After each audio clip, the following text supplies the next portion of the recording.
Hello, good afternoon, everyone. So I'll be taking your geography marathon session today. I don't know how long will I take, but my focus will be majorly on those parts which will be coming in the prelims this year. So if you see the trend of geography, see earlier in geography, say I'm not going back before 2011.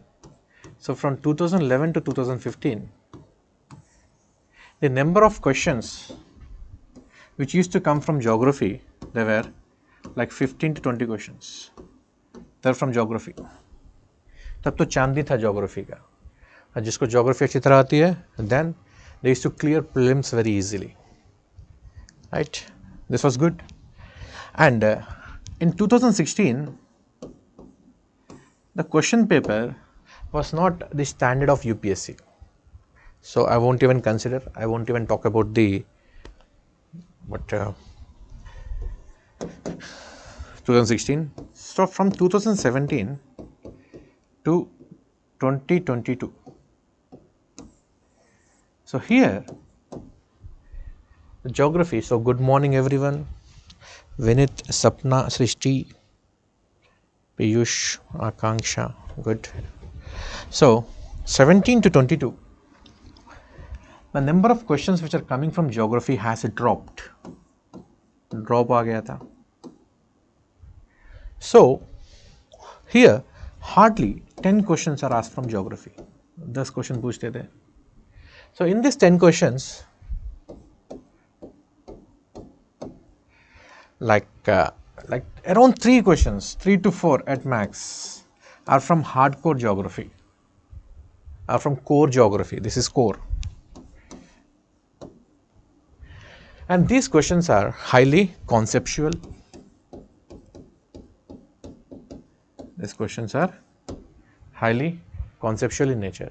That means only if you have a very good understanding of the subject, then okay, you'll be able to answer these questions. Okay. Now rest of the questions, like around 6 to 7 questions, these are map based questions. So I'll be covering these map based questions as well. So here there's a query. So somebody is asking me, Amit is asking, PT and mains are different because each topic elaborate here, then is then. Okay, I didn't understand your question. See, PT and mains are obviously different, but here the questions which are being asked, they are conceptual in nature, and if it is conceptual in nature, then you need to have a very good understanding of the topics. So what we'll be doing is that, okay, I'll be traditionally revising your traditional topics also. At the same time, I'll also pay attention on the mapping part, means the recently the regions which are in the news. Okay, and the cliche things, you know what, I'll be leaving it to you. I'll be telling you what it is. आप लोग खुद देख लेना. जहाँ पे सिर्फ information है ना, मैं आपको बता दूंगा कि देख लेना. एंड बाकी जहाँ पे मेरा रोल है, मीन्स समझाने वाली चीज़ें है, so there I will pay more attention.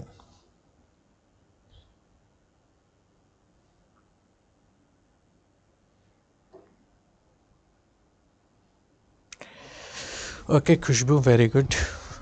So I'll be coming from this part. So firstly we'll be focusing on this. See, आप ये मत सोचो कि ज्योग्राफी से कम क्वेश्चन आते हैं. सो 2017 से 2022 तक कम क्वेश्चंस आए, लेकिन उसके पहले तो ज़्यादा क्वेश्चंस आते थे ना. So UPSC is always about surprises. So from past 6 to 7 years, UPSC is asking less questions.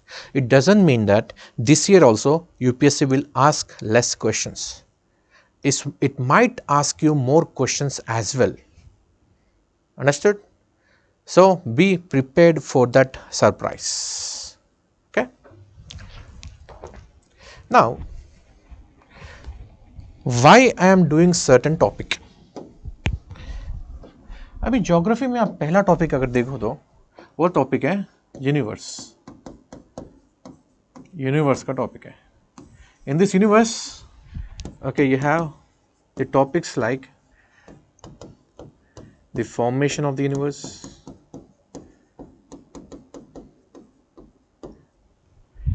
okay, and then formation of solar system,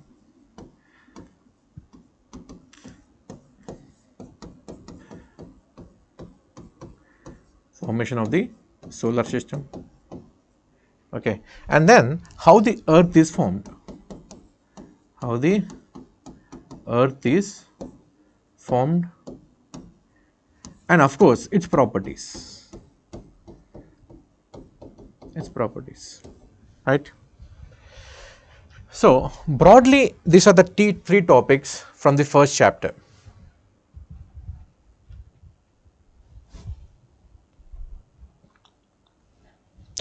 Yes, this session should be sufficient for the prelims. I'll be focusing on that part which will be coming in the prelims. Yes, I'll be covering those concepts which are going to come in the examination. मैं उसके हिसाब से जाऊंगा. जब मैं एक topic करूंगा तब आपको पता चल जाएगा मैं कैसे कर रहा हूं. Okay, understood?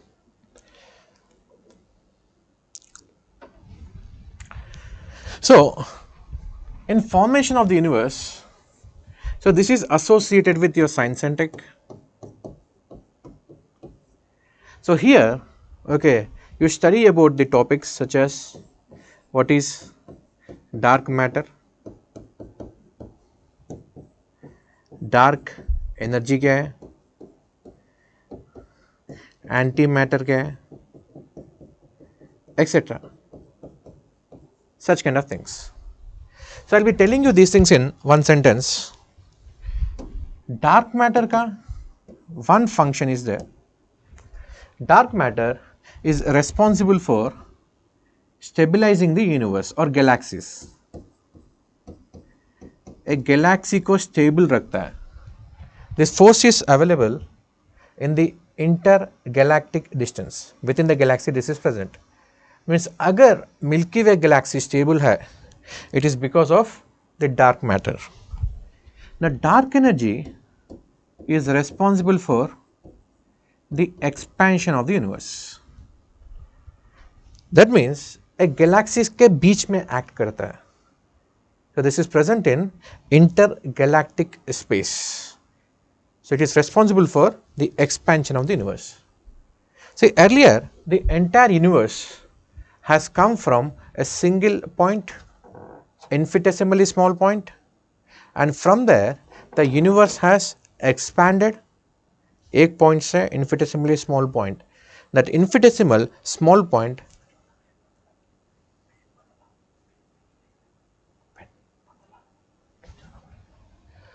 so the infinitesimally small point is also called as singularity. So from this singularity the entire universe has expanded. I'll show you some pictures also here.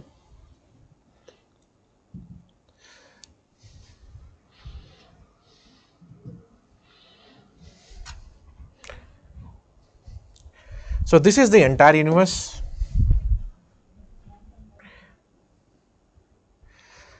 And the width of this universe is 93 billion years. Whereas the universe was born around 13.7 billion years. Then the width of the universe, because nothing can travel faster than light. So 13.7 on this side, 13.7 on that side. So universe should be that much only in its width, but the width is, or the expanse of the universe is around 93 billion light years. It is because of the dark energy. So dark energy is responsible for the expansion of the universe. So this is how the universe has been formed and universe has been expanded. This is the Big Bang. This is the location from where the Big Bang has started. Now we will be calling this as, sometimes this is also called as white hole. मैं जो भी sentences बोल रहा हूँ please लिखते रहना. Because UPSC prelims में कभी कभी ऐसा अचानक से पूछता है, white hole is associated with which of the following, ऐसे पूछता है. Why it is called as white hole sometimes? Because the place where the universe collapses, or the place where the entire galaxy collapses, is called as a black hole. So black hole is the death of the universe. Then the white hole is the birth of the universe. So this is the white hole. From here the energy started. So this is where the energy started.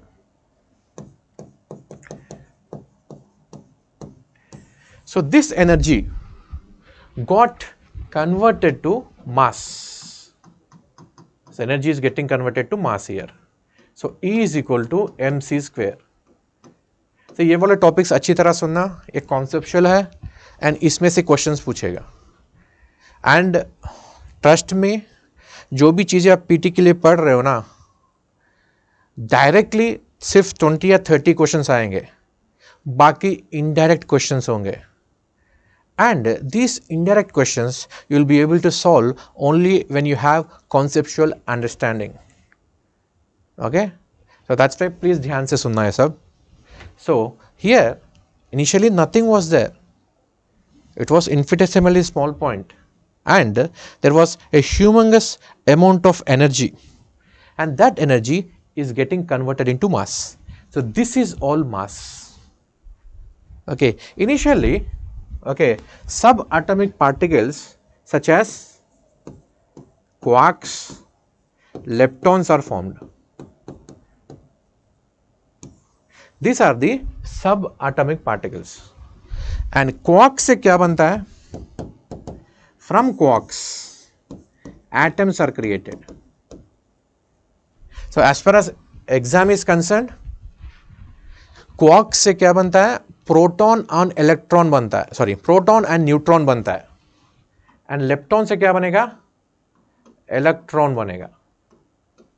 And electron plus proton neutron ये सारे मिलके atoms बनेंगे.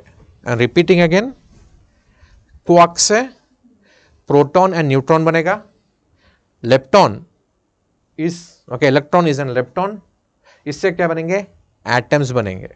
Okay, and जो basic atom जो बनता है that is hydrogen. So the basic element which is created in the universe is hydrogen. And this cloud of hydrogen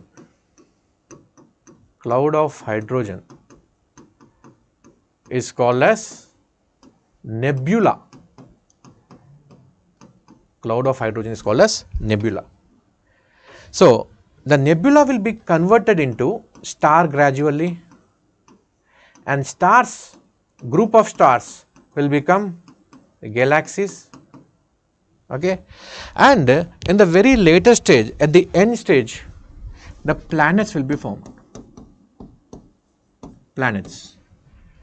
So planets are formed at a very later stage. So this is the chronology of the events. Energy gradually converted into mass. Mass is converted into quarks, leptons, and from quarks and leptons, 4 fundamental forces are created, and all these are part of standard model of physics. Though it is not my part, since it is coming in between, I am telling you. उससे क्या बनेगा? Atoms बनेगा. Hydrogen is the basic element. From there, cloud of hydrogen becomes nebula and galaxies, and then planets. So here also in the picture everything is given. This is where we are today, and this process has started around 13.7 billion years ago.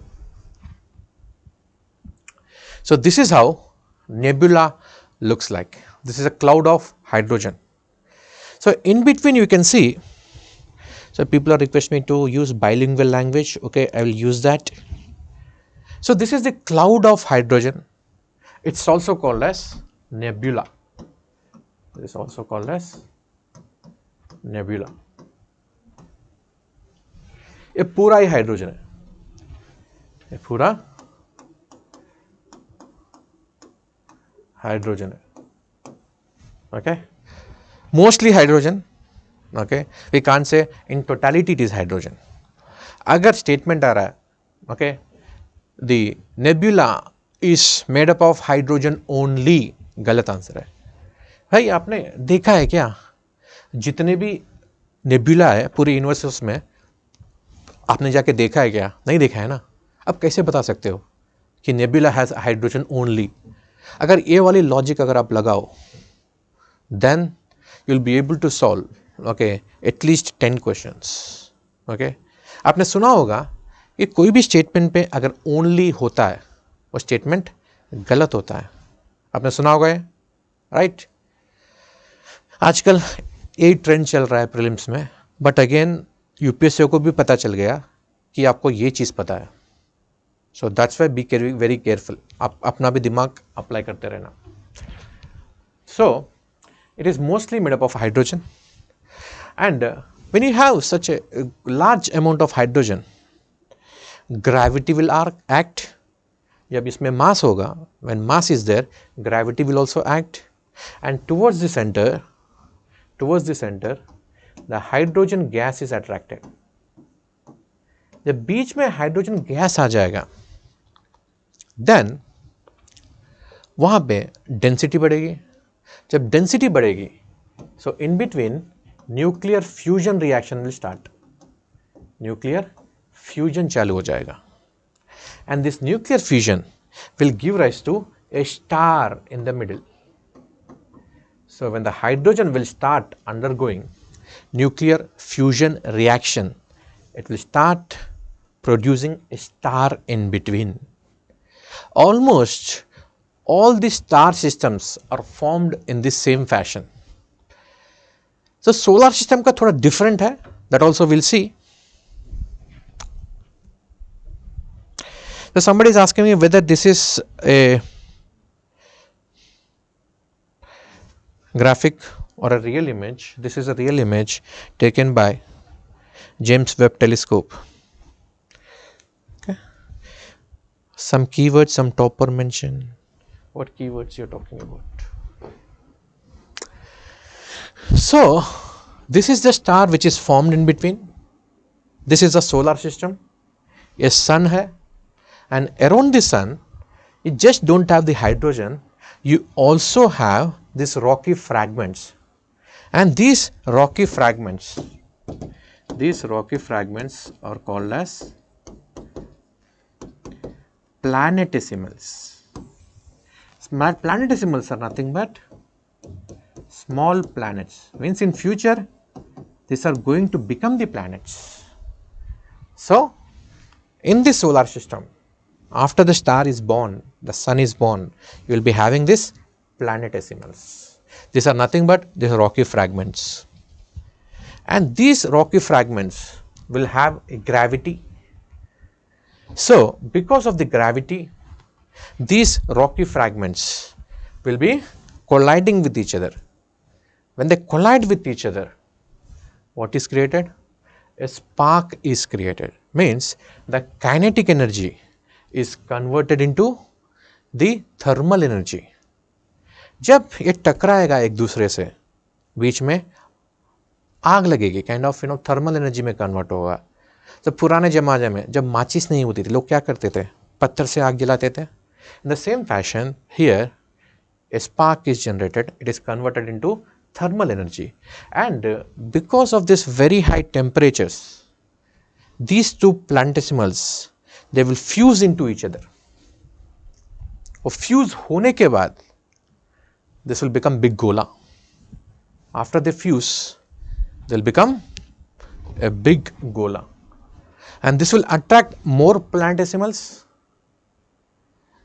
Then when these planetesimals are attracted towards this big sphere in between, a large planets are formed. Now recently आपने देख रहे होंगे कि कभी Pluto planet बन जाता है, Pluto को स्टेटस मिल जाता है प्लैनेट का, एंड कभी it is discarded as a planet. Again recently the California Institute of Technology, again it told that Pluto is a planet. In between its status was degraded. This is called as clearing of the gravitational field. If the planet is able to clear its gravitational field, then it will be declared as a planet. That means it should be able to attract all the planetesimals around it, then it will be declared as a planet. So Pluto, okay, has a very long time period of revolution, around 250 years, exact figure I don't know, but around that much time only. That's a very long period of revolution around the sun, and in our lifespan, okay, we won't be able to observe everything. So sometimes it is able to clear. Whenever it is able to clear its field, means it is able to attract everything. It is declared as a planet, and when it is not supposed to do, then it is not declared as a planet. Understood? So this is regarding the status of the Pluto. What is the keyword here? Keyword is, if something has to be declared as a planet, then its gravitational field should be cleared. Gravitational field should be cleared. Okay, it's a keyword. So this is how the various planets have been formed. The first 4 planets, okay, Mercury, Venus, Earth, Mars, these are called as the terrestrial planets.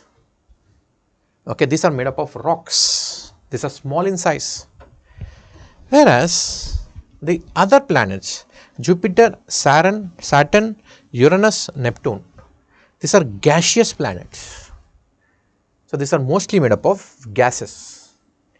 Gases means they are made up of hydrogen, water, H2S, methane.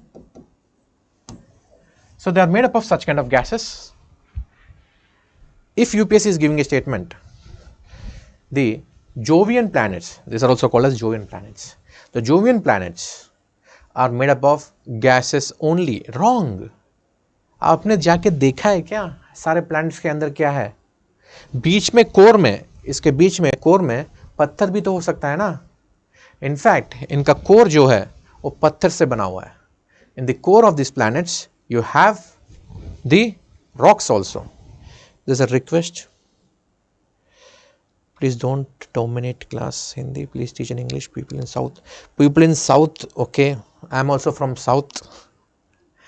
Okay, then fine. I'll use more of English. So, these are the Jovian planets. Jovian means Jupiter-like planets. And keep, please, keep me activated throughout the class. Because just talking to camera, it's very boring. You can keep asking me questions also. So these are the Jovian planets. So they are not just made up of gases, they also have rocks. Ye dhyan rakhna. Okay. And the first 4 planets are called as terrestrial planets. Terrestrial. Now are these terrestrial planets? Earth is also terrestrial planet. Okay. Tambi, Sanjay, Nallarika. Okay. So Earth is also terrestrial planet.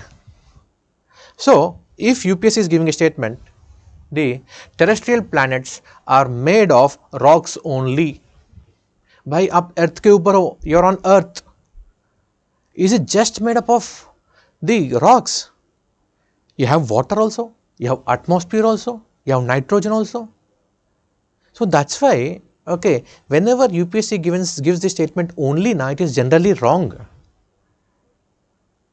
This is actually based on inductive studies and deductive studies. So according to an inductive study means you should have studied all the planets in the entire universe. After studying all the planets, you can make a statement with only in your sentence. Till the time you did not study the entire universe, leave universe, you did not even study all the planets in the solar system. So how can you make such kind of a statement? So you can't. So based on that logic, if in a sentence only statement is there, okay, then it is wrong. So somebody is asking me why these planets have a very large size. Because these are made up of gases. That's why they're bound to have large size. And these are made up of rocks. And these are arranged according to the specific gravity. So these are heavier, means denser. These are not that denser. But these are frozen because they are away from the sun. The temperature is extremely low. Okay, that's why they are frozen. We can call them as frozen gases. Right? You know the story now here.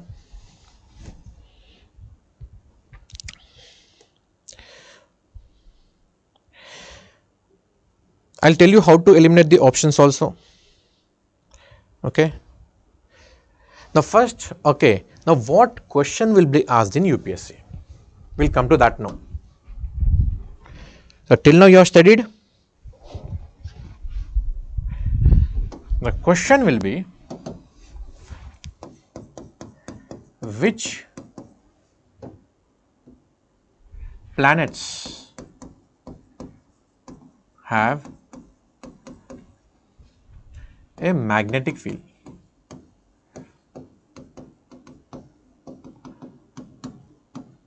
Which planets will be having magnetic field? Why I am expecting this question? Because the Earth's magnetic field is changing. Because the Earth's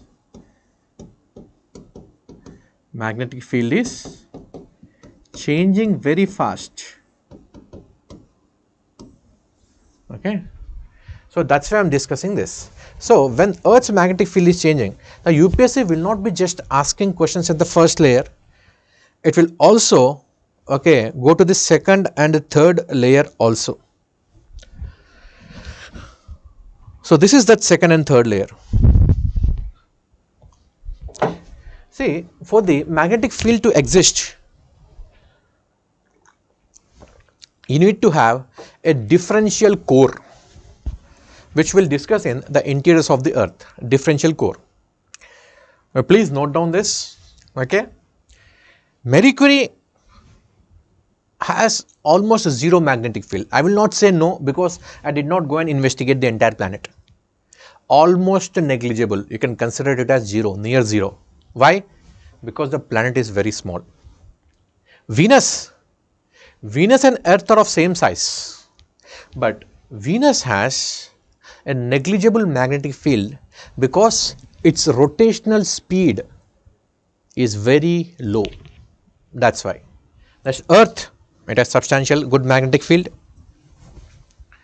Next you have Mars. Mars also has a negligible magnetic field because of its small size. So whenever I am discarding, जब भी मैं बता रहा हूँ कि magnetic field कुछ planets का नहीं है, I talked about this size here. Look at these planets. Look at these Jovian planets.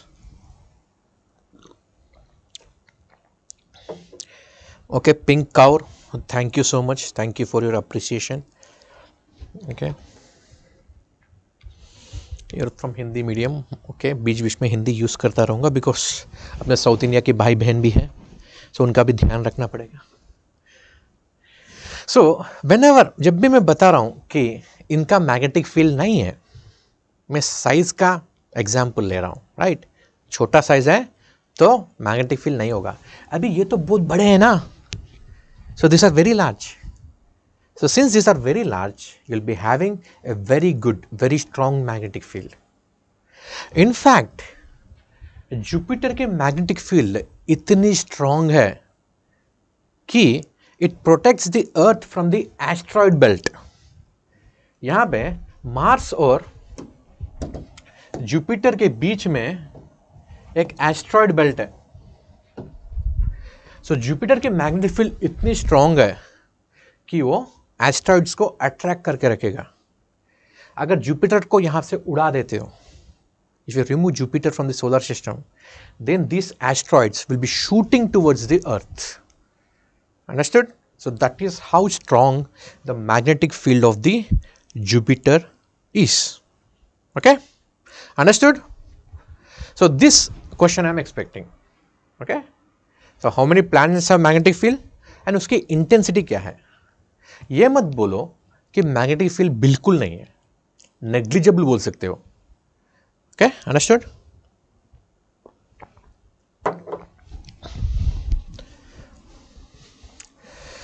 So this is that asteroid belt. In science and technology you must have seen, okay, which all missions, मेरा geography का part नहीं है. So asteroid belt पे कौन सा what missions भेजे गए, ये ध्यान रखना, ये देख लेना. And beyond this asteroid belt, away from the gaseous planets, you have Kuiper belt.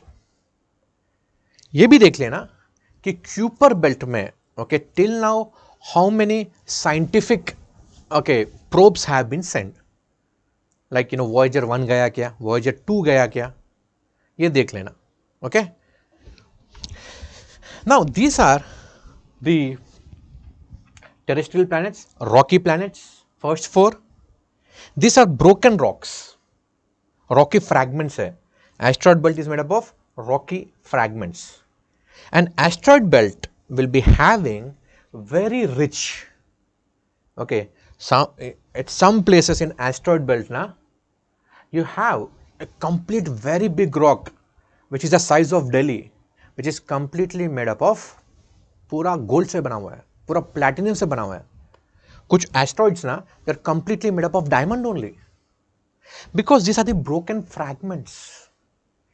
Now why we are sending probes, why we are doing scientific experiments in this asteroid belt? For example, Psyche है, उसको यहाँ पे भेजा है. क्यों भेजा है? Why do you want to study? क्यों? वहाँ से पूरा सोना चांदी लेके आना है. Okay, it is not just the point. Maybe in future we'll start mining the asteroid belt also, but as of now what we'll be doing is, okay, we are finding out how the entire solar system has been formed. So these are acting like time capsules, means they will tell you the past of the earth. Means earth around 4.6 billion years ago, it must have been like this only, it must have been like asteroid belt only. So जितने, these are nothing but the planetesimals, ये सारे जितने भी यहाँ पे पत्थर है वो planetesimals है. So if you study this asteroid belt, you can also study the solar system formation, and these are also called as time capsules. ध्यान रखना, ये लिख लेना, time capsule की तरह act करेगा. Means these are preserved. Then you have Jovian planets. Okay, these are made up of gases. लेकिन gas है, गोला है, spherical, gaseous, icy object. These are fragmented gases. This is called as the Kuiper belt.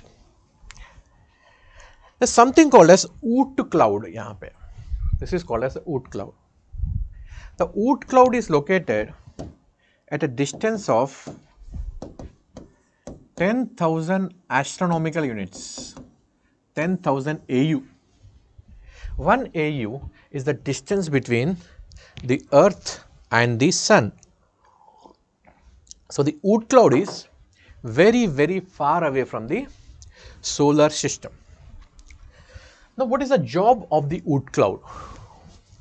So some of the comets are said to be coming from the Oort cloud. What are comets? The comets are made up of rocks and volatiles. Rocks plus volatiles. Volatiles like methane, water vapor, okay, कुछ H2S, hydrogen sulfide, plus rocks, इससे बना हुआ होता है. And these comets, they circumnavigate the solar system. So they'll be having highly elliptical orbit, right? Now Oort cloud का क्या है importance? It is said to be part of the solar system. Second point, it is 10,000 astronomical units away from the solar system. Third point, some of the comets are said to be coming from the Oort cloud. Fourth point, comets are made up of rocks and other volatiles, and comets will be leaving a tail when they are approaching the sun. जब ये सन की तरफ आता है तो पिघल जाते हैं, इसलिए पीछे जो particles छूट जाते हैं, they will shine against the sun. Okay, understood? So this is all about the solar system and the formation of the earth. Understood?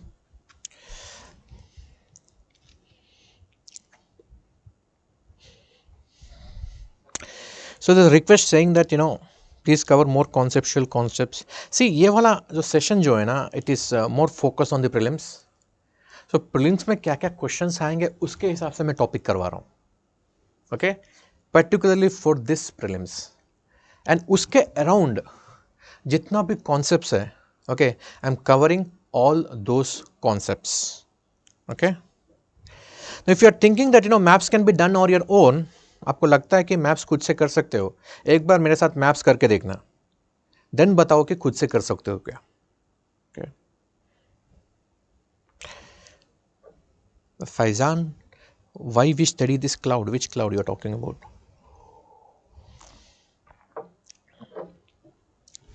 Okay. Chalo. So next topic is the interiors of the earth. And I will tell you from here what kind of questions are expected.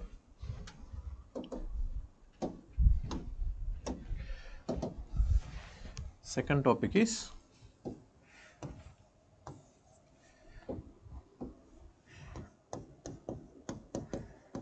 interiors of the earth.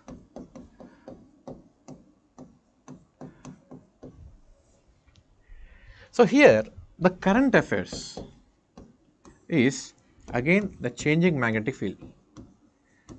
Changing magnetic field and South Atlantic anomaly. South Atlantic anomaly. This can be a probable question. And the third question can be associated with Van Allen radiation belts. You must have come across these topics. आपने सुना होगा. So anyways, I'll help you revise the entire topic of interiors of the earth, but my major focus will be on these three. Understood? So Animesh is asking, is this Oort cloud a part of the solar system? Yes, it is said to be the part of the solar system. Lekin exactly we don't know because it is forming a sphere around the sun. And इसमें जो particles है, they are coming towards the earth. They are coming towards the sun. They have a heliocentric orbit. The gravity is towards the sun. Then they must be belonging to the sun, solar system. Is it loud clear? So Aditi is asking, is Oort cloud inside the Kuiper belt? नहीं. Oort cloud कहाँ पे है? ये है Kuiper belt. अंदर का जो Kuiper belt है, Oort cloud बहुत बाहर है. It is 10,000 astronomical units away. So जब मैं बोल रहा हूँ, कुछ भी बता रहा हूँ, प्लीज ध्यान से सुनना, because I don't want to repeat the same points which I have already dwelt in the class, because you will be losing your time. I am taking questions. It doesn't mean that आप कुछ भी सवाल पूछे. Okay, class ध्यान से सुनना, उसके बाद ही पूछना. Yes, Roshan, I'll be covering India map also. India में जो भी important locations है, I'll cover. Okay, somebody has come here only for mapping. Yes, I'll be covering Indian mapping part also, but which are part of the current affairs. So coming to the interiors of the earth. As you know, I'll not waste much time here. So this is the crust. Crust है, ये mantle है, ये outer core है, ये inner core है. Okay, मैं जल्दी जल्दी इसके features बता देता हूँ. Cliche part जो है. I'll tell you the properties of the crust. So crust. So crust average thickness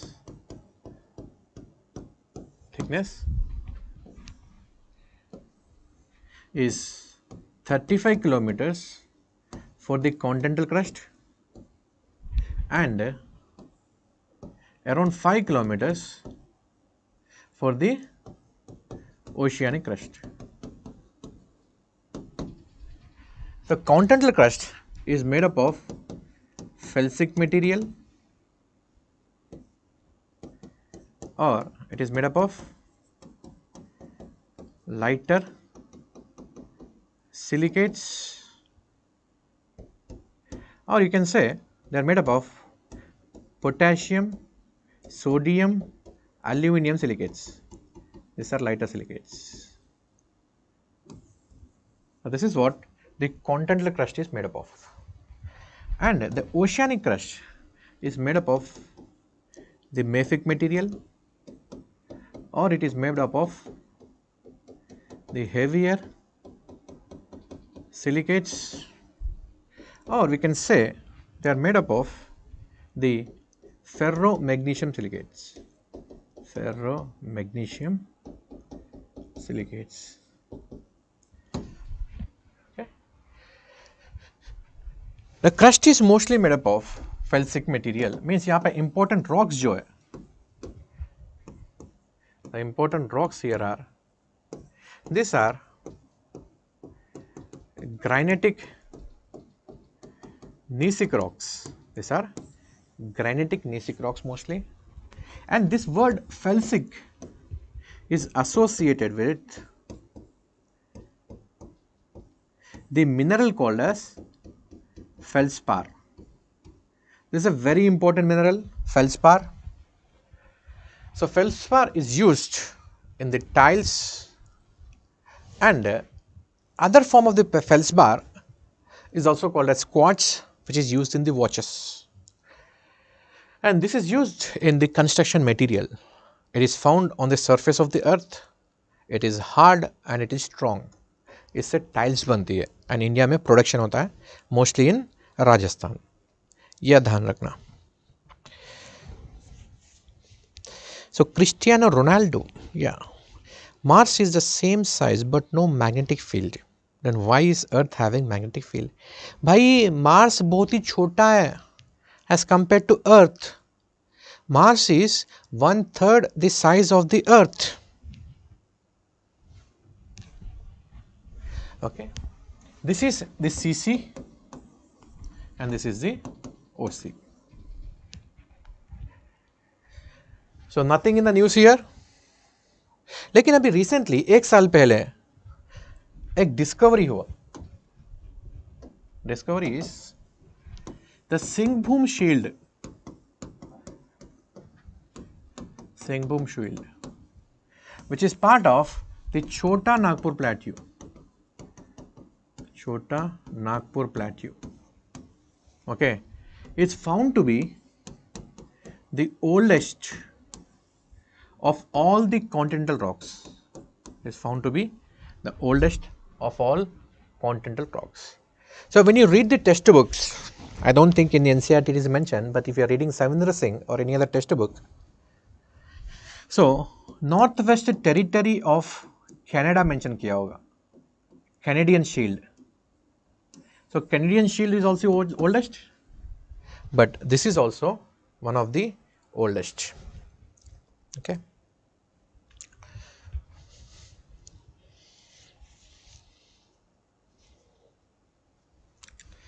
Okay, Faizan is asking, okay, Mars is also small. Mars is small, that's why it does not have magnetic field. I'll explain you, okay, when it comes to the core of the Earth. Okay, so this is a current affairs you have to remember. And if you are talking about the oceanic crust is not older than Mesozoic times. It is not older than the Mesozoic times. Mesozoic times is around 250 million years. Because the oceanic crust is heavier, it will undergo subduction. Subduction means it will undergo melting and it will be destroyed. Okay. Then we will talk about the mantle. Mantle is made up of ferromagnesium silicates, or these are also called as heavier silicates. It constitutes 83% of volume of the earth, entire earth. Okay. So, when you are going deeper inside the mantle, when you are going deeper inside the mantle, the following properties will change. So, when you are going deep inside the mantle, the viscosity will decrease, acidity will also decrease, the rocks become less and less acidic, viscosity will also decrease, means when you are going deeper, the rocks will become more and more fluidic in nature, and of course when you are going deeper, the mafic content will also decrease. Okay, these are the properties of the mantle.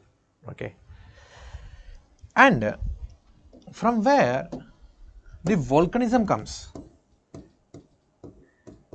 source of volcanism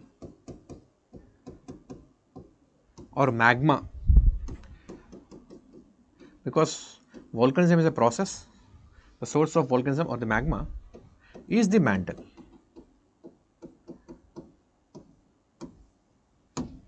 Okay, and if the magma is sourced from core mantle boundary, और core mantle boundary से magma आ रहा है, that will give rise to hot spot volcanism. Hot spot volcanism means, I will draw and tell you, the outer layer is the crust, then here inside you have the core which is very hot because of the residual heat, and from here अगर molten rock बाहर आ रहा है, this is magma. If it is coming outside, it will come out on the surface and spread. So this is called as lava. When it is outside, it is called as lava, and this is called as magma. If it is coming from core mantle boundary or around like 2,900 kilometers deep, it is called as hot spot volcanism. And examples of that hot spot volcanism, examples are, okay, Yellowstone National Park, Galapagos Islands, Reunion hotspot. So these are some of the examples. And one more example you have, that is the Hawaiian Islands. So talking about the hotspots, the Hawaiian Islands are active. Abhi 2 mahine pehle, 2 months ago, there was an active eruption in Hawaiian Islands, and the name of the mountain is Mount Mauna Loa. Mauna Loa is the name of the mountain under which the volcanism is very active. Okay, understood? So this is all about the mantle. Of course, the layer between the crust and the mantle, or the transition between the crust and the mantle, is called as Mohs discontinuity, and the discontinuity or the transition zone between the mantle and the core, it is called as Gutenberg. I don't think they will be asking these things anyways. Okay, this you will get anywhere. Yes, a reunion hotspot, okay, is also a hotspot, but the most important one जो याद रखना है, अगर 4 याद रख सकते हो याद रखो, 4 ही नहीं है, बहुत सारे और एक याद रखना है तो ये याद रखो, हवाईन हॉटस्पॉट, बिकॉज रिसेंटली यहाँ पे एरप्शन हुआ है. Next, talking about the core now. Core,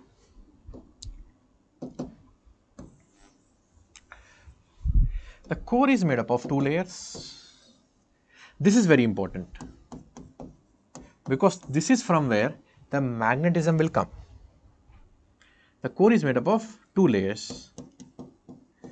Inner core, this is solid, and this is outer core.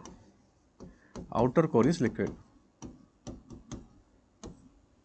Outer core is liquid because of impurities. Impurities such as sulfur, oxygen, silica. So such impurities are there.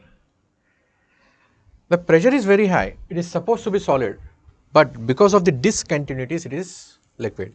Or else the core is made up of mostly iron and nickel. That's why the layer of the core is also called as knife layer भी बोलते हैं.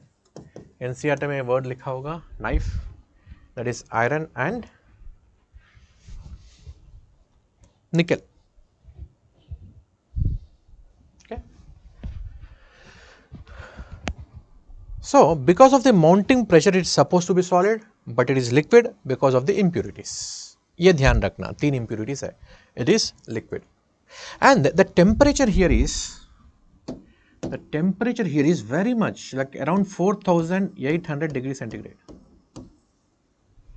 Now at this temperature of 4800, do you think the iron which is present, इसके electrons iron के साथ जुड़ा हुआ होगा क्या? Means, so in scientific language, do you think these electrons will be in the orbit of the iron because they have very high energy because of high temperature? No. Here you have a lot of free moving electrons. These are called as free electrons. Okay, I'll come later what is the role of these free electrons. Now, solid inner core. Now, recent scientific studies also say that this solid inner core is in the form of a single crystal. It is not just solid, but it is in the form of a single crystal. मतलब kind of mono structure, monolith बोलते हैं ना, एक ही rock से बना हुआ है कोई temple ऐसा बोलते हैं, right? So it is made up of a single crystal, not just solid. Means it will not be having any discontinuities at all. Now, how we got to know that it is in the form of a single crystal without any discontinuities? It is because of the seismic wave analysis. Okay, I'll come to that, what is seismic wave analysis. But please take a note of these things. Now, here you have a solid inner core, and around this solid inner core, you have electrons around it. Now, see, let's what happens. You have solid inner core, and around this you have electrons. Now, the earth is rotating on its axis. Earth is rotating on its axis. When the earth is rotating on its axis, there is a differential movement. Please understand this word, is a keyword. There is a differential movement between the inner core and the outer core. Now, it will appear as if the electrons are revolving around this solid inner core. So, बीच में iron है, around that you have electrons which are revolving, and iron and iron oxides, they are ferromagnetic substances, and because of this movement, you have the magnetic field of the earth. You have this magnetic field of the earth created. Now, coming back to your question, Faizan.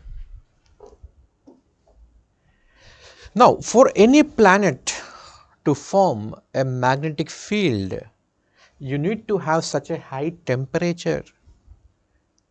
Now, if you are having a small planet, the small planet will be cooled very fast because the planets have been formed around 4.6 billion years ago. It has been a very long time. If your planet is small, that will become cool very fast. बहुत जल्दी ठंडा हो जाएगा. So अंदर कोई temperature बचेगा ही नहीं. So if you want to have a magnetic field, अंदर moving parts होना चाहिए. अंदर अगर पूरा solid होगा, then magnetic field will not be created. That's why larger planets, bigger planets will have magnetic field. अंदर moving parts है. Smaller planets, they are cooled very fast. अंदर टेम्परेचर नहीं रहेगा. सो दैट्स वाई ओके उनका magnetic field नहीं होता है, इनका बहुत ही स्ट्रांग होता है because they have more moving parts. By moving parts I mean this electrons revolving around this solid inner core. I hope you understood this. Now what is responsible for this heat which is there inside? Okay, what is responsible for the heat? So heat inside the planets is because of three things. So one is the residual heat. What is this residual heat? Residual heat is that heat which is associated with the formation of the planet itself. Earlier, 4.6 billion years ago, the entire earth was very hot, red hot. Gradually it has been cooled. Gradually the outer layers have been cooled. But still inside it is hot. The outer layers have been cooled, but the inside layers are still very hot. So because of this heat, you will have liquid cores, and this liquid cores are revolving, and that is responsible for magnetic field. Understood? Okay. So this is called as a residual heat. Residue means what? बचा हुआ heat. So पहले का बचा हुआ heat, that is residual heat. I hope you are understanding this. Is it clear? समझ में आ रहा है सही से? अभी तक लाइफ में बहुत सारे डाउट्स रहे होंगे, ये क्यों हो रहा है, वो क्यों हो रहा है, बिकॉज एनसीईआरटी में ऐसा कुछ लिखा ही नहीं, because text books are very badly written, they don't explain any concept. Understood? So one is residual heat, second is the heat due to gravity, or you can say pressure. The heat due to gravity or the heat due to pressure.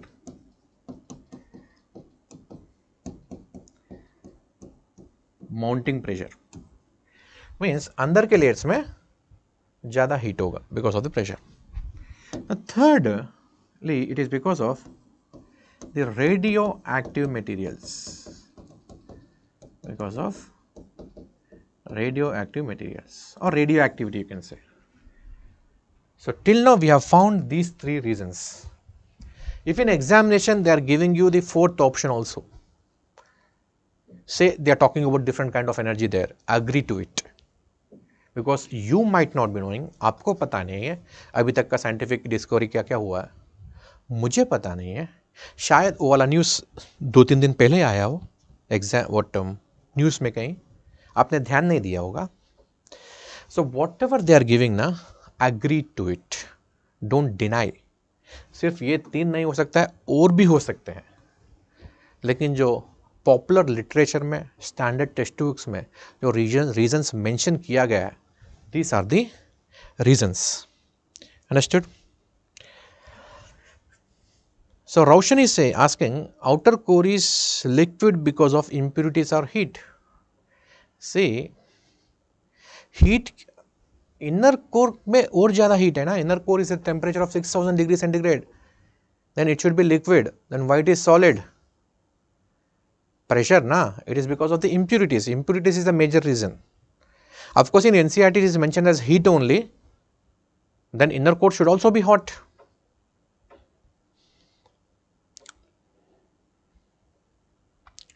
Understood?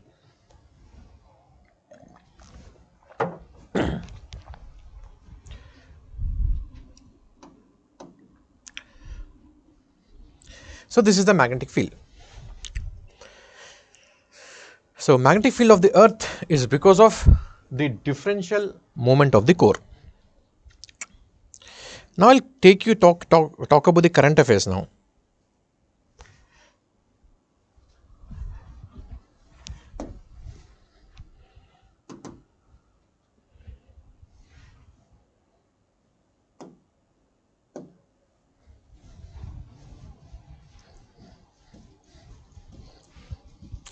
This is going to be interesting. This I have made in my style.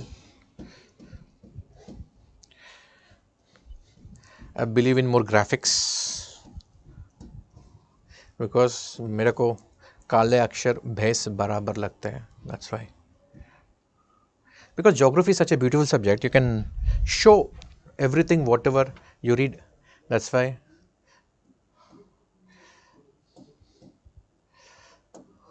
I have a lot of pictures here.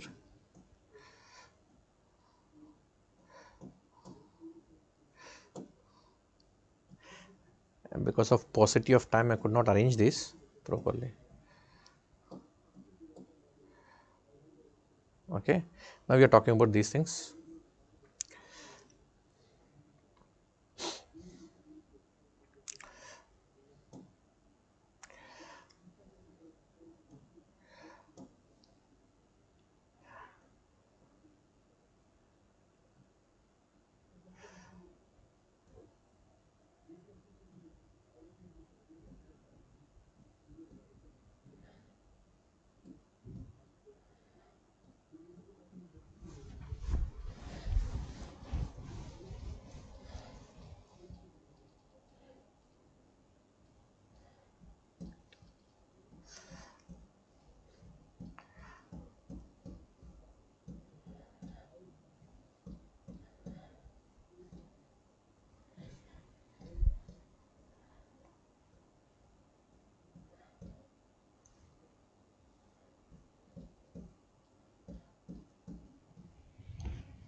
So, we'll come to this part.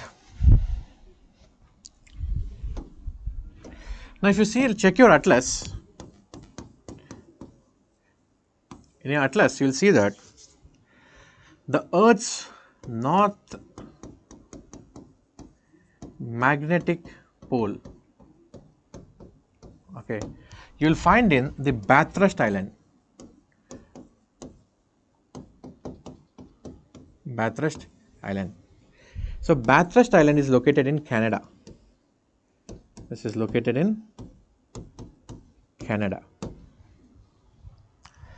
This is wrong.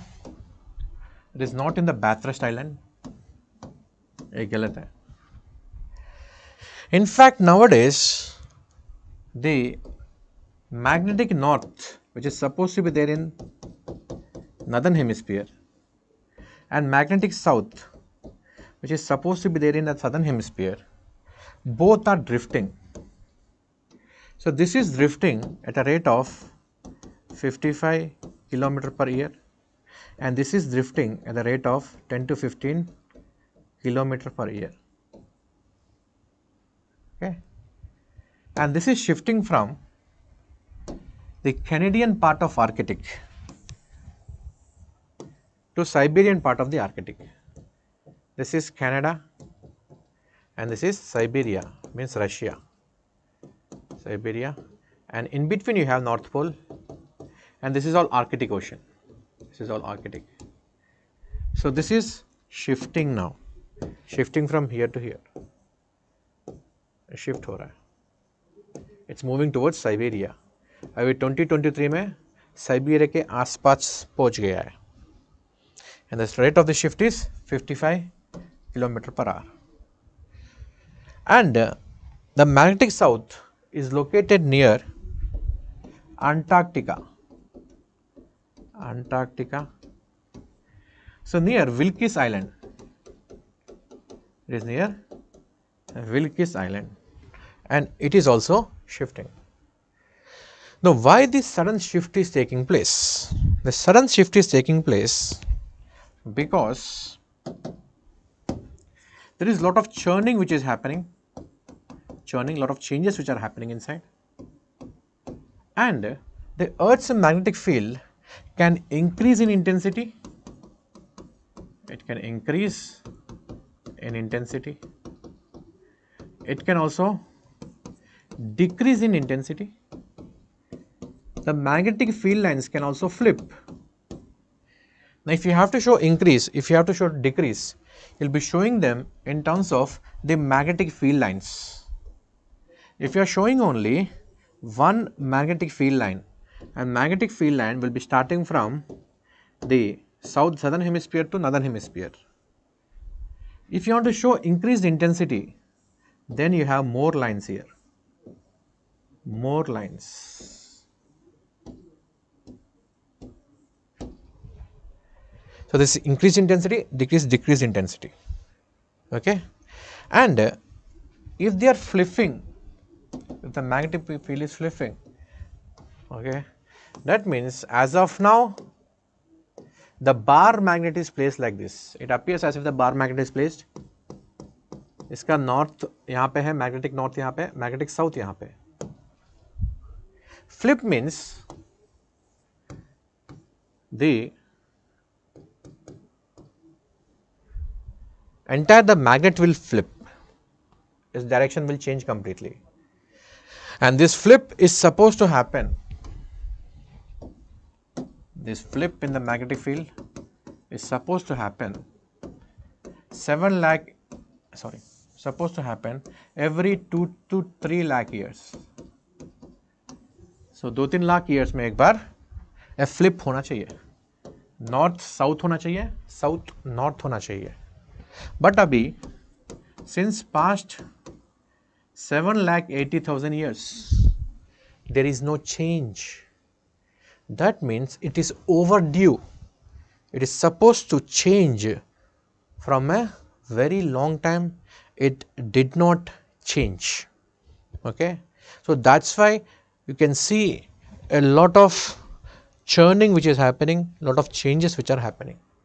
That means in the near future we can expect that lot of changes are going to happen in magnetic field of the earth. Now अर्थ का magnetic field change होने से क्या क्या repercussions हो सकता है, क्या क्या इफेक्ट्स आ सकते हैं. So effects of the changing magnetic field. See if in PT they are asking what are the effects of the changing magnetic field, आपको पता नहीं है क्या है, सिंपली आप बोल दो ऑल द अबोव. आपको पता नहीं ना भाई, कुछ भी हो सकता है. Like navigation can be affected, navigation, because natural navigation uses the Earth's magnetic field, Earth's natural magnetic field, that will be affected. Secondly, okay, it can also affect the migration pattern of the animals, like migration pattern of the birds, migration pattern of olive ridley turtles, migration pattern of fishes which travel thousands of kilometers. Now here I'll take up some questions. What is the reason? Acha, Aditya, acha, you're there. Thank you. So what is the reason you are asking me? What is the reason behind changing magnetic field? I don't know. One thing I know is this. It is supposed to change every 2-3 lakh years. अभी तक change नहीं हुआ है, इसलिए शायद change हो रहा है. And change क्यों होना चाहिए? Change is the only unchanging reality. And all the natural systems have homeostasis. They have to balance. कोई भी चीज एक जगह पे नहीं होता है, वो फ्लिप होता रहता है, चेंज होता रहता है. Even climate is not same throughout. There are periods of warming, there are periods of cooling. Okay? आप मॉनिटर में देखते हो ना जब हॉस्पिटल जाते हो, right? So up and downs are there in life. Life will not be constant. Okay, only if you are in jail your life is constant. You will be following the same routine, or else in your life also ups and downs will be there. Sometimes you will pass in the examination, sometimes you will fail in the examination, sometimes you will pass with flying colors, then you will get a bad posting again. So these things are very common. So change is the only unchanging reality. So we are doing impact of such changes. Okay. So migration pattern of animals can be disturbed. When the intensity of the magnetic field is decreasing, more solar radiation will be coming towards the earth, because of which the temperature can increase. Because of which the temperature can increase on the surface of the earth. And this can further cause El Nino like of events. El Nino भी cause कर सकता है. It can also increase the extreme weather events, etc. So these can be the effects. Okay. Now these are the some things which you know. It can also disturb the communication. So how communication will be disturbed? Because the radiation in which you are communicating are radio waves or microwaves you will be using, and they are electromagnetic waves. So they will interfere with the magnetic field of the earth. So any change in the increasing or decreasing intensity will also affect that. Communication infrastructure can be affected. It can also affect the life of satellites. It can also affect the life of the satellites. Because when the intensity of the magnetic field is decreasing, for example, you have placed your satellite here, आपका satellite यहाँ पे, अभी magnetic field intensity has decreased. Now your satellite is outside the magnetic field of the earth. When it is outside the magnetic field of the earth, it will be affected by harmful solar radiation, because the earth is protecting us from the harmful solar radiations. Now which all radiations we'll see now. So कौन सा radiations है? Magnetic field. So magnetic field is acting as that Kavacha Kundal. Mr. Karna, he has that protective layer over his body. So like that, the earth also has a protective layer which is protecting us from the solar radiation. So Roshan is saying, I think it's due to reversing of rotation direction of outer core. See, there's so many things. I can give you a lot of theories here. लेकिन मेरा concern वो नहीं है अभी. Okay, that's why I kept it that way. I kept it very simple. A reason they will not be asking, because no one is very much sure what is the reason, and you have to choose one among the reasons. That's why UPSC will not ask. Don't worry about it. So many theories are there. Yes, triple dip La Nina can also be the possible reason. The reason can be anything. Anything is possible here. So from which all solar radiation, which all radiations? So I am drawing the electromagnetic spectrum here. In this spectrum, here you have cosmic. Now who is protecting us from the cosmic radiation?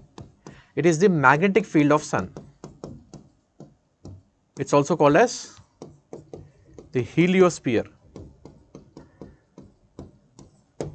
So in the open universe, the cosmic rays are produced.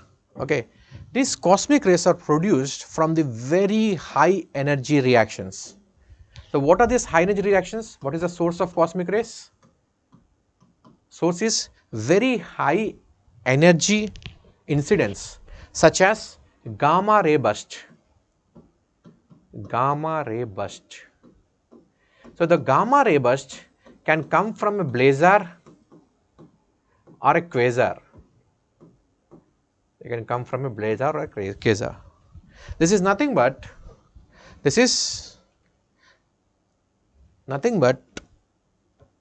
black hole. From the black hole, the radiations are released.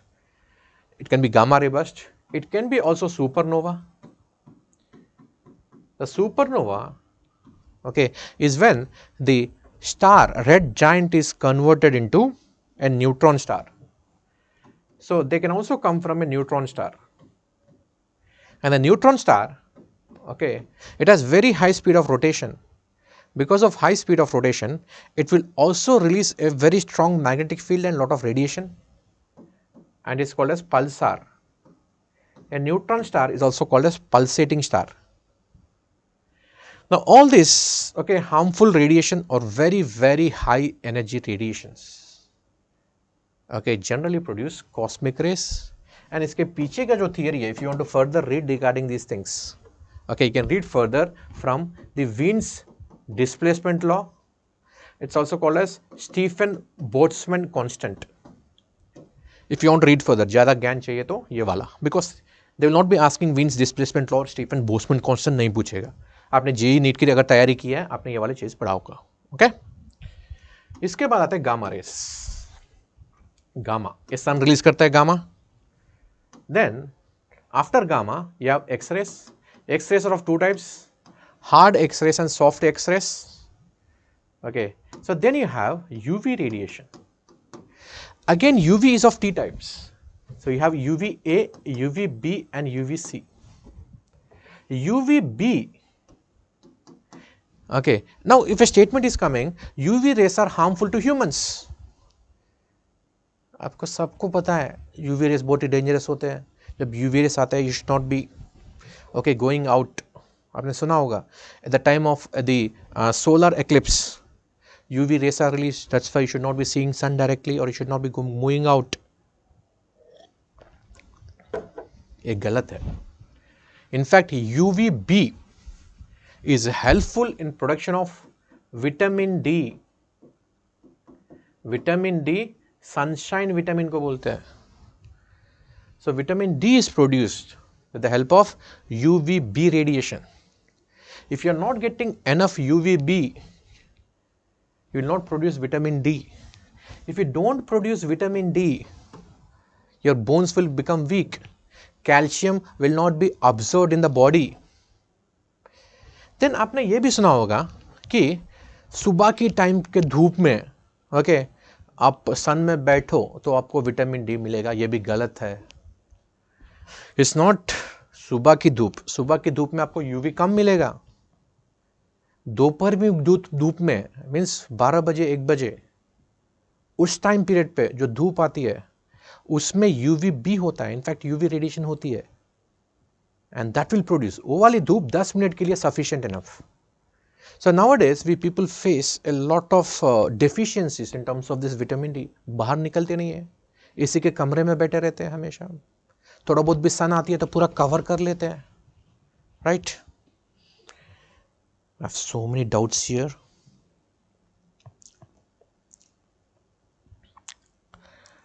Okay, I'll come to that. Let me explain this. Okay, so मैं जो भी आपके misconceptions है उसको clear कर रहा हूं.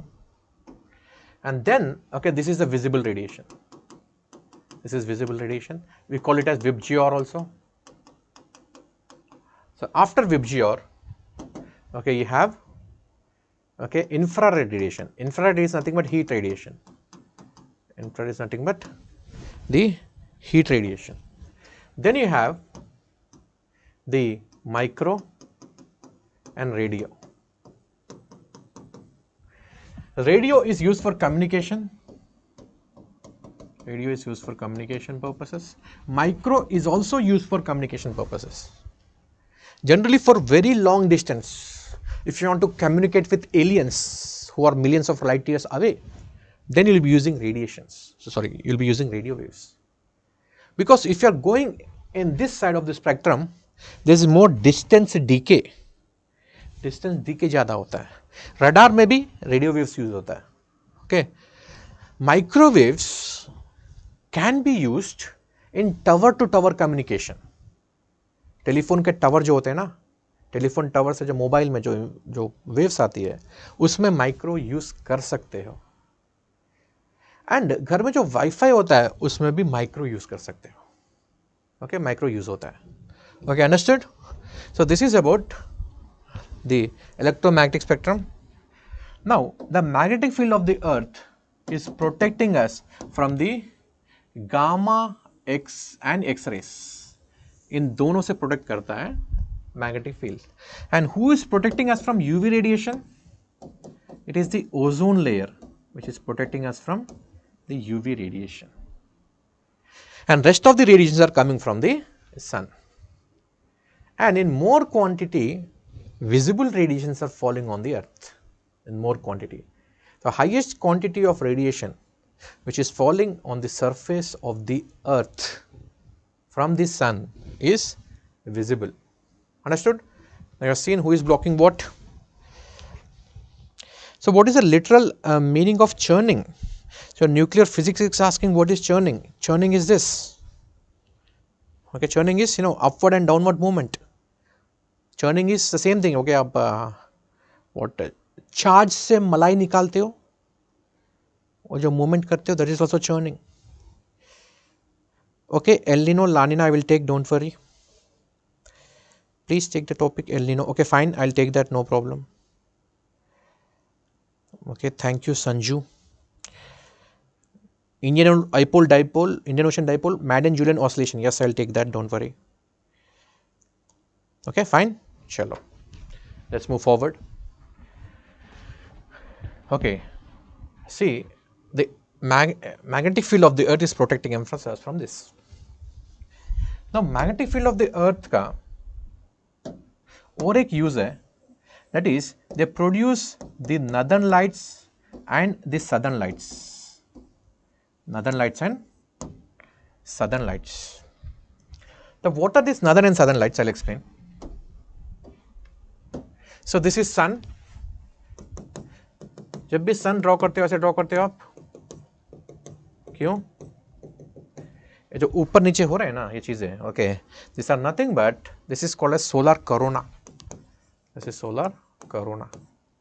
Solar corona is nothing but it is the de facto atmosphere of the sun. Sun का कोई एटमॉस्फेयर नहीं होता. Sun itself is made up of gas, but this is de facto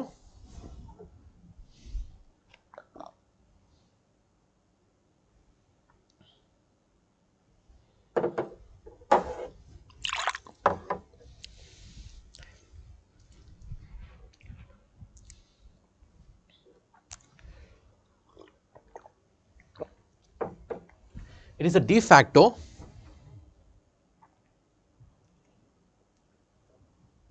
atmosphere of the sun.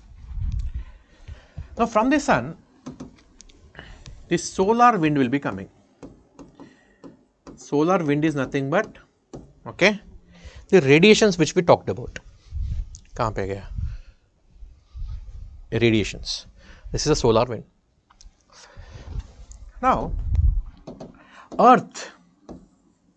Earth has its own magnetic field. Magnetic field. This is a magnetic field. Okay, when this solar wind is coming towards the Earth, it will cut this.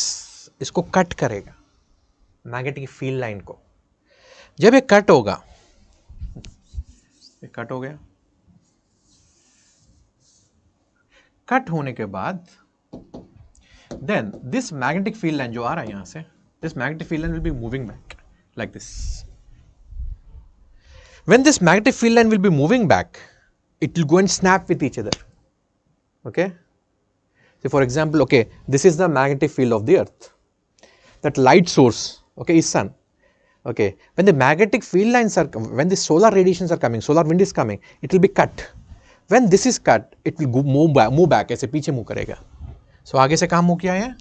पीछे move किया. And when it goes back and touches each other, a kind of charged particles are released, and these charged particles, they come and accumulate here. The charged particles are accumulated in the north pole and south pole. Magnetic north के ऊपर and magnetic south के ऊपर the charged particles are accumulated, and this is how auroras are created. So this is called as aurora borealis, and this is called as aurora australis. Australis because it is seen over Australia. Australia, New Zealand के ऊपर दिखता है. Borealis because in the northern hemisphere you have boreal forest, you have taiga forest.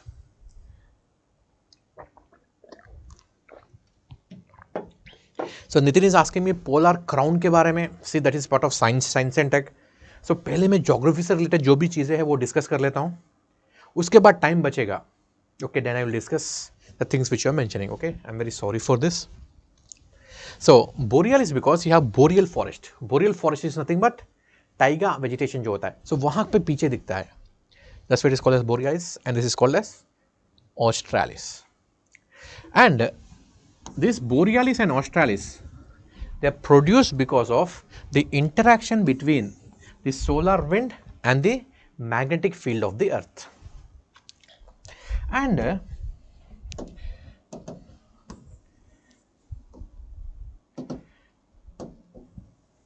in between these magnetic fields,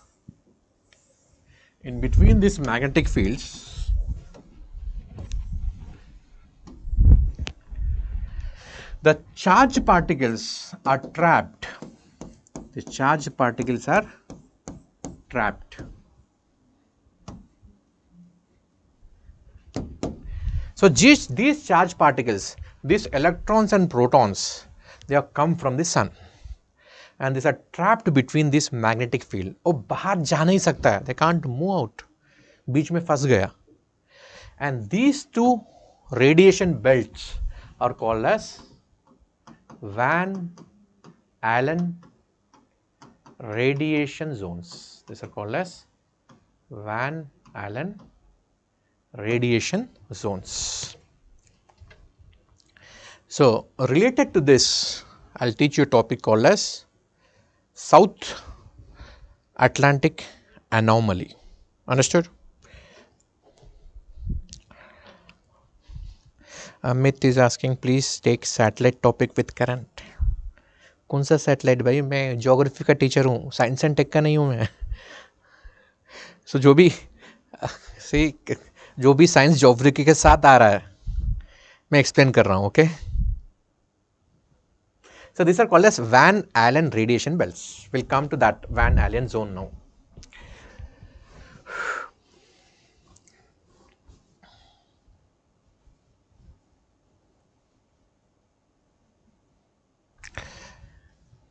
See, this is something called as South Atlantic anomaly. This is Northern America. This is Southern America. So near South America, there is a region with weak magnetic field. यहाँ पे magnetic field अर्थ का weak है, ये ध्यान रखना.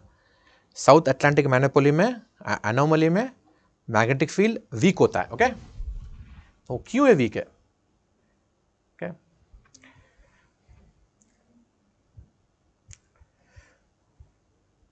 see, these are this Van Allen radiation belts. This is the inner radiation belt. This is the outer radiation belt.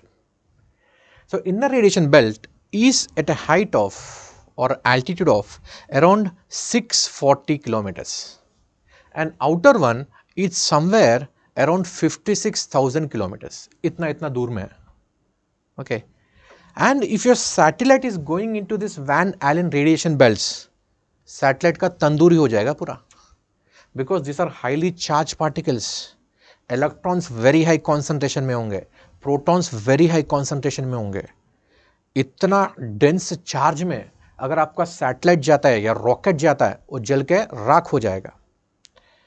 इसलिए near earth orbit में जितने भी सैटेलाइट्स रखते हैं ना, वो पोलर ऑर्बिट में होता है।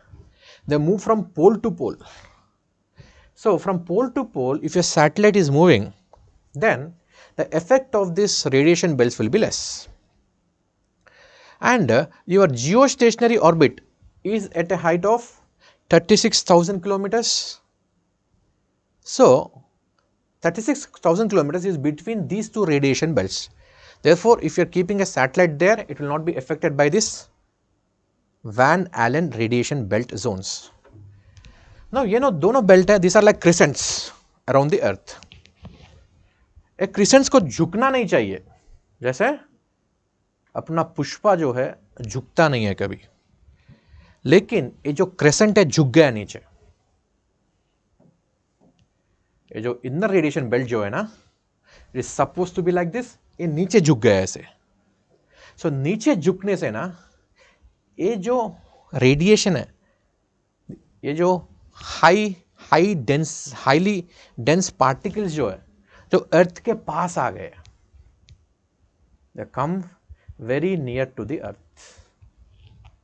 So this is located at a height of 200 kilometers above the surface of the earth. It is supposed to be at 640, लेकिन 200 किलोमीटर के ऊपर आ गया। So जब ये highly charged particles, when they are come near to the surface, there the magnetic field of the earth is very weak. So in this zone you should not venture. In this zone, even ISS, International Space Station, when it is passing from this route, it will see that it avoids this, because यहाँ पे highly charged particles है। Understood? अभी literature पढ़ लेना, पूरा समझा दिया। Okay? Because मुझे ना, okay, ये सब समझ में नहीं आता। Pictures के through मुझे समझता हूँ easily. That's why I also thought that, okay, if I'm explaining you through the pictures, it is better. What do you think? Now you understood the entire topic. Now read this. The South Atlantic anomaly is an area where Earth's inner Van Allen radiation belts comes closest to the Earth's surface. अभी समझने में आसान है? Yes or no? So dipping down means झुकना, okay, जो पुष्पा कभी नहीं करता है, to the altitude of 200 kilometers. So this leads to increased flux of energetic particles in this region and exposes orbiting satellites, including the ISS. So these are harmful for the satellite also. The effect is caused by the concentricity of the Earth and its magnetic dipole, and it has been observed to be increasing in its intensity recently. Actually, this non-concentricity is this. So the rotational axis of the Earth and the magnetic axis of the Earth, they do not coincide with each other. They have a angle between them. And remember one more point here, something called as, a concept called as antipodal. Something called as antipodal. If you are taking geographical north and geographical south, when you are drawing a line, they pass through the center of the earth. Okay, so these are called as antipodal. But if you are taking the magnetic north and the magnetic south, they don't exactly pass to the center, means they are not exactly opposite to each other. So magnetic axis is not antipodal. So if in exam this word is coming, beware, it is not antipodal. See, the things which are there in the news recently, I am explaining them in more detail. That's why on magnetic field of the earth I am taking more time. And I don't think, anywhere, okay, you must have read this with this clarity. इतना explanation कहीं पे आपका हुआ होगा. Even if you are reading these things, you might be blindly mugging up these things, but you won't be able to understand that easily. Understood? Okay, thank you.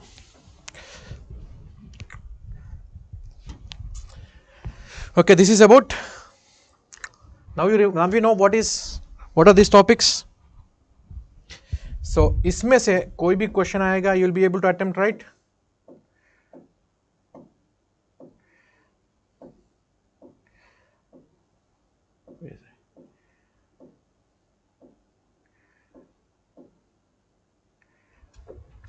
So I explained what is changing magnetic field of Earth. It is moving from Arctic Canada to Siberian Canada. Second is South Atlantic anomaly. This also you know. It is the point where the magnetic field is weakest. Next, third one is Van Allen radiation belt. So any question which comes from here, कितना भी tough होने दो, you should be able to attempt. Understood?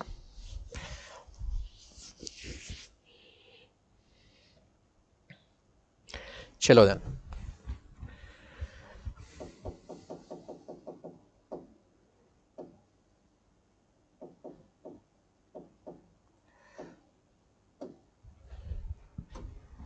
So the core topic is done.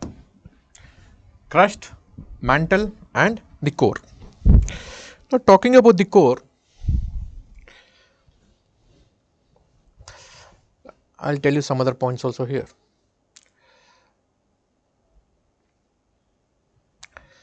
I'll start from here only. See, the heat which is there inside the earth has to be transferred out, because any system, natural system or artificial system, anything cannot stay in high energy forever. High energy state में कभी भी नहीं रह सकता है. अभी ये रणवीर सिंह थोड़ी है. रणवीर सिंह देखो, is in high energy state all the time, is active full time. कभी थका हुआ दिखा आपको रणवीर सिंह? नहीं, वो अलग ही प्राणी है, एलियन है वो. बट जो भी नेचुरल सिस्टम्स है, okay, they always want to move from high energy to low energy. So there is lot of heat inside the earth. इस हीट को डेसिपेट करना है, इस हीट को बाहर निकालना है. So there are 3 ways of heat transfer. One is conduction, other is convection, third one is radiation. And for the radiation to be effective, radiation के लिए कोई मीडियम नहीं चाहिए. For the radiation to be effective, you need to have a transparent body, but earth is not a transparent body, it's an opaque body. Next, conduction. For the conduction to happen, see, metals are very good conductors. That's why जो कढ़ाई का जो होता है ना, ये वाला part, okay, if it is made up of iron, आपकी हाथ जलती है. That's why यहाँ पे कुछ क्या होता है, wood होता है, कभी कभी प्लास्टिक होता है, because plastic and wood is not a good conductor, it's a bad conductor. So for the conduction to happen, the earth should have been made up of a metal ball, but unfortunately, except the core part, the earth is not made up of a metal ball. It is made of rocks, and rock is a bad conductor of heat. So radiation not possible, conduction not possible. So what is the effective way of heat transfer? Convection. So convection में क्या होता है? The particles themselves, they will move, okay, to transfer the heat. Some graphics also. ये है convection. So this flame which is there, it is heating the air, and the hot air will be touching your hands. This is convection. And if you are having an iron rod in your hand, through iron rod, the heat is conducted to your hand. This is conduction, and this is radiation. The air is not coming, it is coming in the form of infrared radiation. Now, the heat which is there inside the earth has to be conducted, so not conducted, it has to be transferred. So that's why the particles themselves, they'll be moving out. So they'll move out. Sometimes they won't be able to come out that easily.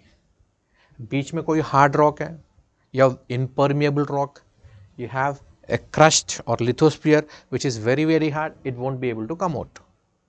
It will be forming a head like this. So these heads are also called as mantle plumes. These are called as mantle plumes.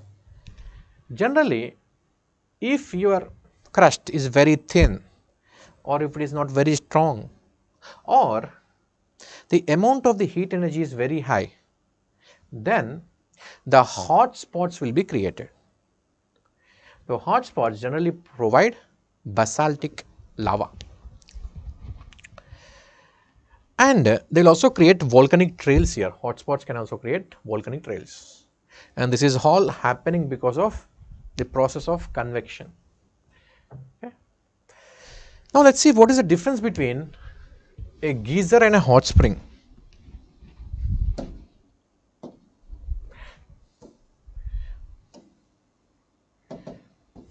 So this is the crust of the earth. So inside the earth it is very hot, पूरा hot है. So this is the core, and बीच में क्या है, mantle है. And from the mantle,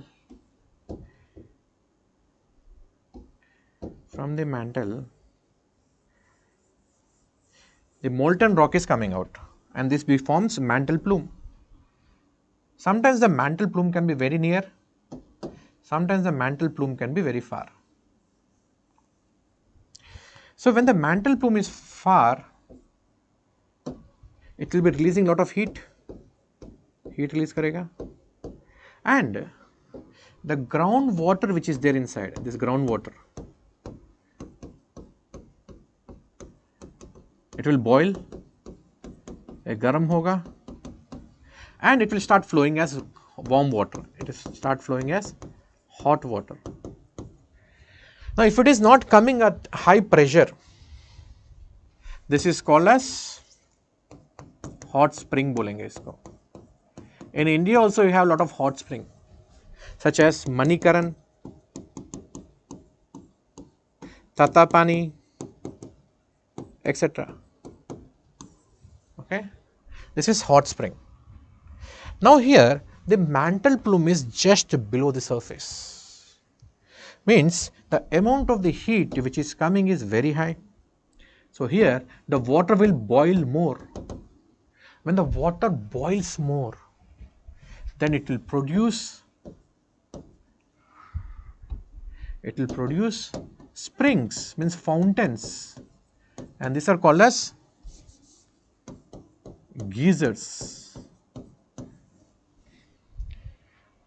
जब पानी fountain के form में बाहर आता है ऐसे हाई प्रेशर में, so it is producing geyser, and geysers are used for the production of electricity.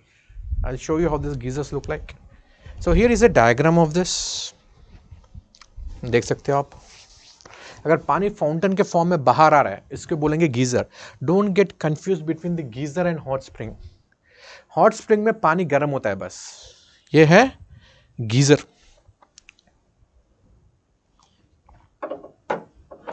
Geyser. The geyser can also be produced in the beginning of the volcanism and the end of the volcanism. This is hot spring. Here the fountain is not coming. पानी गर्म आ रहा है. If you have been to Manali, Manali से थोड़ा 3 kilometre ऊपर वशिष्ठ एक जगह है, या मणिकरण जब गए हो, या if you go to Kashmir, okay, so there you will find this such kind of hot water coming from underground, and this kind of heat which is coming inside the earth, from the earth, this is called as geothermal heat. This is called as geothermal heat. Geo means earth, thermal, geo means earth, thermal means heat. Okay.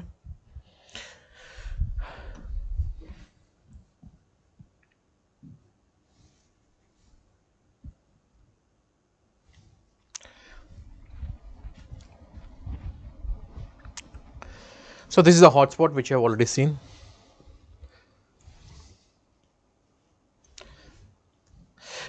Okay. So I hope I have done all the topics in the interiors of the earth and the related current affairs. Okay. So next topic is, what are the various evidences of the interiors of the earth? Evidences.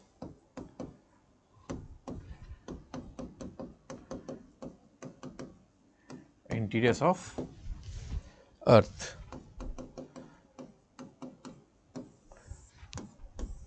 So here you have some direct evidences. This is a cliche topic, this topic you know, but still I'll tell you some points which might be of some importance to you, and also I will link with the current affairs. Okay. So what are some of the evidences here? So you have direct evidences, you have indirect evidences. So in direct, you have mining. Okay, the world's deepest mines are 3.5 kilometers or 3.8 kilometers or 3.9. ये कुछ specific mines है, इसलिए मैं इसका बता रहा हूँ. अभी रिसेंटली ऐसा कुछ न्यूज़ में आया था regarding the depth of the mine.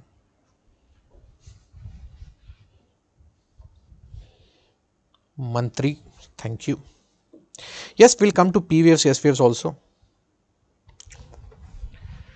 See, KGF पता है आप सबने KGF देखा है, रॉकी भाई की movie KGF, Kolar gold field, Kolar gold field.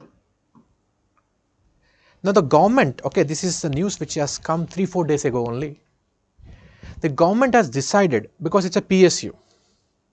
Now India is trying to increase or accumulate more gold mines, not only in India but also in abroad. So recently, okay, the government of India decided to mine KGF again, and KGF की जो depth है around 3.8 kilometers. And ये ध्यान रखना, जहाँ पे भी world में, wherever in the world you have deep mines, these mines are generally for gold or diamonds, because going deep inside the earth is very difficult job, बहुत ही मुश्किल है. आप इतना अंदर जा रहे हो, उसका मतलब क्या है? दैट मीन्स अंदर कुछ वैल्यूएबल मिल रहा है. आप इतना मेहनत कर रहे हो एग्जाम के लिए, इतना मेहनत क्यों कर रहे हो? बिकॉज इतना मेहनत करोगे तो फाइनली जो फल मिलने वाला है, okay, that is going to be very good, that is very valuable. That's why you are working so hard. See, life के साथ रिलेट करो. आपको अगर एग्जाम में कुछ क्लिक नहीं कर रहा है, okay, then okay, they are saying that no, deepest mine, okay, in Australia, Kalburgi, okay, is found. Which mine is that? Something like that they are asking. Okay, ये लॉजिक लगाना है आपको एग्जाम में. इतना डीप जा रहे हैं मतलब कुछ तो वैल्यूबल होगा, एंड वैल्यूबल क्या है? सोना. Right, understood?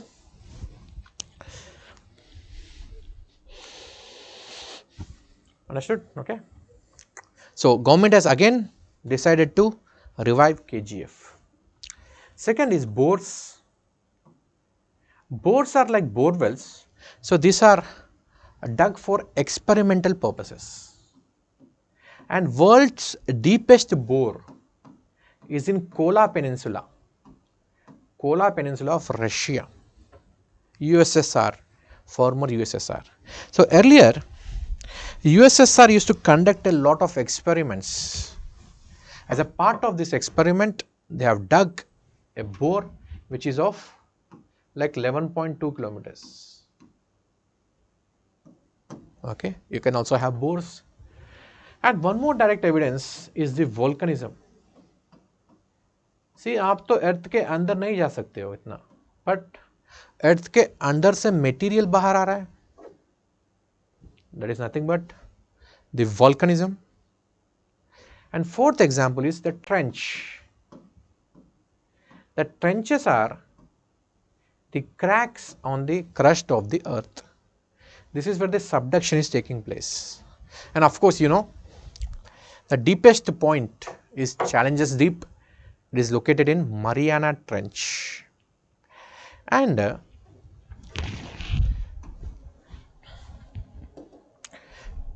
there is one location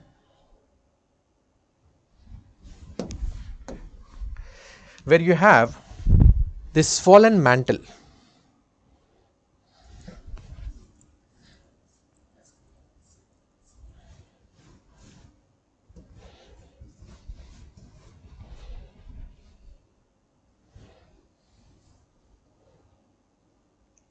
So this is South America. I hope you are able to figure it out. South America के नीचे ये देखो, here you have Scotia plate. Scotia plate. So Scotia plate is a minor plate, and along this Scotia plate you have a trench called as South Sandwich Trench, and this South Sandwich Trench, okay, has swollen mantle. This has swollen mantle. See, you won't be able to go very deep inside the earth, but here the mantle has swelled and has come up. So that is how you are directly able to read the mantle also. Okay. कौन है ये? See, Atlantic ocean में trenches ज़्यादा नहीं है, 3 trenches है. One is the South Sandwich Trench. Okay, in Caribbean, you have Cayman Trench, where you have Cayman Islands, which is famous for round tripping, and you have Puerto Rico Trench. Puerto Rico, Despacito, that one. Okay, you have 3 trenches in the Atlantic Ocean. Okay, and one of such trenches is the South Sandwich Trench. So these are the direct evidences. What are the indirect evidences? Indirect evidences are the smooth spinning of Earth, means Earth is able to spin very smoothly on its axis. That means the mass distribution is uniform. If there is okay, informal, okay, or if there is imbalanced mass distribution, then you will not be having smooth spinning. Next is the density studies. Density studies. See, the average density of the Earth is 5.5 and the crust has a density of 2.2. It means that there is something which is more denser inside. That's why the density of the core is around 13 gram per centimeter cube. And of course, next is meteorite rocks, not meteors. Meteor is a burning star, meteorite. So there is a difference between these 3. If this is the Earth, this is the atmosphere of the Earth. This is all the atmosphere. See, outside the atmosphere, it is called as meteoroid. When it is burning, because when it is shooting into the atmosphere, it starts burning. It is called as meteor. See, daily thousands of meteors will be shooting towards the Earth.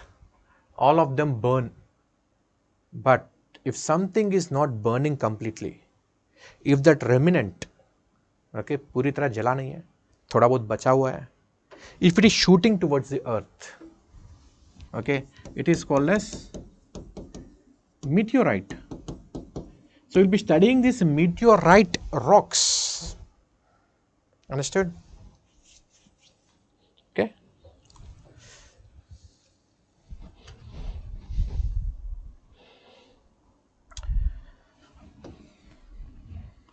And of course, you have PNS waves or seismic wave studies.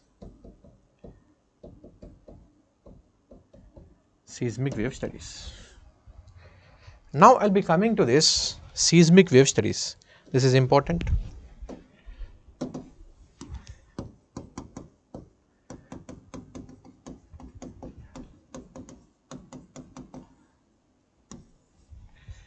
The place where the earthquake is triggered,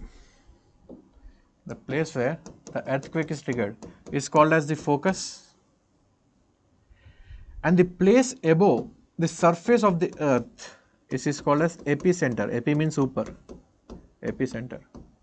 The focus is also called as hypocenter.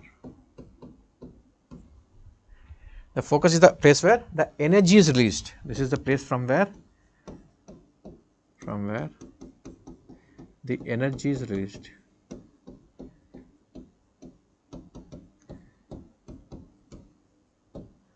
Okay, and depending upon where the focus is, it is divided into shallow focus, intermediate focus and deep focus.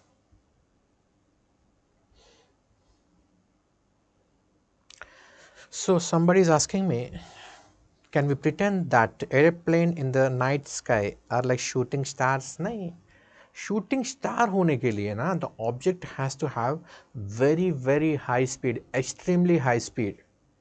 Then only between that object and the atmosphere the friction will be generated, and this friction will result into fire. Okay, plane का speed कितना होता है? 600 kilometre per hour, 700 kilometre per our.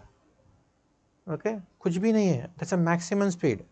So at that speed enough friction is not generated, and moreover the level at which the airplane is flying, वहाँ पे temperature होगा -40 -50 degree centigrade. इतना ठंडा है भाई, कैसे जलेगा आग? नहीं ना. अच्छा, it's just a song. Okay, oh nice. I don't know. Okay, I'm not Gen Z like you. So this is the focus and this is the epicenter. Now, what all energies are released? What all types of waves? Types of the waves which are released during the earthquake. See, the answer will be all the above. भाई कुछ भी release हो सकता है ना. कितने type of waves हैं? आपने जनरली क्या पढ़ते हो? You will study that earthquake waves are PNS waves, PES or L and R. These are the waves which you will be studying, PSLR. And PSLR is mechanical wave. Mechanical wave. See, not only mechanical wave, electromagnetic waves are also released.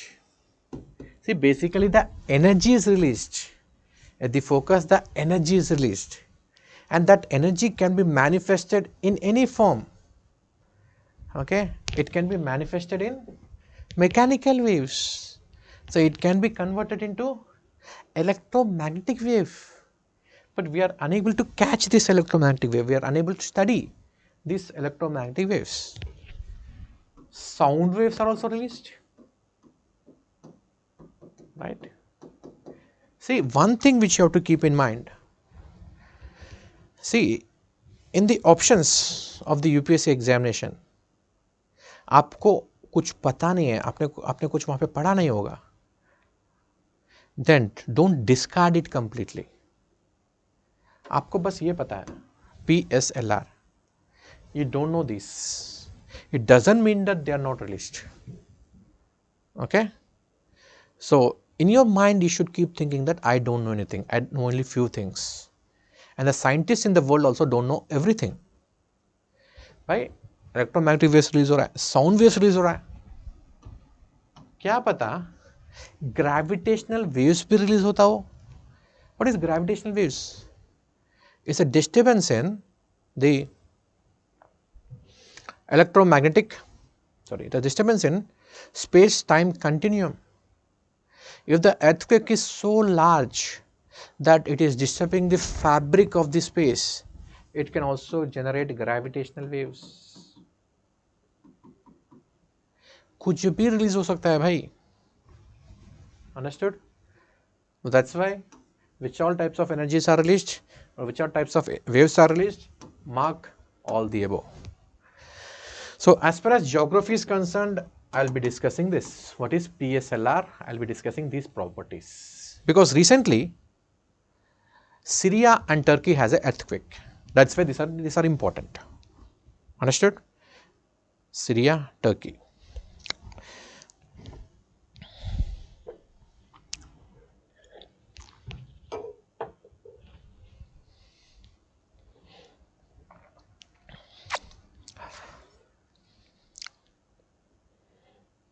Please भाई लड़ो मत, Edward. Okay. So Javed is asking why you have different terminology.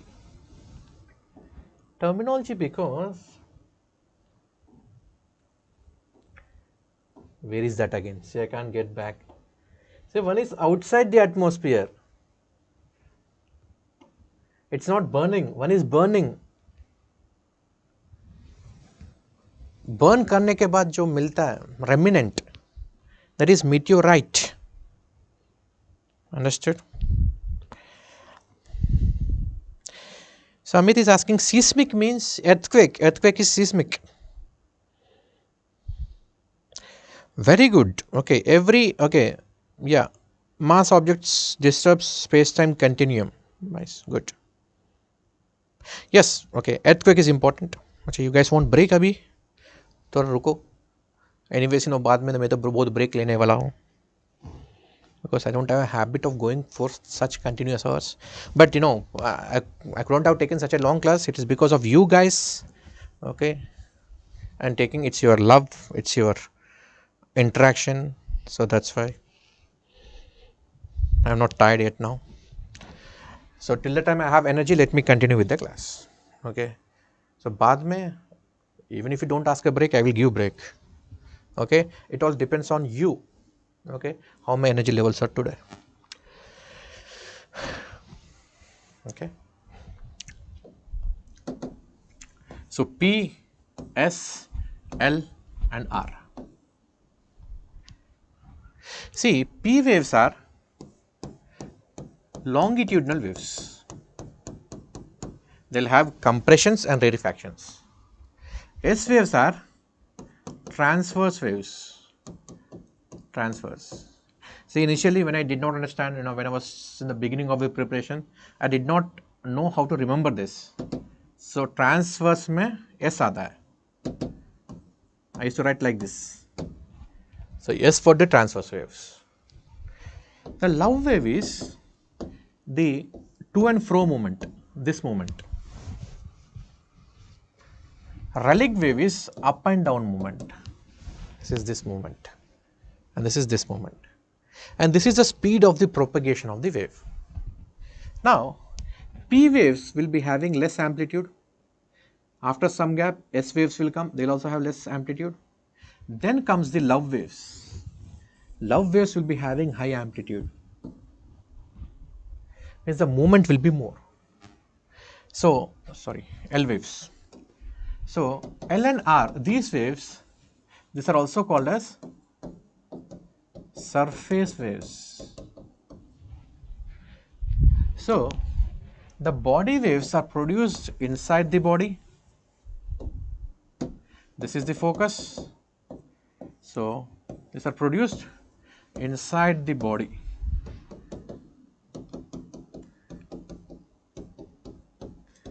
Inside the body. That's why they are called as body waves. And please remember this, the body waves will produce the surface waves.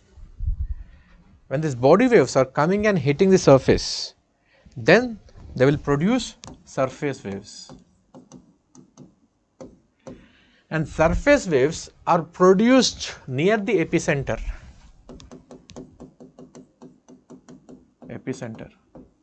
Away from the epicenter, okay, these surface waves will die.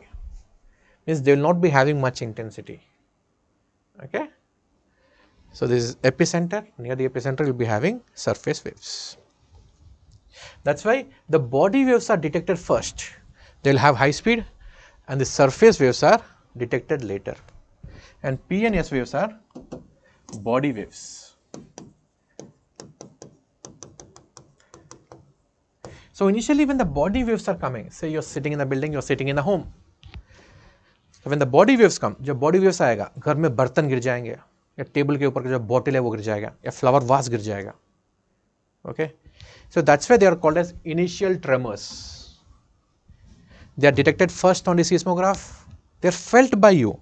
थोड़ा बहुत what if you're sleeping on the bed, थोड़ा बहुत bed हिलेगा.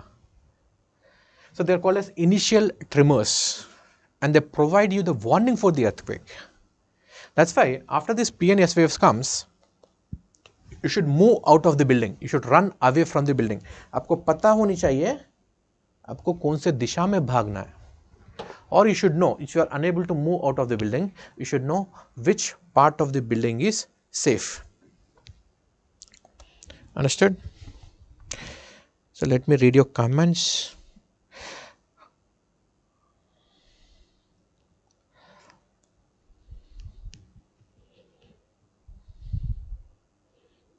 Okay.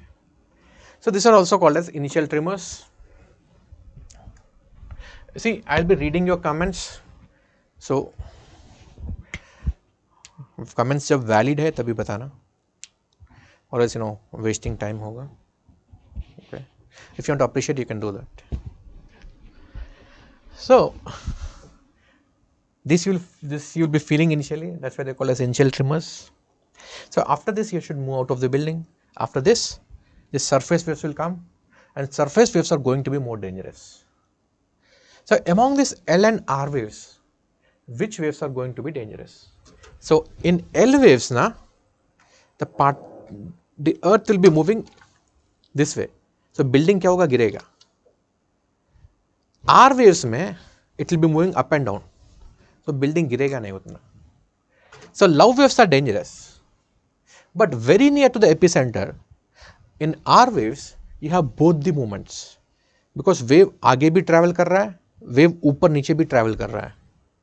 So very near to the epicenter, the R waves are most dangerous. But little bit away from the epicenter, love waves are more dangerous.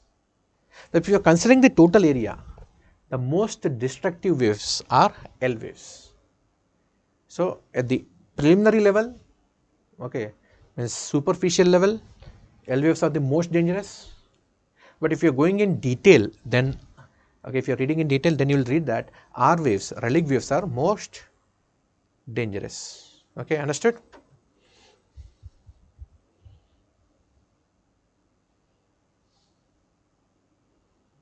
Okay. In real life also, love waves are more dangerous, especially if you are preparing for UPSC. So these P waves are also called as primary waves because they are received first on the seismograph. S waves are received next on the seismograph. Understood? So this is about PSLR. And if you see the other properties here, the P waves can travel through all the mediums, irrespective of it is solid or liquid, because this is nothing but, okay, it's like giving dhakka, spring type hai. So if a solid body is pushing the liquid, then this impact will also be transferred in the liquid. Therefore, they can travel through solid and liquid. But if you are taking S waves, transverse waves is the up and down movement. If you are moving a solid up and down, do you think the liquid beside it will move? So this is liquid, this is solid. If this is moving, the liquid will not move. But if a solid is pushing this liquid, this impact will be felt on the liquid as well. So the P waves travel through all the mediums. They do not require rigidity. Whereas the S waves, they travel through only solids. They require rigidity. Therefore, the S waves will not be traveling through the core. This is the core. Through the core, the S waves will not travel. So that's why you will have, this is a core, that's why you have this S shadow region. So since they do not travel through the liquid, so this region, this is called as S shadow region.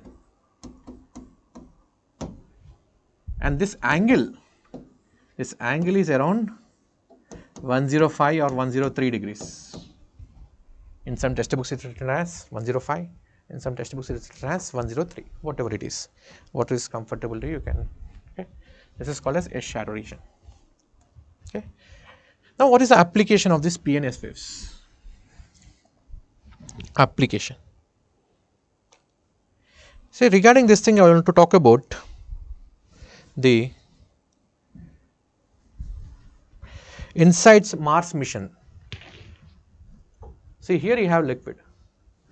So, what the InSights mission of Mars will be doing is that it will trigger Mars quakes on the surface of the Mars.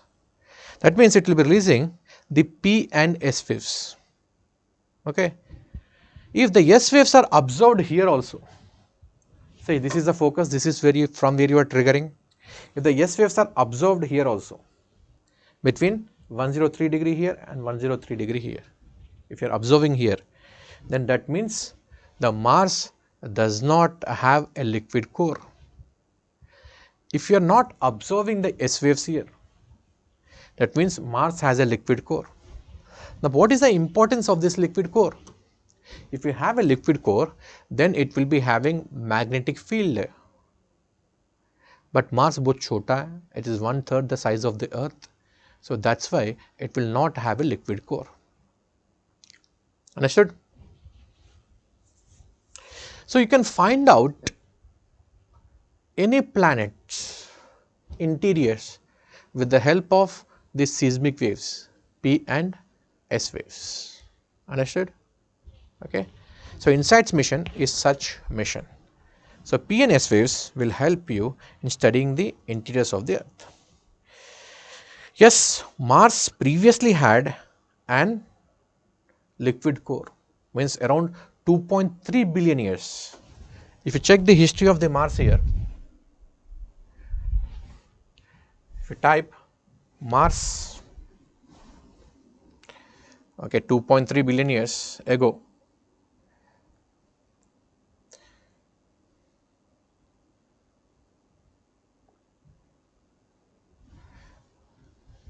okay. So, this was Mars 2.3 billion years ago. It had everything which Earth had. Mars had oceans, Mars had atmosphere, Mars had continents, Mars had continental drift, it had plate tectonics. It must have had life also. It is just because it had a liquid core. Okay.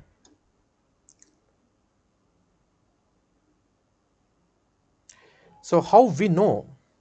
Because today on Mars you will find the deposits of the rivers, you will find glacial valleys, you will find river valleys. And according to James Hutton principle of uniformitarianism, present is the key to the past. आज भी अर्थ के ऊपर आपको यह सब मिलता है. You will find glacial valleys, you will find riverine deposits, and similar such kind of deposits are also found on the Mars. That means the same processes which are there on the Earth today, these are the same processes which are active on the Mars also in its geological past. Understood? Okay. So, this is about the interiors of the Earth and the seismic wave analysis. Understood?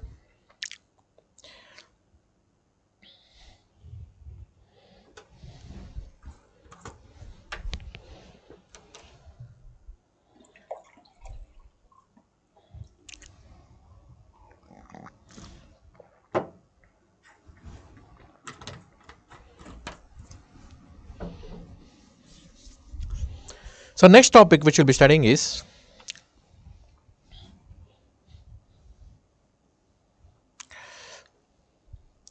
rocks. Now, rocks, why? Why rocks? Because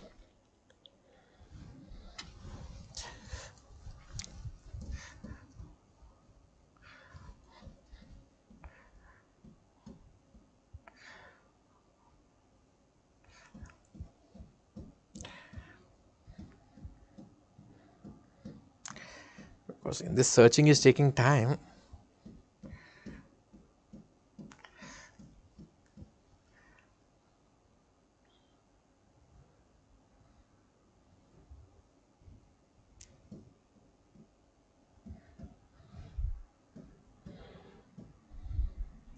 I'll do one thing, I will come towards this later. जो भी current का part है ना, मैं एक ही बार explain कर दूंगा, but I will tell you the context here why you have to study rocks. So whatever I explain, I'll always tell you why rocks is important this year. Because there is an island around 1000 kilometers away from South Africa, here somewhere. This is, sorry, South America. On this island, plastic rocks are found. On this island, plastic rocks are found. So how these plastic rocks are made, we'll study later. So this is the context. Okay, so that's why I'll be dealing with the topic rocks elaborately. Understood?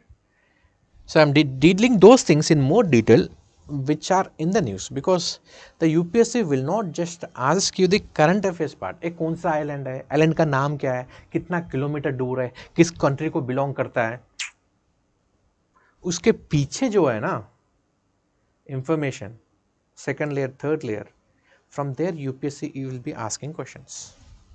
Understood?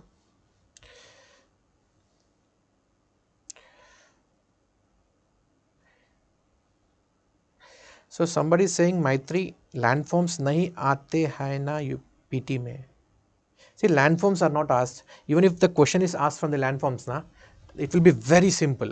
They'll be asking like Sir Q is associated with which of the following. Means कौन सा process से create होता है.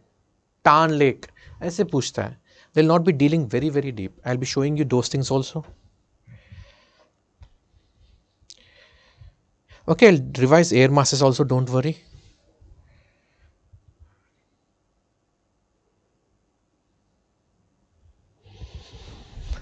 Chalo, rocks.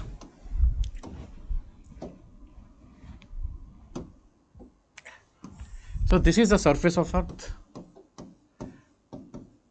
Surface of the Earth. And this is the core. ये core है. And core बहुत गर्मी है. It's very hot. Because why? Because of the residual heat, radioactivity, and because of the heat due to pressure. And from the mantle, the magma will be coming out. And this magma which is coming out, it can freeze here, or this magma can come out also. When the magma comes out, it's called as lava. So when the magma is frozen, it will be forming intrusive rocks. It will be forming intrusive igneous rocks. So that is why these are called as igneous rocks. Igneous, the word igneous is derived from the word ignis. Ignis means ignition. Ignition means fire, hot like fire. So that's why these are called as igneous rock. Since they are formed inside, they are called as intrusive igneous rocks, and these are extrusive igneous rocks. So this is how generally these rocks are formed.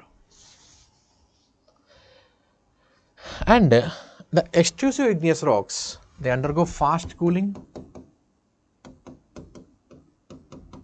Fast cooling. That's why they will not have any crystals. They will not have any crystals. Now, intrusive igneous rocks, they undergo slow cooling. That's why they will be having crystals. Means the same rock, if it is solidified inside the earth, it will have crystals, visible crystals.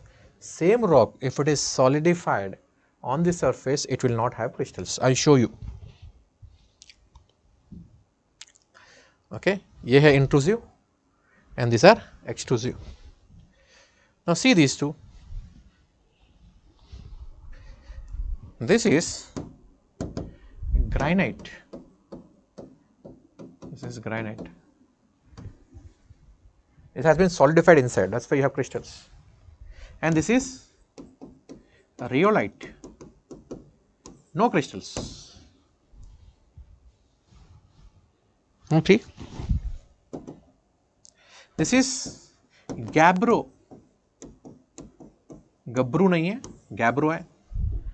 It is intrusive, crystals है. This is basalt, no crystals because of fast cooling.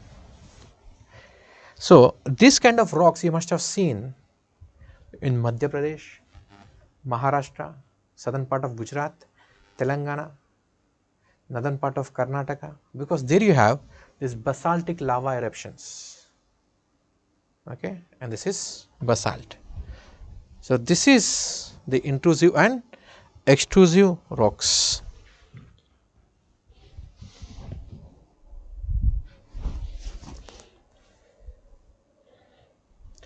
And these are the igneous rocks. And what are the properties of igneous rocks? No layers. They will not have any layers. They will not have any fossils. And examples are these. These are the examples of the igneous rocks. And drawing a table, this table will be very helpful to you. Here you will be having extrusive and these are intrusive. This is rhyolite, this is andesite, this is basalt, and this is comatite, this is peridotite, this is gabbro, this is diorite, and this is granite. See, you don't have to mug up this table entirely, but for mains you have to. So, granite. Now, what are the economic uses of these gases? Sorry, rocks. The granite is hard and it has got cooling effect and it has got crystals. It has got a pattern. So, that is why it is used as construction material. Now, granite is found everywhere, almost everywhere in India in the peninsular part. In fact, the peninsular part of India, means south of Vindhyas, it is mostly made up of granite and its metamorphic form gneiss. Okay, then basalt is found in the basaltic eruptions such as the Deccan lava plateau, and these rocks are also arranged with increasing depth. So, here the depth is increasing. So, these rocks are found deeper inside the earth and these rocks are found on the surface, and they are the intrusive and extrusive forms. Okay. So, this is about the igneous rocks. Then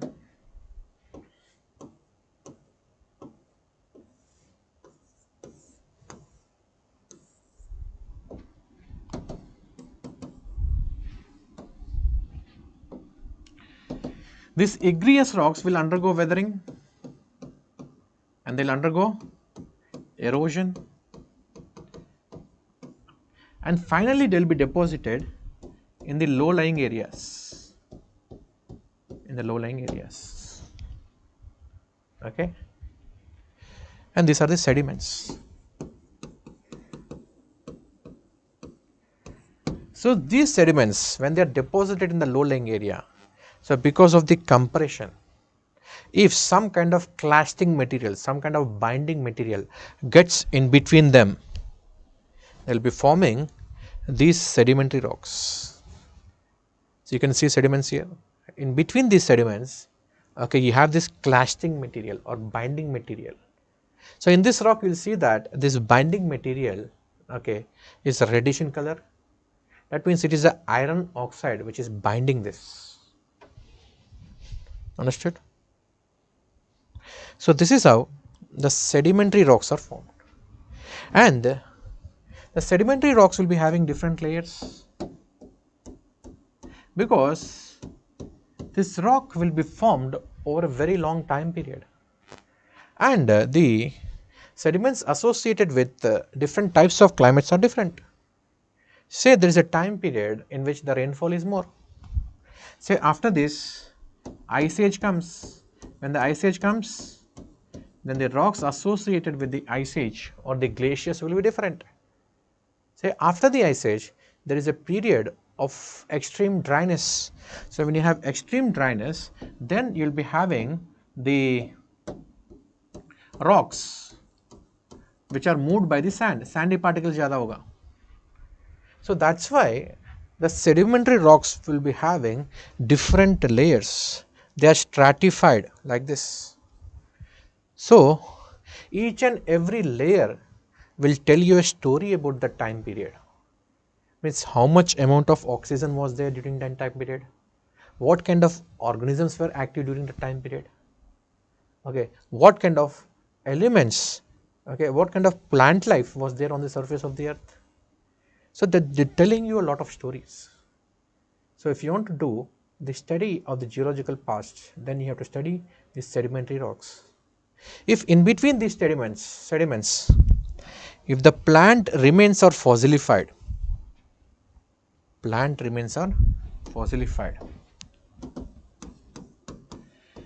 in future these plants will be converted into coal.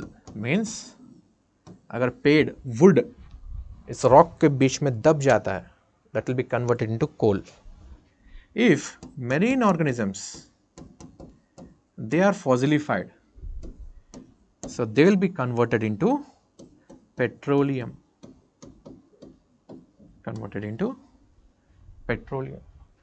And depending upon the type of the marine life, you will be having different types of petroleum products. At some places only gas is released. At some places only oil is found. Generally the natural gas, because nowadays gas is in the news because of the Nord Stream 1, Nord Stream 2, and because of Russia, Qatar, etc. So if marine microorganisms die more, if they are fossilified more, then you will find more natural gas. If the other organisms such as jellyfish and all, if they are found in more quantity, if they are fossilified in more quantity, then petroleum is found. Understood?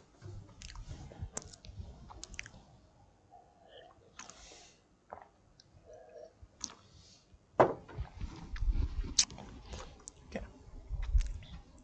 So this is about the sedimentary rock. So this is how the sedimentary rocks also look like. So you are having various layers. Now see, this is a sandstone, a red sandstone. So most of the Mughal monuments, they are made up of red sandstone. Even the new parliament building is made up of red sandstone. So the red color in this red sandstone is because of the presence of iron oxide, and iron oxide is acting as a clasting material, it is acting as a binding material. This is white sandstone. Now history भी link कर सकते हो. This is Mathura school of thought, this is Gandhara school of thought, and nowadays Kandahar. So white sandstone में चूना होता है, बीच में चूना, calcium oxide. So calcium oxide is acting as a binding material between the sediments. That's why it is white in color. Okay. Then metamorphic rock.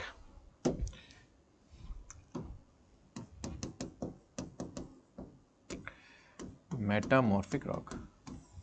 See, either the sedimentary rock or the igneous rock, both of them can undergo pressure and temperature changes, and they will undergo metamorphosis. They will undergo metamorphosis. Metamorphosis is nothing but change. For example, if you're crushing this sedimentary rock, इसके ऊपर pressure apply कर रहे हो, इसको आपने भट्टी में डाल दिया एंड उसके ऊपर प्रेशर अप्लाई कर रहे हो, do you think the structural and mineral composition will be the same? No, it will undergo metamorphosis, change, that is metamorphic rock. And examples of this metamorphic rocks are this, that is granite will become gneiss, sandstone becomes quartz,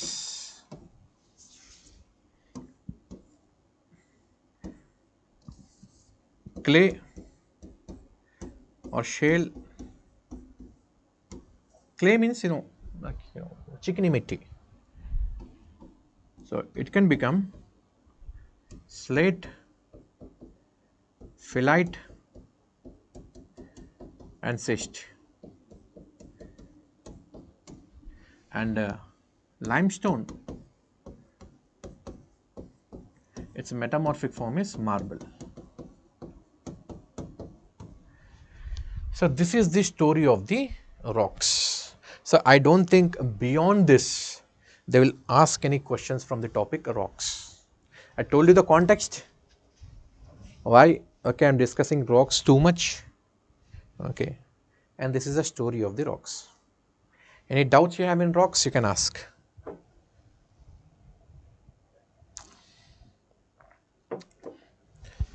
I hope no doubts, I cleared everything.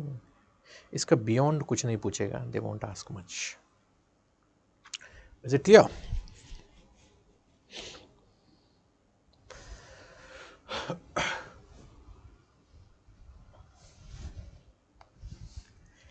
Break, okay, wait some time, will finish one more topic, उसके बाद break लेते हैं.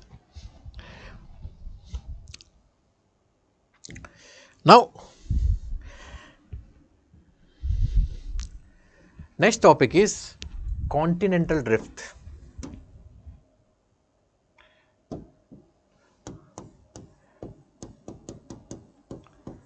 Continental drift.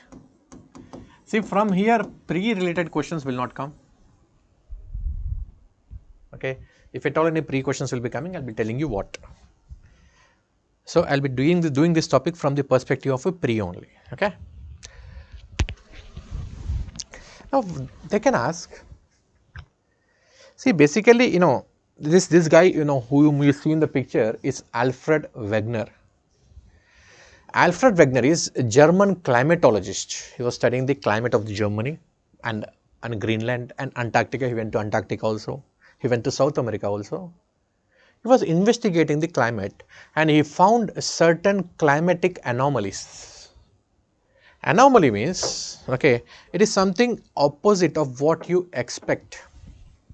He found something different than what is supposed to be there. That is called as the climatic anomaly. So, his Alfred Wegener, okay, when he was investigating in the world, he found some climatic anomalies. So, from that, he has come to a conclusion that continental drift is happening. So, pre में क्या पूछ सकता है? Okay, so इससे आप क्या relate कर सकते हो? You can relate plate tectonics. Now, for the plate tectonics to happen, you need to have a layer called as asthenosphere. So, while discussing the interiors of the earth, I did not discuss asthenosphere because I will discuss asthenosphere here. Because until and unless I don't find a context, I will not discuss. Understood?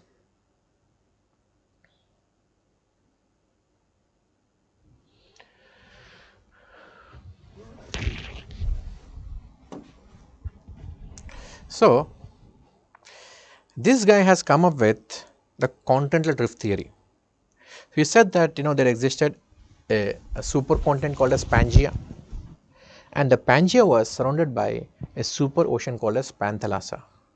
Then this Pangaea split into two parts, Gondwana land in the south and Laurasia in the north. Okay. Then it was further splitted So this is from where North America, Europe, Asia has been created, and from the Gondwana land, South America, Africa, India, Australia and Antarctica is created. So this is the present day. So he has given this theory of the continental drift. Now while he was explaining this concept of continental drift, he has used the concept of Sial and Sima. Sial, Sima. So Sial is the continents and Sima is the ocean. So he assumed that the Sialic continents are drifting and floating over the Sematic oceans. Now why he has assumed this? Because he himself was climatologist. इनको climatology के बारे में पता था, geomorphology, geology के बारे में बहुत कम पता था. He has used the concept of Edward Suez. He has used the concept of Edward Suez. Edward Suez was a geomorphologist. He gave this concept. So this is like the wooden blocks floating on the water, or the ships which are floating on the water. So from there he has taken this concept of Sial and Sima. So he did not know why the continents are breaking or why the Sial is breaking. इनको पूछा था ये क्यों break हो रहा है? He said that when these continents are moving, the leading edge, means your सामने वाला part, is unable to keep pace with the trailing edge. So पीछे वाला part is unable to keep pace. That's why they are breaking. So he kind of gave very weird explanations, but he is still considered to be the greatest because he is the first one who planted the idea of continental drift. Because before this, people used to consider that oceans and continents are permanent. He is the first one who has planted this idea. That's why he is considered to be the greatest. Okay, I'll tell you what kind of evidences he has presented. He has presented the evidence of jigsaw fit. Because, okay, he said that, even till today, South America and Africa seem to be fitting into each other. So, यहाँ से कुछ, ये mains का part है, pre में उतना नहीं पूछेगा. That's why I'm rushing here. Okay. He also said that, okay, not only the coastline is fitting into each other, but also the edge of the rocks fit into each other. Edge of the rocks, faulting lines, these are called as structural evidences. The structural evidences are also matching. Okay.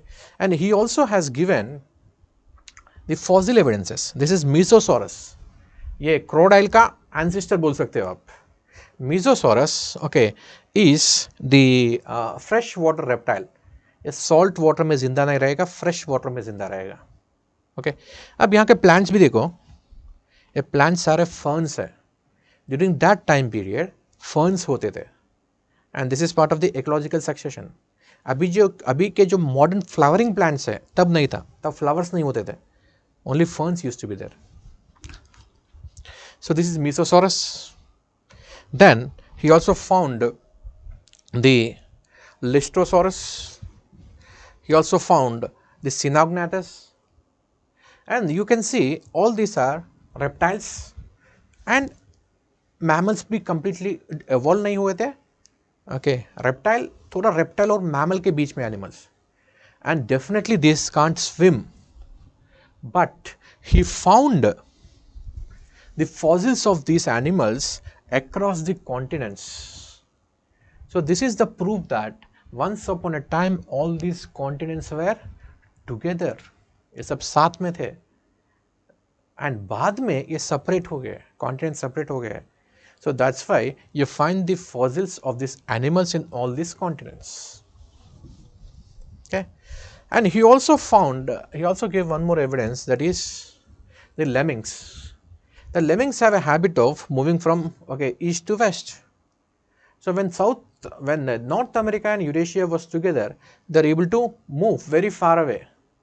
But once North America was separated from Eurasia, they did not find any land further. इसलिए Norway के coast में आपको बहुत सारे fossils मिलते हैं lemmings का. So this is also one of the proof.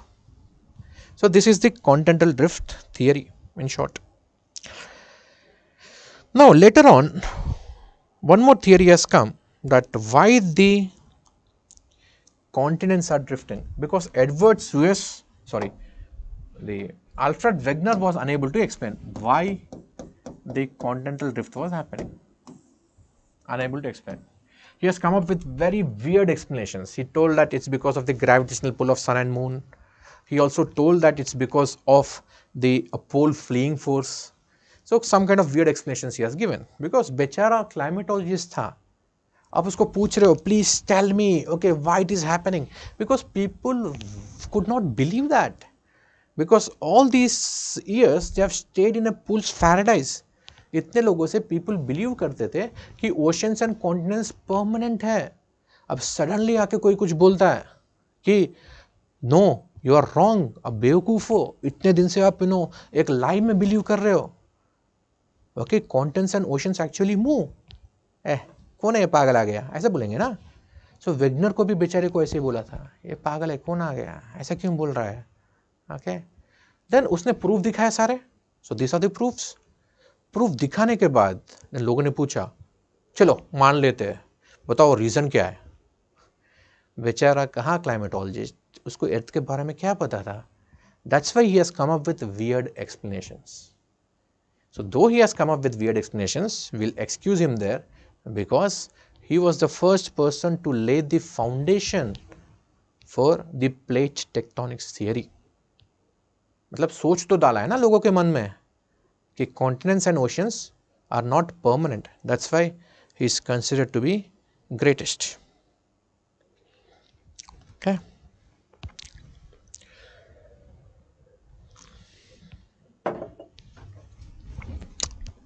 Then came Arthur Holmes.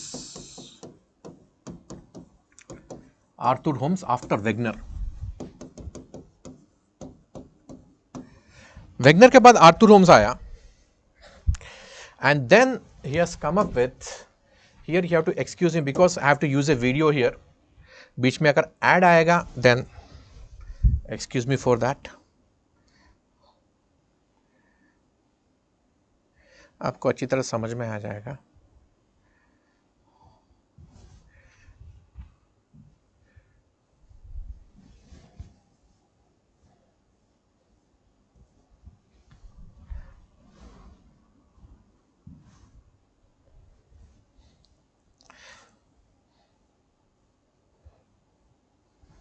It's a very small video.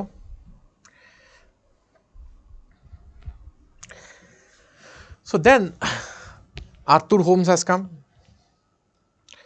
So Arthur Holmes has explained why the earth has moving plate tectonics. Okay, what is the reason behind the moving plates? Okay.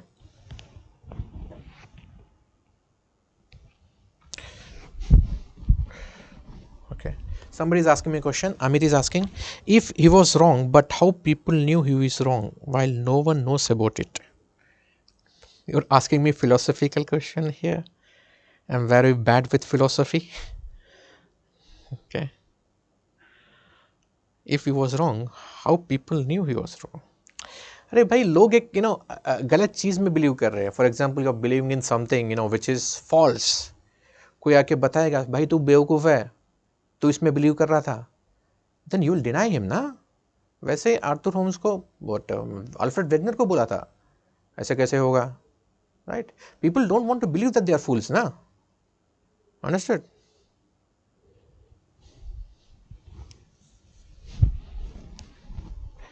Now there is lot of heat inside the earth. This heat has to be dissipated outside, and this heat energy is dissipated with the help of these mantle convecting cells. So look the way it is rising. So the molten rock is trying to come out, and these are called as the mantle convecting cells. Arthur Holmes is the first person who found this. So, the molten magma, so molten rock, which is magma, is rising up. When it comes up, it will be cooled, again it will be going back. So, this is called as the principle of the mantle convecting cells. So, next, Arthur Holmes has given the principle of MCC, mantle convecting cells. It is nothing but the process of convection. So, this is how the heat is released. Heat is released. And this is responsible for plate tectonics. So, this is the lithosphere, and below the lithosphere you have this mantle convecting cell. This is called as a rising limb. This is called as a sinking limb. And this is called as a diverging limb. So, when this limb is diverging, it is dragging this lithospheric plate above. इसको drag कर रहा है. Like it is shown in the picture here. So, when this is moving,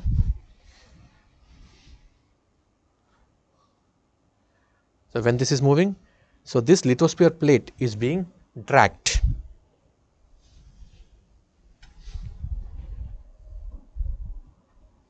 Okay. And here you will be having the divergence. Okay. So, here the rift valley will be created. Rift valley will be created. Okay. So, this theory has been given by Arthur Holmes. Then first came the Wegener.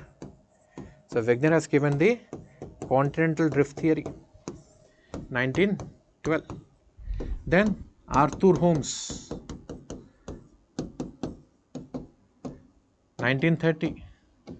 Then sea floor spreading hypothesis. Sea floor spreading. This is given by Hess and Dietz.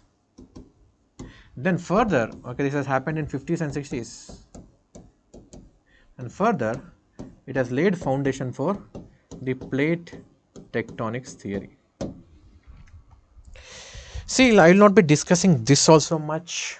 I will discuss 2 points which are very important here, that I can discuss in plate tectonics theory also. Okay, I am not discussing theory here. Then came the plate tectonics theory. This theory is still continuing. This was developed in 60s and 70s. So, this has been given by the people like Mackenzie, Wilson, etc. And this theory is still continuing. See, before 1912, okay, before 1912, people believed that oceans and continents are permanent. So, Wegener has told that no, it is not permanent. Finally, we are believing in plate tectonics theory. Is the plate tectonics theory completely true? We are believing in this now. It might not be completely true, but it is able to explain most of the phenomena. Understood? Now, if you know this, then we will always give a benefit of doubt to those statements. तो UPSC में जो भी statement आएगा, आपको अगर पता नहीं है, इसका मतलब नहीं है कि वो नहीं होता है. आपको सोचना चाहिए ये क्यों नहीं हो सकता है. Okay, understood? Based on this logic, now you will be able to solve at least 10 questions. Understood? So many comments here.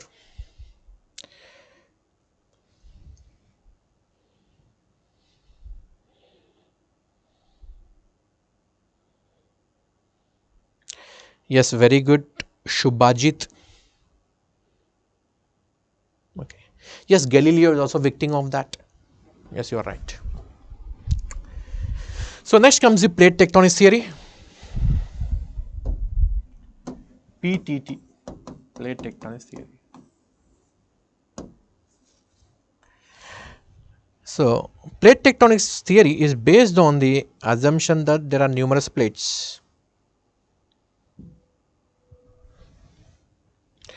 Okay, there are numerous macro plates, micro plates, okay, or major plates, minor plates, and micro plates. Small plates are also there, right?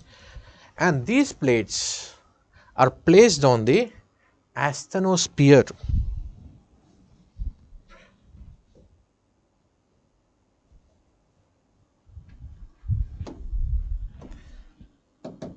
So, the crust, this is the continental crust and this is the oceanic crust. The continental crust and oceanic crust is floating on a layer called as asthenosphere, and the depth of this asthenosphere is around 400 kilometers, and the depth of this crust plus the upper part of the mantle, this is crust and upper part of the mantle, this is called as the lithosphere. Now these plates are made up of the lithosphere, okay, which is, and these lithospheric plates are floating over the asthenosphere, okay. So these are these plates. So just now I have shown you this Scotia plate is located here. This is the Indian plate, this is Australian plate, and this entire Indonesian part, Indonesia, Malaysia, Philippines, all these are part of the Eurasian plate, though it has lot of micro plates also. And these plates have three types of interactions. Okay, this is the transform plate interaction. Means these plates can move side by side. This is divergent plate boundary. Here the plates are moving away from each other. This is the convergent plate boundary. Plates are moving towards each other. That means here the people are getting into relationship. Makeup हो रहा है यहाँ पे. Plates are moving away from each other. Breakup हो रहा है. यहाँ पे क्या होता है? यहाँ पे plates are just sliding past each other. That means you people are moving just side by side, but not talking to each other. So यहाँ पे कुछ नहीं हो रहा है. Side by side move कर रहा है. That's why this is also called as the conservative plate boundary. This is also called as conservative plate boundary. So this is a divergent plate boundary. Plates are moving away from each other. So when plates are moving away from each other, new oceanic crust is created. Construction is happening. That's why it is also called as constructive plate boundary. So called as constructive. आपको याद नहीं रहता है तो ऐसे याद रखना, जब आपका ब्रेकअप होता है, एक दूसरे से दूर जाते हो आप, लाइफ में क्या होगा? कंस्ट्रक्शन होगा. आईएएस बन जाओगे आप, आईपीएस बन जाओगे, वो मुझे छोड़ के चली गई, चलो मैं कुछ बन के दिखाऊंगा, like that. So this is convergent plate boundary. If you are preparing for civil services, you are getting into relationship, क्या होगा लाइफ में? This is destructive plate boundary. So plate tectonics के भाषा में, if there is a oceanic plate in between, if the plates are moving towards each other, the oceanic plate will undergo subduction, it will undergo destruction. So this construction destruction is with respect to the plate boundaries, oceanic plate boundary, whether the oceanic crust is being created or the oceanic crust is destroyed. Understood? So somebody is asking, Maitri is asking how to remember the names of the plates. या ज़रूरत नहीं है सारे plates का नाम याद रखने के लिए, स्पेशली फॉर प्रीलिम्स ज़रूरत नहीं है. कौन सा याद रखना है, I will tell you. Okay,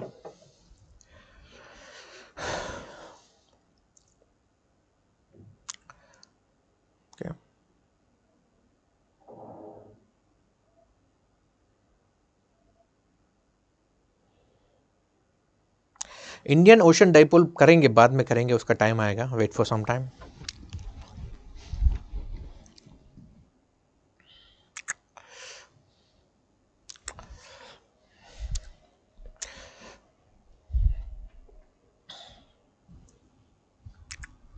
So this is the divergent plate boundary.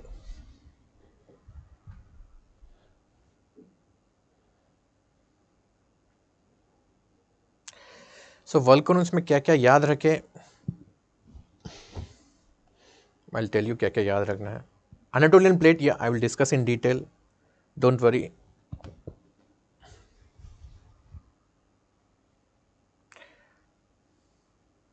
अच्छा, आपने मेरे स्टूडेंट्स हो तो आप ये सब जानते होंगे चीज़ें. So this is the divergent plate boundary. So initially क्या होगा, initially the magma will be coming out, because of which a rift is created, and this will create a rift valley, and this rift valley will be filled with the water, and it will be creating rift valley lakes. Now exam के लिए क्या important है, क्यों important है? So exam के perspective से they might ask you the rift valley lakes in Africa. So right now the Africa or the great African rifting is in this stage. So you'll be having lot of rift valleys. You can see here. I can show you with more clarity if I use Google Earth.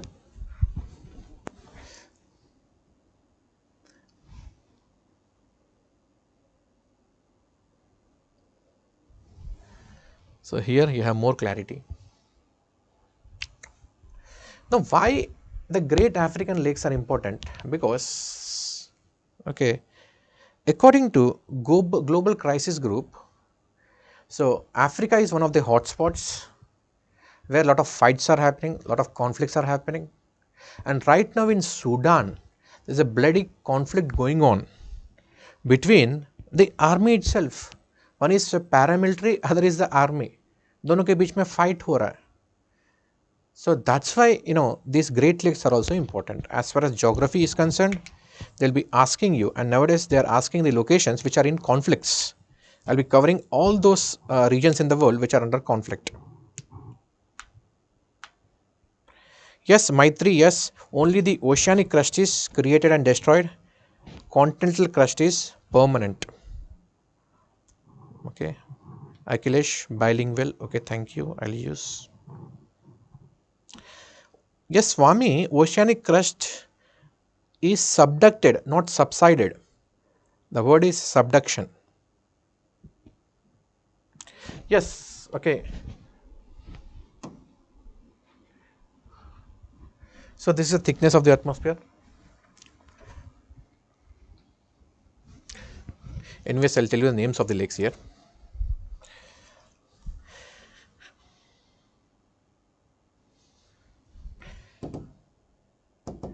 So this is Lake Malawi,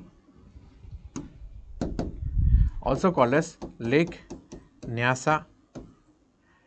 Here you have Lake Tanganyika. You have Lake Kivu, Lake Edward, Lake Albert, and this is continuing here. And here on this side you have Lake Turkana. You have to remember the names of the lakes and please mark these lakes in your atlas. All these are Rift Valley lakes. In fact, in last year prelims they have asked about Lake Victoria. Now Lake Victoria, which is in between this lake, this is not a Rift Valley lake. Not a Rift Valley lake. I'll tell you some of the properties of these lakes. So these lakes have a very high alkalinity. They have a lot of minerals. They are rich in fishes because of the growth of the phytoplanktons. And since these lakes are created because of the rifting of the earth, since these lakes are created because of the endogenic forces, these lakes are very deep. For example, you take Lake Tanganyika. Lake Tanganyika is the second deepest lake in the world. The first one is Lake Baikal. The Lake Baikal is located in Russia. Its depth is around 1620 meters. So this is around 1550 meters. The second deepest lake.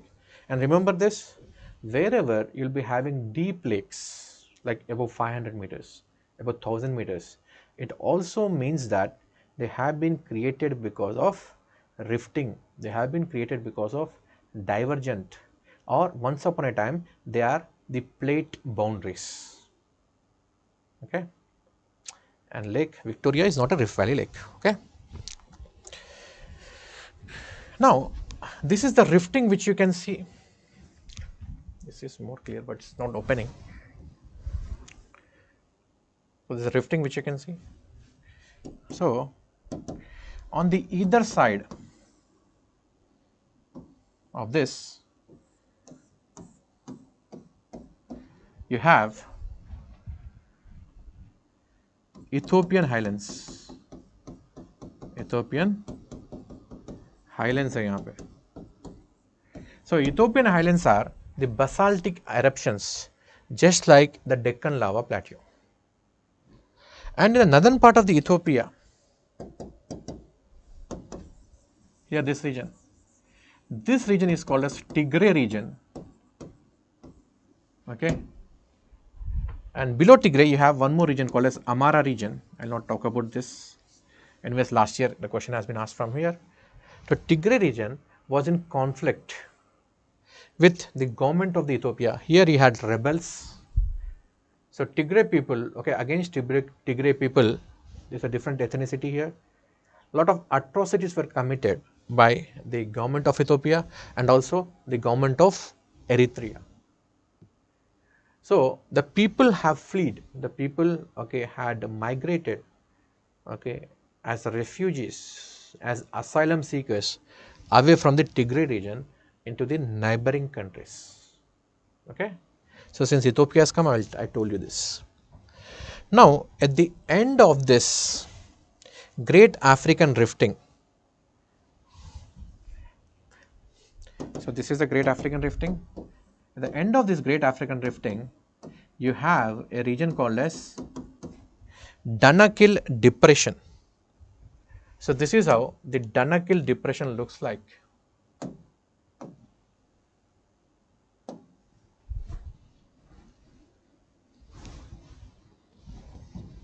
So Danakil Depression is the most inhospitable place on the surface of the earth.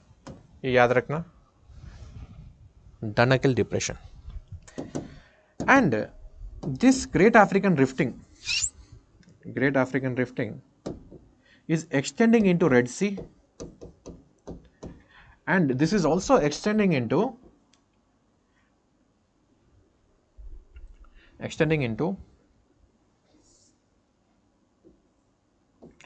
the Arabian Sea, and between these, this is called as Afar Triple Junction. Afar Triple Junction. So triple junctions are those locations which are located between three plates. So here you have Nubian plate. On this side you have Somali plate. Here above you have Arabian plate. And Afar Triple Junction is also hot spot. So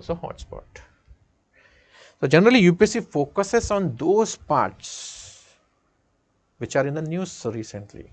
Africa is in the news, Ethiopia is in the news, Djibouti is in the news, Somalia is in the news, Sudan, I will talk about the Sudan conflict also. So इसके आसपास जितने भी geographical features है उनका ध्यान रखना है. Okay.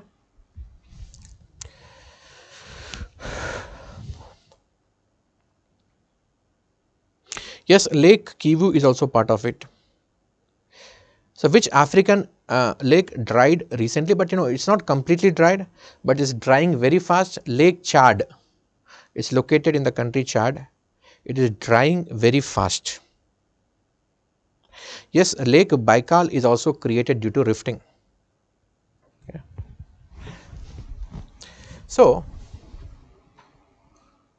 the Horn of Africa में कौन से countries आएगा? So, in Horn of Africa, Eritrea will come, Djibouti will come, Ethiopia will come, and Somalia will come. And Somalia has a terrorist group which is prominent called as Al Shabaab. So, Al Shabaab is the famous terrorist group in Somalia. Okay. And recently there was a reconciliation. Means talks are being held between the Shia and the Sunni groups. So in Yemen also there was a lot of infighting. Yemen में बहुत लड़ाई हो रहा था. So Yemen you have Houthi rebels. The Houthi rebels belong to Shia group. Okay, and the ruling party, and the ruling is by Sunni. Ruling Sunni, rebels are Shia. So recently there was a reconciliation, there was an understanding between these two. And these Houthi rebels have a very strong hold in a region called as Marib region. Here you have a region called as Marib. Marib region is located in Yemen. Because nowadays how the questions are asked, questions ऐसे पूछते हैं. For example, they will give a location Marib. They will give a location Tigray. They will give a location South Ossetia.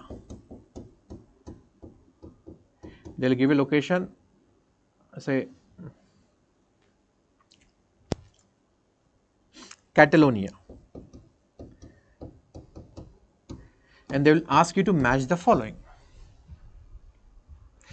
And these are the locations, okay, which are autonomous or which are independent for all practical purposes. Or we can say these are the conflicted regions also. So whenever the locations are coming, whenever the concept is coming, so along with that, if you have any locations, I'll mark those locations also. Okay. Now, this great African rifting is also extending into the Red Sea.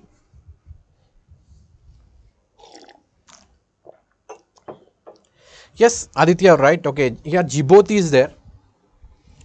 Djibouti mein, Djibouti, you have the military presence of many countries. In fact, you can see China, Chinese army, you can see here, Chinese People Liberation Army, if you can read this. The China has got a base here. Not only China, almost all the important countries have bases in Djibouti. Because Djibouti is located at the important trade point, a Gulf of Suez के route में. And here in the south you have Somalia. The Somalia has lot of Al Shabaab group है, piracy के लिए बहुत ही famous है. Yemen में Houthi rebels है. So and Tigray region again, Tigray, again instability, again Sudan, again instability. So this entire region is surrounded by a lot of instability.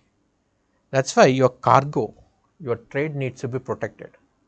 So that's why the countries are having their military bases in Djibouti. So Djibouti is like a prime real estate. So China, okay, has established, it's also part of the stings of the pearl policy of China. Okay, understood?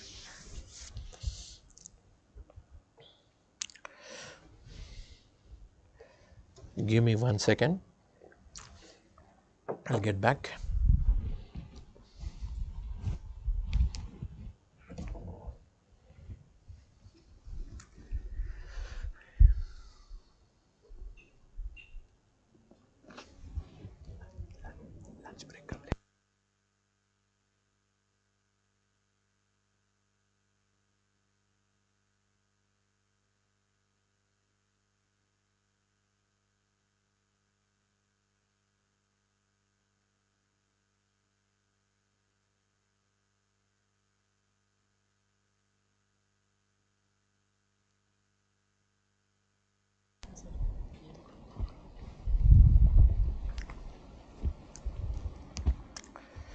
So I'll be okay taking a break now.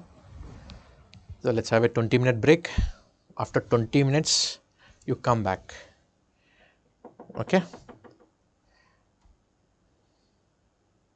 चलो okay charge होके आ जाना फिर वापस. चलो take care bye.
Welcome back.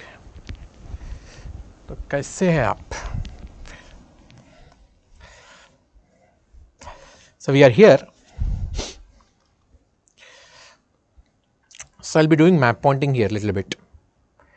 So beach में ना will keep shifting, you will keep changing. See, this is Red Sea. So the Great African Rifting is extending into Red Sea. And further from Red Sea, it is extending into Gulf of Aqaba. Further extending into Gulf of Aqaba. So this is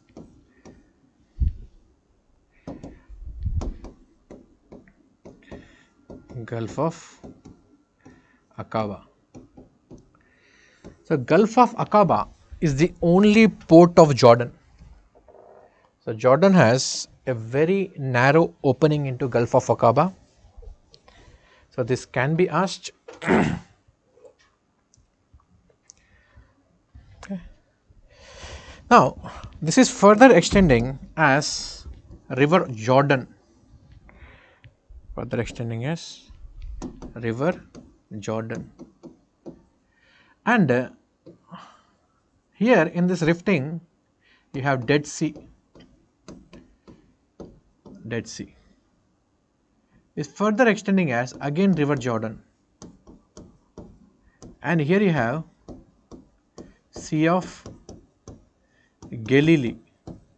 Sea of Galilee. Sea of Galilee is also called as Lake Tiberias. Above the Sea of Galilee, there is a region called as Golan Heights. Golan Heights is disputed between Syria and Israel. It is disputed between Syria and Israel. So nowadays Israel is in news for various reasons. Now we'll see this part in more detail.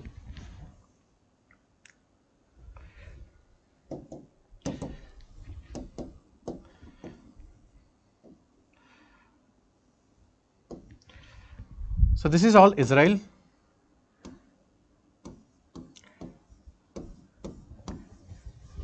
So Israel has an opening into Gulf of Aqaba, and further it opens into the Red Sea. And within Israel you have two regions. You have two regions which are also called as Philistine or Palestine. This region, it is called as West Bank.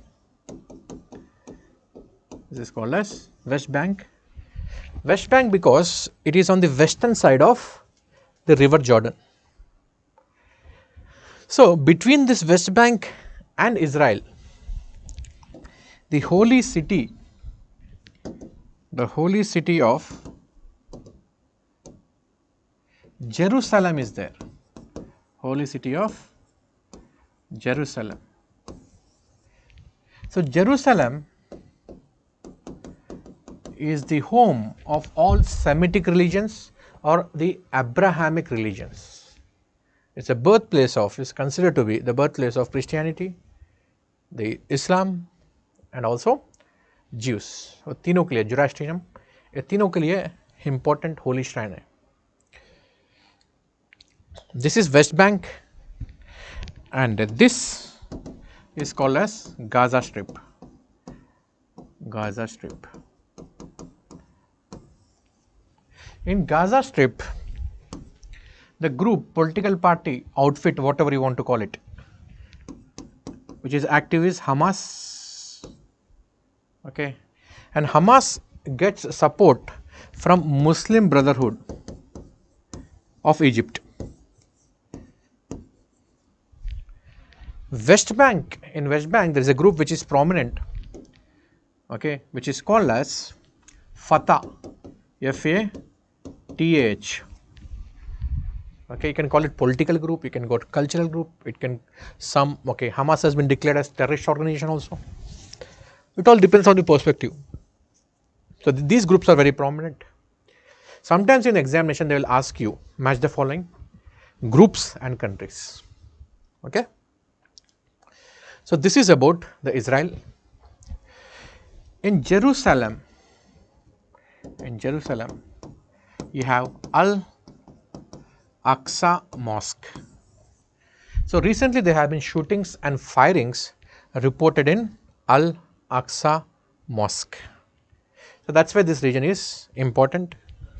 And this peninsula in between, this is called as the Sinai Peninsula. And the Sinai Peninsula is sandwiched between the Gulf of Suez and the Gulf of Aqaba. And Sinai Peninsula falls into Asia, it is part of Asia. On the western side of the Sinai Peninsula, here you have Suez Canal. Here you have Suez Canal. The Suez Canal is acting as a boundary between Asia and Africa. Now, Suez Canal is an important trade route. So, along the Suez Canal, you have lakes. The Suez Canal will be connecting Suez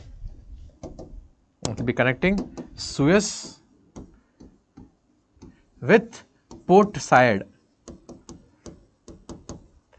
along the lakes of Great Bitter, Small Bitter and Timsah Lake. So, these are the lakes. 2 years ago, a cargo ship, it was stranded here, फंस गया था Suez canal में. आपने एक meme देखा होगा internet में, very famous meme. बहुत बड़ा शिप है, उसका साइड में जेसीबी चल रही है, खुदाई कर रही है शिप को निकालने के लिए, right. So that has happened in this Suez canal. So these are the locations in this region. Okay. So this is about the divergent plate boundary. Now coming back to the presentation.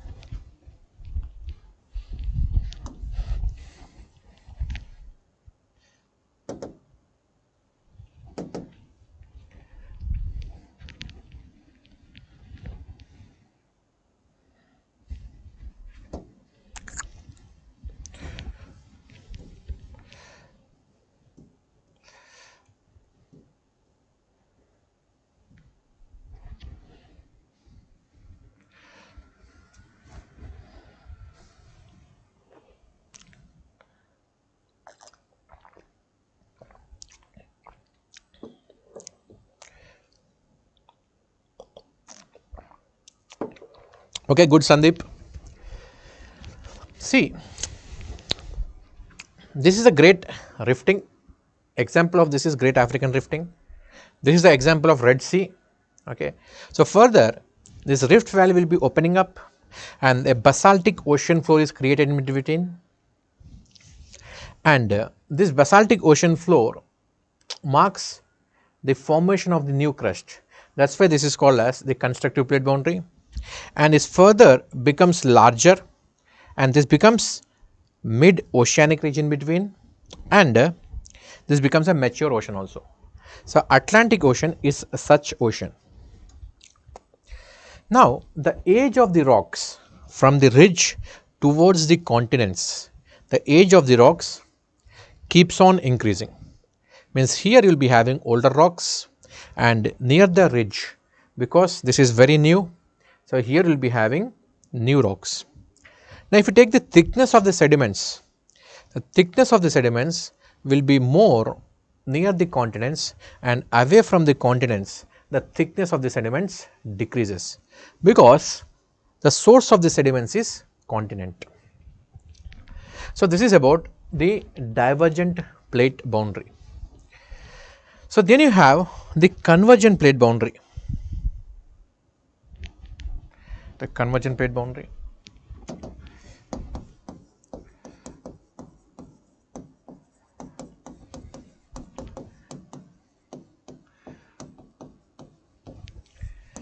The convergent plate boundary can be between the oceanic crust and the oceanic crust, OC and OC, oceanic crust and oceanic crust. So, one of these two will be moving forward, one of these two will be moving forward, one which is heavier and older will be moving forward. So, this has moved forward, say ये आगे move कर दिया. This is OC and this is CC, and this will undergo subduction. So, after it is undergoing subduction, this will undergo melting.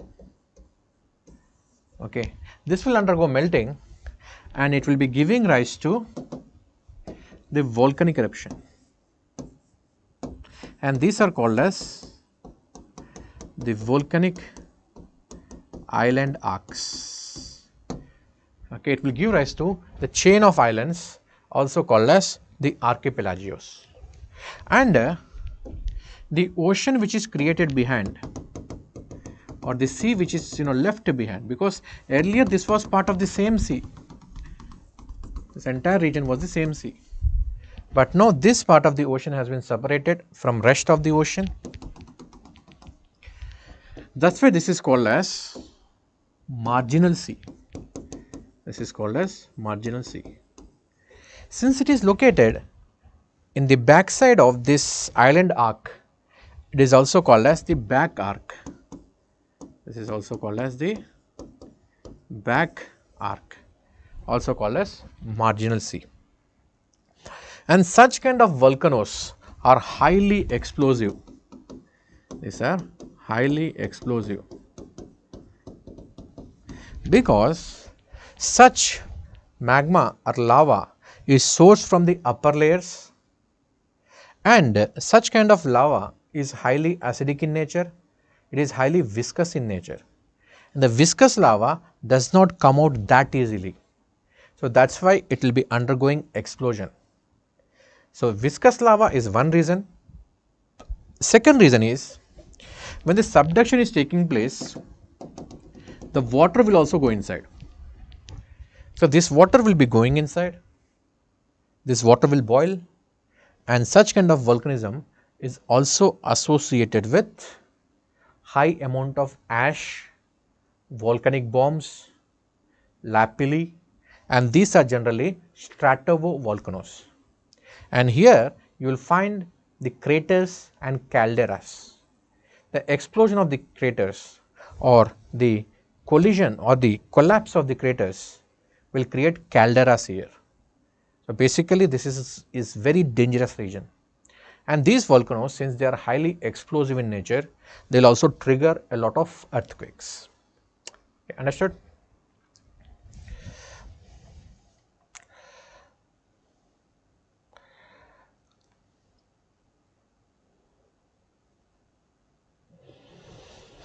Okay, good. Sandhya, yes, Shram El Sheikh, okay, it's in Sinai Peninsula where COP27 was held. Very good, nice. Now, what kind of questions we can expect from here?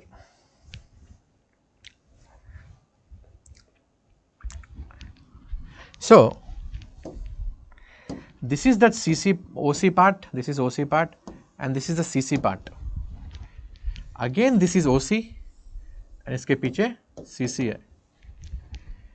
And you have this marginal seas which are created. So, all these are the marginal seas or the back arcs. So, this is the Aleutian Trench, these are the Aleutian Islands, behind this you have Bering Sea. In exam they will ask you the order of these seas. This is Bering Sea, this is Sea of Okhotsk, and recently 10 days ago this is called as the Kamchatka Peninsula, Kamchatka Peninsula of Russia.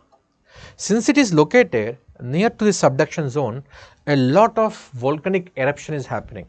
This peninsula has numerous volcanoes, active volcanoes, and these are the Kuril Islands and this is the Kuril Trench, and Kuril Trench are conflicted between Russia and Japan, दोनों के बीच में. So, recently Russia has sent, okay, it is establishing a military base in the Kuril Islands because China is becoming aggressive in this region, Russia is also becoming aggressive. and Japan's power is waning. Okay, it is declining. So that's where Russia is sending its troops. Okay, in Kuril Islands, the military bases of Russia are being established, and there are islands here which are conflicted between Japan and Russia. Now come to Japan. So behind Japan here, okay, this is called as LOC. This is Sea of Japan. Behind Japan you have Sea of Japan. Beside China, LOC is there. The Yellow River of China is draining into LOC. So just above the LOC you have Sea of Bohai, is also called as Bay of Bohai. In Bohai, China is conducting a lot of military exercises, and this is seen as a threat by Korea and Japan both. Now this part, it is called as East China Sea. East China Sea. Now at the bottom of this East China Sea, here you have an island called as Senkaku. Senkaku is the name given by Japan. It's also called as Diagyu. This is a name given by China. So this is also under conflict. Okay. Then below this you have a small island here. This island is called as Formosa, also called as Taiwan. So recently you must have heard that China, it wants to attack Taiwan. Basically the China is just observing, okay, when this Russia-Ukraine war is happening. It is seeing what the world community is doing. When one country will attack other country, what US does, what UNSC will do, or what the UN will do. Basically they are not doing anything about it. So in the next 1 year, if my prediction is right, in the next 1 year you will not see Taiwan on the map. It will become part of China. And between China, mainland China, that's why it is also called as mainland China, and this is island China. Between these two, there is a strait called as Formosa Strait. It's also called as the Taiwanese Strait. Now coming down here, this part.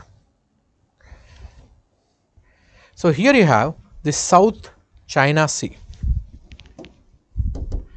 South China Sea. Okay. So here you have a trench. This is the Mariana Trench. Mariana Trench. So in the Mariana Trench, you have Challenges Deep, which is the deepest point on the surface of the earth. And beside Mariana Trench, you have an island called as Guam, Guam. Okay, the Guam Islands and Marshall Islands here, they belong to USA. And USA has a naval base here in this region. And beside Philippines, you have Philippines Trench. You have Philippines Trench. So because of the trench, you have these islands created. The Philippines is also archipelago. And this region is this South China Sea. Now within this South China Sea, you have three locations. In the south you have Spratly Island. In the north you have Paracel Island. In the east you have Scarborough Shoal. Scarborough Shoal, Paracel Islands and Spratly Islands. So these islands are conflicted, and China is laying claims on these three islands, because if these islands belong to China, okay, if these islands are belonging to China, then China can claim the entire South China Sea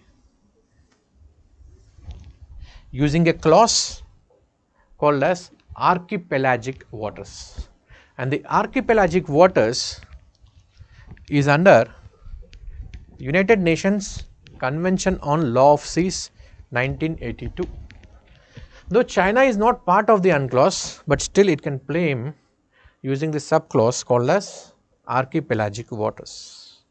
So that is how the China is laying claims in this region, because it is important to China, because it is an important trade route, it is an important sea lanes of communication. So having a presence in the China Sea, South China Sea, can also counter, okay, it will help China in countering the Quad which has been formed in this region. There is a Quad grouping here.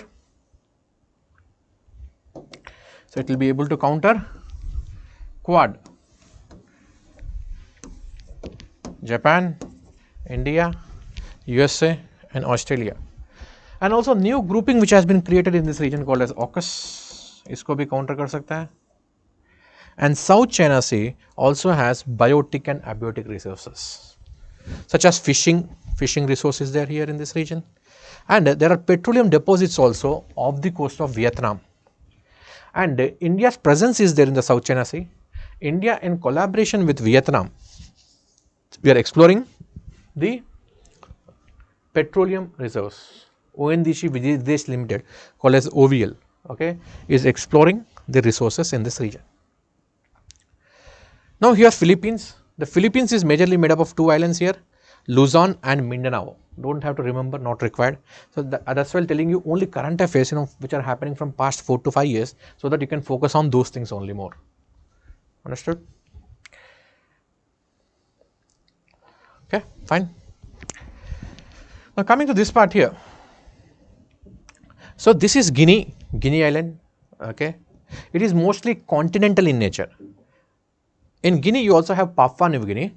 Papua New Guinea is a separate country, and Papua New Guinea, though it is a very small island, it has around 700 to 800 languages which are spoken in this region.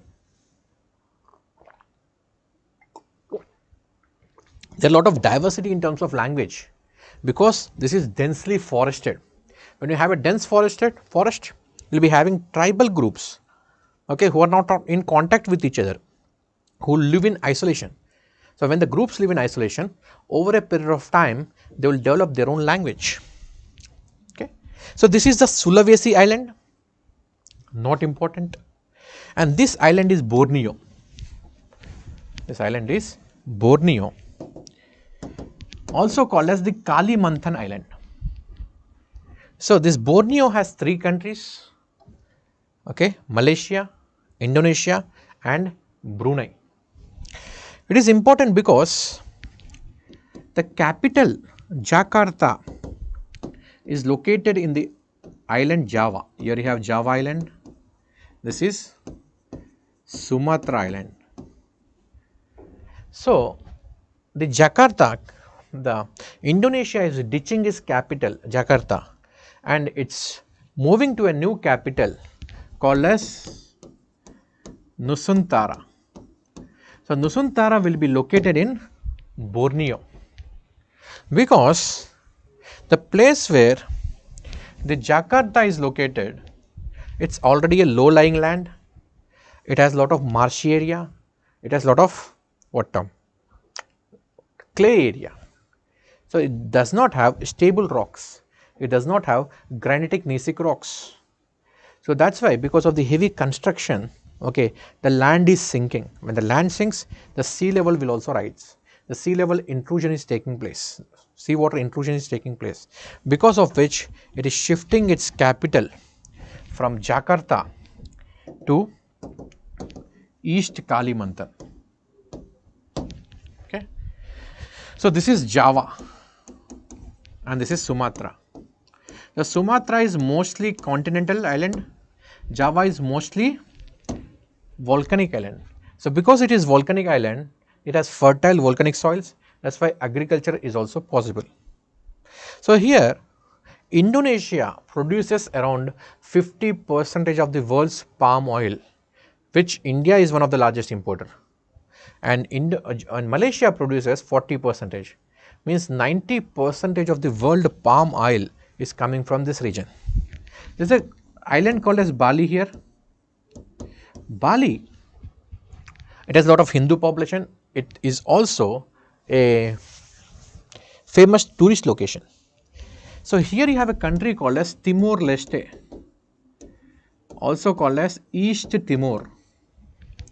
Now East Timor follows Christianity. Okay. So earlier it was part of the Indonesia, but because of the religious differences, because Indonesia is a Muslim country, so Timor-Leste is a Christian dominated. It has more than 99.5% Christian population. So because of this, Timor-Leste was separated from Indonesia, in which USA has helped Timor-Leste. So why you have to remember this? Why you have to know this? Because the Russia-Ukraine war is happening. In Ukraine, the people who are of Russian ethnic population, Russian speaking population, they want to get separated from Ukraine and they want to join Russia. Now why USA has a problem? USA has earlier supported such kind of issues. It has supported Timor-Leste when it want to get independent from Indonesia. So you should know all those locations where USA has actively intervened. Okay.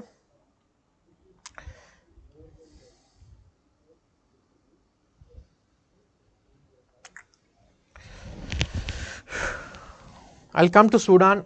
Sudan भी discuss करूँगा मैं. So since I'm discussing OCOC, okay, these are the archipelagos. So previously in the mains they have asked why Indonesia has too many archipelagos. Because if you look at the plate boundaries here, the plate boundaries,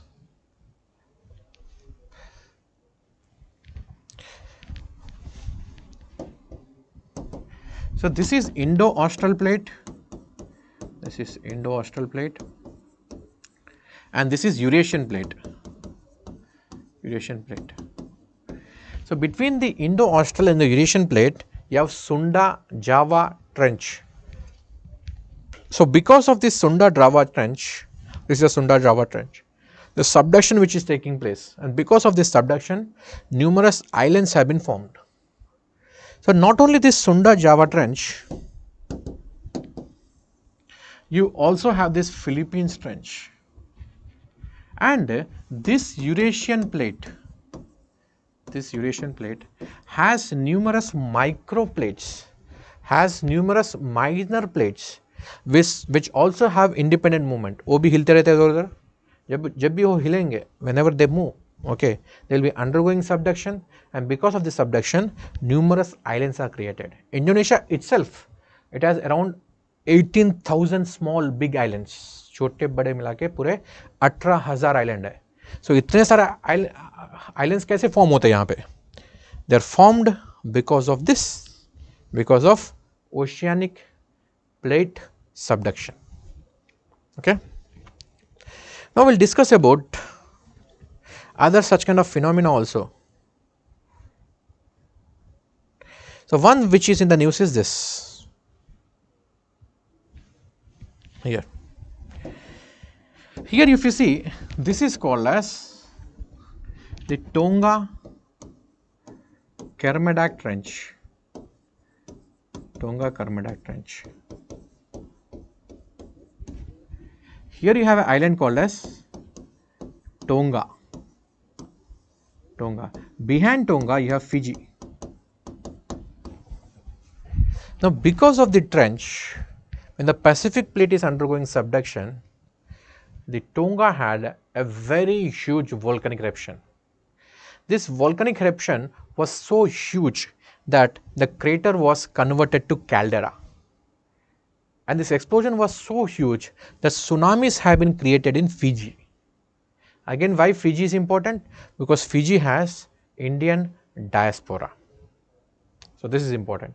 And this eruption also has given rise to new island here, which I will discuss later. नया island भी create हुआ है. Because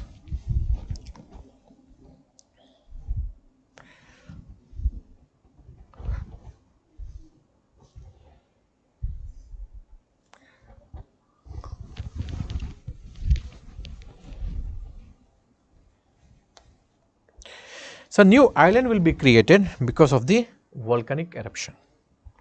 So, this is about OC collision. So, next you will be having OC-CC collision. So, here in this, the oceanic plate will be undergoing subduction, and on the other side you will be having the continental crust. You will be having continental crust. So, when this will be undergoing subduction, melting will be taking place, and after the melting takes place, then volcanoes will be created. Volcanoes will be created. And the accretionary wedge along with the chaotic matter will be uplifted in the form of mountains. Will be uplifted in the form of mountains. So, on the edge of the continents you will be having such mountains, and behind these mountains you will be having volcanoes. So, this is very similar to the Eurasian plate, and this was the Indian plate, and in between you had Tethys Sea. So, when the Tethys Sea was undergoing subduction, imagine this as a Tethys Sea. When this was undergoing subduction, so volcanic mountains will be formed, it will be behind, and also other mountains will be formed. This mountain is uplifted form of the melange or accretionary wedge, and these are also called as the trans Himalayas, because these are formed even before the formation of the Himalayas. So, these have been formed before the tertiary times. They have been formed below 70 million years behind before. That's today they are in the form of the trans Himalayas. So, that is why in Karakoram you will be having volcanic rocks. So, within Karakoram range you have Raka Poshi range. The Raka Poshi range will be having volcanic rocks, but not active volcanism, because Tethys Sea is not present between India and Eurasia. And today such example you can find in the Rockies and Andes. So, this is the Andes. So, this is a Nazca plate. Nazca plate is undergoing subduction. When it is undergoing subduction, you have the Andes mountain, and behind, within this Andes mountain, you will also have active volcanoes, such as you have Cotopaxi, Chimborazo. These are there in Ecuador. So, here you have Ollas del Salados, it is also a mountain. Here you have Mount Aconcagua. You do not have to remember this, not required, they are not in the news recently. And coming to North America, the Rockies are also formed because of the same process. That is when Rockies you will be having such volcanic mountains such as Mount Denali. ये ध्यान रखना नाम, ये याद रखो, Mount Denali. So, Denali you have to remember, because earlier it was called as Mount McKinley. So, there is a name change here, that is why it is called as Mount Denali. You also have Mount Rainier, you have Mount Shasta, you have Saint Helena. So, these are some of the volcanic mountains which are present here. So, once upon a time the trans Himalayas are also such kind of mountains.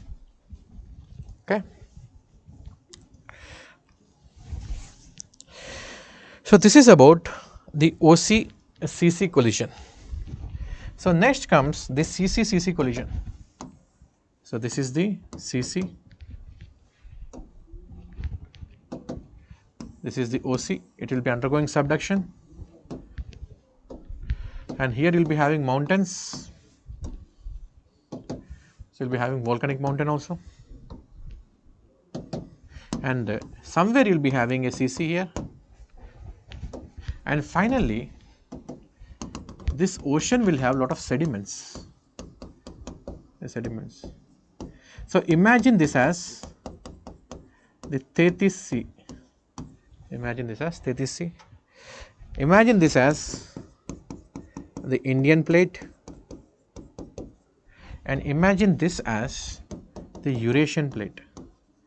This as the Eurasian plate.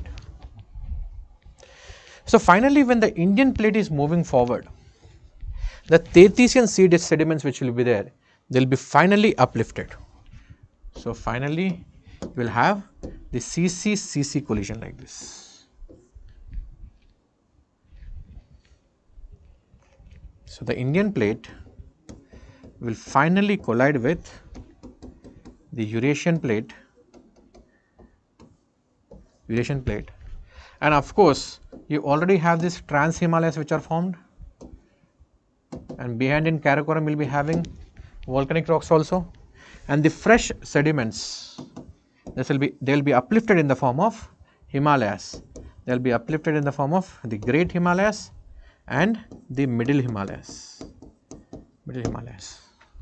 So that's why these mountains are called as trans-Himalayas. But trans-Himalayas are the Janskar, Ladakh and Karakoram. This is the Great Himalaya and this is Middle Himalaya. The Shivaliks is not even a true fold mountain. It's not fold mountain. It is nothing but uplifted debris. So this is how the Himalayas have been formed. But here what happened in case of India is, Indian plate has undergone little bit of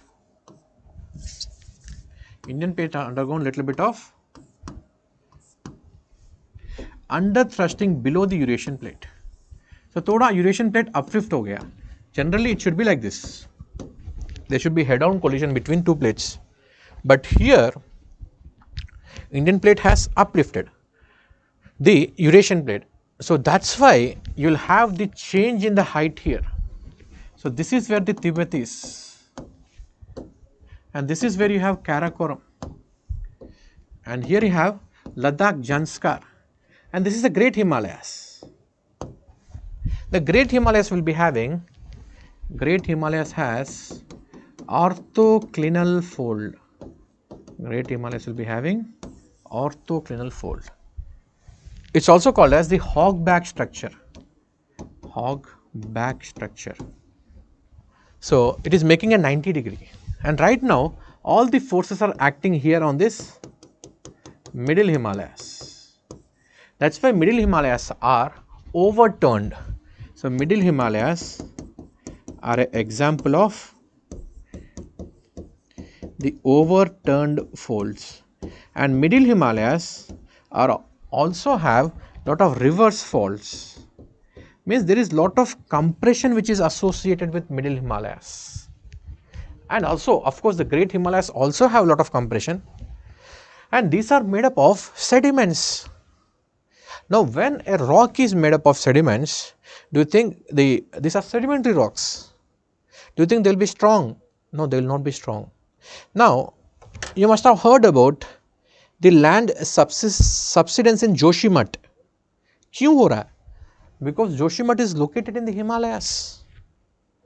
So the rocks below, they are not stable rocks, they are unstable rocks.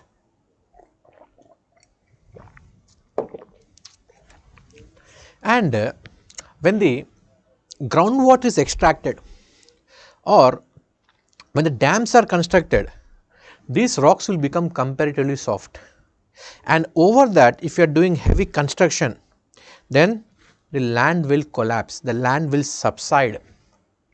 So that is what is happening in Joshimath. It is associated with groundwater extraction, heavy construction, sedimentary rocks of marine origin which are not very hard, and also lot of hydrological projects. We will discuss all those names later. Lot of dams are constructed in this vicinity, and also a lot of highway construction is taking place in those places. I will show you all the maps later on when it comes.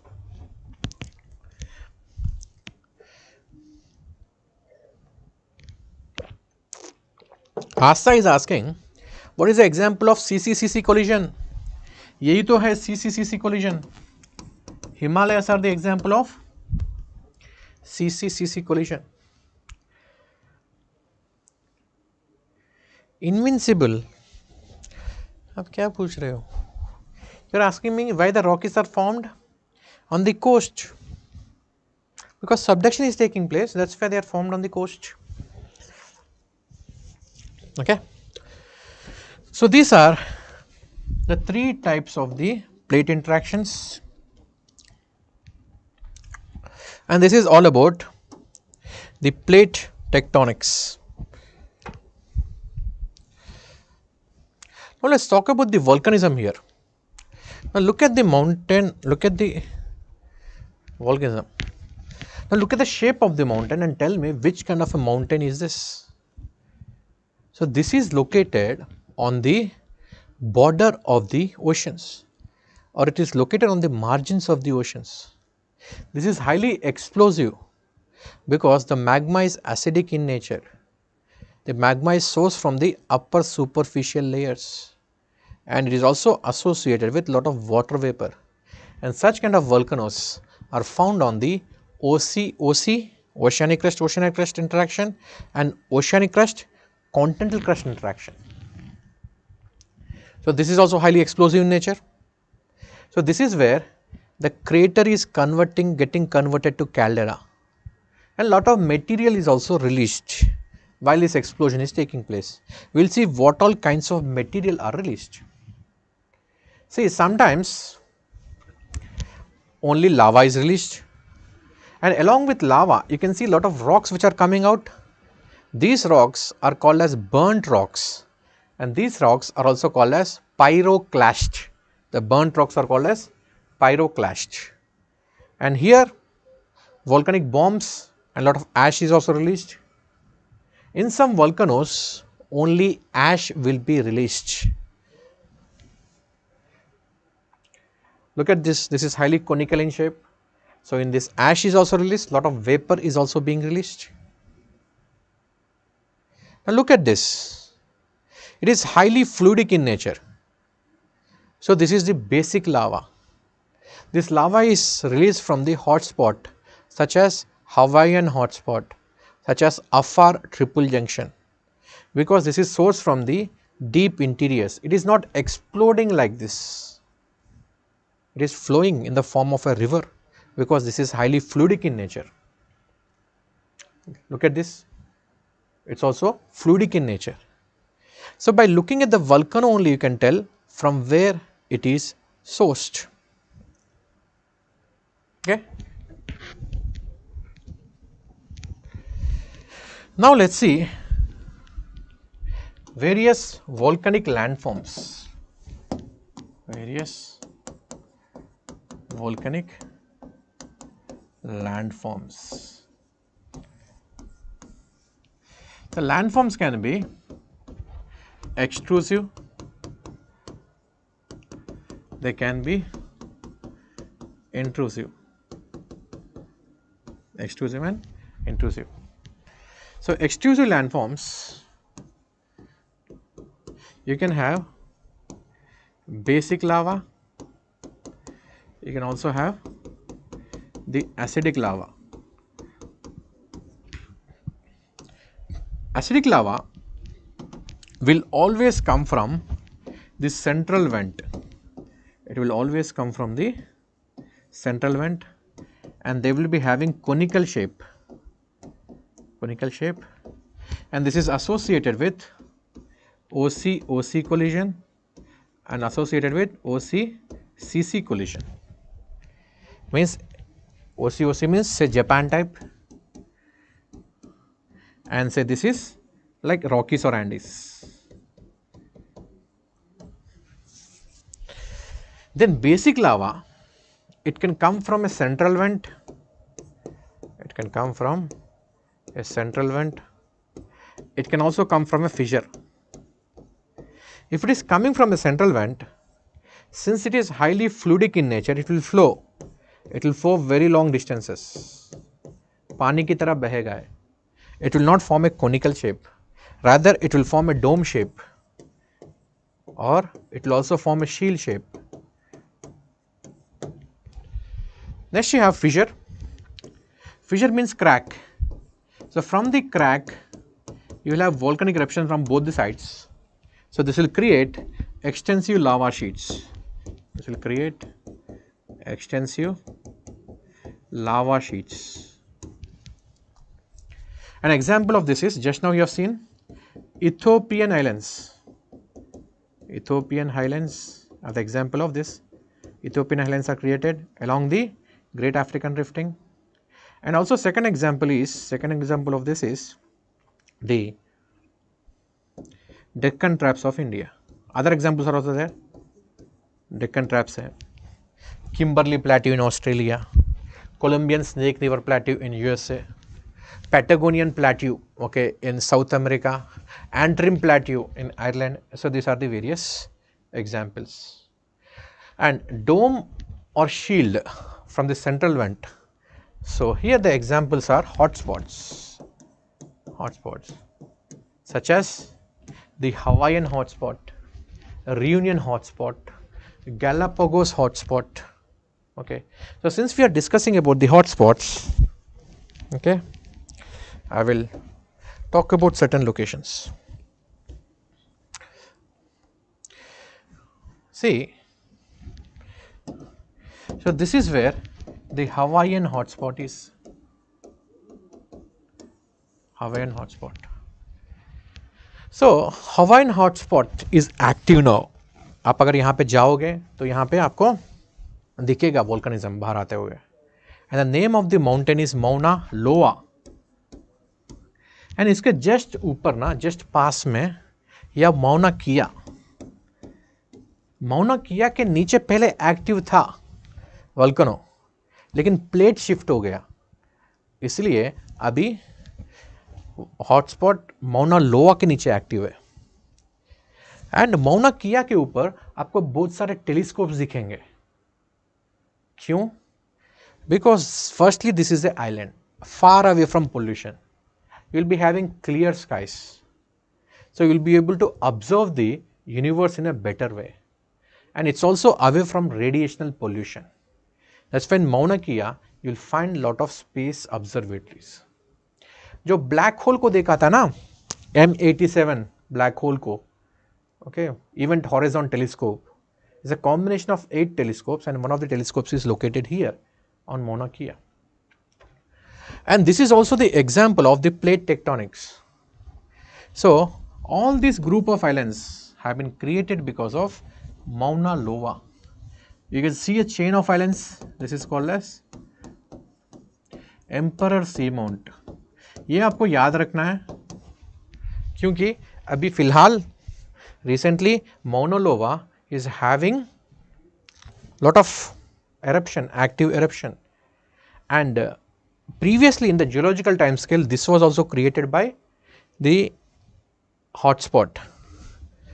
And बीच में Midway Islands है, Midway Islands, and here you have Hawaiian group of islands. Since this is in the news, you should remember Midway also, you should remember Emperor Seamount also. I hope this is visible to you. सी के पीछे दिख रहा है आपको कुछ island जैसा कुछ visible ना? Okay, yes, I will do lithium deposit also, I will do, don't worry. See, जो you know कॉन्टेस्ट के साथ साथ जो भी आ रहा है ना, मैं उसका करंट अफेयर्स ही कर रहा हूं मैं.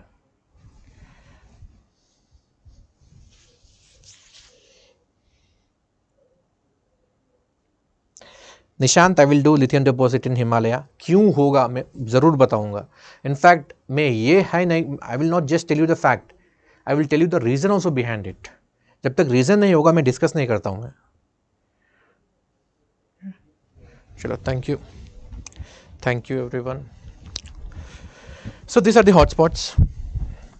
अगेन यहां पे एक हॉटस्पॉट है off the coast of South America. Here you have a hotspot. This is called as Galapagos hotspot. So Galapagos hotspot is famous for Charles Darwin theory of evolution. So Charles Darwin has come here, he has done all the experiments. And why Charles Darwin? Okay, see, you must have been observing me. मैं हमेशा reason बताता हूँ, बिना reason का कुछ नहीं बताता हूँ। तो चार्ल्स डार्विन यहाँ पे क्यों आया, गैलापागोस पे क्यों आया? Firstly it's an island. If you want to study the evolution, आपको उसी जानवर को पढ़ना पड़ेगा जो वहाँ पे एवॉल्व हुआ है। You can't choose Amazon forest, because Amazon forest में जो जानवर है वो कहीं से भी आ सकता है ना, it must have migrated there. Then you won't be able to study its evolution in that climatic conditions. Now here, if you are having reptiles, if you are having mammals, then there is a very high probability that they must have been born here only. So you can study the evolution in a very easy way. So that's why he has chosen Galapagos. Now he could have chosen any island. Why he has chosen the island on the equator? This island is present on the equator. क्यों? Because equator के ऊपर biodiversity बहुत high होता है. Away from the equator, the biodiversity decreases. Why near the equator biodiversity is high? Biodiversity is dependent upon the amount of the food available, primary productivity available, and primary productivity is dependent upon rainfall and nutrients. Basically यहाँ पे rainfall बहुत ज़्यादा होता है equator के ऊपर. So that's why he has chosen this island. Okay. अच्छा, Nandini, you're also there online. All my previous students are haunting me here. Good. लेकिन यहाँ पे एक बट इंटरेस्टिंग चीज़ भी हुआ यहाँ पे. सो यहाँ पे एक कंट्री भी है, so called country, it's called as the United States of Kailasa.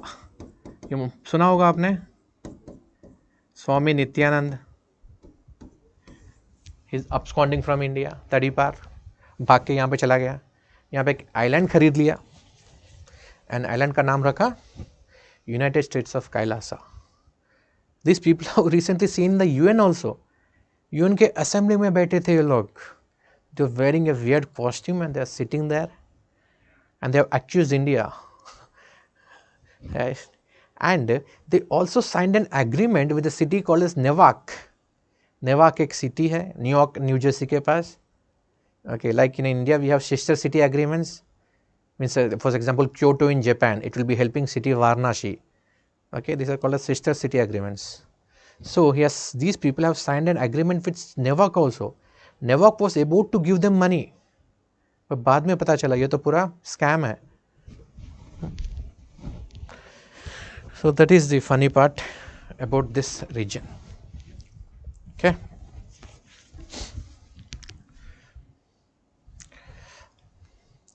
Okay, ये hotspot है. यहाँ पे again see according to the context I am telling you, hotspots आया इसलिए हॉटस्पॉट्स के बारे में बता रहा हूँ मैं. तो यहाँ पे और एक हॉटस्पॉट है, this is Reunion hotspot. Reunion, it is located off the coast of Madagascar. Now Reunion hotspot is responsible for creation of Mauritius also. Mauritius, it is also responsible for creation of Chagos Lakkadivi Ridge. Chagos Lakkadivi Ridge. So in Chagos Lakkadivi Ridge, you have Diego Garcia. Diego Garcia. Diego Garcia belongs to UK. UK की territory है, but it has USS Air Base. It has USS Air Base. And above this you have Maldives. Maldives here. And also you have Lakshadweep here in this region. Okay. Please remember this, Diego Garcia, because it was in the news 4 to 5 years ago when the MH370 Malaysian Airlines had disappeared. So Malaysian Airlines, okay, MH370, it was supposed to fly from Kuala Lumpur to Beijing. उसका रास्ता ये था, लेकिन वो flight पता नहीं यहाँ पे आके भटक गया था. So there were a lot of conspiracy theories regarding this. Diego Garcia. Maldives में इंडिया का एक प्रोजेक्ट है, that also I will show you, and you have Lakshadweep here. The first, okay, let's talk about all these countries. So they have been created because of the reunion hotspot, and the Deccan traps of India, even these Deccan traps of India have been created because of this reunion hotspot. So when the Indian peninsular plateau, when this Indian peninsular plateau, I'm looking for something.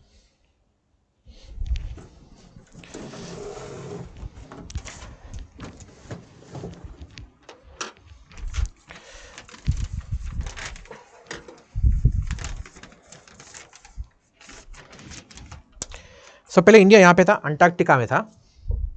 While it was moving over reunion hotspot, so reunion hotspot has punctured India. Indian peninsular plateau को ऐसे काटा. Then India was moving forward. When India was moving forward, hotspot तो वहीं पे रहेगा. It is stationary. So it has created a divergence here. It has created a faulting here, and because of the faulting, part of the peninsular plateau has been broken, and this peninsular plateau which has been broken, western flank of the peninsular plateau, okay, it got broken because of the rifting, and then it fell into the ocean. ये जो टूटा हुआ part है ना, ये ocean के अंदर गिर गया. So that's why you have a very broad continental shelf. This light blue portion में जो दिख रहा है, this is the continental shelf. That's why you have a broad continental shelf on the west as compared to the east. So this is basically made up of a continental rock.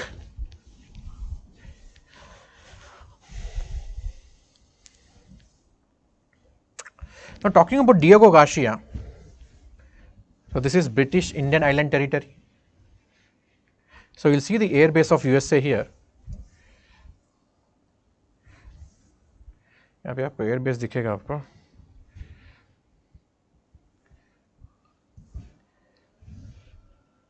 C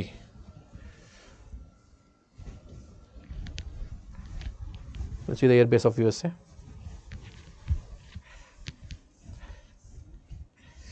then but यहाँ पे USA का air base है, USA का presence है. देन आप मुझे पूछोगे सर इंडिया का नहीं है क्या? क्या चन्ना मेरा ईयर also there.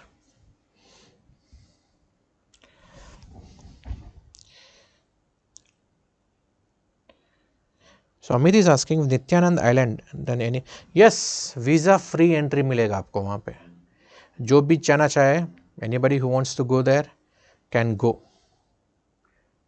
Okay, they follow pure Indian culture, no milavat at all. So you can ask, sir, this is all Indian Ocean है, USA का airbase है, then India का airbase नहीं होना चाहिए क्या? Yes, India also has air bases. Air bases नहीं बोलेंगे, air strips है. Okay, India also has air strips. Okay, one is there in Assumption Island. Assumption Island. This Assumption Island belongs to Seychelles. Assumption Island belongs to Seychelles. And you have here Agalega Islands. Agalega. Agalega Island, it belongs to Mauritius. Belongs to Mauritius. So India has presence in the Indian Ocean also. But यहाँ की हालत उतनी अच्छी नहीं है. This is India से air strip. आपने अभी अमेरिका का देखा का कितना अच्छा है, इंडिया का देखो बहुत ही खराब हालत में है. एंड मोर ओवर ना, ये जो कंट्रीज है, मॉरिशस है, सेशेल्स है, अग्री नहीं करता है कि इंडिया के यहाँ पे कुछ बेस है, कुछ है. बिकॉज वो बोलेंगे कि इंडिया के यहाँ पे एयर स्ट्रिप्स है, एंड चाइना को गुस्सा आएगा, China will feel angry. That's why we don't also officially agree that we have something here. And moreover इसकी हालत देखो तो नहीं बोल सकते ना ये हमारा है, कितना अच्छा बनाया देखो, नहीं ना. लेकिन इसके ऊपर Assumption Island के ऊपर one more island is there. This island is called as Aldabra Island. Aldabra Island में turtles है, बहुत बड़े बड़े, large, मेरे साइज के turtles होंगे यहाँ पे. And it's also UNESCO World Heritage Site, and it belongs to Seychelles. And next, here you have Comoros Island called as Comoros, which belongs to France.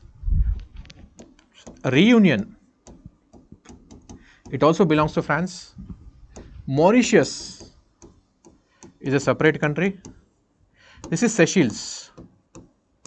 Seychelles is also a separate country, along with Madagascar. Madagascar. Okay.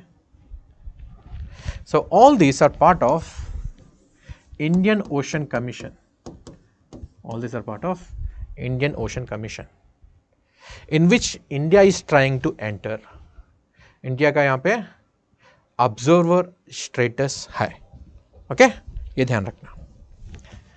So this is all about this region. And recently, okay, why I am mentioning all this, because recently China has renamed 11 locations in the Indian Ocean also. उनका नाम याद रखने की जरूरत नहीं. यानी वो Chinese नाम होंगे, वियर्ड नाम होंगे, you don't have to remember. But since China is renaming the locations here, you have to know about Indian Ocean. इसके अलावा और कुछ जानने की जरूरत नहीं. Okay, one more thing here. यहाँ पे एक island है called as Socotra. Socotra belongs to Yemen. Okay.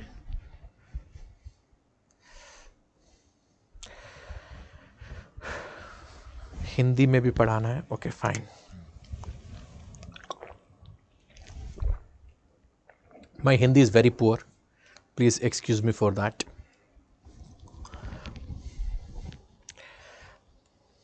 Okay.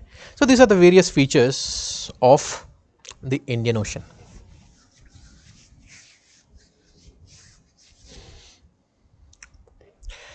So we have started from hotspot volcanism, right? So these are the hotspots, and because of the fissures, okay, you have Ethiopian highlands, okay, like Deccan Traps. Ethiopian highlands you have seen. You have to remember Tigray there, Tigray region. And because of acidic lava, okay, since different types of materials are released, sometimes ash is released, sometimes lava is released, sometimes only, okay, water is released. So because different types of material are released, these volcanoes are also called as stratovolcanoes. कभी सिर्फ पानी आता है, कभी ऐश आता है, सिर्फ ऐश, कभी लावा आ जाती है.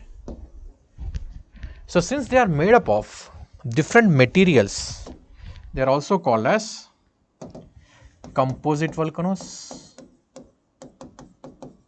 Since they have various layers, they are also called as stratovolcanoes. Stratovolcanoes or composite volcanoes. Okay. So generally these volcanoes have conical shape.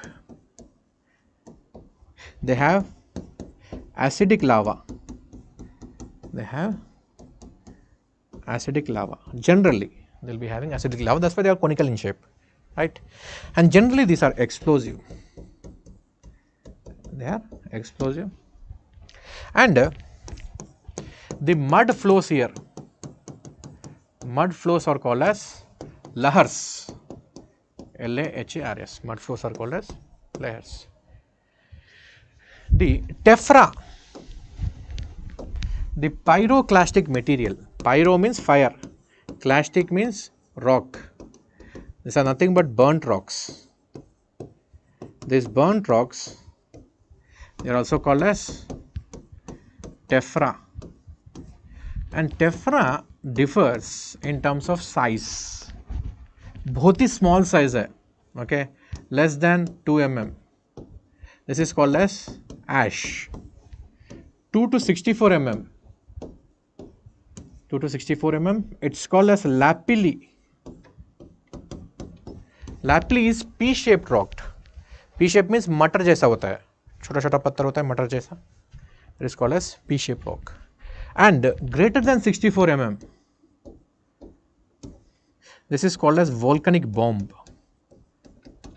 अभी मैंने आपको दिखाया था volcanic bomb. I'll show you all these types. See. So lava is coming. इसमें से पत्थर आ रहे हैं. They are volcanic bombs. Okay. And this ash is released. Lot of pyroclastic material is released. This is volcanic ash. And this lot of fumes, lot of gases are released. Okay. This is lava.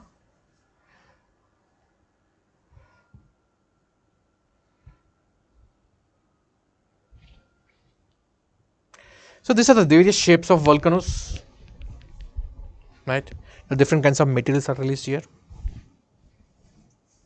We'll come to this. Now this is called as the pumice rock. This is called as the pumice rock.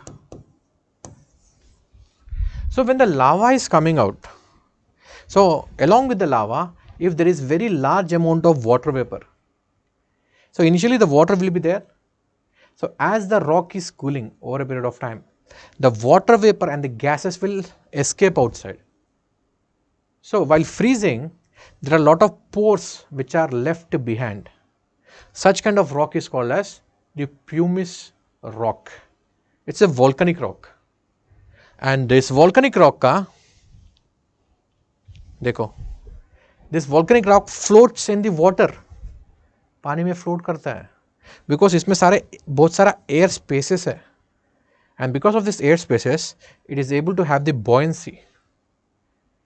So basically आप know what Ramayana when you read, okay, you must have heard about this rock which is used for building this Ram Setu bridge. Okay, that is this rock only. This is pumice rock. Okay, अच्छा, it's also used in aquarium. I don't know that. I am not that rich to have aquarium at the home. मेरे को खुद को खाना नहीं मिलता, मच्छी को क्या दूँ मैं खाना.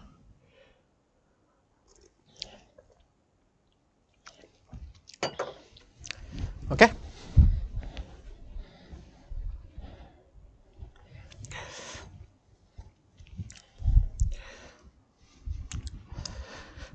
अगर मैं if you are doing something fast ना, doesn't, okay, it means that it is not important for this year's examination. And for this year's examination, something is more important, then I'll go slow, don't worry.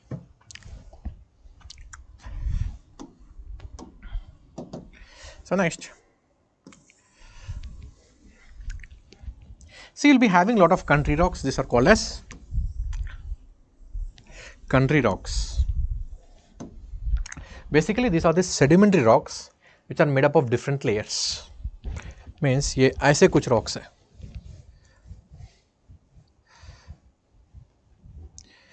Okay, different layers of rocks will be there. So this, in between these layers, you'll be having joints, right?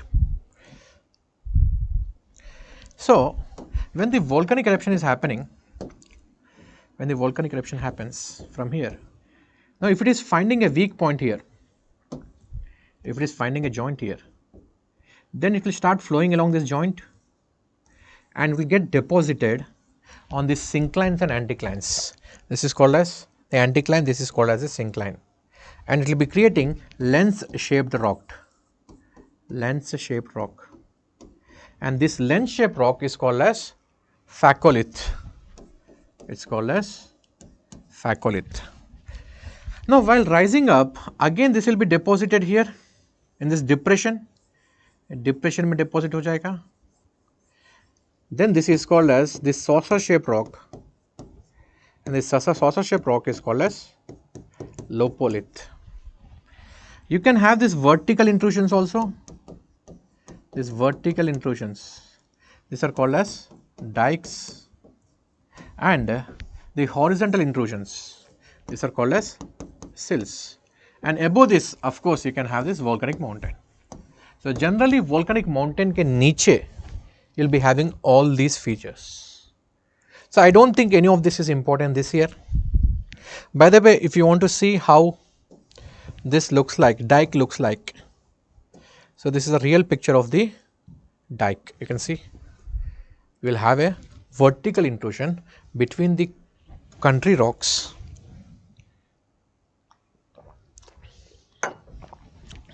or primary rocks or sedimentary rocks. So these are the various landforms associated with volcanism. Okay. And one very important feature is crater to caldera. Crater to caldera. So when you are having this volcano, so below this you will be having magma chamber. You will have magma chamber, and when this it is rising, it will be having lot of parasitic cones also. Or so from the magma chamber, the magma will be oozing out. Basically, it will break the mountain from all the sides. Okay. So finally, what will happen is that, okay, this magma will recede back. Okay, and the magma chamber will be emptied. So earlier, okay, the magma was intruding, it is breaking this rock, and finally, okay, you are withdrawing this. When you withdraw this, now various cracks are created in this. So because of the creation of the cracks, now what will happen? It is unable to withstand the weight. So when it is unable to withstand the weight, this will break. ये पूरा collapse हो जाएगा. Okay. So earlier this was crater, and this crater is converted to caldera. So either the collapse of the crater is converted to caldera, or when the crater is blown away, sometimes what happens is that the magma will be coming from below. So the push will be so hard, the push is so hard that this part will be blown away completely. So ऊपर का part अगर उड़ जाता है, if it is blown away, then also the caldera is created. So recently, आप बताओ मुझे कहाँ पे the crater has been converted to caldera and there was a very huge explosion. Last 2 years में कहाँ पे हुआ है?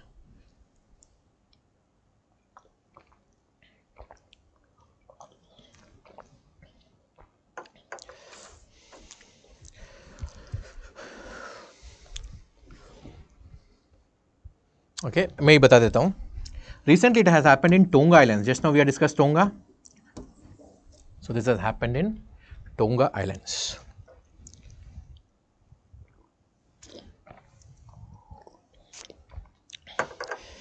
Tasmia is asking, if this is used in Ramayana, will it take the destiny of the people? Okay, I don't know. I stay away from religion. मुझे पता नहीं ये सब चीज़ें. मैं ज्योग्राफी क्या है उसमें मैंने बता दिया. अभी लोगों का क्या है, I don't know. I'm sorry. So these are the various landforms created because of the volcanism. See, आपको बस ये वाला टेबल याद रखना है. ओके. सो कोनिकल शेप में एसिडिक लावा में क्या क्या क्रिएट होगा?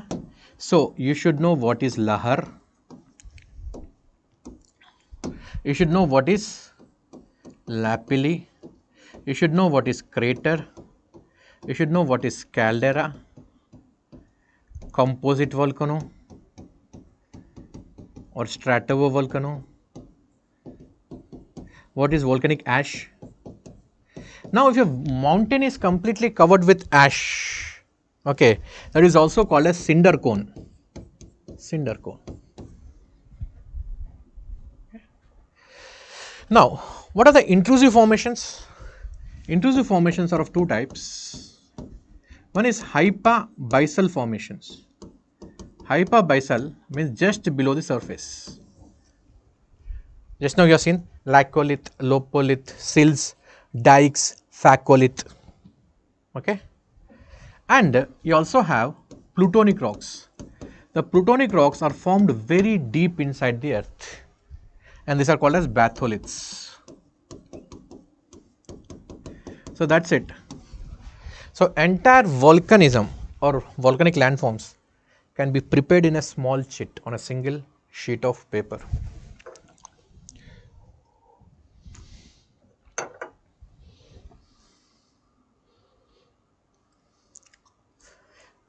Amit, yes, okay, I did not come to Patna Center.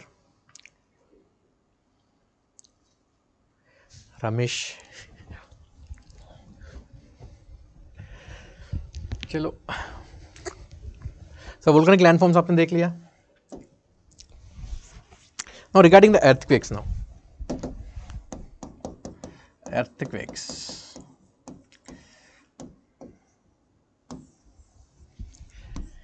See, first let's discuss the earthquakes due to divergent plate boundary. So, in a divergent plate boundary, the magma which is coming out is coming from deep earth interiors. It is highly fluidic in nature. It won't disturb the crust much. Crust को ज़्यादा हिलाएगा नहीं. जो crust को ज़्यादा हिलाएगा, then that will cause earthquakes. जैसे ये हुआ. See this or this. So these are the explosive volcanoes. So when they are coming out, they come up with a huge force. These are associated with acidic lava. So when the explosion takes place, the crust will shake. Okay, the crust has to shake for the earthquake to happen. So the divergent plate boundary will not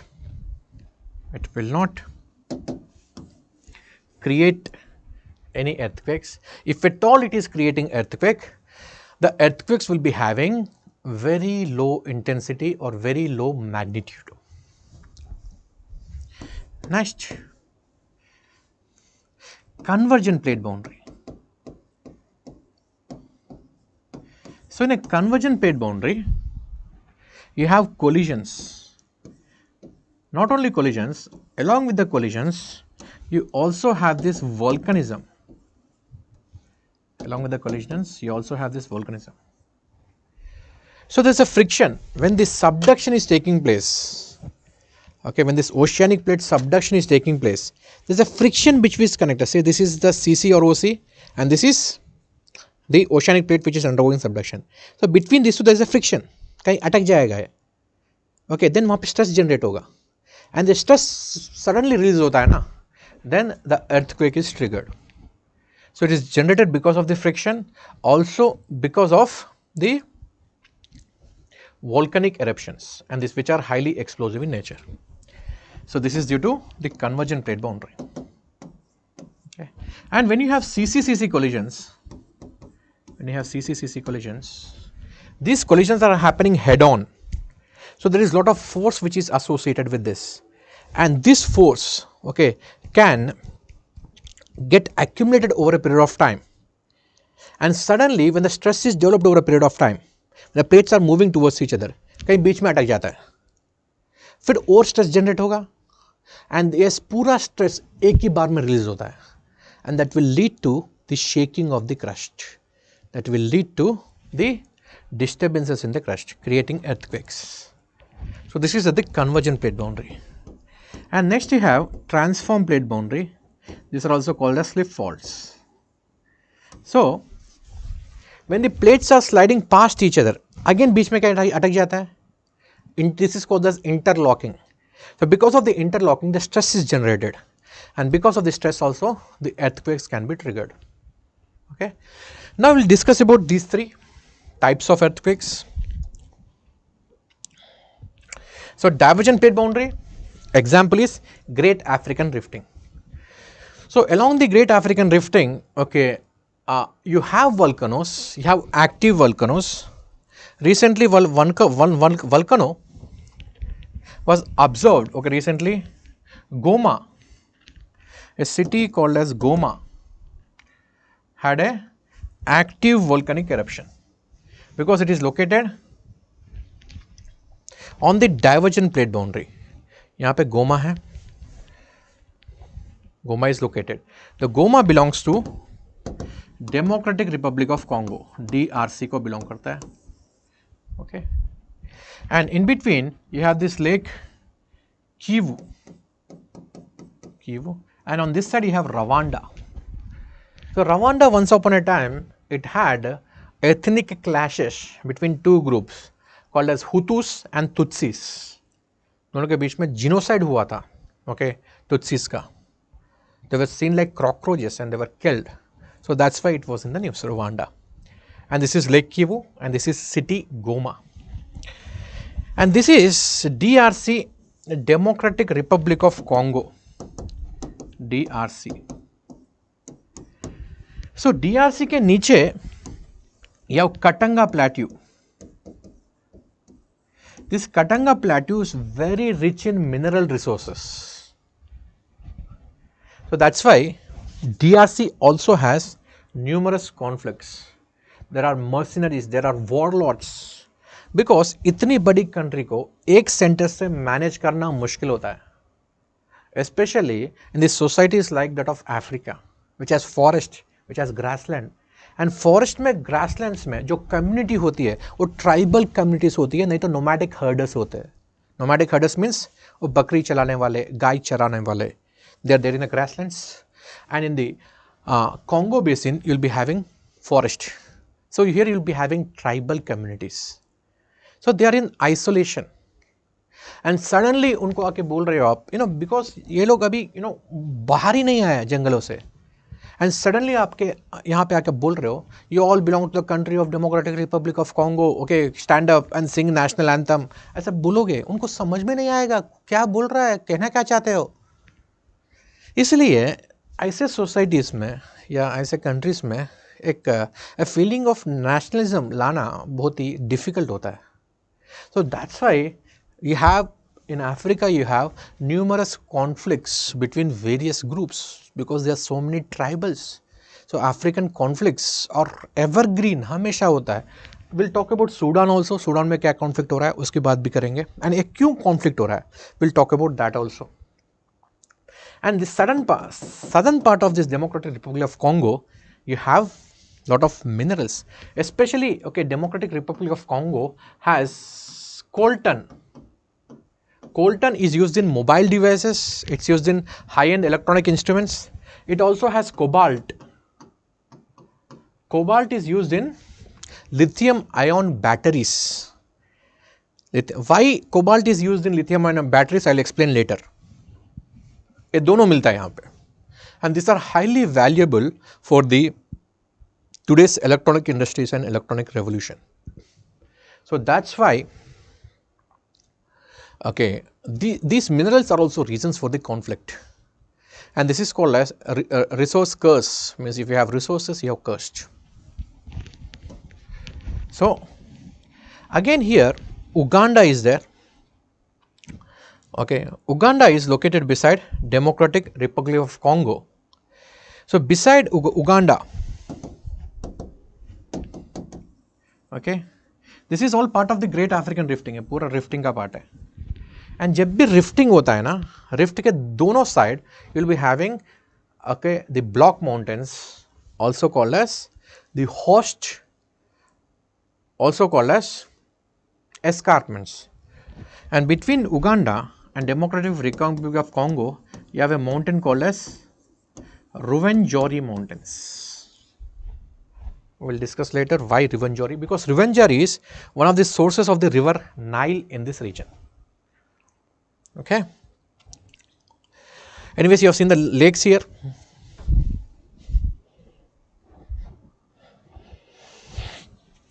Okay. So along the Great African Rifting, you will be having volcanism, but not earthquakes, because the magma or the lava associated with it is very silent. It will not disturb the crust much. Next, the earthquakes along the convergent plate boundary. The Himalayas is a very classic example of this. So along the Himalayas, in the Alps, in Rockies, in Andes, you have this earthquakes. And along the transform plate boundary also you will be having earthquakes. Now talking about the transform plate boundary, recently there was an earthquake in Turkey. Okay.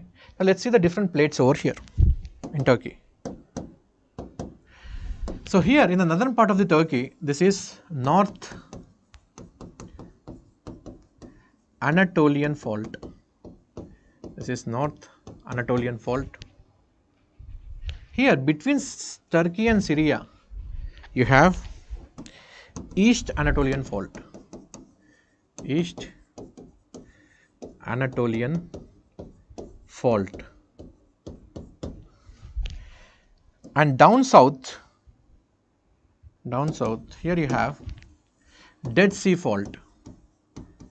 You have Dead Sea fault. Okay.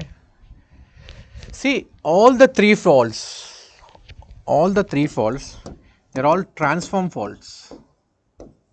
They are all transform faults. And the recent earthquake in Turkey and Syria is along this East Anatolian fault. See, the Dead Sea fault also has the features of divergent plate boundary. Okay. And East Anatolian fault has the properties of compression also, convergent plate boundary. But it is more of a transverse fault. It's actually called as transpressional faults. Means this movement, it also has compression. It's called as transpressional. लेकिन आपको इतना deep जाने की ज़रूरत नहीं, और simply आप ये याद रखो, transform faults or 3 transform faults. And see, यहाँ पे भी एक plate boundary है. This is a convergent plate boundary. So on the north of this convergent plate boundary, so this is all Eurasian plate. ये पूरा Eurasian plate है. इधर Arabian plate है. This is Arabian plate. And नीचे है African plate. African plate. So this is African plate, this is Arabian plate, and this is Eurasian plate. And in between these three, again here you have a triple junction. You have a triple junction. And the recent earthquake is near this triple junction. Okay.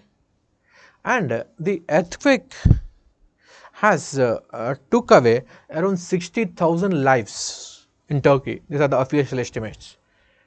इससे ज़्यादा ही मरे होंगे, लेकिन Turkey इतना बताता है. And in Syria the deaths are around 10,000. So we'll also see why such a difference, okay, in this death toll. एक country में ज़्यादा मरे, एक कंट्री में कम मरे, क्यों ये देखते हैं. Okay.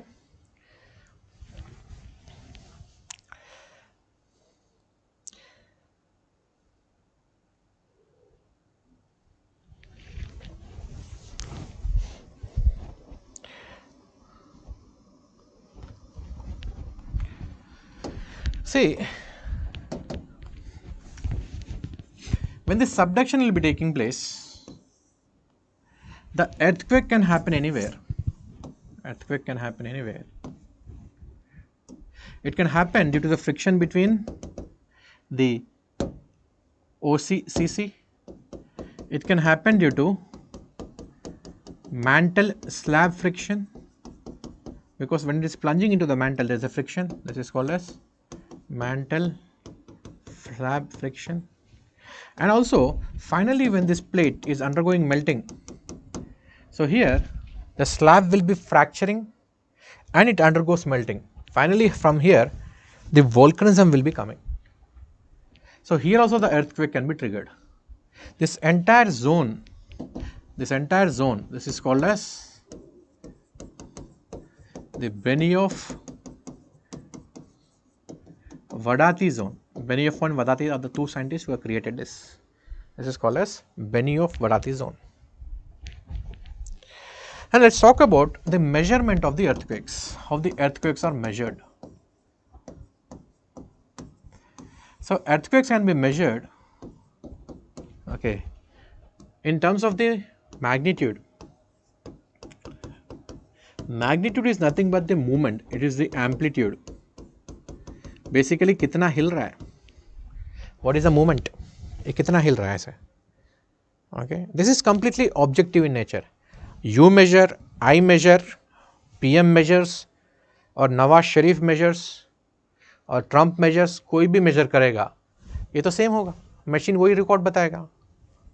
So it measures the magnitude or it's called as the amplitude, and the scale which is used is called as the Richter scale, and the improvised version it's called as the moment magnitude scale. So this is objective in nature, whereas the other way of measuring the earthquake is in terms of intensity. Intensity means कितने लोग मरे, कितने लोगों का हाथ पैर टूटा, कितना बिल्डिंग्स डिस्ट्रॉय हो गए, कितना प्रॉपर्टी डैमेज हो गया, एंड कितने लोग मेंटल ट्रॉमा से गुजर रहे हैं. No, this is subjective. somebody might take this post traumatic stress disorder into account, somebody may not take. Somebody will be taking into account only the death toll, कितने लोग मरे. If somebody's hand is broken, leg is broken, पूरा ही गया लेकिन बस जिंदा है, okay, then that will not be taken into account. Therefore, it all depends on the person, it all depends on the government. So that's why this is subjective in nature, and this is called as the Mercalli scale. Mercalli scale. So such kind of a scale is used by Japan. So Japan will be using such kind of a scale because this scale is very appropriate for those countries which have almost uniform development.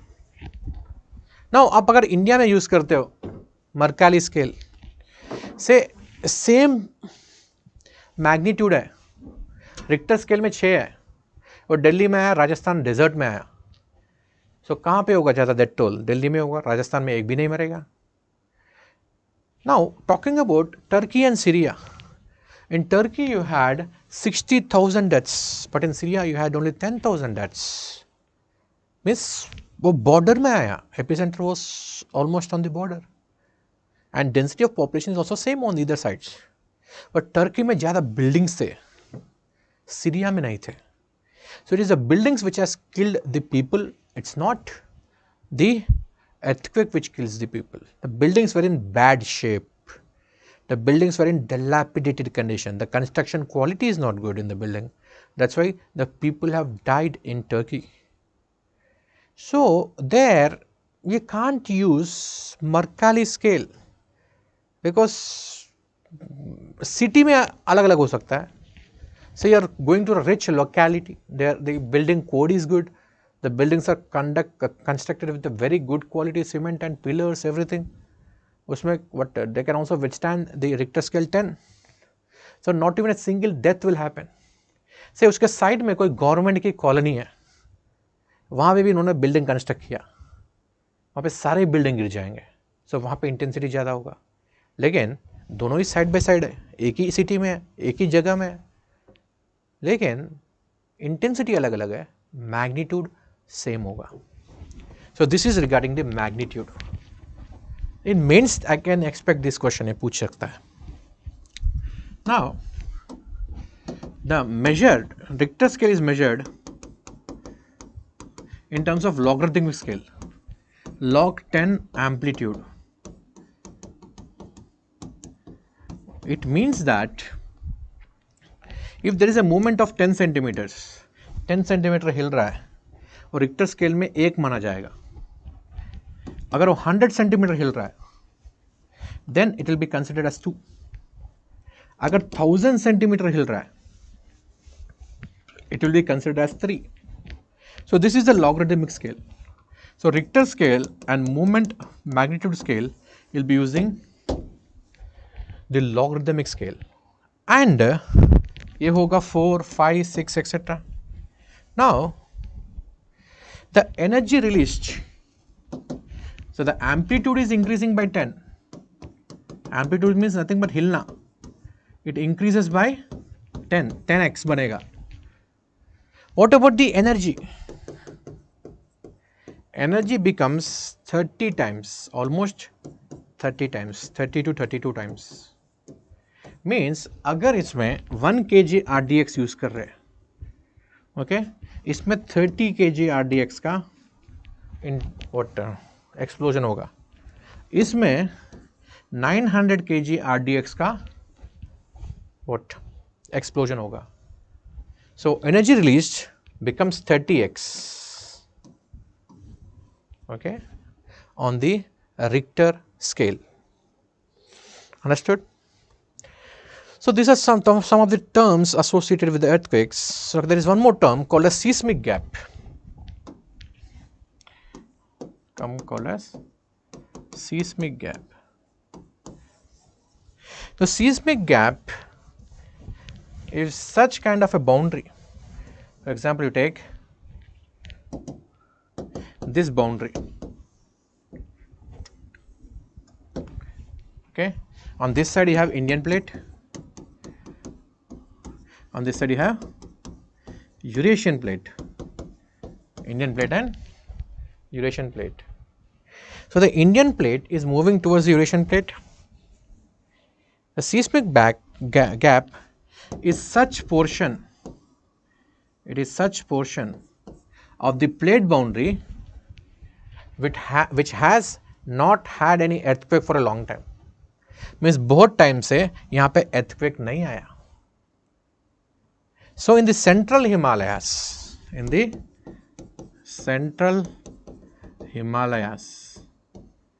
there is a seismic gap. Means last a very big earthquake has happened in 1905. So बहुत बड़ा earthquake हुआ था, sorry 1905 1505 में बड़ा earthquake हुआ था. And 1505 के बाद अभी कोई large earthquake नहीं आया इस region में. इसका मतलब क्या है? There is lot of stress which is being built up here, and in future this will result into very large earthquake.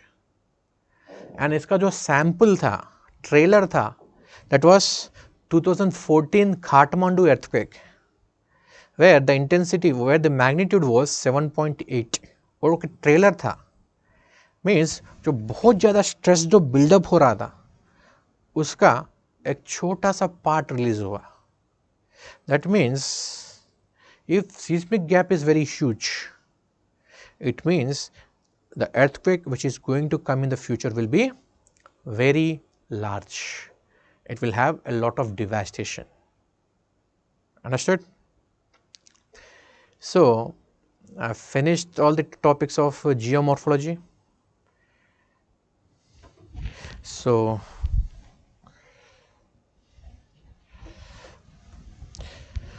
you have any doubts here, you can ask.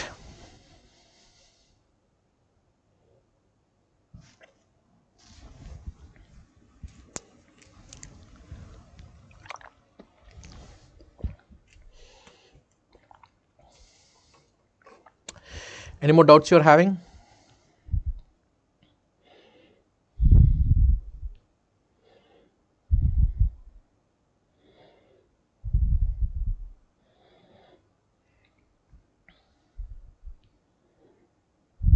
I'll be moving to climatology now.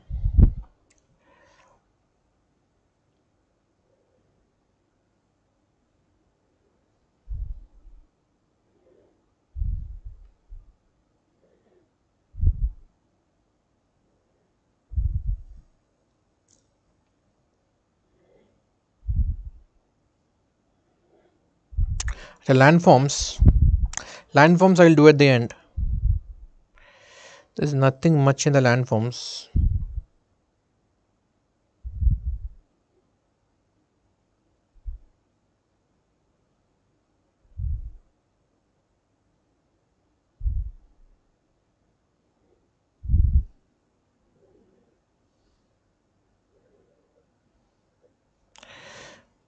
See, Beni of Varati zone is a zone in which you get the earthquakes. Okay.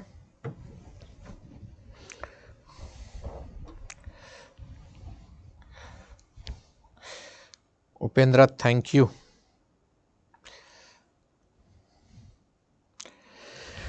Chalo then, okay.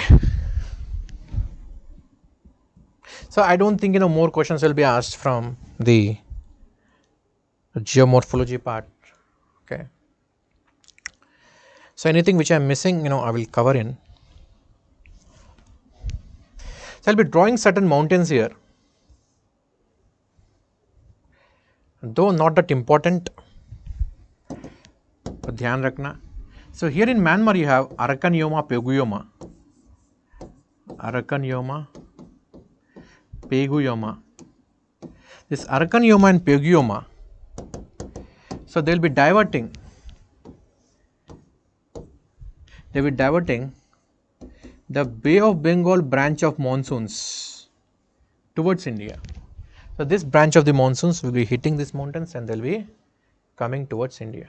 Acha, Yasmin is asking what is antimatter.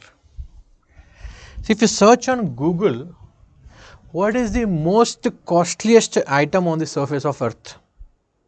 It is antimatter. So antimatter is exactly opposite to matter. Exactly opposite. Okay.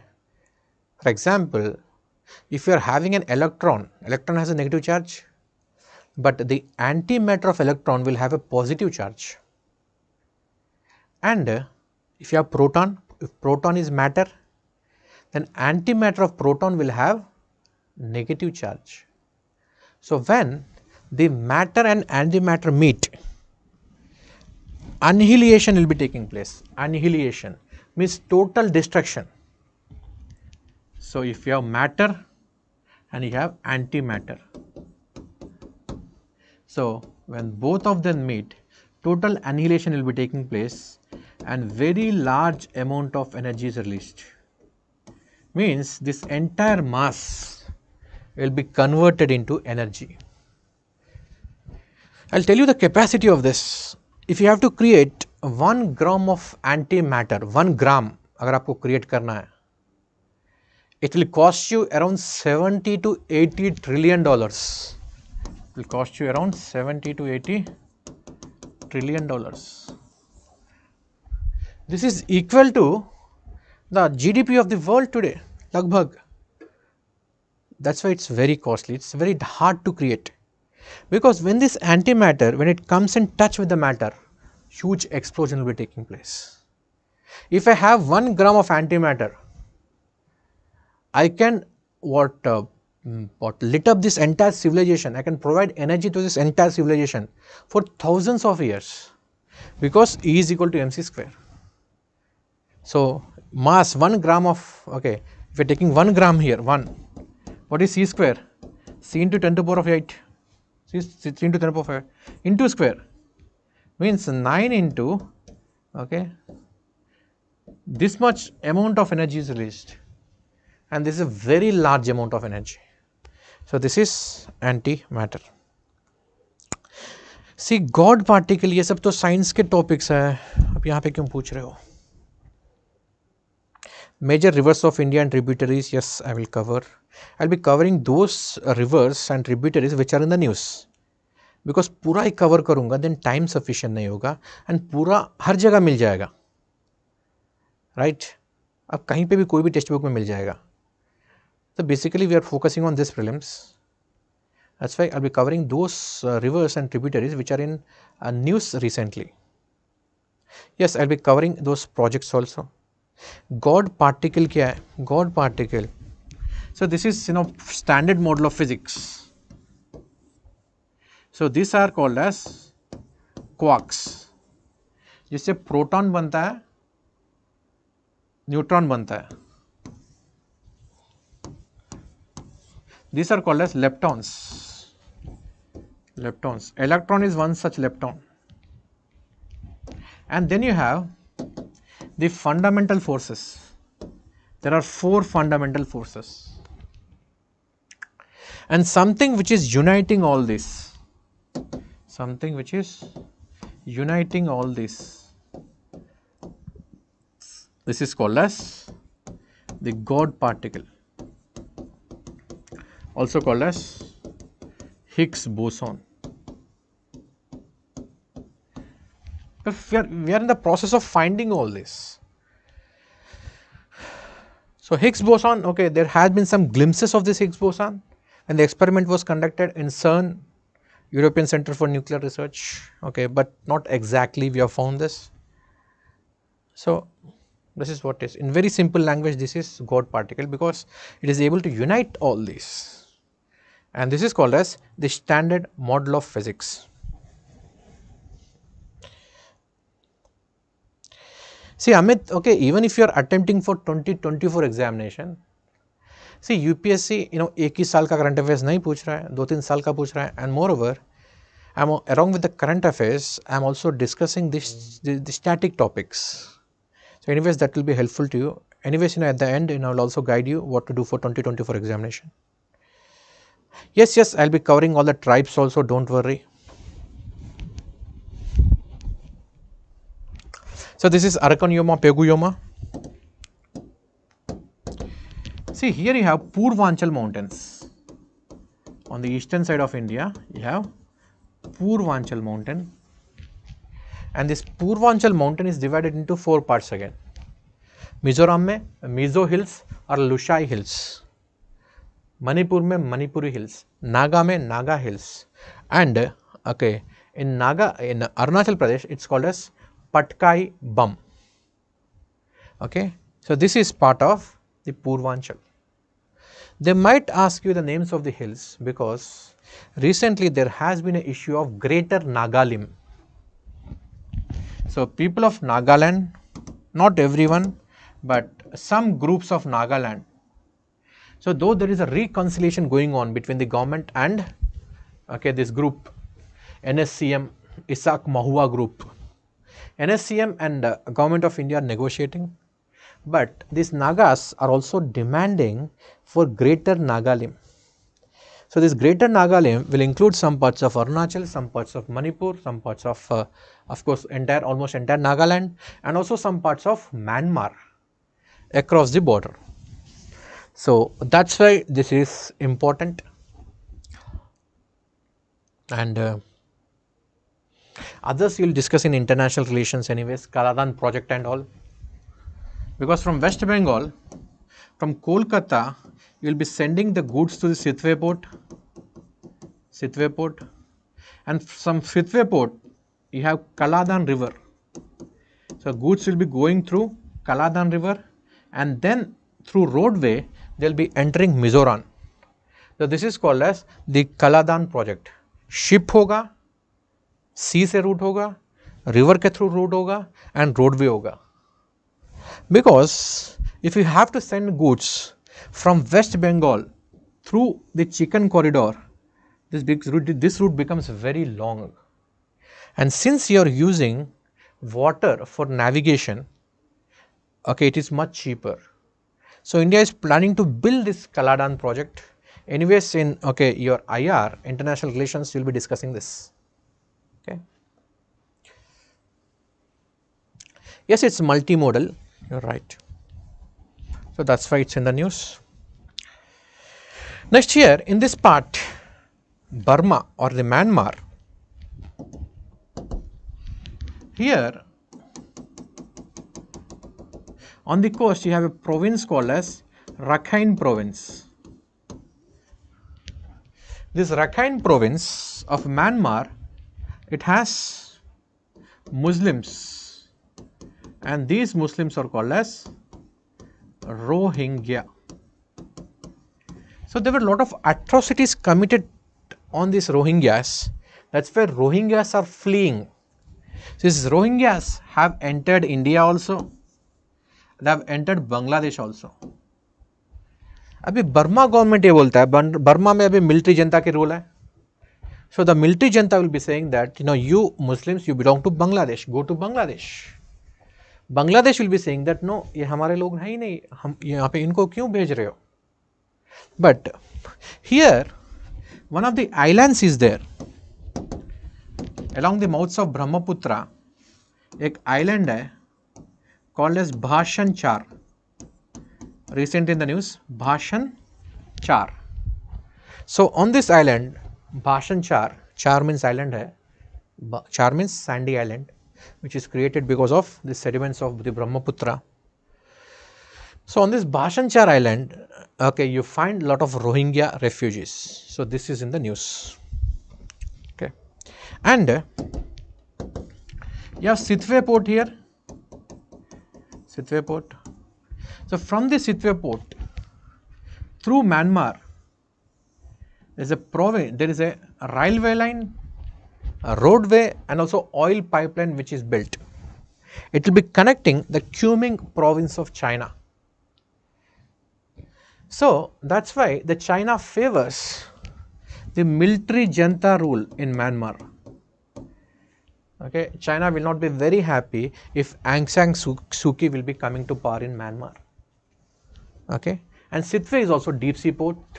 It is also the part of the sting of pearls policy of China. In case of a war, China can bring a aircraft carrier, China can bring a military vessel, submarine, and it can throw missiles towards India. It is part of the China's stings of the pearl policy. And also you have this Chittagong port here in Bangladesh. Okay. So, this is also part of the Chinese stings of the pearl policy.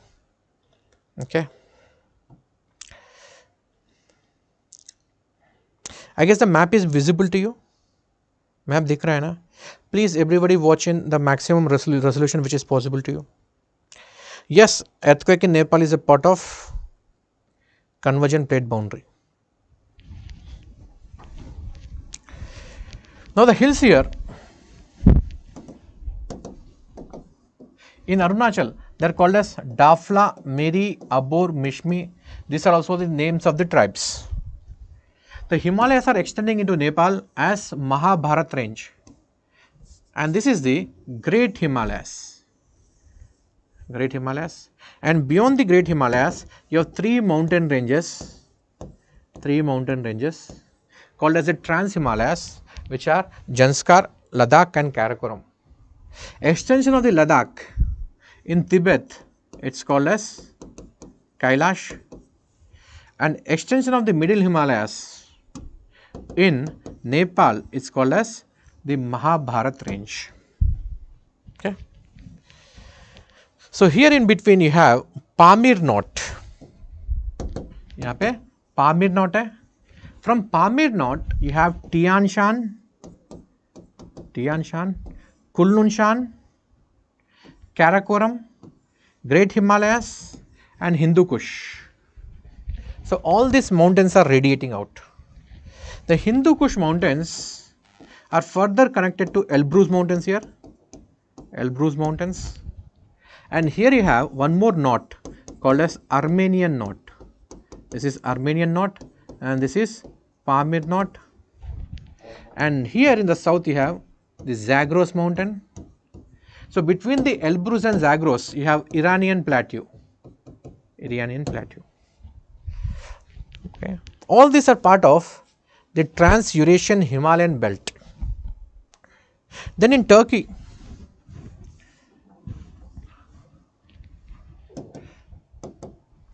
so Turkey mein, in between you have this Anatolian plateau and your Pontics and Taurus.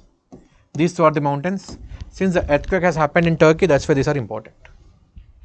And here you have the Caucasus mountains. The Caucasus mountains are located between the Black Sea and the Caspian Sea. You have three countries here, the Georgia, Armenia, and Azerbaijan. So, these are also called as the countries of the Caucasus. So, here Armenia does not have any coast, and here some regions are very important because, so these are important in the context of Russia. So, this is Russia. So, because of the great continentality, the Russia is extremely cold during the winters. So, Russian Tsars they always have an eye over the regions which are along the coast. Along the Black Sea you have this Georgia. Along the Black Sea you have Ukraine, because these are somewhat temperate. यहाँ पे temperature थोड़ा अच्छा होता है, इसलिए Russians हमेशा ये चाहते हैं कि उनका सेकंड होम यहाँ पे हो. During winters they come here and relax. So there is a concept called as post Soviet conflicts. So these are those separated or disintegrated locations of Russia over which Russia is still fighting, because they were part of Russia once upon a time and now you have lost them. थोड़ा बहुत दुख होगा. आप चाहते हैं, you want that somehow by hook or crook you will be taking those locations back, and these are called as post-Soviet conflict, and Ukraine is such post-Soviet conflict. So in that context we are discussing this. Georgia, Armenia, Azerbaijan. So within Azerbaijan you have a location called as Nagorno-Karabakh. Nagorno-Karabakh. So Nagorno-Karabakh is an exclave of Armenia. ये Armenia का part है. This is Armenia. Armenia को किसका support है? Russia का support है.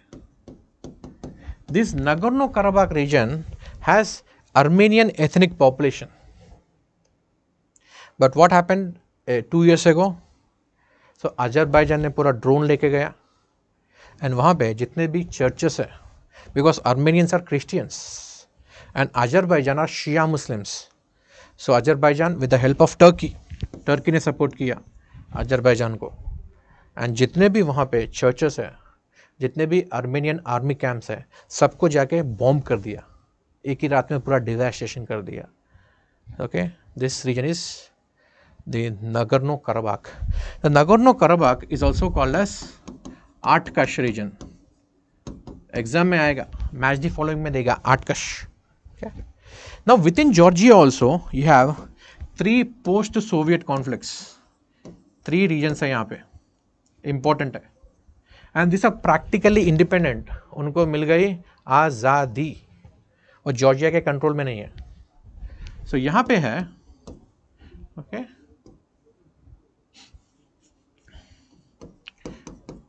Adjara, Abkhazia, and this is South Ossetia. South Ossetia, ये चारों को ध्यान रखना. Nagorno Karabakh is an exclave of Armenia located in Azerbaijan. Abkhazia, Adjara, South Ossetia are located within Georgia. And in future, this region might become a conflicted region. This is located within Russia. This region is called as Chechnya. Chechnya is the Muslim dominated province. It is located within Russia, and now the leader of Chechnya is a very good friend of Putin. That's why he is not creating any trouble. But after the disintegration of USSR, till the time Putin did not come into power, Chechenyans used to create a lot of conflict. They were practically independent. They were not part of Russia. So there were a lot of infighting, which is going on between Chechnya and Russia. So till the time Putin is there, this region will be peaceful. And Chechenyans also act as the mercenaries to Russia. Russia को कहीं पे भी war करना है, उनकी official army को अगर नहीं भेजना है, then चेचेनियन को यूज करते हैं. Okay, Chechnya also supplies mercenaries to the middle east. Middle east में किसी को लड़ाई करवाना है, for example this gulf countries are there. The gulf countries do not have armies are their own. So if they want to fight a war in Yemen, say if they want to fight a war in Bahrain, if they have to control the protest in Bahrain, then they'll be calling up these mercenaries. So these are the gun for hire. So that's why they are important. Okay. Achha, yellow color is not visible.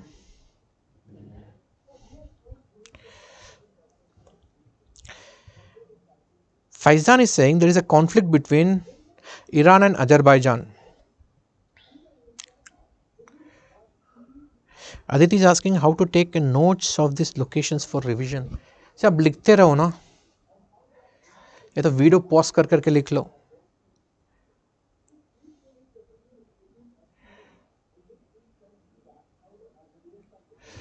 Okay, talking about Azerbaijan and Iran, there are 4 Shia dominated countries in the world.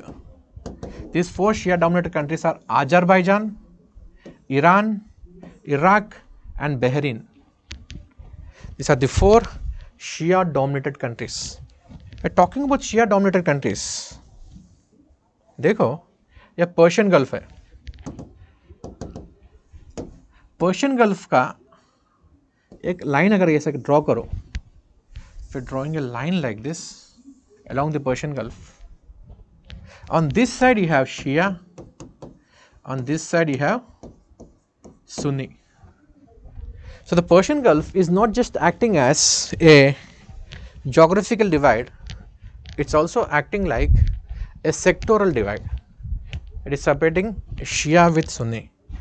But recently China has brokered a deal between these two. यहाँ पे Iran का head है, sorry शिया का head है Iran, Sunni का okay de facto head है Saudi Arabia. So recently there has been a reconciliation, means kind of friendship has been happening between the Shia and Sunni countries. That friendship is brokered by China. तो China देखो कैसे limelight में आ रहा है, इन दोनों को दोस्ती करवा रहा है, दोनों के बीच में बहुत लड़ाई होती है. एंड अगर चाइना ये पूरा लड़ाई को यहाँ पे रोक देगा, then the Chinese premier may also get Nobel Peace Prize for stopping such kind of a conflict. Though he himself might be committing a lot of atrocities in China, but India could have stolen this opportunity, because India has good relations with Iran also, it has good relations with Saudi Arabia also, and this declaration is called as a Beijing Declaration. Very good, yes के okay. So please you guys write down everything whatever I say. If you want more information then मैं बोलता रहूँगा, आप लिखते रहो. Okay, अगर अभी नहीं हो रहा है, जितना लिख सकते हो लिख लो, बाद में anyways this video will be available, pause कर करके लिख लो. Okay, because I'm covering a lot of locations here.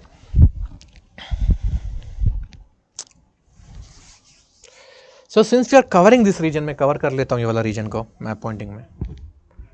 सी यहाँ पे the city called as Neom city. Neom city is a linear city. Okay, it is located on the coast of Gulf of Aqaba. The name of the city is Neom city. A 160 kilometer linear city है. It will be a sustainable city. Means बाहर से कोई energy use नहीं करेगा. Inside no car, no transportation. You will be having pods which will be transferring the people. Plants अंदर produce होगा. Okay, energy भी अंदर प्रोड्यूस होगा. लोग अंदर ही रहेंगे. It will become world hotspot of tourism. So this is a grand plan of MBS, Mohammed bin Salman of Saudi Arabia. Okay. Now they might ask you the countries which are surrounding the Persian Gulf. Now this Persian Gulf, it has more than 50% of oil, more than 50% of oil reserves of the world. It's very important in terms of resources, and here you have a lot of countries, okay, which play a very important role in geopolitics. So the countries which are surrounding the Persian Gulf are Iran, Iraq, Kuwait, Saudi Arabia, Bahrain, Qatar, United Arab Emirates and Oman. Now between Oman and Iran, this choke point is called as Strait of Hormuz. The Strait of Hormuz, it connects or it separates the Persian Gulf with Gulf of Oman. ये 27 kilometres का straight है. ये जो gap है ना दोनों के बीच में 27 किलोमीटर्स का है. बट इसमें जो 24 किलोमीटर्स है that is controlled by Iran, सिर्फ 3 किलोमीटर्स इंटरनेशनल वाटर्स वेज के लिए छोड़ा गया. सो दैट्स वाई ओके हमेशा यूएसए को गुस्सा आता है ईरान के ऊपर, एंड ये जितने भी सुन्नी कंट्रीज हैं उनको भी गुस्सा आता है ईरान के ऊपर, बिकॉज जब तक ये ऑयल एक्सपोर्ट नहीं करेगा उनको पैसा नहीं आएगा. इसलिए ये स्ट्रेट सऊदी के कंट्रोल में होना या सुन्नी के कंट्रोल में होना, ये चाहते कि उनके कंट्रोल में रहे, but Iran has the monopoly here. So in between यहाँ पे बहुत सारा स्क्रिमिशेस होता रहता है, लाइक ईरान की वहाँ पे नेवल शिप घूम रही है, साइड में से सऊदी का कंटेनर जा रहा है जिसमें तेल है. So now the reconciliation between the Shia and Sunni is happening because maybe that China wants to secure its oil deposits. तो जितना इस रीजन में कॉन्फ्लिक्ट कम होगा उतना ही वर्ल्ड में ऑयल प्राइसेस भी कम हो जाएगा. बिकॉज जब भी यहाँ पे कॉन्फ्लिक्ट होता है, फॉर एग्जाम्पल गल्फ वॉर हो रहा है, okay, then oil prices will escalate because any kind of disturbances in this region will lead to the cut in the production, and that will lead to the escalation of prices in the world market.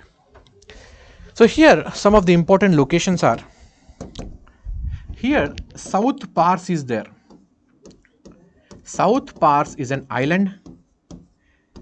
This is rich in gas, this is rich in methane, and this island is shared between Iran and Qatar. अभी Qatar को फ़र्क नहीं पड़ता शिया सुन्नी कुछ भी हो, Qatar is दो सुन्नी, लेकिन when it comes to gas it is very good friends with Iran. In fact there have been allegations against Qatar made by Saudi that Qatar also supports Hezbollah. So Hezbollah is an Shia militant group, you can say. It's active in the southern part of Lebanon. Southern Lebanon में Hezbollah बहुत active है, and it is almost funded by Iran. And Hezbollah का main enemies कौन है यहाँ पे? Saudi भी enemy है यहाँ पे, और उसका enemy यहाँ पे इजराइल भी है, दोनों ही इसके enemies है. So this is South Pars, very important. And here you have Sanfania and Gauhar. Gauhar is the world's largest onshore oil field. Means land में जो oil field है largest world का Gauhar है, it's in Saudi Arabia. Sanfania is the world's largest offshore oil field. Again it belongs to Saudi Arabia. So here you have Kuwait, okay. So beside Kuwait you have Iraq. So Iraq का coast बहुत ही छोटा है, Kuwait का बड़ा है. Kuwait छोटी country है but coast बड़ा है, इराक बड़ी कंट्री है, कोस्ट छोटा है. That's why Iraq, okay, when Saddam Hussein was in power he used to always attack Kuwait because of its coastline. Now the Kuwait has to get protection from somewhere, so that's why Kuwait has taken the help of USA, and यहाँ पे USA का air base है Kuwait में. I told you, okay, whenever I'll tell you something I'll tell you the reason also behind it. I'm not simply telling you यहाँ पे USA का air base है, क्यों है वो भी बता रहा हूँ. इससे क्या होगा, आपको चीज़ें easily याद रहेंगे. Okay, let me see the comments here.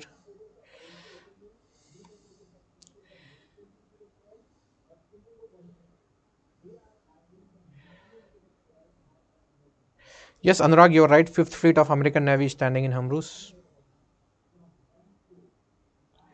Hezbollah.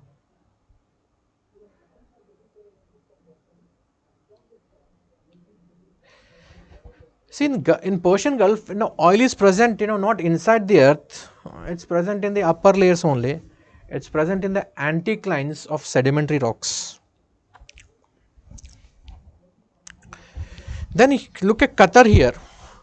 Qatar recently had diplomatic crisis with Saudi Arabia, It was also removed from the OPEC countries.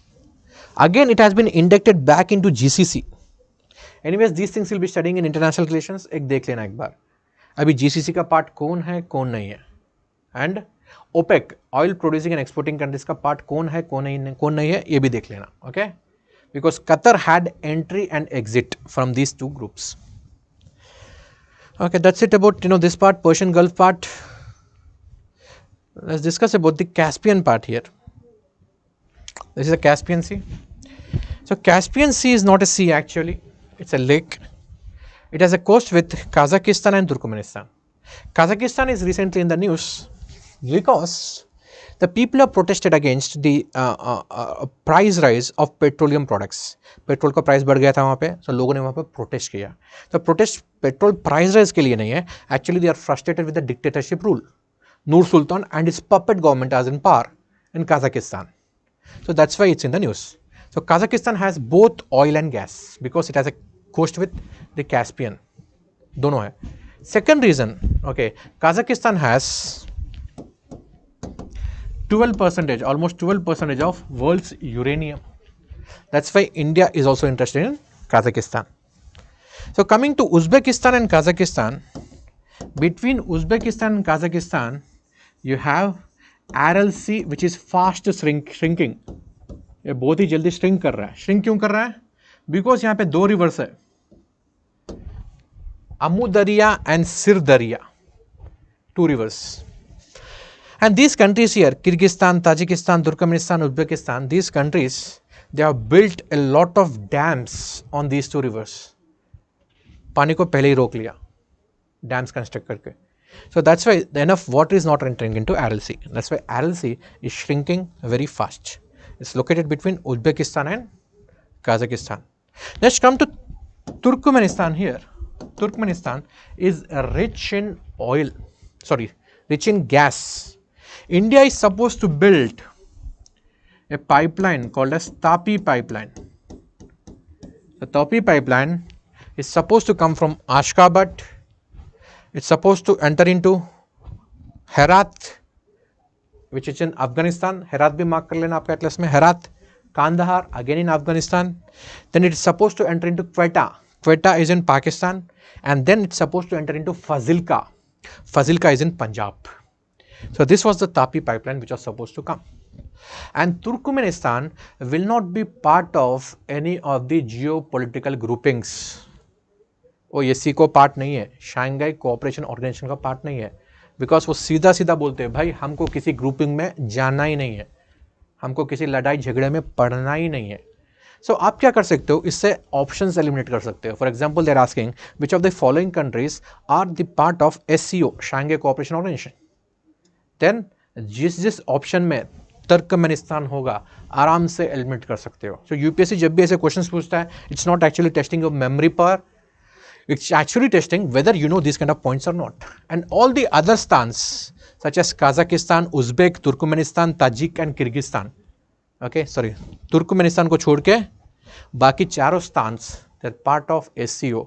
Talking about SCO, you should know which all countries have borders with the China. So Kazakhstan का है, Kyrgyzstan का है and Tajikistan का है, तीनों का border है. And Uzbekistan is kind of sandwiched. It does not have any coast with the Caspian Sea. And all these stans, they were part of the USSR. ये सारे रशिया का पार्ट थे. So when India had very good relations with USSR, India has built an air base called as Farkhor Air Base in the south of Tajikistan. In the south of Tajikistan, India has an air base called as Farkhor Air Base. So locations मैंने बता दिया जल्दी जल्दी, आप pause कर करके लिख लेना. ये सारे थोड़ा इंपॉर्टेंट है एग्जामिनेशन पॉइंट ऑफ व्यू से, ये इंपॉर्टेंट है सारे. एंड मैंने एंगल भी बताया क्यों इंपॉर्टेंट है. Understood?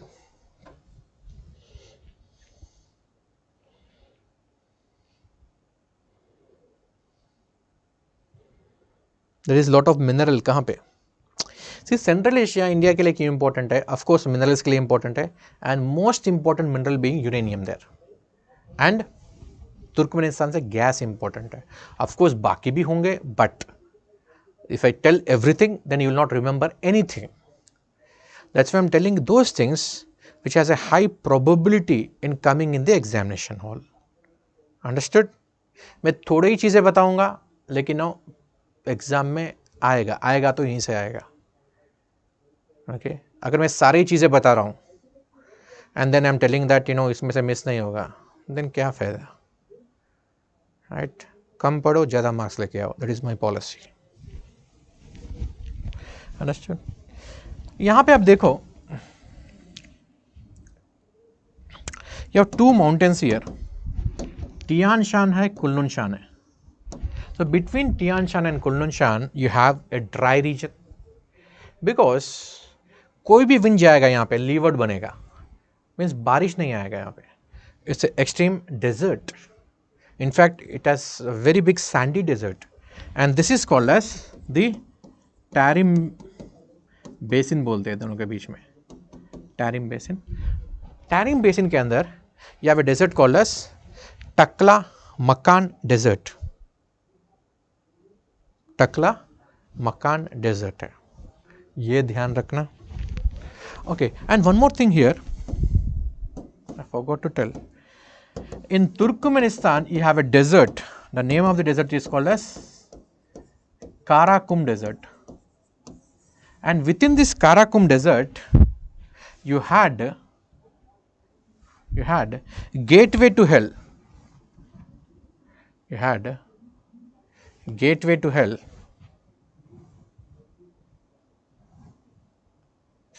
also called as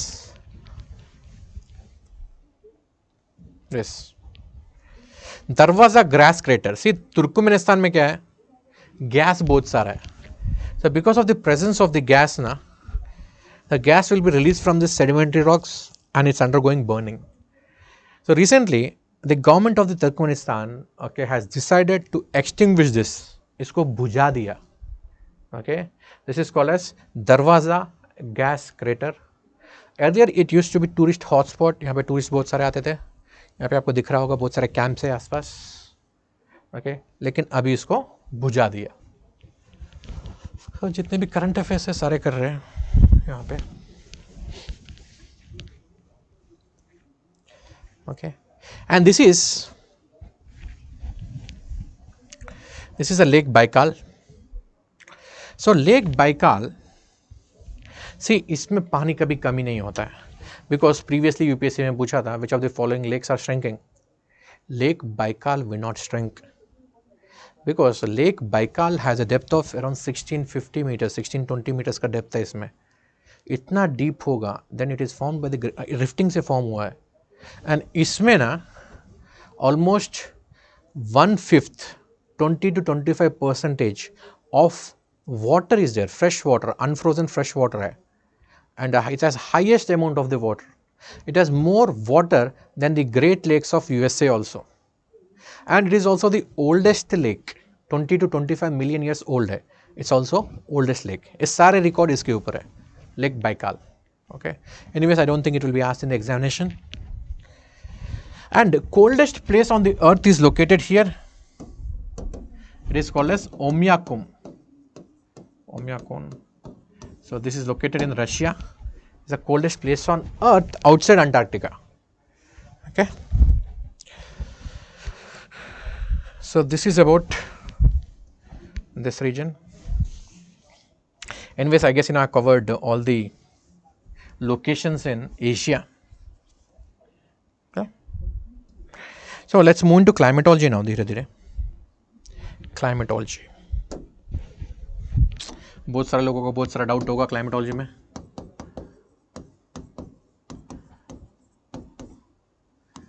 Climatology.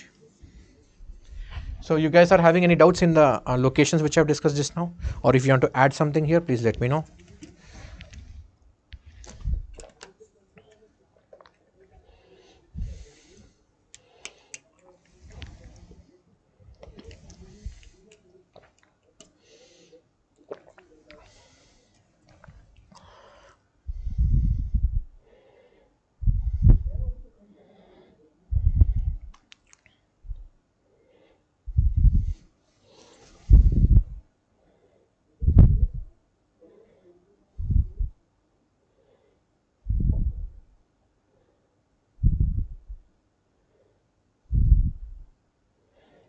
Any doubts here?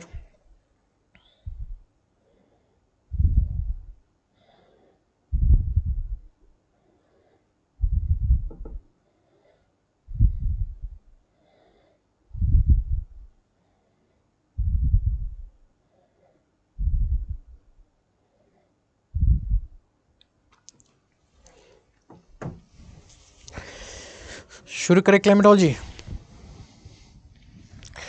City of Russia is in the news. Okay, those things I'll discuss. Okay, in okay Europe जब discuss करूँगा, एक बार यूरोप उठा लूँगा पूरा मैप, एंड वहाँ पे सारे सिटीज़ में एक्सप्लेन कर दूँगा. सो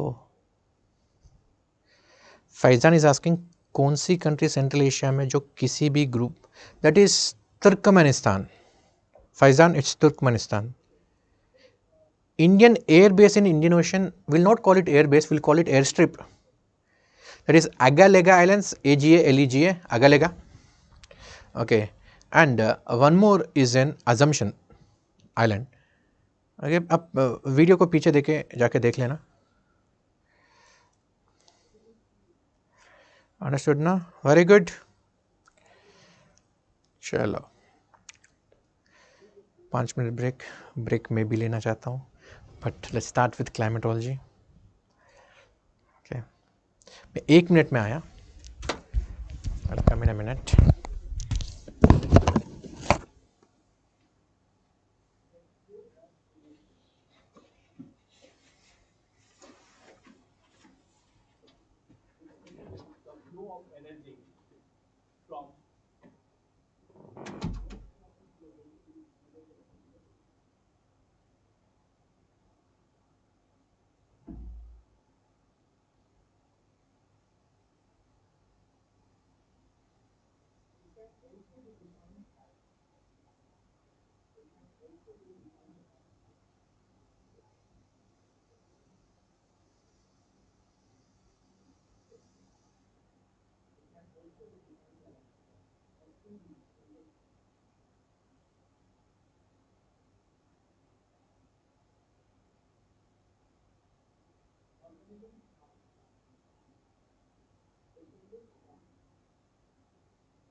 energy transfer.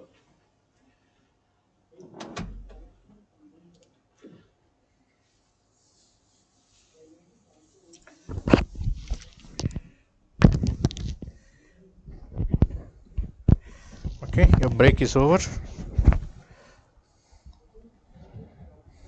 So from geomorphology, there is one more current affairs, which I was supposed to discuss. That is regarding the Meghalayan age. I'll take up it later. Meghalayan age. That's also associated with the geological time scale, and it's also associated with the Anthropocene. Okay.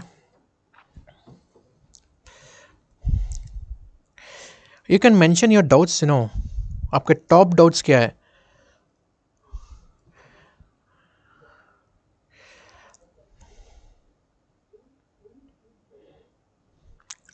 Climatology में mention कर दो, मैं धीरे धीरे ले लूँगा वो doubts. Okay.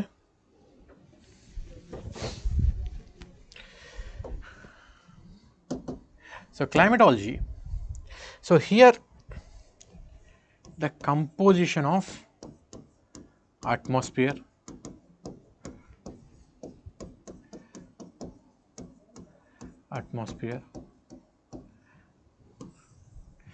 this you will get anywhere.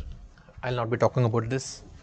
Okay, you have nitrogen, oxygen, argon, CO2.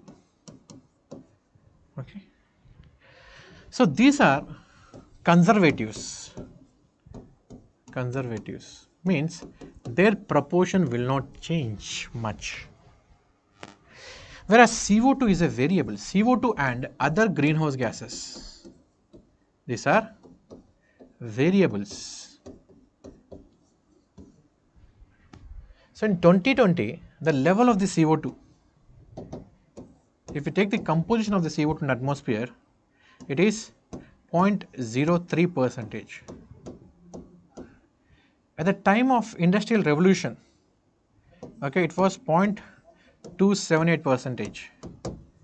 Now it is 0.036%.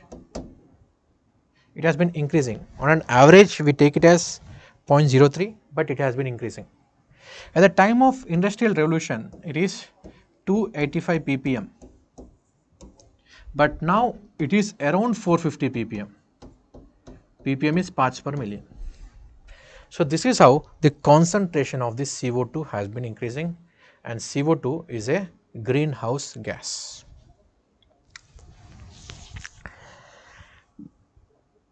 Yes, Mishmi, Abor,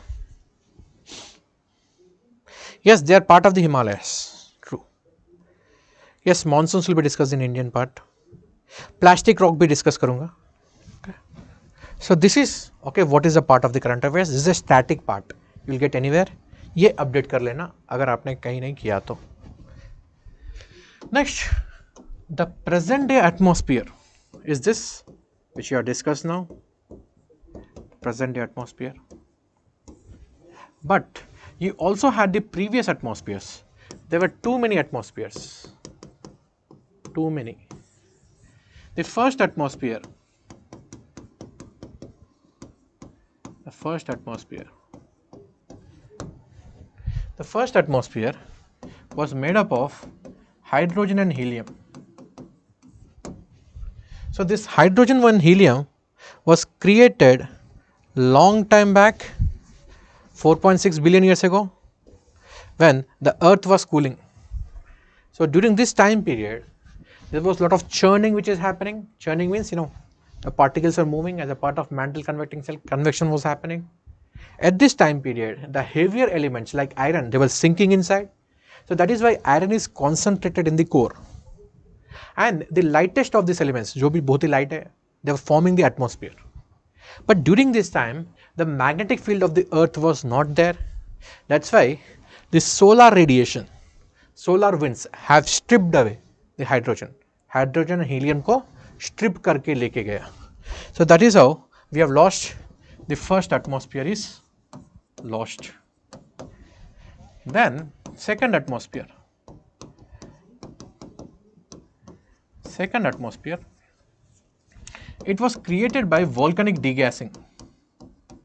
Volcanic degassing.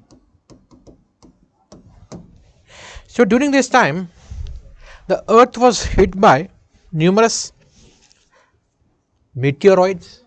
When the earth was being hit by the meteoroids, a lot of gases are released. And the important gases which are released during the volcanic degassing, they are H2O, that is the water vapor, and CO2. So H2O has formed the clouds and CO2 was dissolved in the rainwater. So through volcanoes they are released, cloud formation हुआ, it started raining, लगातार बारिश हुआ for millions of years. And जब ये बारिश हो रहा था, जितना भी CO2 था वो dissolve हो गया and ocean को बहुत acidic बना दिया. So these two have been converted to oceans. So the oceans were formed. But during this time, the oceans were chemically rich. So it was a chemical soup. So in this chemical soup, अगर इस chemical soup में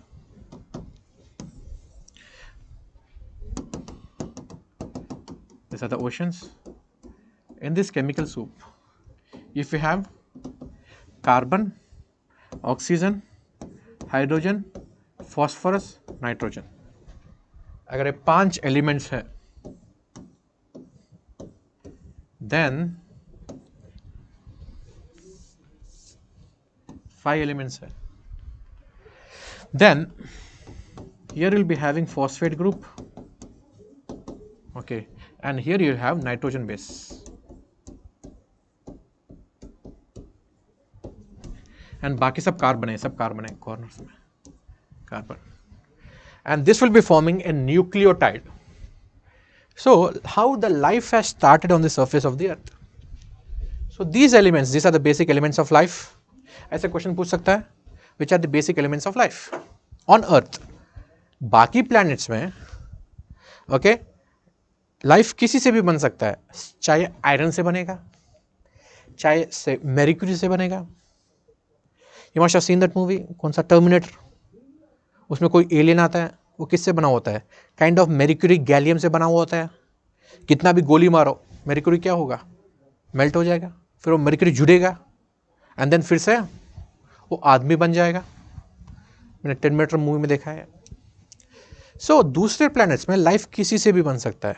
ये अर्थ में क्या हुआ, ये सारे elements एक दूसरे से जुड़े.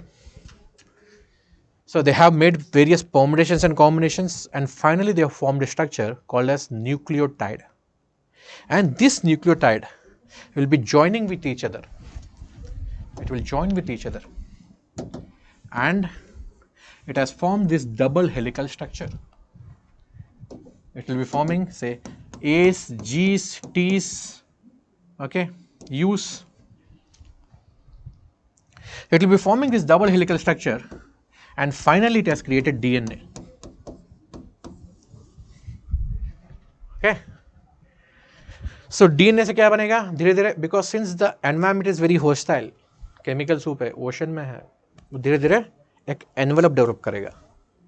So when this genetic material, okay, is in envelope, it will become nucleus, and the nucleus will develop various organelles, and then it will be forming a cell.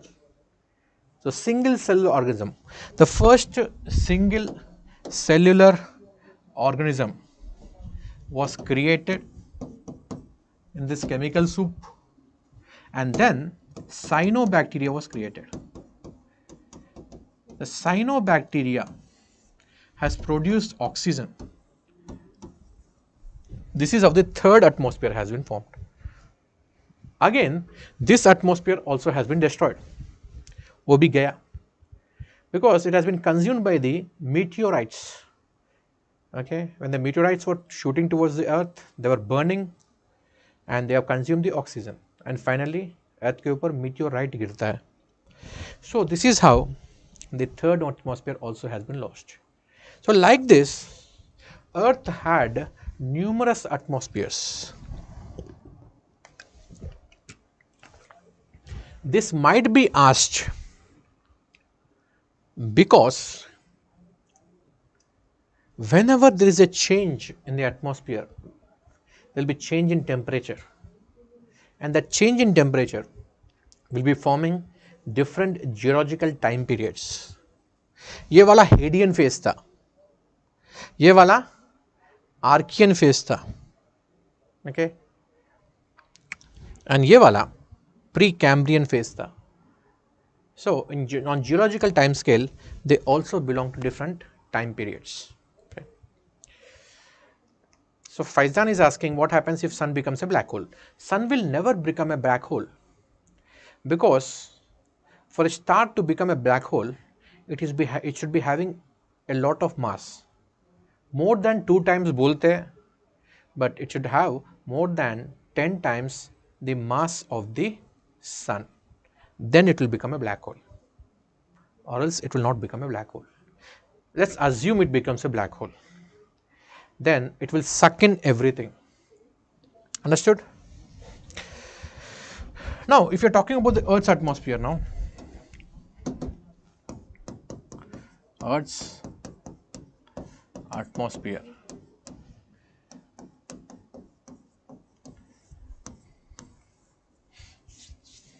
It's a very thin layer. It's a very thin layer. Okay. Almost 50% of the gases, almost 50% of the gases are located within 5.6 kilometers. इसी में located है. Okay, and 90% of the gases are located within 27 kilometers. 99% of the gases are located within 30 kilometers, and 99.9% of the gases are located within 48 kilometers. So atmosphere is very thin. That is the place where the actually the gases are present. It's a very thin layer. Okay. Now, what are the various layers here, and what is the importance?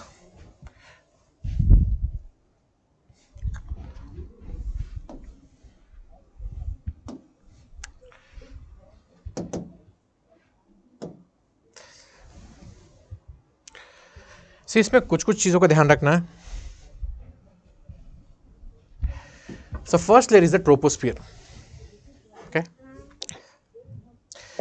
So troposphere, all the atmospheric phenomena will be happening, and troposphere will have a normal lapse rate, that is 6.5 kilometers. So 6.5 degrees per kilometer. Means if you are increasing the height of 1 kilometer, then the decrease of the temperature is 6.5 degrees centigrade. So that is the troposphere. Okay, इसका यही properties है. मैं properties यहाँ पे लिख देता हूँ क्या क्या इंपॉर्टेंट है यहाँ पे. So all the atmospheric phenomena, there is clouds, all the weather phenomena will be taking place here only. Okay, and it has a lapse rate of 6.5 degrees centigrade per kilometer, and planes actually fly in troposphere only, though it is ideal for flying them in a stratosphere, because in troposphere you will be having vertical currents, vertical circulating currents. You will be having turbulence. If the plane is flying in the troposphere, नीचे से हवा आएगा, धक्का देगा, because हवा जब नीचे गर्म होता है ऊपर आ जाती है, वो जब ऊपर आती है धक्का देता है, so turbulence होगा. So ideally planes को stratosphere में fly करना चाहिए. If you look in the this thing NCERT में देखो तो आपको लिखा रहेगा कि planes are flying in stratosphere, but practically they fly in troposphere, not stratosphere. Ideal है stratosphere. Ideal जिंदगी में कुछ नहीं मिलता, ideal कुछ नहीं होता है, ideal गैस भी नहीं होती है. Okay, understood? So these are the features. And stratosphere, in stratosphere you have ozone. So it is a layer which is rich in ozone. Strata or strato means it's a layer, so it is rich in ozone. And here the ozone O3 is undergoing reversible reaction. Means यहाँ पे UV radiation आएगा. The UV radiation will be breaking the O3. So here there is a reaction. I'll explain you. एक बार सीख लेना, आपको बाद में बहुत हेल्प होगा ये. आप कोई भी क्वेश्चन सॉल्व कर सकते हो इससे. O3 O2 plus O dot. So it will be broken with the help of UV radiation. So that is how the UV radiation is absorbed by the ozone. So how it is broken, for this you should know the structure of the ozone. Ozone has double bond and single bond. This single bond is broken. When this is broken, here nascent oxygen is created. This is called as nascent oxygen. It's a free radical. This is very reactive in nature. This oxygen is very reactive. Now क्या होगा, आपने पढ़ा होगा ozone का depletion हो रहा है with the help of CFCs, chlorofluorocarbons. Now आप में से मुझे कोई बता दो कि CFCs are stable in the lower layers of the atmosphere, but once they enter into stratosphere, they break, they become unstable. Tell me the reason why. If you tell me the reason, then I'll skip forward. आप बस पढ़ते हो, बता क्यों नहीं पढ़ते हो. आपको कोई रीज़न पता है क्यों ऐसे हो रहा है, देन आप कोई भी प्रॉब्लम सॉल्व कर सकते हो, कोई भी क्वेश्चन सॉल्व कर सकते हो. Tell anyone can tell this. I challenge, no one will be able to tell until and unless you are my student. मेरे क्लास में बैठे हो तो पता होगा.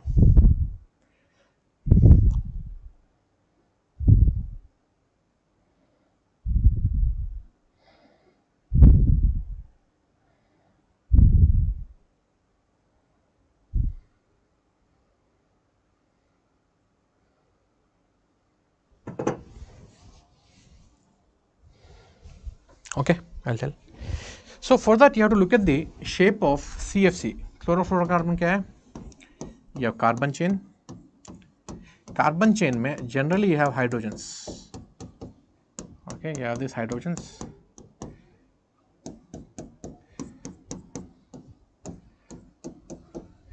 So in this you'll have chlorine atom. Chlorine atom is comparatively large. You have fluorine atom. Fluorine is comparatively small. And the hydrogen is very, very small, extremely small. This is hydrogen. The fluorine is small, though it is belonging to this same group. It is small because the fluoride ion has very high electronegativity. Now you see, okay, this CFC, chlorofluorocarbon, here chlorine is acting as a misfit. बहुत बड़ा ion है इनके बीच में. So in the lower layers of the atmosphere it is stable, because lower layers of the atmosphere you have a lot of pressure. So because of the pressure, okay, it is stable. But when it goes into the higher layer, a very good ion, okay, आपने आधा reason बताया, दूसरा reason मैं बताता हूँ. So it is stable in the lower layers. When it goes to the upper layers, it comes across UV. So this UV will be breaking this chlorine. You are right, okay, UV से break हो रहा है, but UV hydrogen को भी break कर सकता है, fluorine को भी ब्रेक कर सकता है, but why it is breaking chlorine only? Because chlorine is a misfit, size बड़ा है इसका. So because of the UV radiation, from here this Cl dot is coming out, Cl dot, right? Now, okay, from the CFCs, Cl dot, nascent chloride is released, and this is very active. ये single है, ये भी single है.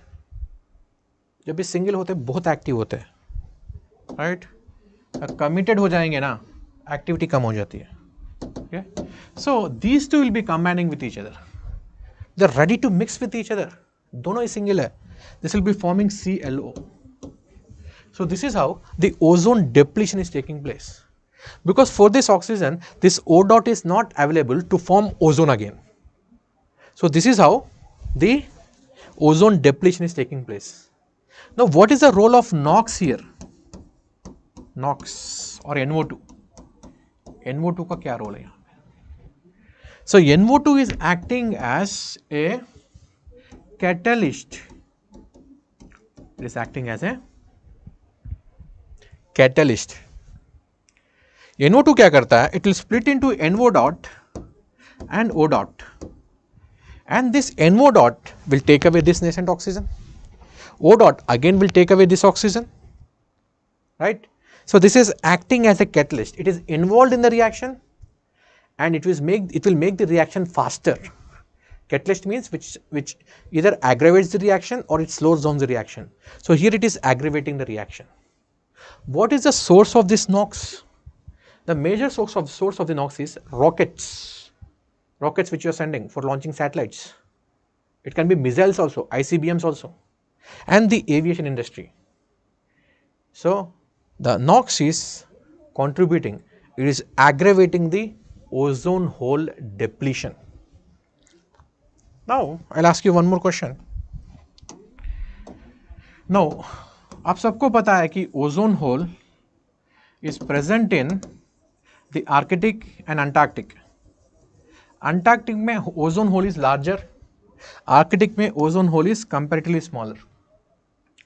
And because of the various actions which are taken on Vienna Convention, Montreal Protocol, so many actions have been taken, because of which Arctic में ozone hole almost खत्म हो ही गया. But the Antarctic में अभी भी ozone hole है, but it is also recovering very faster. And the ozone hole is not just present in the Antarctic or Arctic. There is also ozone hole, very big ozone hole, which is present in the tropical region. This is called as tropical ozone hole. And this tropical ozone hole is at least 7 times larger than the ozone hole of the Antarctic. It's very, very large. Whereas these ozone holes, Arctic, Antarctic wale, they are active in the springs, in their respective spring seasons. Because for this ozone hole to be formed, it requires a surface area. Because for all these reactions to take place, koi na koi surface area chahiye. And this surface area is provided by these ice crystals. And over Antarctica, the ice crystal formation is high because Antarctica is a land. So during winters, the temperature drop in Antarctica is much more than the temperature drop in Arctic, because Arctic is an ocean. Ocean has water and water has high specific heat. It will take a very long period of time to cool down. Antarctica is a land. So that's why the polar stratospheric clouds will be formed more in Antarctic as compared to Arctic. And this polar stratospheric clouds will be providing a surface area for all these reactions to take place. So that's why the ozone hole depletion is more during the spring. Okay. Whereas these ozone holes are seasonal in nature, but this ozone hole is present throughout. ये ध्यान रखना, इसके ऊपर question आ सकता है. Okay, because recently this has been observed. So this is about the troposphere and stratosphere. So next is the mesosphere. Mesosphere में meteor showers are observed. Meteor showers are observed, and also the auroras are observed. So mesosphere, meteor showers, auroras. Okay, इसमें क्या है? Ozone depletion and weather balloons. Okay, troposphere, greenhouse gas effect, lapse rate, weather phenomena, okay, etc. So the features of the troposphere. And then in the thermosphere, mesosphere का और एक speciality है. Mesosphere has the lowest possible temperatures, around minus 143 degrees centigrade is observed. Thermosphere में the individual ions have a very high temperature of around 3000 degrees centigrade. There is ionization, and the layer which is rich in ions here, this is called as ionosphere. This is called as ionosphere. The ionosphere is rich in ions. Now, what all questions can come from here? Ionosphere. I'll tell you something which you don't know regarding the ionosphere. So, ionosphere, it is a layer of ions which is around the earth. 400 kilometers के आसपास is, then its okay intensity is more. So this is ionosphere. The ionosphere, okay, will be having various layers. It will have various layers such as D layer, E layer, F layer. So D layer will be having heavy ions, F layer will be having smaller ions. So they will help in the radio navigation. They will help in deflecting the radio waves. So पहले ज़माने में satellites नहीं थे ना. So how the communication was possible? With the help of the ionosphere. So you are sending a signal here from here, it will go to the ionosphere, it will be reflected back, and it will go to the other part of the earth. So this is how the communication used to happen with the help of the ionosphere. ये तो आपने पढ़ा होगा. Okay. Now we'll tell you, ask you some questions. Answer these questions.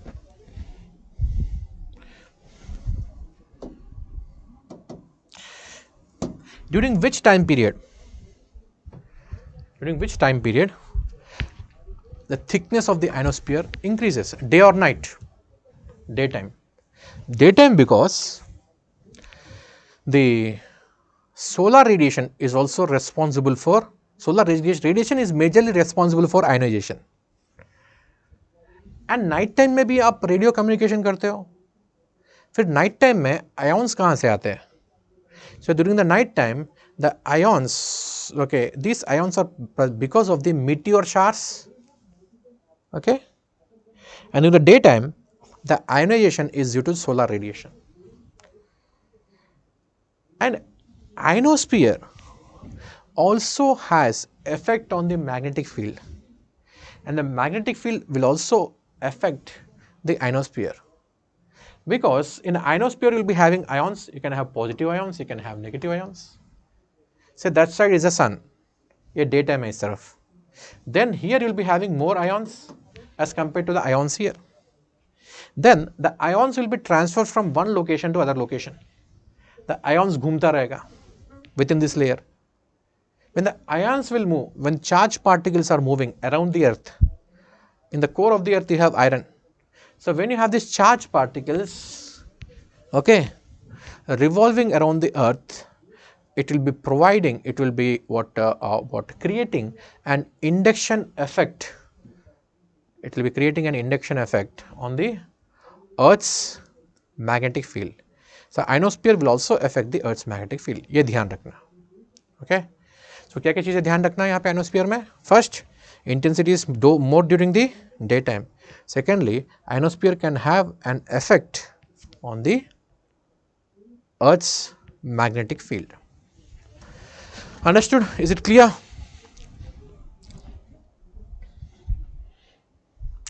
So this is about the ionosphere, and beyond that you will be having exosphere.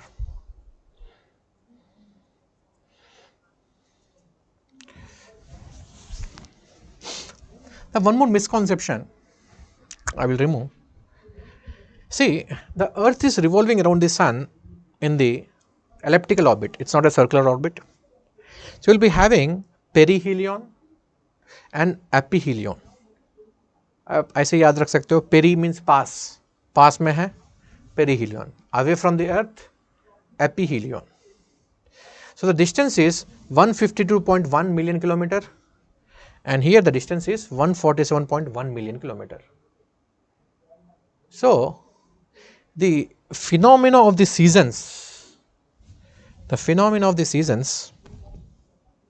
is not because of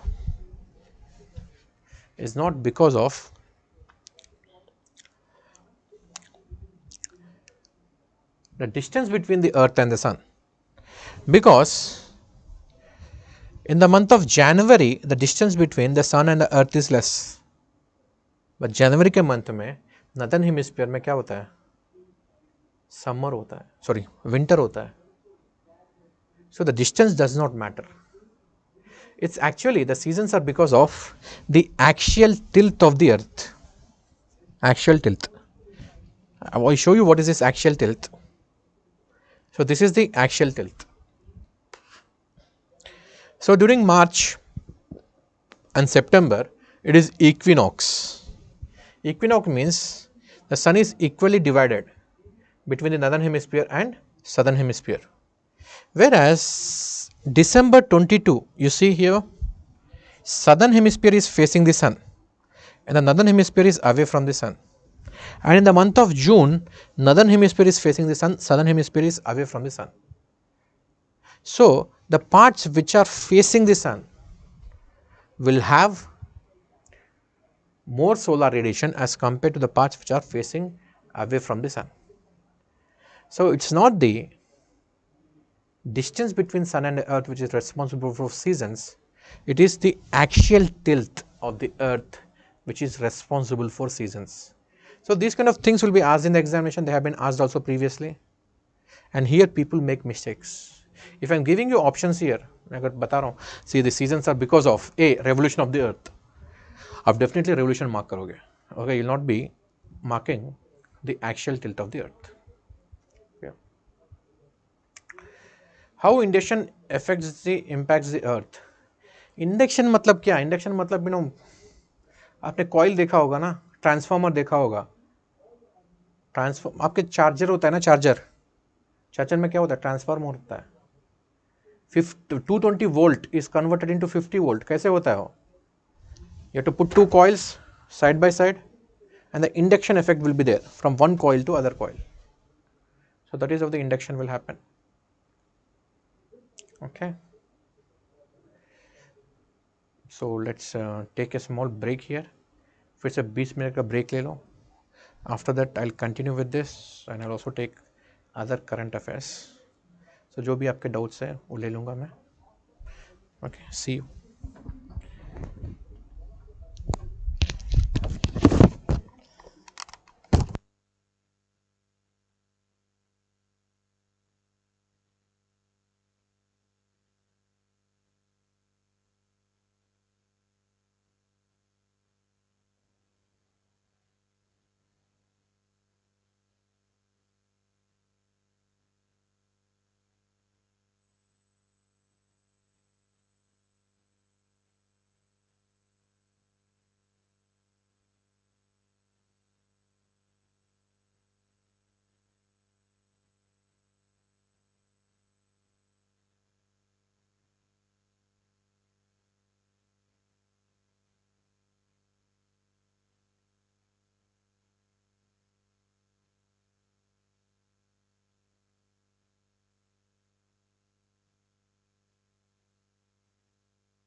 % battery है,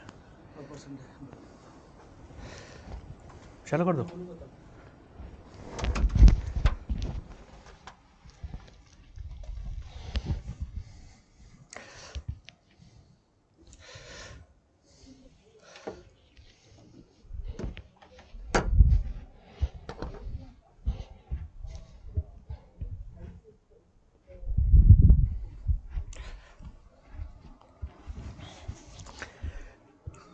So the answer to the question is, if there is a revolution of the earth and there is no axial tilt, then we will not have any seasons. So you have to choose the most appropriate option. So it is because of the tilt of the earth. So the hemisphere which is facing the sun will have summers, and the hemisphere which is away from the sun will have winters. Okay.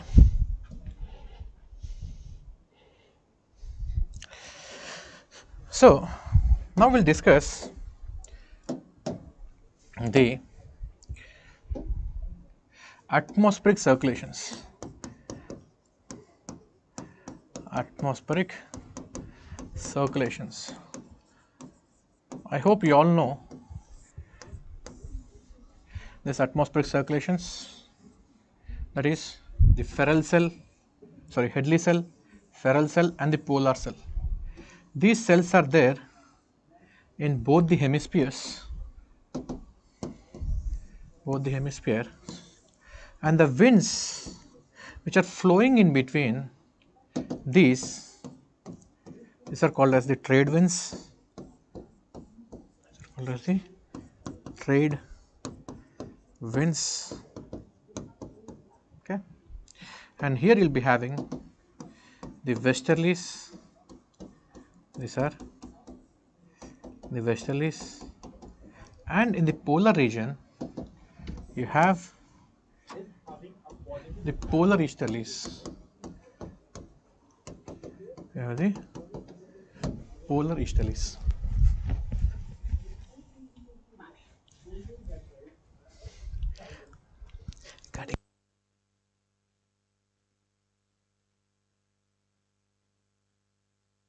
So these are the polar easterlies.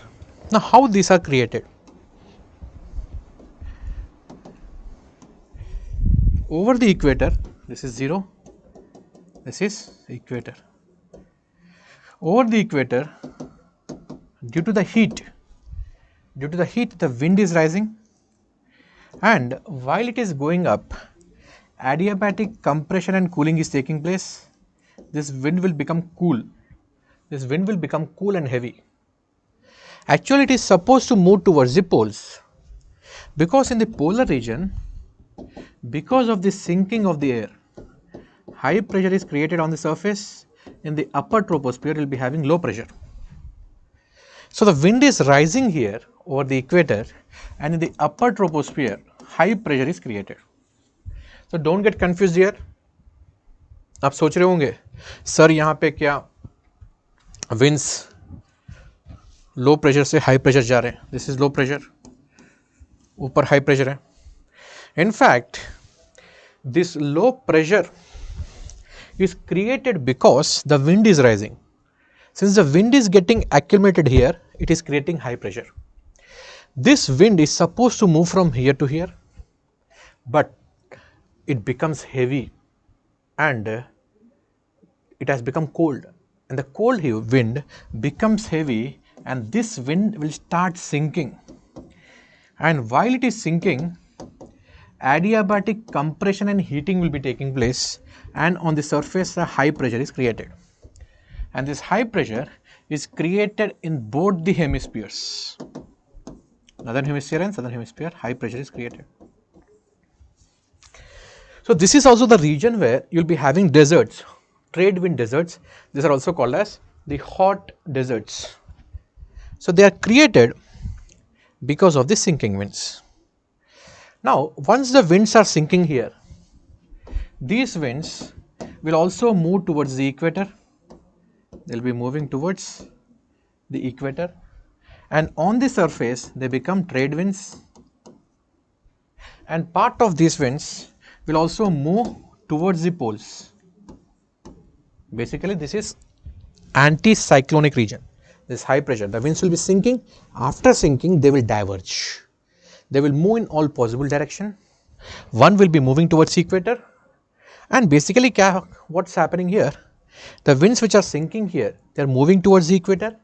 Over the equator, because of high insolation, the air is rising, and this rising air is sinking again, and the sinking air is creating high pressure, and the other branch will be moving towards the poles, but the polar region already has high pressure, and these cold winds are coming from high pressure, and these are called as the polar easterlies. These are polar easterlies, and these are westerlies. These are westerlies. So westerlies are the warm winds which are coming from the subtropical region, and polar easterlies are the cold winds which are coming from the polar region.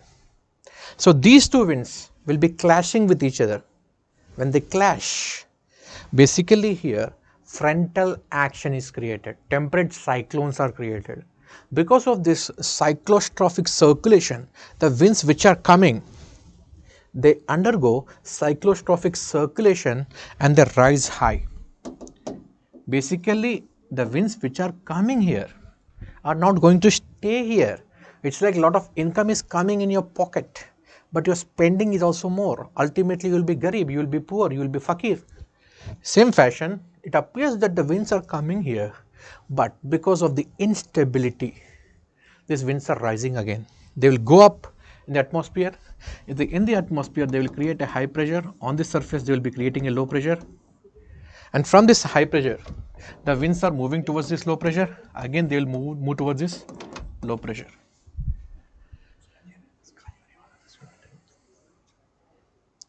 Okay. So this is how the circulations are created. This is called as the Headley cell, this is called as the Ferrel cell, and this is called as the polar cell. And these are the trade winds, westerlies and polar easterlies. Now let's see what all things are done, because यहाँ से questions आएगा. The questions from here will come. Trade winds and its properties.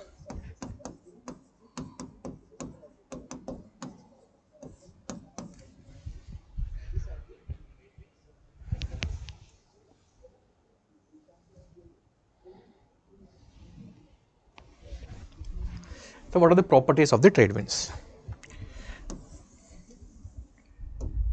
Please listen to this carefully. So trade winds are flowing from subtropical high pressure belt towards the equatorial low pressure belt.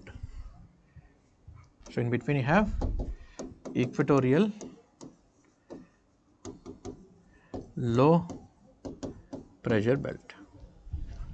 So they are coming from the northeast and southeast.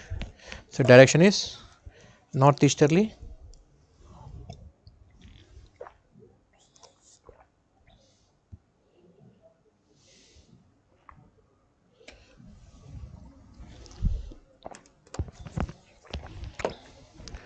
okay.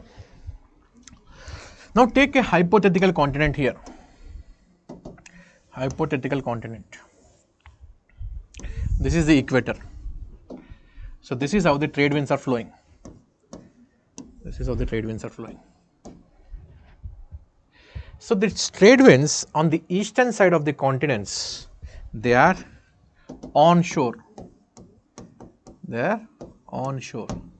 Onshore means they are coming from sea towards the land. Therefore, they will bring rainfall. Therefore, they will bring rainfall. Whereas on the western side of the continents, they are offshore. Means they are going from land towards the sea. So जितना भी moisture है वो लेके जाएगा. So that's why they create deserts or dry conditions. So on the western side of the continents, they create dry conditions. This is first property. Next property, okay, is of the oceans. And here only I'll explain what is this El Nino and La Nina. So here the surface waters are warm because only the sunlight is able to penetrate at max like 15-16 meters. इसको beyond penetrate नहीं करेगा. The surface waters are warm and the ocean bottom waters, these are cold. These waters are uniformly cold. So when the trade winds are flowing, when the trade winds are blowing, trade winds, when these are blowing, imagine, okay, you have a container, in that container you have malai, दूध के ऊपर मलाई है, and when you are blowing, what happens? मलाई पूरा एक तरफ चला जाता है. So when the trade winds are blowing, the warm water is accumulated here. This question was asked in 2021. Pre में पूछा था. Most of the people could not do it. They found it difficult. So when the trade winds are blowing, here the warm water is accumulated, and after getting accumulated, it will try to go down. This is called as downwelling. So when the downwelling is happening, it will push the water. यहाँ पानी को push करेगा. When this water is being pushed, on the other side, you have cold waters. You have this cold waters which are formed. Here you have cold waters. Here you have warm waters. Now, if you are taking this ocean, say this is Pacific Ocean.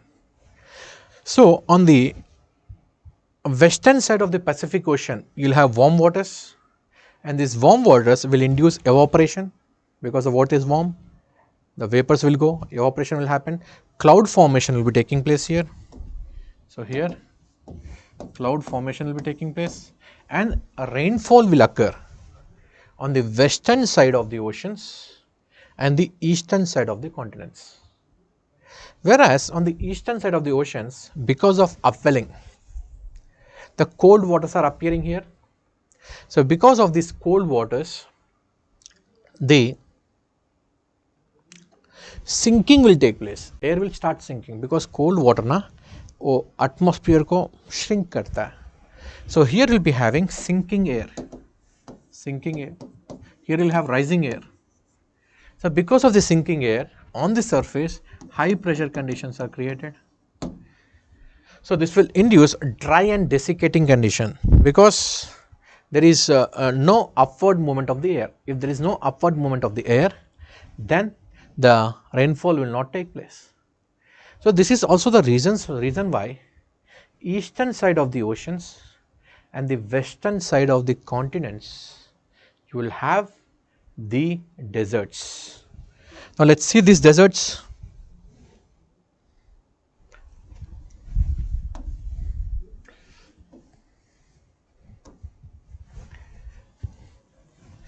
You see these deserts here. So western side of Australia is a desert. Now coming to this part of the desert, थोड़ा बहुत map pointing कर लेते हैं यहाँ पे. See, western side of Australia is a desert region.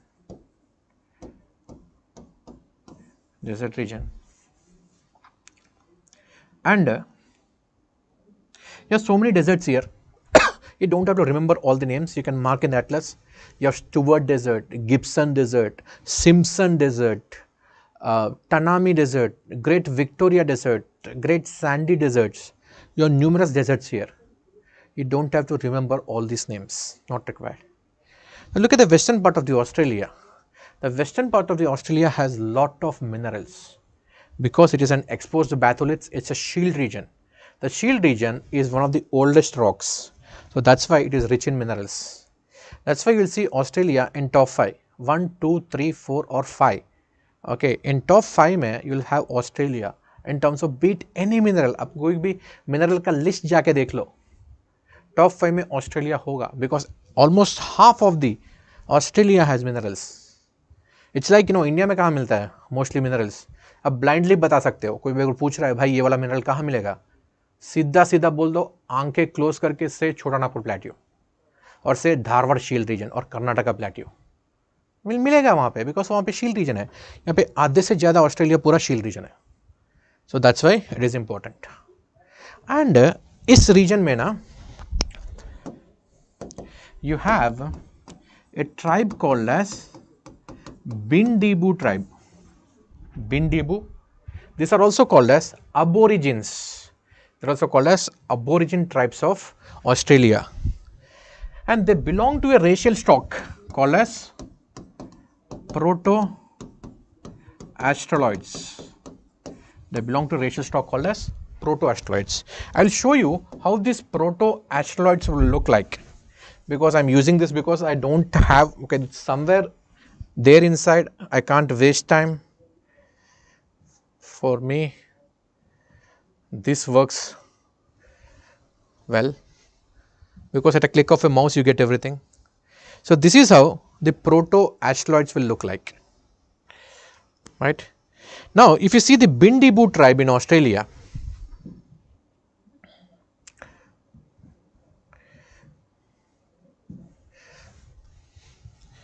so this is how they look like, proto-astroloids.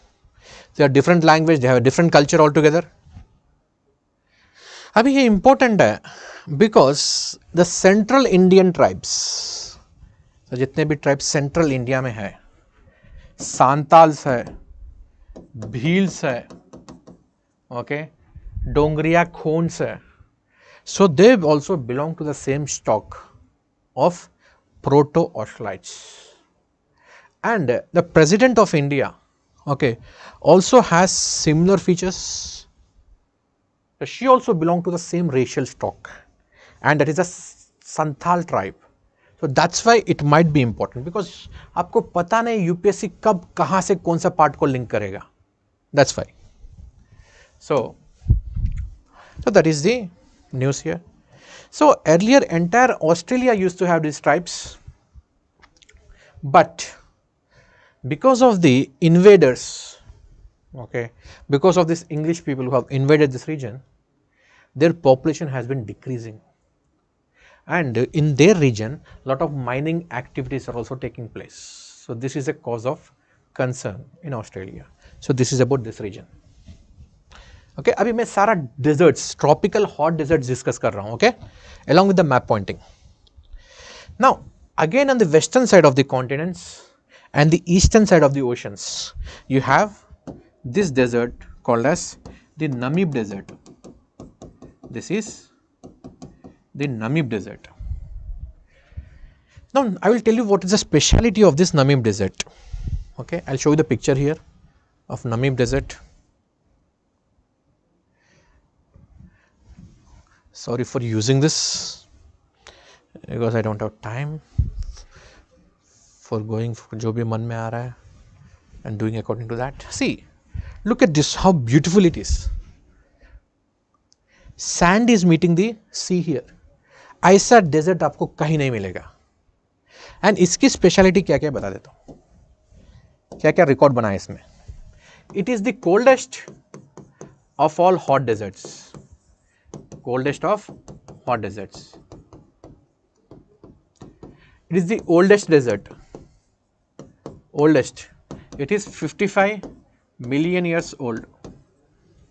It is so unique because here the sand dunes meet sea. Sand dunes are meeting the sea. That's why it is so unique. And fourthly, it's also UNESCO World Heritage Site. It's also UNESCO World Heritage Site. So this is a speciality of this Namib desert. Now don't get confused between the Namib desert and the Kalahari desert. So Namib is located here. Namib is located here and Kalahari is located here. Kalahari. And here you have Drakensberg. Here you have Drakensberg. Kalahari Desert is actually on the leeward side of the Drakensberg. So this is the Drakensberg. उसके leeward side में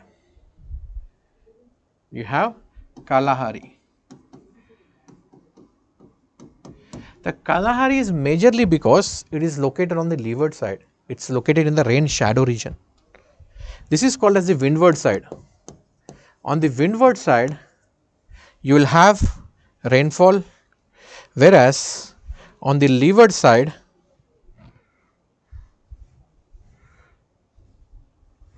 you will have less rainfall. Because when the air is rising, it will undergo adiabatic expansion and cooling. Because of adiabatic expansion and cooling, cloud formation will be taking place and the rainfall will occur on the windward side. Whereas on the leeward side, the air is sliding down. When the air is sliding down, it will be undergoing compression. If you are compressing the air, it's like आप cycle में हवा भर रहे हो, pump use कर रहे हो, pump का बॉटम पार्ट अगर देखते हो बहुत गर्म हो जाता है. The same fashion, when the air is going down, it is compressed, and this compression is making this air warm, and the warm air will not produce any rainfall. So this is called as the leeward side, this is called as the windward side. Okay. Now if you are taking this Drakensberg, so this is Kalahari, and Kalahari has a tribe called as Bushmen of Kalahari. If you have seen the movie Gods Must Be Crazy, part 1 and part 2, so unka story hai. And this is called as high velds. High velds are temperate grasslands of South Africa on the leeward side of the Drakensberg. Yes, these locations are more than sufficient for PT. मैं भी उसी part पे ज़्यादा focus कर रहा हूँ जो ज़्यादा न्यूज़ में है.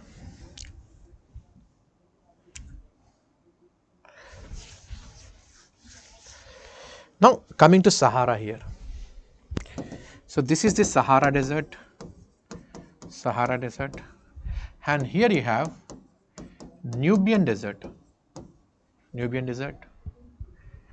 So here you have Rub al Khali Desert. Rub al Khali is the largest sandy desert in the world. You can see also. This is Rub al Khali. देखो एकदम कंटिन्यूस स्ट्रेच ऑफ सैंड है, largest sandy desert in the world. थोड़ा ऊपर जाओ Saudi Arabia में, यहाँ पे है An Nafud desert. This is An Nafud, important नहीं है, लेकिन एक नाम याद रखना यहाँ पे. Here you have Negev desert, NEGV. Negev desert is in Israel. Then in Iran you have two deserts, Daste Lut and Daste Kavir. And in India you have Thar desert. Okay, so these are some of the deserts in this region. Anyways, we have discussed this region. Now we'll discuss Africa.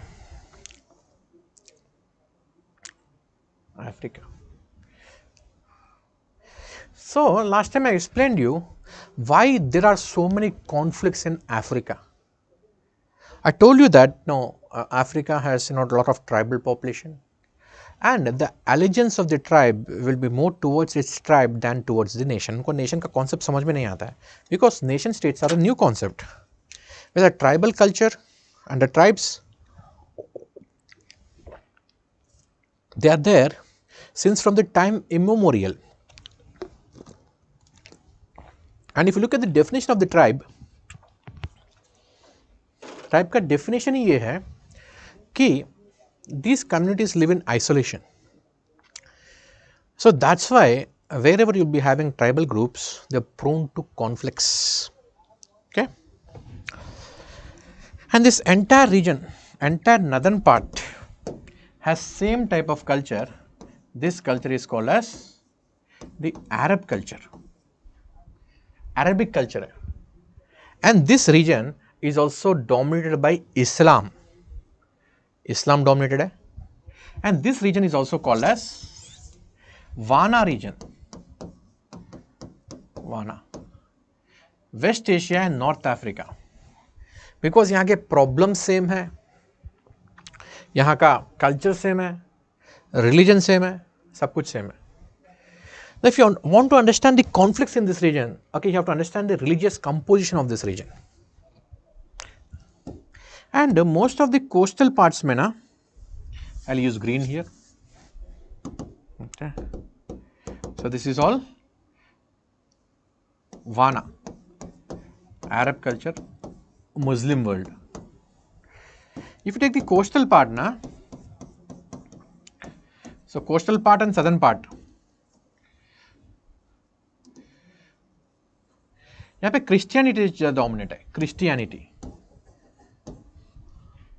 Okay, and in between ना you have a lot of tribal regions. यहाँ पे tribal regions है, forest में जंगलों में tribal regions है. So there is an interplay between these religious groups, and moreover, okay, most of the African countries are poor, and you have tribes here. A religious divide is also there. So because of all these reasons, the conflicts are more in this region.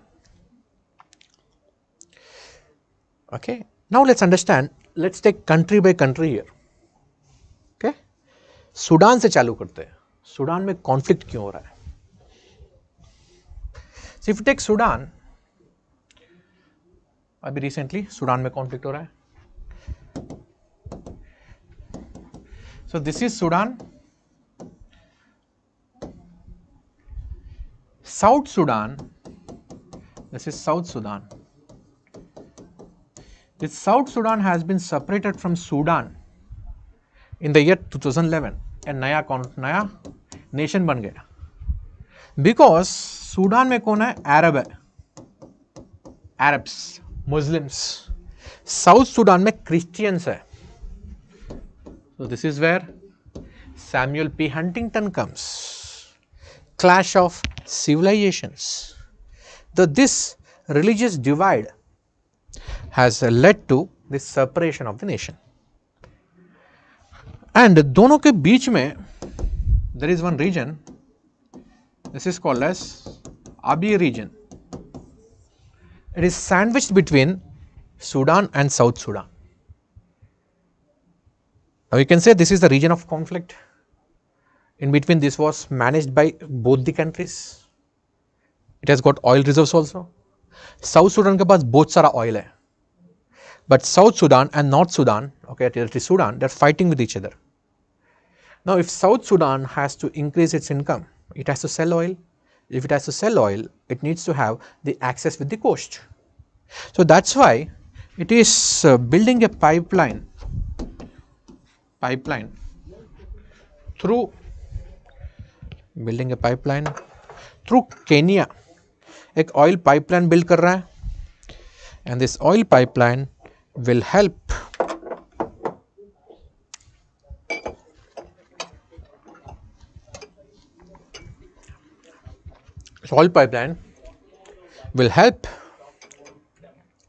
in increasing the income of South Sudan. Sudan conflict is very important. All the regions are important here. And if you see this western part of the Sudan, if I am showing you the map of the topography here, western part of the Sudan, यहाँ पे देखो थोड़ा,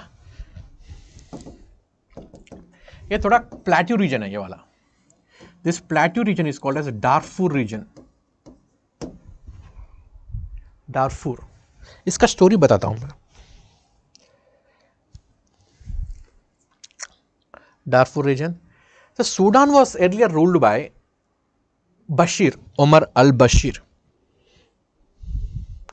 It was ruled by a person called as Omar al-Bashir. So at that time, okay, he was a military dictator. He was ruling Sudan for a very long time. Then भाई साहब को non Arabs पसंद नहीं आए, because Bashar is Arab. He is Arab. And Darfur region में जो लोग हैं they are non Arabs, because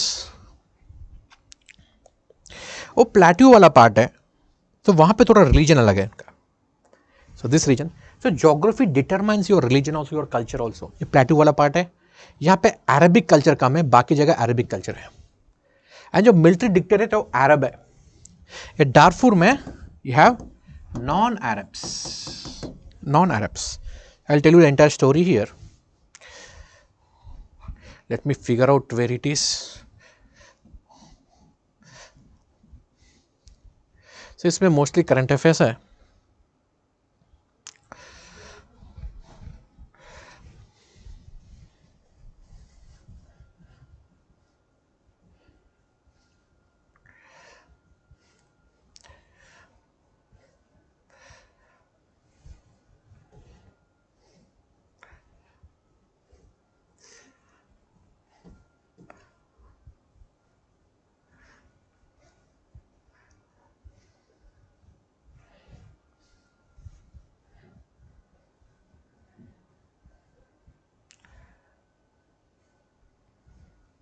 So this is the plastic rocks which I am talking about.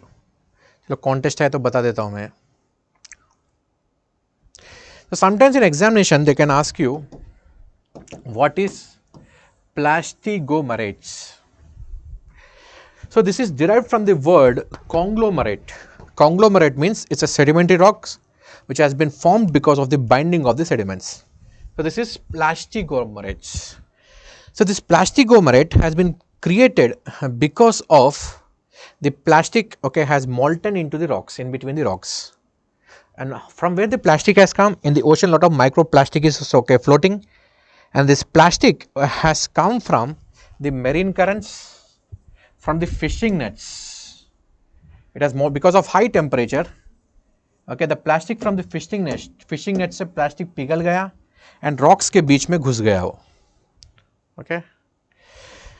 The scientists have revealed that the spot where from found the plastic rocks is permanently preserved area. Okay, यहाँ पे green turtles है ना, they'll be laying their eggs. So this is how the plastic rocks are visible on this island. So this is the rock. ये rock है, ये silicate से बना हुआ है, उसके बीच में plastic है. So this is how the green turtles look like.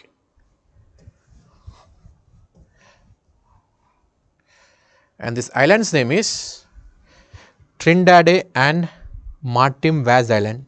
It is around 1000 kilometers away from Brazil. So the probable question is,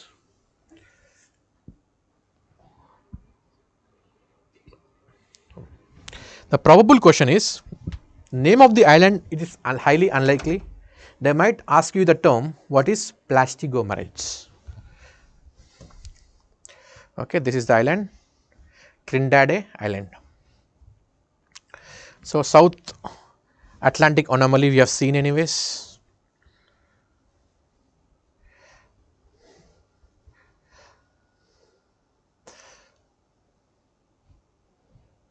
The system is slow. We will discuss this OTOC also.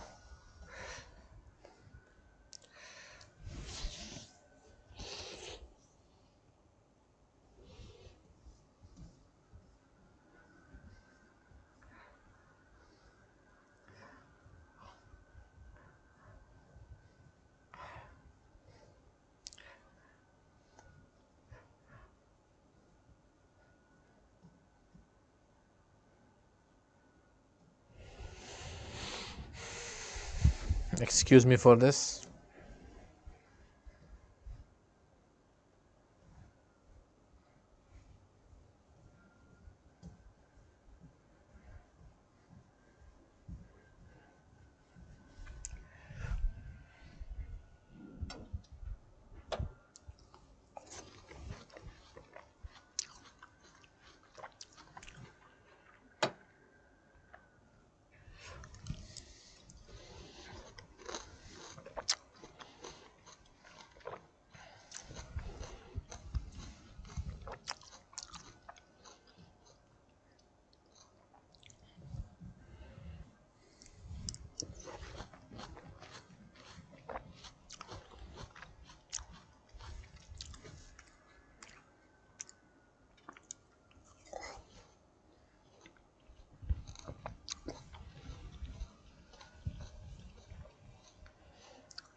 My system is hanging.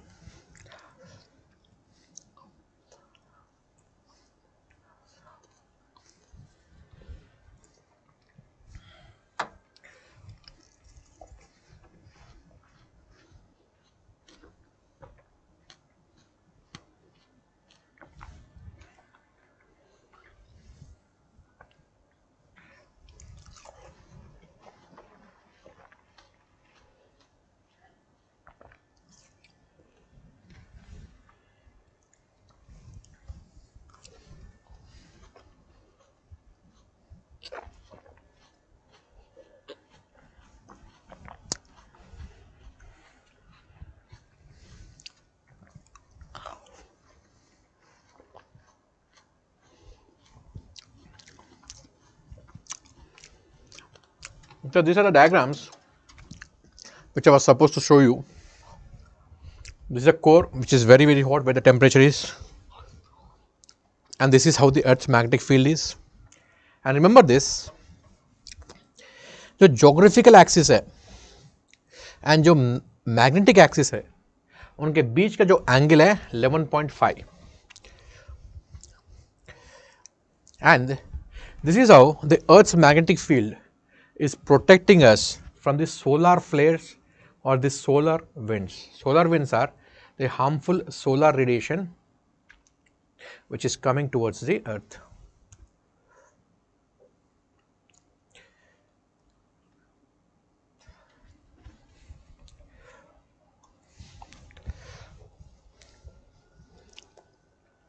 So the interaction between the solar wind and the magnetic field of the Earth will be creating this magnetic fields, this auroras, northern hemisphere and the southern hemisphere.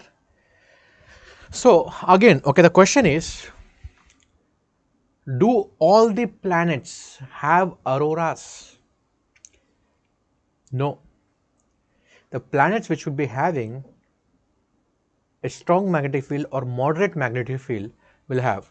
The planets which have a weak magnetic field will not have these auroras. And आपको पता है how the auroras are formed? They are formed because of the interaction between the solar wind and the magnetic field lines. And magnetic field lines will be there for those planets which have magnetic field. This is a Jupiter. Jupiter has the most strongest magnetic field. That's why it will be having auroras.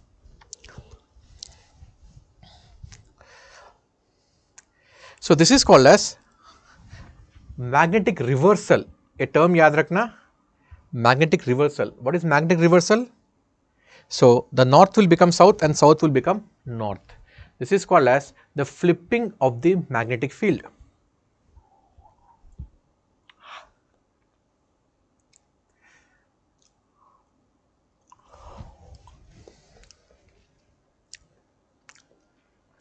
So this is called as normal polarity, where in the southern hemisphere you have south pole, another hemisphere you have north pole. This is called as the reverse polarity. So right now we are in this condition, where in the southern hemisphere you have the magnetic north, means the magnetic pole का north है southern hemisphere में, and the northern hemisphere में south है, actual magnetic south. Okay, in terms of electromagnetism, this is northern hemisphere, this is north pole and this is south pole. But geography में generally northern hemisphere में magnetic north ही लिखते हैं and southern hemisphere में magnetic south ही लिखते हैं. Okay, but electromagnetism, according to that, it is different. So this is the magnetic north in motion. I told you na, it is moving from Greenland to the Siberia. So 1900 mein it was here in the Bathurst Island. So this is how it is moving. 2020 में यहाँ पे है, तो 2023 में यहाँ तक पहुँच गया है. It has reached till here. Okay, now Sudan. Give me 1 minute break. I'm coming. We'll discuss Sudan. Very important.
में you'll see the region called Abyei region. So it is sandwiched between Sudan and South Sudan, and Khartoum is the capital of Sudan. And it's on the western side you have Darfur region. Here you have Darfur, and Juba is the capital of South Sudan. Okay. Now you have two more regions here which are also under conflict. They are practically autonomous because Russia-Ukraine war is happening.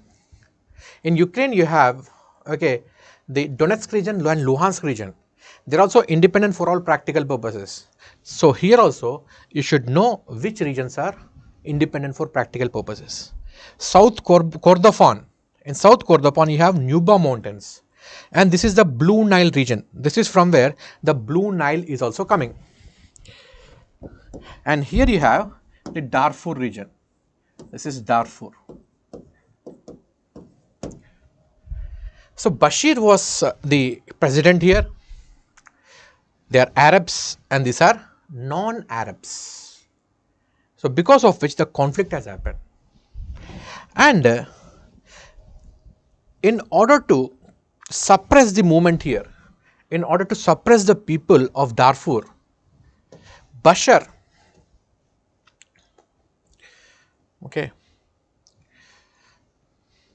he has used this person. So he was a military commander during the Bashar's time. It's called as Burhan. So Burhan is a modern person, and this guy is called as Hemedti. Hemedti. Whatever it is, Hemedti. So he is the leader of RSF. Rapid Response Force का head है. And this guy is the person, a head of military. Basically, this is military and this is paramilitary. So the president of Sudan has chosen him, and he has chosen him, paramilitary. And this person, he has committed a lot of atrocities in the Darfur region. And this guy also owns,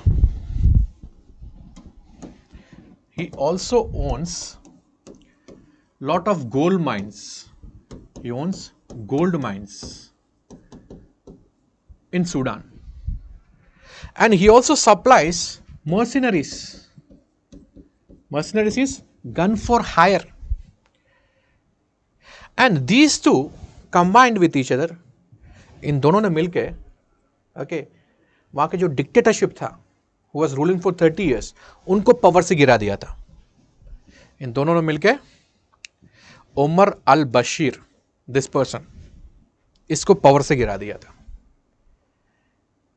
2019 में गिराने के बाद अभी democratic government आना चाहिए, right? Then Burhan, this guy Burhan, he told that अभी यहाँ पे डेमोक्रेटिक गवर्नमेंट आ गया, डेमोक्रेटिक प्रोसेस होने दो, will identify the people, we will conduct elections etcetera.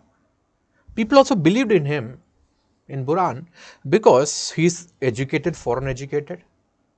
He belongs to the elite families of Khartoum. So that's why the people have trusted him. Meanwhile, he wanted to dismantle the Hemedti's army. It's also called as Hamdan. So Hamdan की army को dismantle करना चाहता था. Hamdan has a force, इसकी जो paramilitary force में 2 लाख लोग हैं, and the force army, army में 4 लाख लोग हैं. पूरा सूडान का population is around 4 crore. 4 crore के लिए 4 lakh. If you compare that with India, India में 140 करोड़, 142 करोड़ पॉपुलेशन है, and our size of the army is only 12 lakh. यहाँ पे 4 करोड़ के लिए 4 लाख की आर्मी है, 2 लाख पैरामिलिट्री. मीन्स 6 लाख की यहाँ पे मिलिट्री एंड पैरामिलिट्री है. That is a very large force. And these two people have committed lot of atrocities in Darfur region. Now he wants to reinstate democracy in Sudan. So that's why now he was dismantling the Hemedti's army. So when his army is being dismantled, he will be unhappy obviously. So that's why these two started fighting with each other. Right now, ये दोनों एक दूसरे से लड़ रहे हैं. So that's why the conflict is happening in Sudan right now. ये तो गया, ये तो पावर से गया डिक्टेटर. अभी these two people are fighting with each other. कौन नेक्स्ट डिक्टेटर बनेगा? Obviously, none of them have intentions to reinstate democracy in Sudan. वो तो होने वाला नहीं है. So this is the story. So this is Burhan. He is fighting against. Okay. And this is the paramilitary leader. So इसका जो force है, okay, इसका फोर हेमदती का फोर्स जो है उसका नाम है, sometimes they can ask what is Janjaweed. Okay, J को जी से रिप्लेस मत करना. ओके, वो वाला वीड नहीं है, this is Janjaweed. So Janjaweed is the army of Hamdati which has committed lot of atrocities in Darfur. ये ध्यान रखना.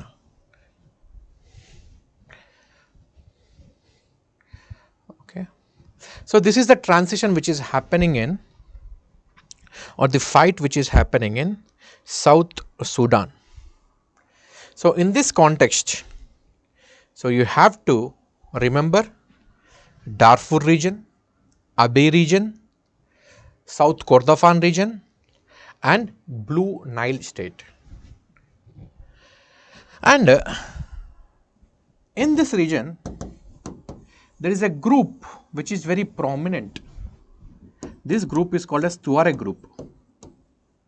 And these Tuaregs are the tribes of Sahara which are also fighting for their independence. Okay.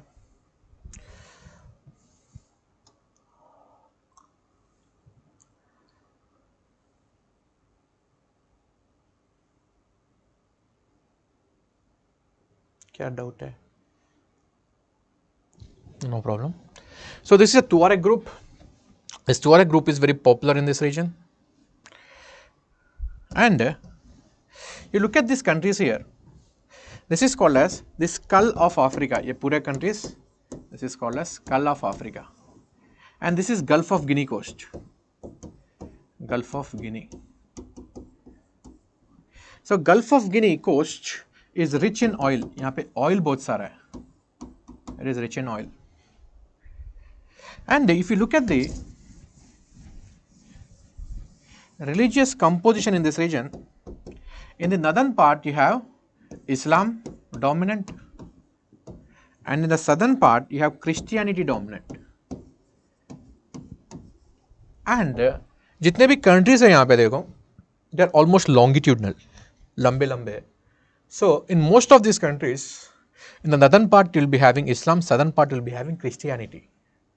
So obviously there will be conflict here between the religions.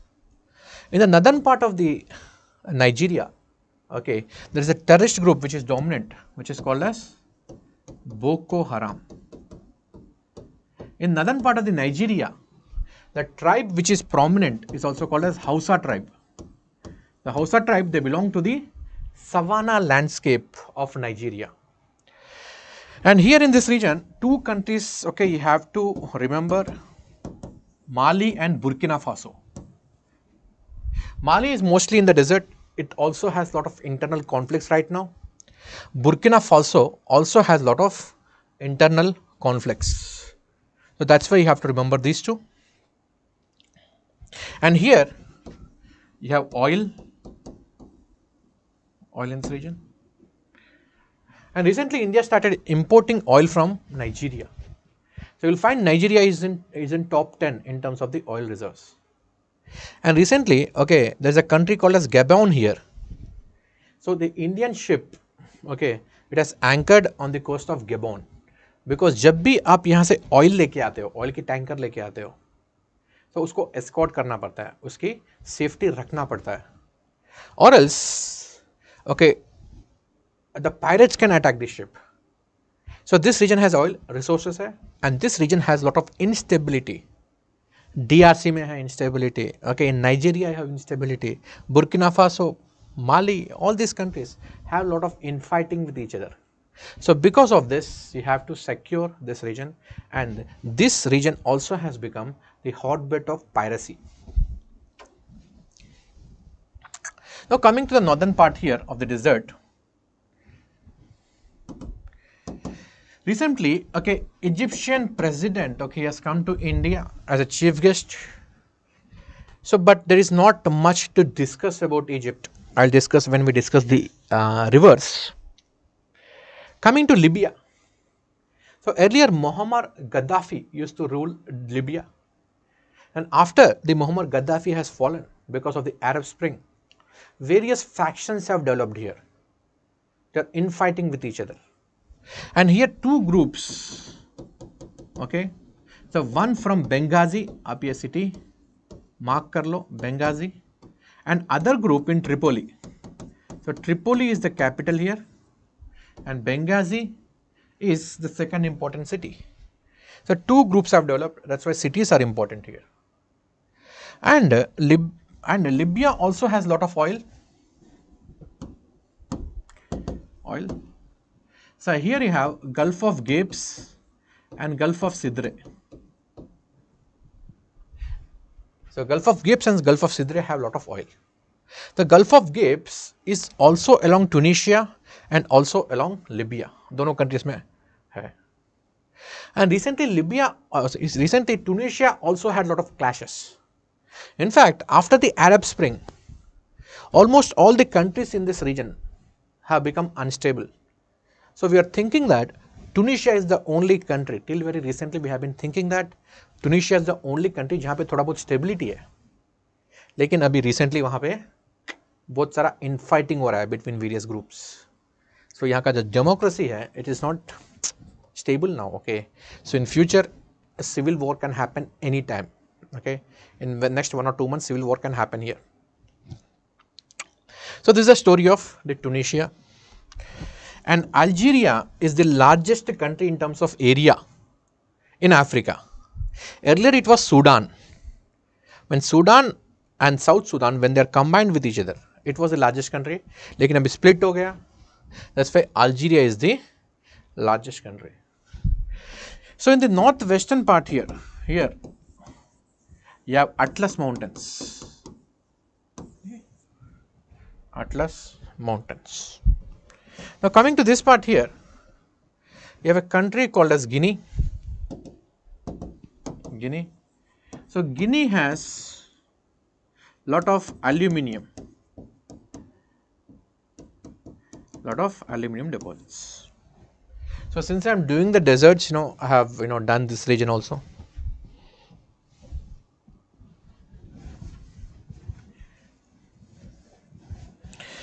Now coming to South America, this is Chilean desert. So in the Chilean desert, there is a place called as Arica.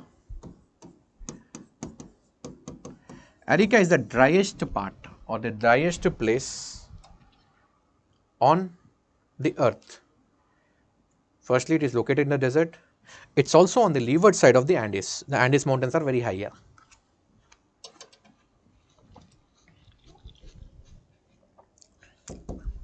Chile is also rich in copper. Almost 50% of the world's copper is found in this desert. And coming to aluminium here, coming to lithium. So in this region, you have lithium triangle. So this I will discuss when I discuss the current affairs. अब ये ध्यान रखना, lithium triangle है. So this lithium triangle is located between Bolivia, Chile and Argentina. So I will clear all the doubts regarding lithium. Properties क्या है इसके, कहाँ पे मिलता है, यहाँ पे भी fold mountains में मिल रहा है. Even in India, they are also present in the fold mountains. So fold mountains से lithium का क्या relation है? I'll explain all of this. Okay? बस अब ये ध्यान रखना.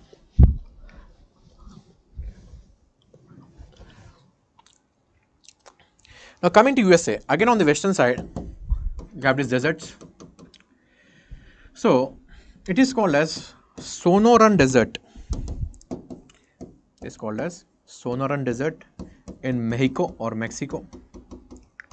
So in USA, this desert is called as Mojave Desert. Called as Mojave Desert. This Mojave Desert is also present in the southern part of California. Present in southern part of California. And southern part of California is infamous for a lot of forest fires. So it is because of the dryness in this region, there are a lot of forest fires. And these forest fires are aggravated by the warm winds called as Santa Ana. Santa Ana are the warm winds which will aggravate the forest fires in the chaparral forest of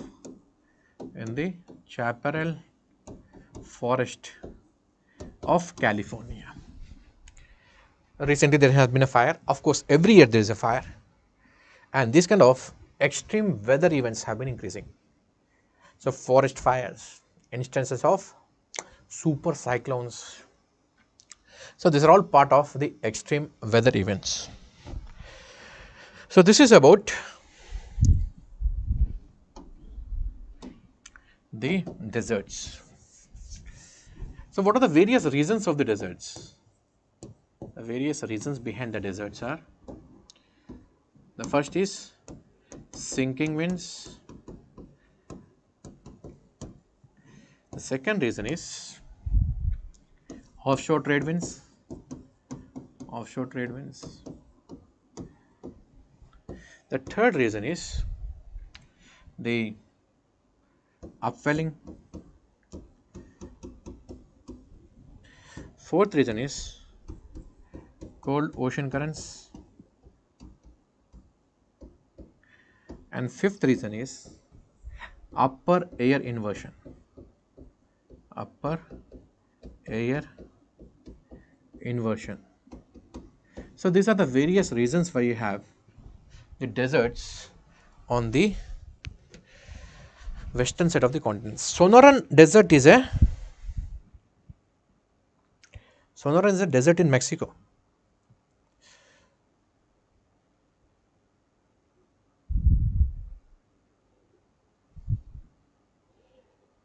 Okay, understood. So these are all properties of the trade winds. The questions can come from anywhere. So all deserts are found in the subtropical high pressure belt. Yeah, more or less there only. Not all the deserts. What is a desert? If you are having annual rainfall below 25 centimeter, it's called as a desert. This is the meteorological definition. It is based on the aridity. जहाँ पे बारिश कम होता है उसको desert बोलते हैं. You have the cold desert also, you have the hot desert also. So since we are discussing trade winds, we have discussed the trade wind deserts, right? अभी Antarctica भी desert है. क्यों? Rainfall कम होती है. So desert is a meteorological definition. लेकिन Antarctica कितना ठंडा होता है? It's very cold. Understood?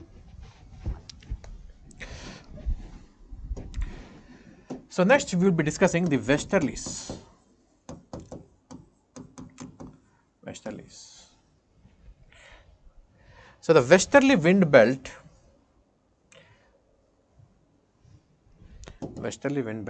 is this region.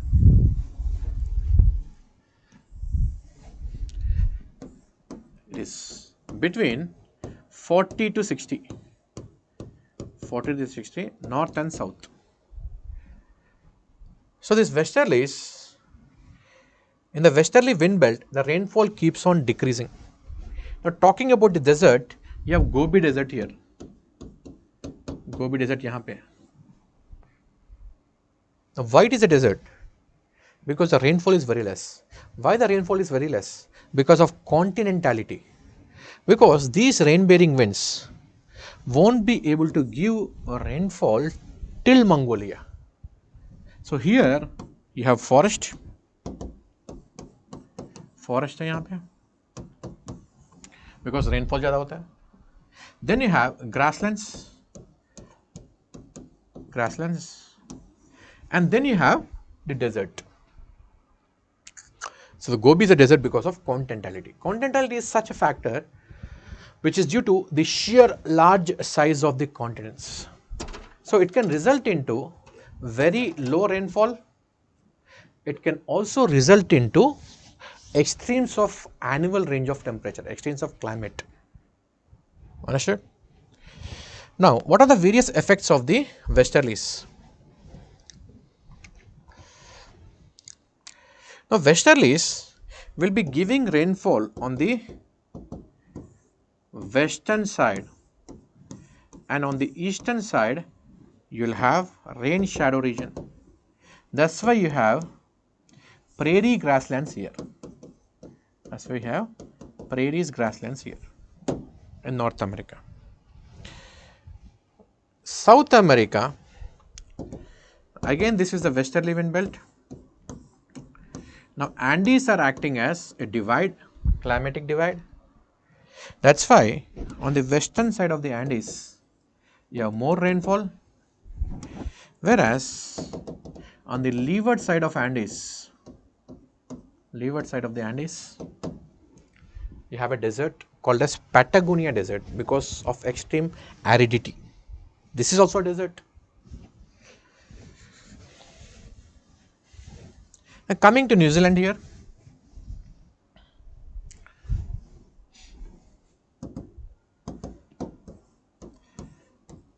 again these are westerlies. So you have the mountains called as Southern Alps. Southern Alps are the mountains here. So on the leeward side, you have the grassland called as Canterbury Plains. Canterbury Plains are grasslands again. Again this year New Zealand is important. You should know the physiographic features of the New Zealand.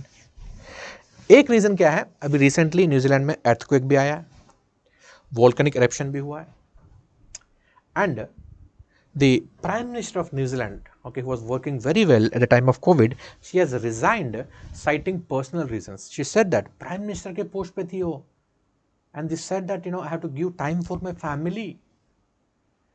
जिसके पास family होती है वो देश के लिए काम नहीं कर पाते, इसलिए इंडिया में बैचलर लोग ही बन रहे हैं. What Prime Minister? And jokes apart. So she has resigned citing personal reasons. So that's why New Zealand is in the news. The New Zealand is very much prone to earthquakes. It is prone to volcanoes also. It is prone to a lot of natural disasters. क्योंकि New Zealand जो है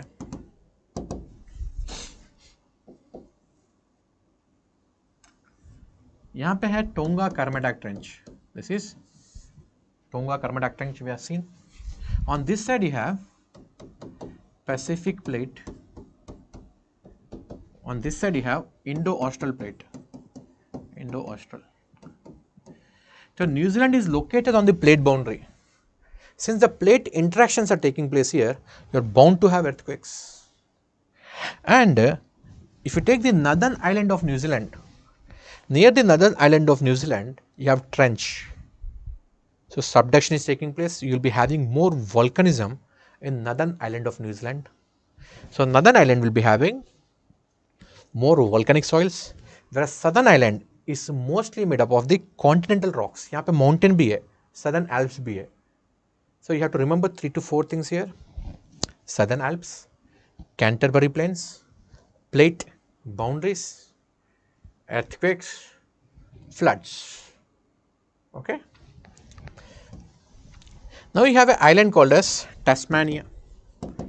So Tasmania will be having evergreen forests. Will be having temperate evergreen forests because it's a small island, and the westerlies are powerful throughout the year. That's why it will be having high rainfall. Now westerlies in the southern hemisphere, okay, have very high speed because there is absence of the land in the southern hemisphere. So, since they will be having very high speed,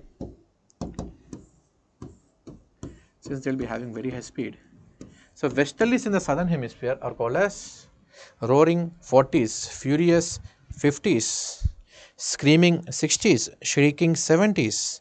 So, these are the names of the westerlies. So, since you are having very high speed, so here you have Drake's Passage. Now, Drake's Passage is the world's deadliest passage. यहाँ पे ship जब जाती है ना 60 degree 70 degree turn होती है. So, as an alternate to this Drake's Passage, you have one strait called as Magellan Strait है यहाँ पे. So, here you have Magellan Strait. So, Magellan Strait is the alternate to this Drake's Passage if you want to move from the Atlantic towards Pacific. And यहाँ पे देखो आप, यहाँ पे एक छोटा सा आइलैंड है.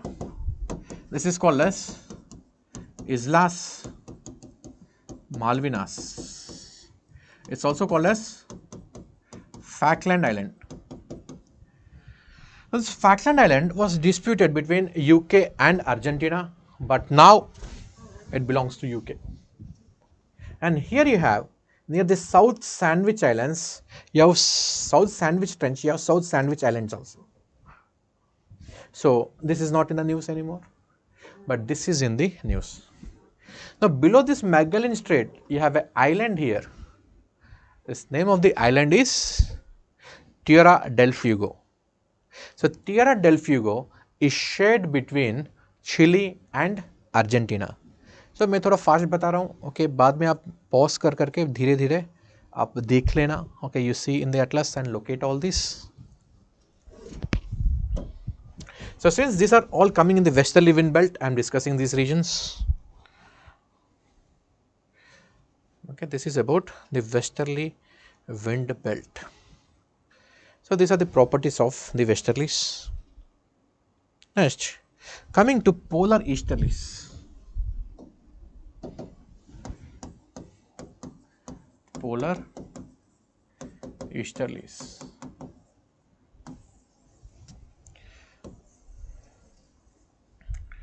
So, polar easterlies, they are created because of the high pressure in the polar region, and from this high pressure the winds will diverge in all possible directions.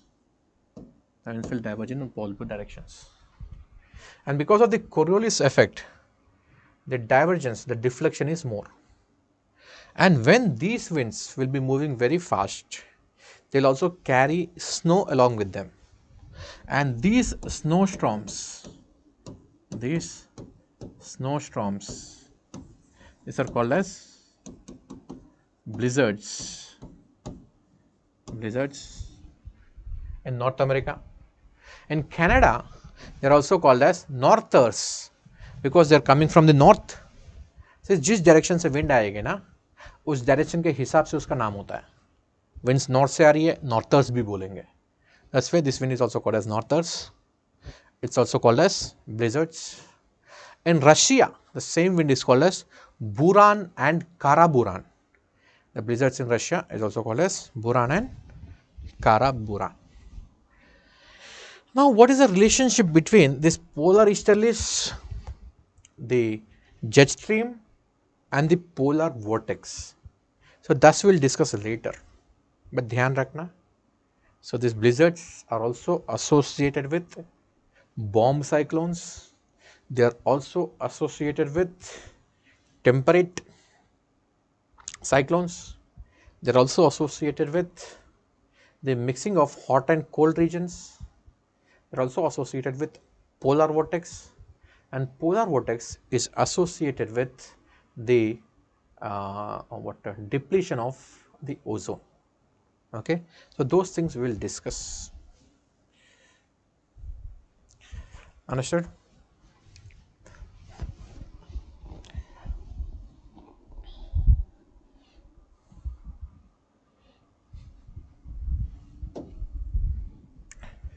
So, this is about the polar easterlies.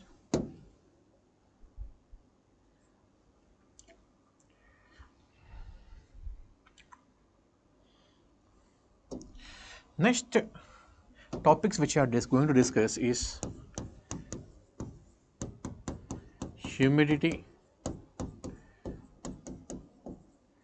condensation and precipitation. Of course, clouds is also there here. See, I'll tell you the chain of the events. So, firstly, you'll be having an air parcel. So, in this air parcel, the moisture will be there. In this air parcel, you'll have moisture. Okay. So, this air parcel has to undergo cooling. So, when it undergoes cooling, then saturation will take place. Saturation will take place. So, when it undergoes saturation, after 100% saturation, if the surface area is available,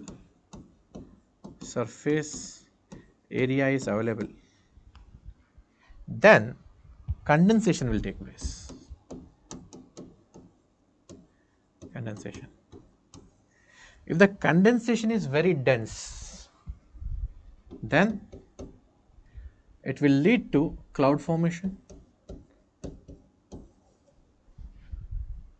and the clouds may give rainfall or precipitation, and these clouds may give rainfall or precipitation.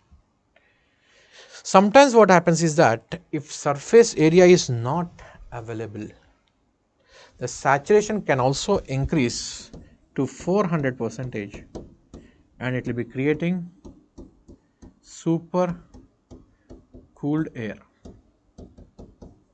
Anyways, you might have come across these kind of things. So here I want to discuss 2-3 topics here.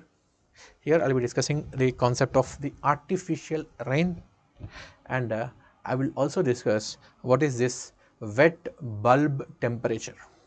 Okay. So Ritika is asking what is the lake effect snow.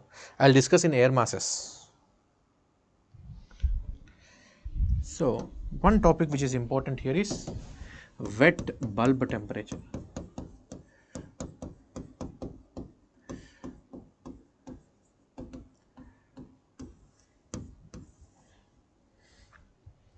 So I want to remind you the month of August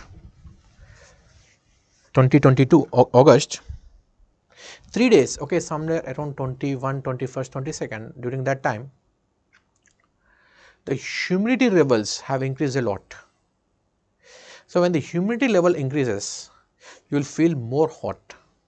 Even though the temperature will be low, but you will feel more hot because of the presence of the humidity. For example, if you go to Bombay or you go to any coastal locations, if you check the temperature there, the temperature will not be much. It will be like 35 degrees centigrade. Now in a desert, 35 degrees centigrade means it's like normal temperature. Or in a dry region or in the atmosphere where humidity is not much, 35 is normal temperature. But in the coastal regions, at 35 also you will feel very hot because of the humidity. So the wet bulb temperature, it's that temperature where the temperature is measured at 100% saturation.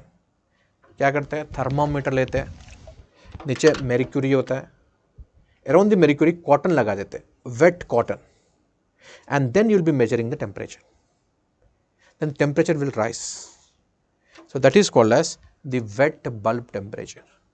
So that's why you will feel more hot during the wet bulb temperature.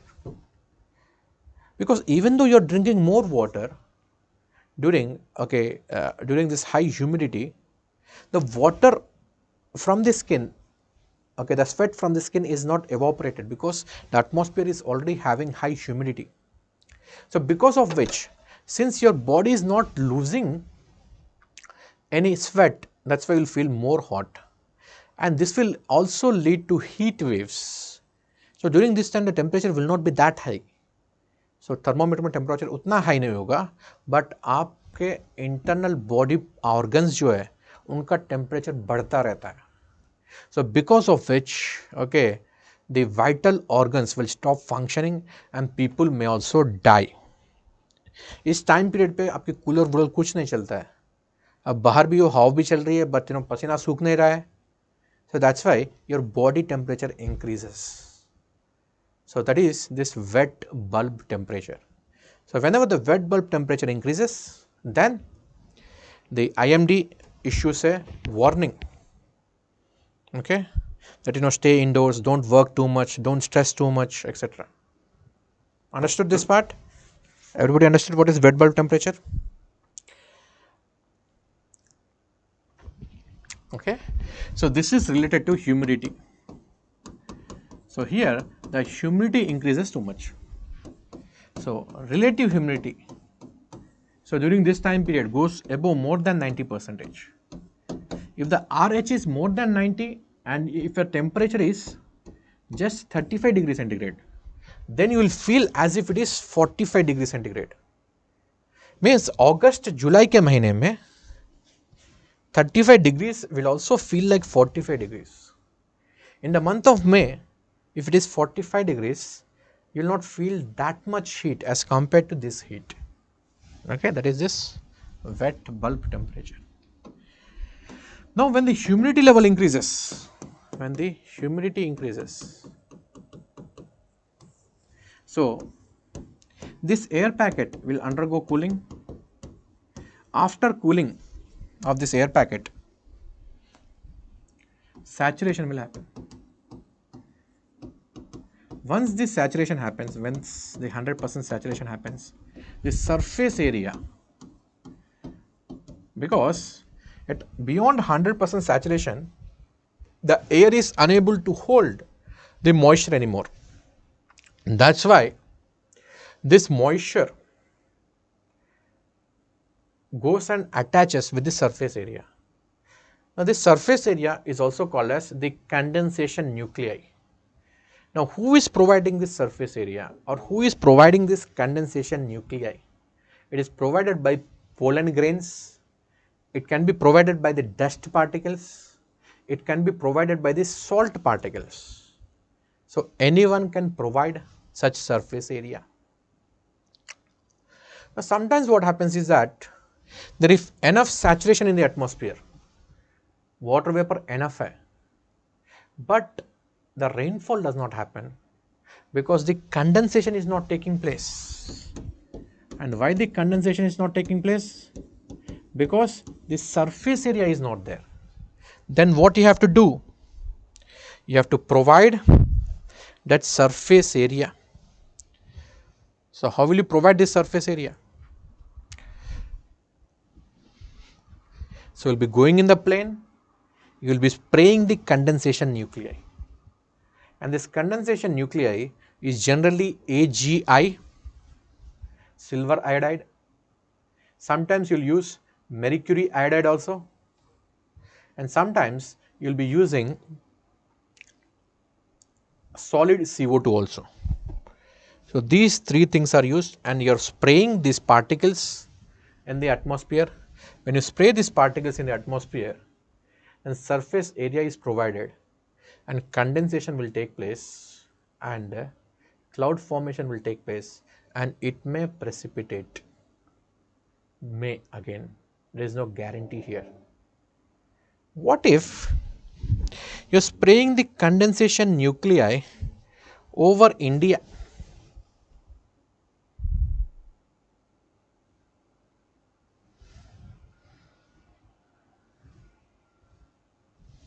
Let it settle.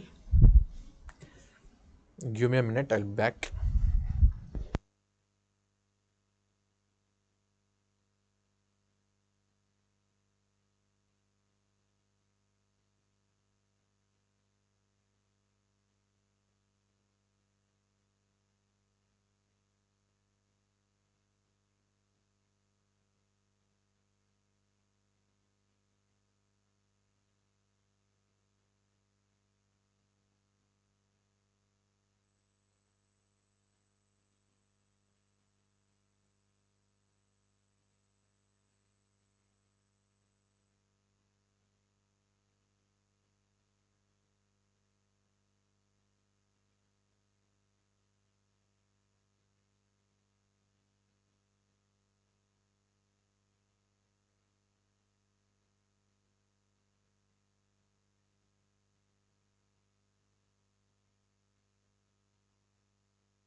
So, artificial rainfall, because of this, anything can happen.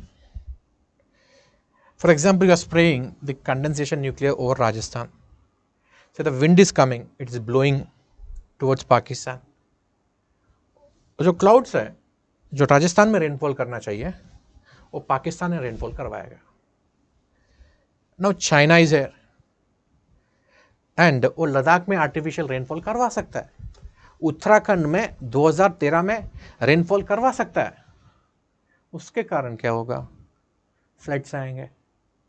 So it can be used as a tool of warfare also. And moreover ना using silver as a condensation nuclear is very expensive. And secondly, mercury iodide, if you are using that as a condensation nuclei, it will be coming on the surface of the earth as a pollutant. It may cause Minamata disease also. So, these are some of the cons of the artificial rainfall. So, natural तरीके से जो होता है उसी को करना चाहिए. Artificially ऐसा कर रहे हैं तो it can result into floods also. It may not give rainfall in the intended region. जहाँ पे आप रेनफॉल चाहते हैं वहाँ पे नहीं होगा. से आपने कंडेंसेशन न्यूक्लियर यहाँ पे स्प्रे कर दिया, वो क्लाउड जा रहा है कहीं और जा रहा है, बिहार चला गया क्लाउड एंड वहाँ पे ऑलरेडी बाढ़ आ रहा है, वहाँ के जाके रेनफॉल करेगा. सो डिजास्टर्स बहुत सारे होंगे. So you have to be very careful, you have to study very carefully and then you should be doing such kind of experiments. Okay.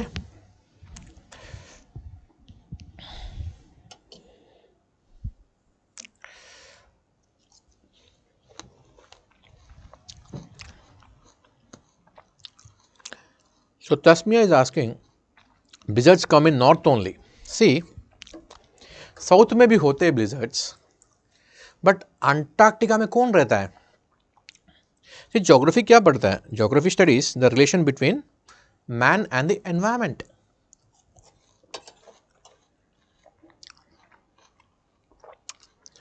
Antarctic में अगर आ रहा है, किसको अफेक्ट कर रहा है? किसी को नहीं. ऑफ कोर्स साउथ में भी होगा.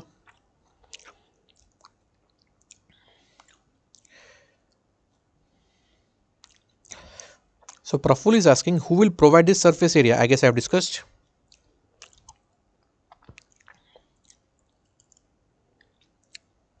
So, what is the relationship between humidity and moisture and temperature? See, when the temperature increases, gradually the water holding capacity of the air increases.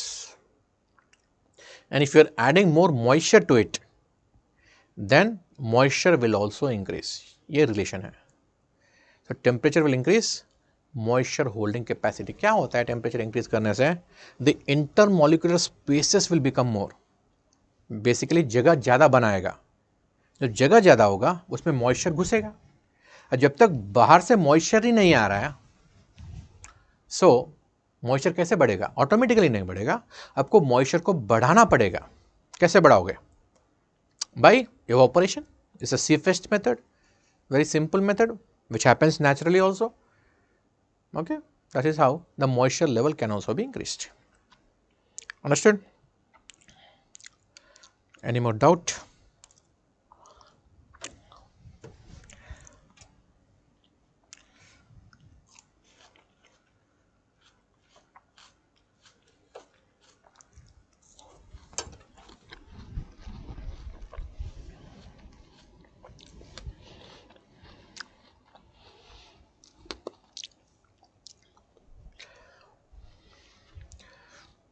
Okay, we'll discuss polar vortex also here.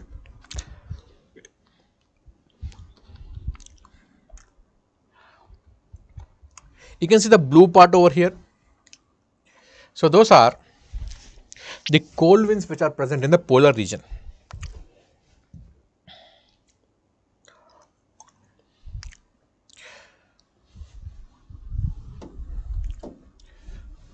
So this is the earth. On the surface of the earth, you have polar easterlies. easterlies. And in the upper troposphere,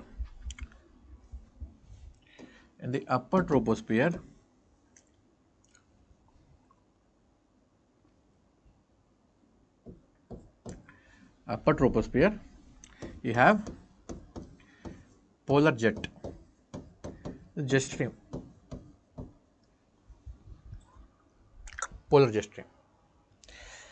and somewhere at the height of 55 kilometers over the surface, you have polar vortex. Now some people get confused between this polar vortex and polar jet stream. Okay, बाकी subjects में you can mix these two things, but in geography you can't mix. Polar vortex, I'm telling you the height also of 55 kilometers. Jet stream, it is around at a height of, like, here in the poles it is around, like, 9 kilometers, 9 to 10 kilometers. And polar easterlies, they are on the surface.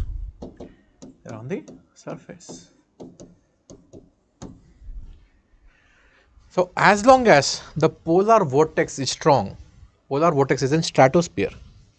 As long as this is strong, polar jet stream will be strong. As long as polar jet stream is strong, polar easterlies are restricted to the polar region only. But once the vortex becomes weak, polar jet stream will also become weak. Once the polar jet stream becomes weak, polar easterlies also become weak. So when they become weak, they start flowing towards the tropical regions. So this is stable polar vortex. This is also called as wavy polar vortex. Now ये cold winds को, polar easterlies को कहाँ पे होना चाहिए? They should have been present, okay, in the polar regions. At max, they could have come till 60 degree north, but because of the wavy polar vortex or unstable polar vortex, now they are coming to the subtropics also. They can come till New York also. New York के आसपास आ जाता है, because New York is at a latitude of 40 degree north. Now why this happens? This happens because it is a method by which the heat is balanced. अगर winds mix नहीं हो रही है,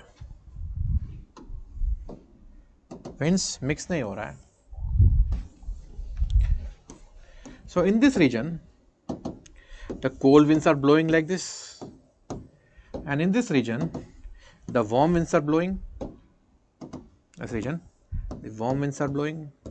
These are nothing but westerlies, and these are easterlies.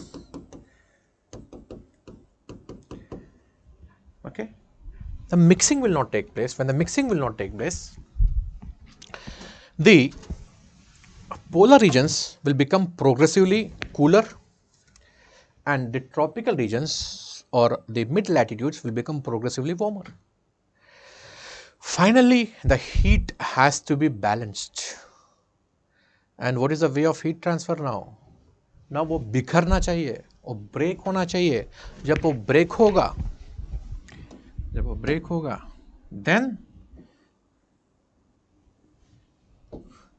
these winds will start moving here, and the warm winds, they will intrude here. A mixing हो रहा है cold and warm का, and nature का law है balance करना. So there is a way to balance. So that is why these fluctuations will happen. Understood?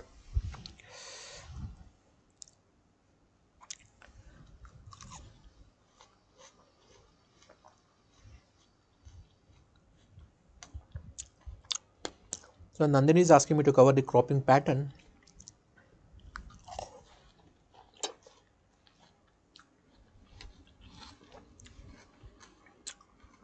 चलो जितना हो सकता है उतना कर लेंगे, लेकिन ऑब्वियसली जितना न्यूज़ में है वो तो करूँगा मैं. जितना इम्पोर्टेंट है इस ईयर के प्रीलिम्स के लिए, दैट आई विल कवर. तो कितना भी टाइम होने दो, I will cover.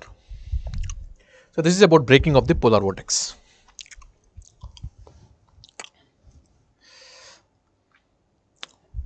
So next, so finally when the surface area is available,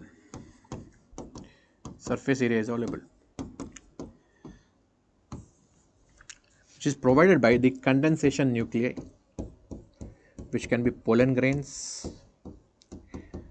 salt particles, etc.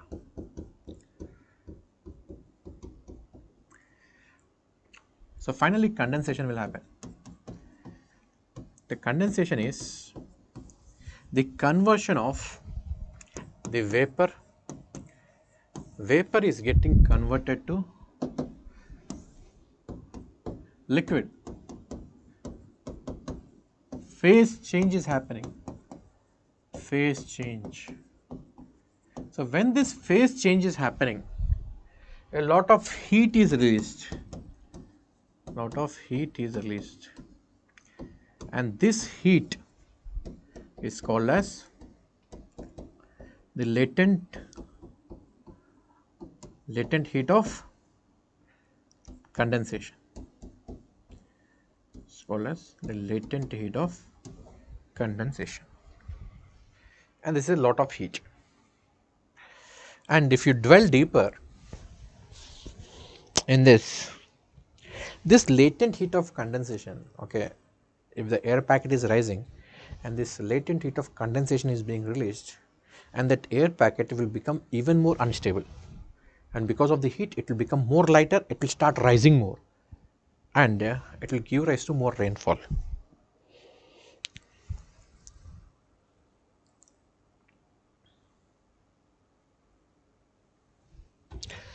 Okay, understood? Now what are the various forms of condensation?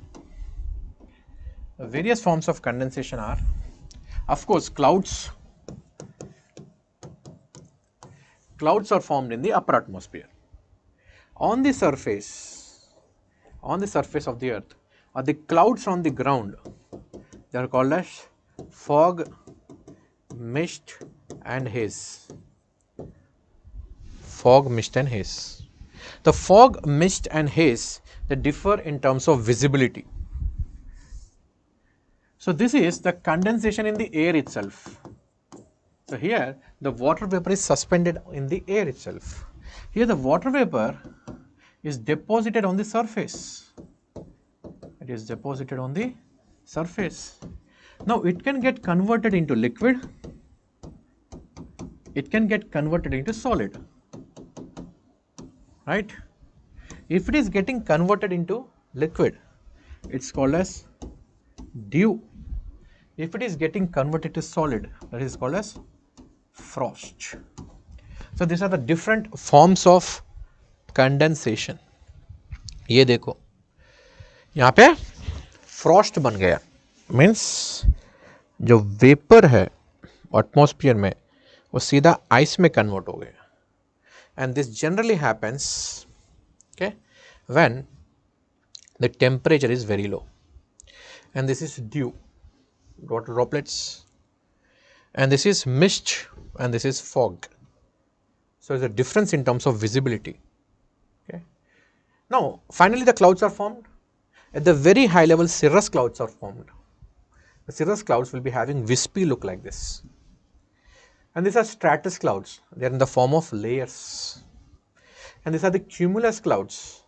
They are in the form of the flower shape. And these are the various types of the clouds. I'll tell you those important things which can come in the examination.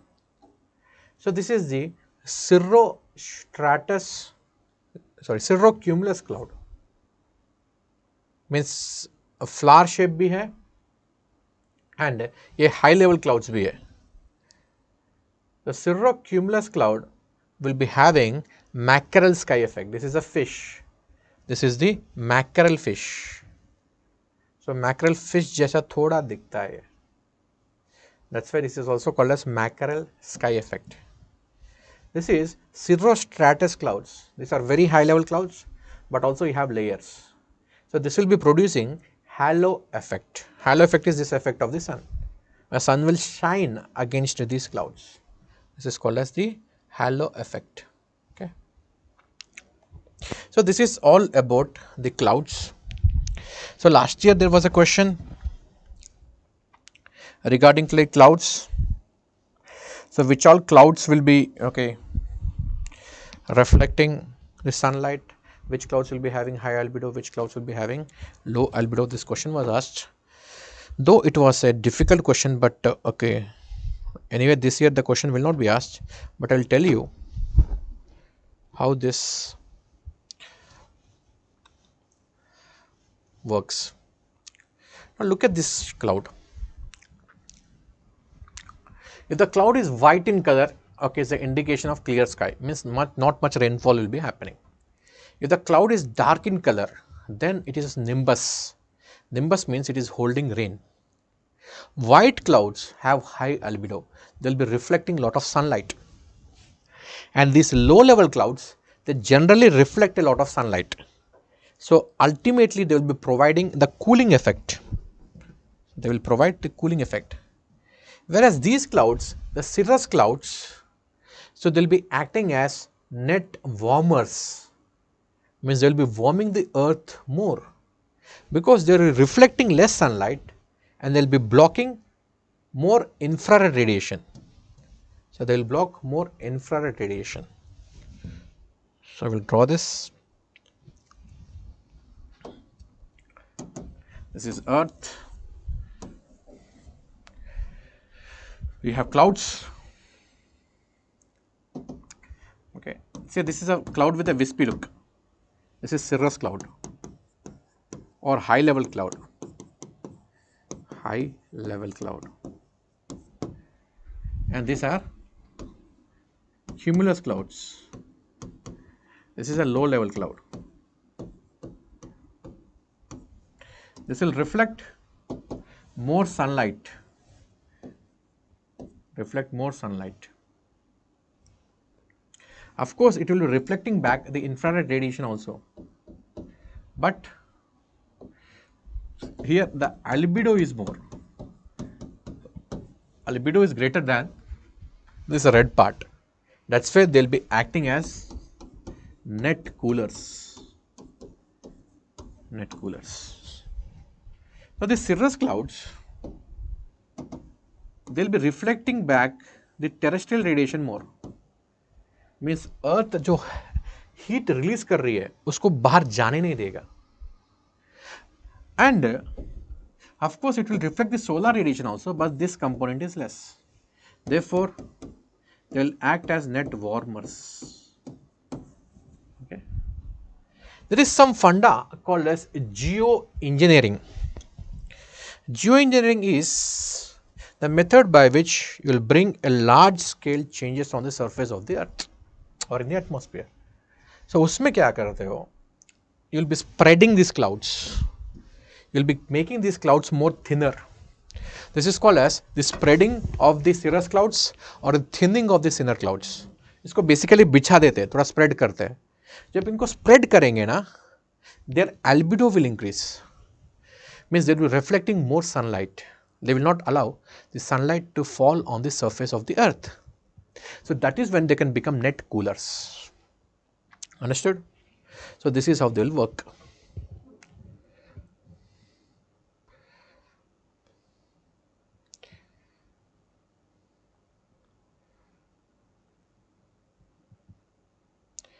So Kamal Nayan is saying polar vortex and polar jet stream both are blowing in the upper troposphere, which is more dangerous. Polar vortex कहाँ पे है? Polar vortex is located in the stratosphere. वहाँ पे हम जाते ही नहीं हैं. We don't go there. And the polar jet stream is in the upper troposphere. And why it is more dangerous? In fact, it will be helpful. It will be helpful in navigation. Means the polar jet stream has a speed of around 400 km/h. In fact, they will be helping the planes to increase their speed, because plane का average speed होता है like 500-600. अगर वो jet stream में flow कर रहा है, then its speed will be increased to 1000 degree centigrade, sorry, 1000 kilometer per hour. So it will help you save the fuel. So dangerous नहीं है, helpful है. अब कैसे यूज करोगे उसके ऊपर डिपेंड होगा ना. ऑफ कोर्स डेंजरस भी हो सकता है. आप प्लेन लेके गए, आपको चलाना ढंग से नहीं आता, आप जिगजैग वे से चला रहे हो, देन उस स्पीड में 400 किलोमीटर पर आवर में वो प्लेन बह भी सकता है, right.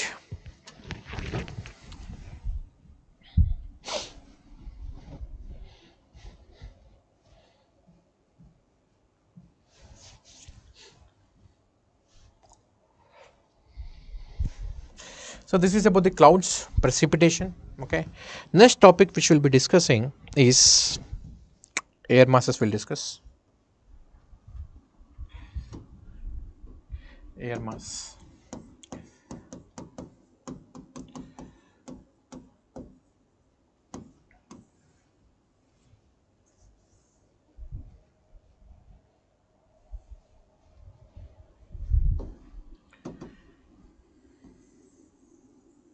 So this is the earth.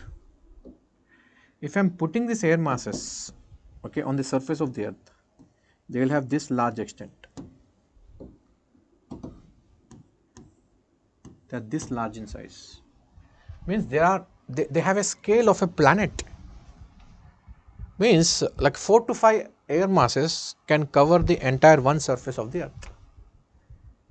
So air masses are those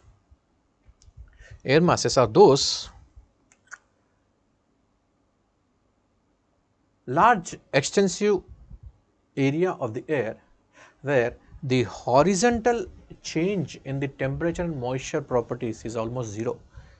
Means आप इस air mass में चलते रहो, then horizontally आपको temperature में कोई फर्क नहीं आएगा and moisture में कोई फर्क नहीं आएगा, and that is called as an air mass.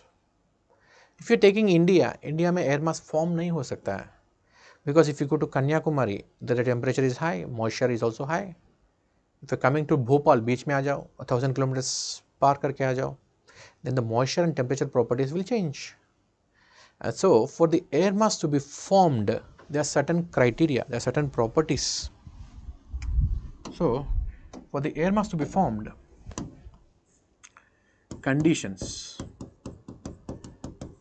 is, first one, the area should be homogeneous.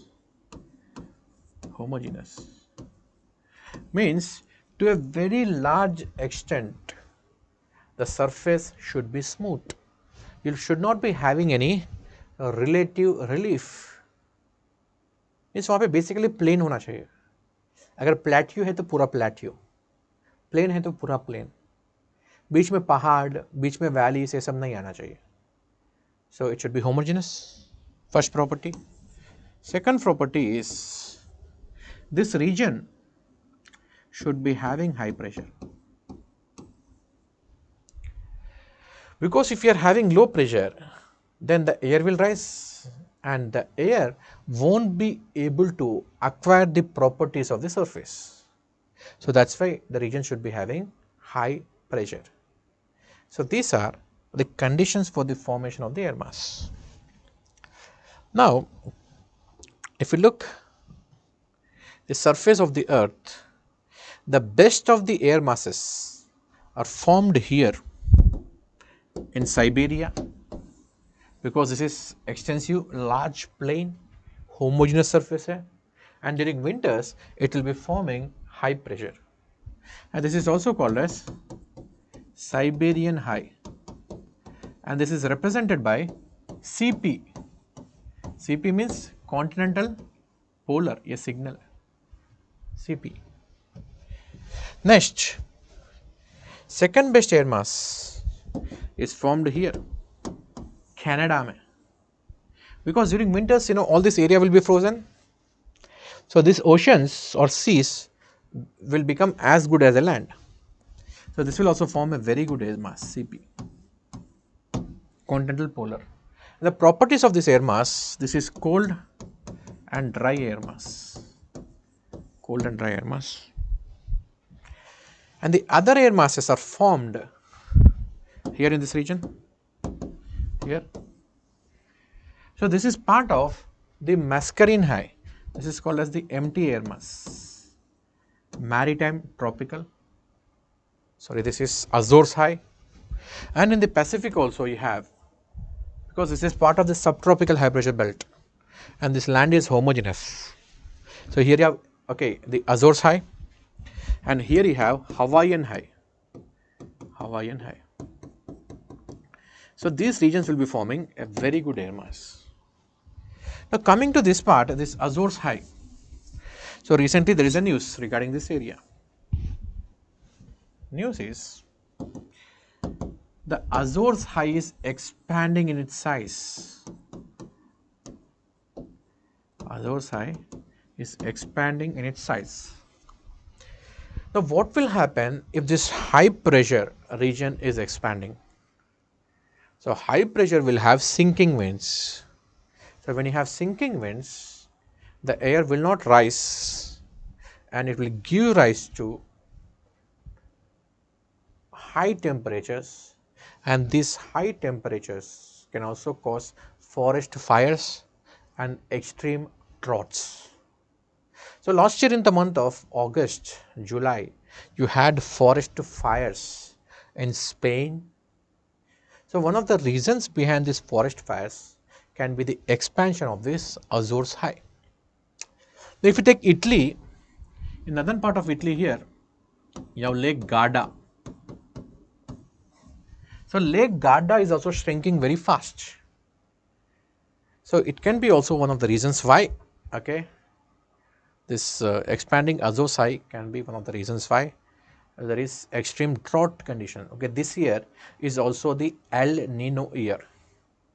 So whenever you have this El Nino, so all over the world, okay, you will see the instances of dry conditions and increased temperatures. So nowadays a lot of countries in Europe are facing drought conditions. It can coincide with El Nino. अगर exam में El Nino option देता है उसको भी mark करना. I don't think they will be going this deep. They will talk about Azores high and all. I don't think so. But just in case if they are asking, then okay, know this also. This is Azores high. So what is the role of these air masses? So the CP air mass here, continental polar air mass, and the empty air mass, maritime tropical air mass. So this is moist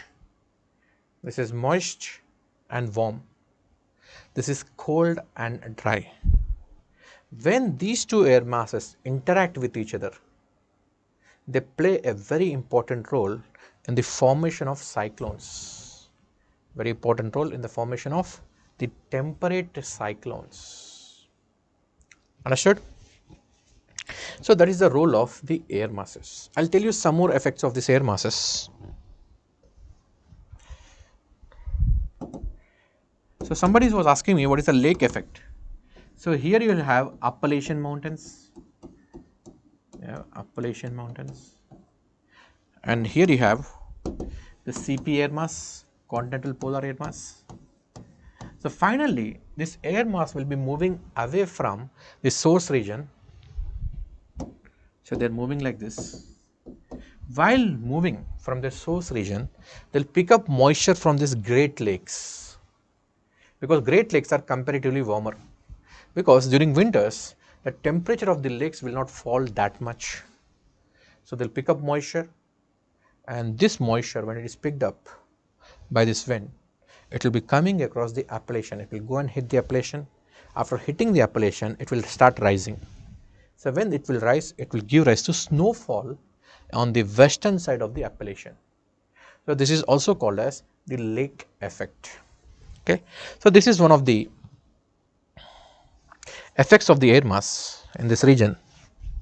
So one more effect of this air mass is also called as Arctic smoke. So when this air mass is, when it is moving over the Arctic is the ocean. So ocean will be having moisture. So when this cold air mass, when it is moving towards the Arctic, so the moisture which is there in that region is frozen, means it undergoes condensation, and this condensation will give rise to thick fogs, and this thick fog in the Arctic is also called as Arctic smoke. Some more effects. Are you able to follow me? Are you able to understand? Because I don't think many people are here. Are the topics getting complicated? Are you following what I am saying? बताओ.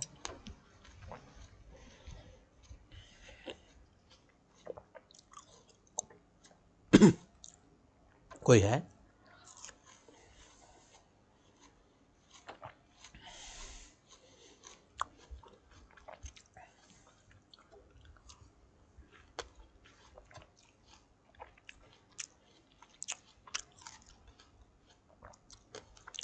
Okay, Praful Kundan, good.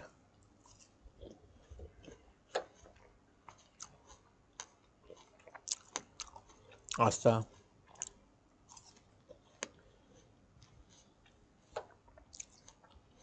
Okay, good.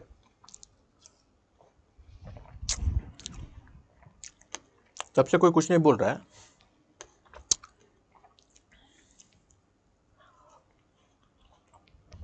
Mixing of the air masses again I will discuss, because anyways I have to discuss temperature cyclone, bomb cyclone discuss करूँगा. Then we will discuss.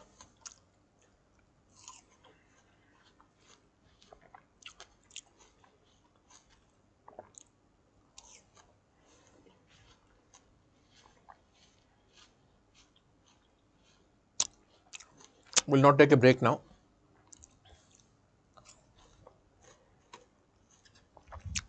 अभी थोड़ा flow में हूँ, जाने दो.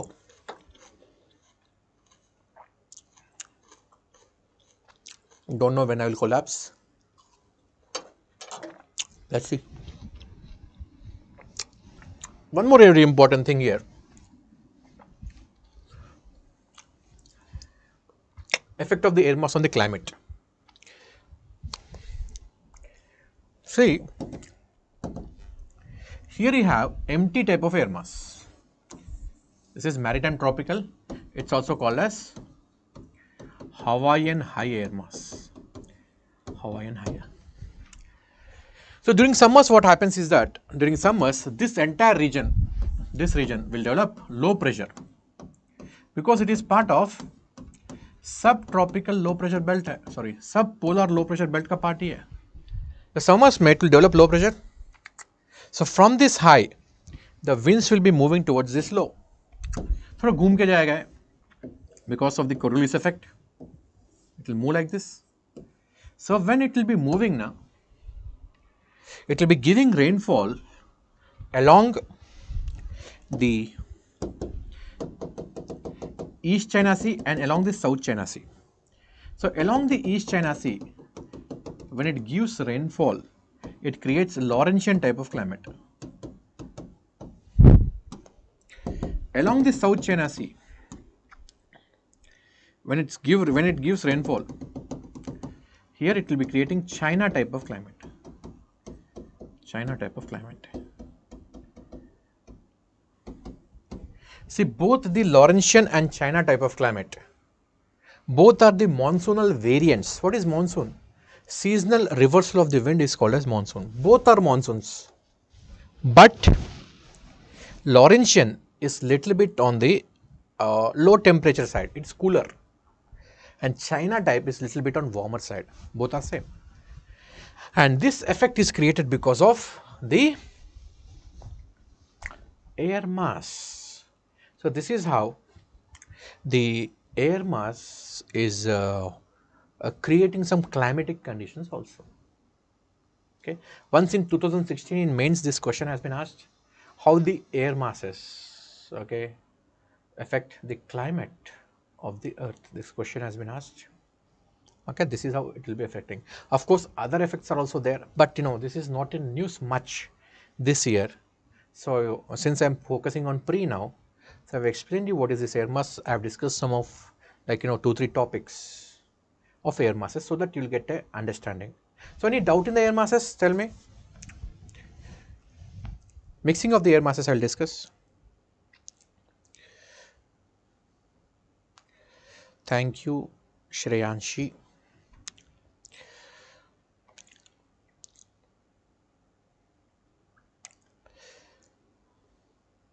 I take geography optional also. Okay, if anybody is getting interested in geography optional na, you can contact. So things will be explained in more elaborate way. So please, you can join the optional in the June session. The geography is not that boring as you think. It's very interesting. You can make the subject very interesting. Okay, understood? So air masses is clear, everyone? No doubt? और कुछ specific doubts है तो पूछो air masses के बारे में, because I don't think air masses is important this year.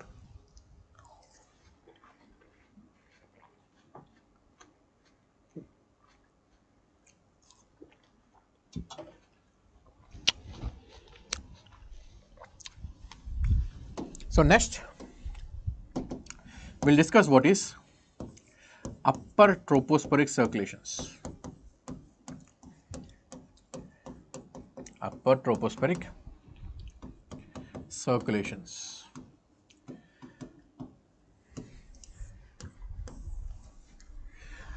These winds are also called as geostrophic winds. They're also called as geostrophic winds.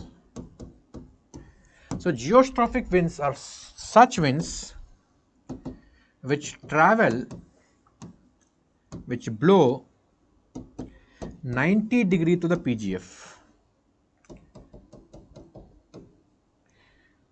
In white you have PGF, that is pressure gradient force. The pressure gradient force is तरफ है, means high pressure is located here and the low pressure is located here. See, I am explaining you very simple language, because in NCERT if you see the same, okay, regarding geostrophic winds, you will be highly confused. बहुत simple way में बताता हूँ.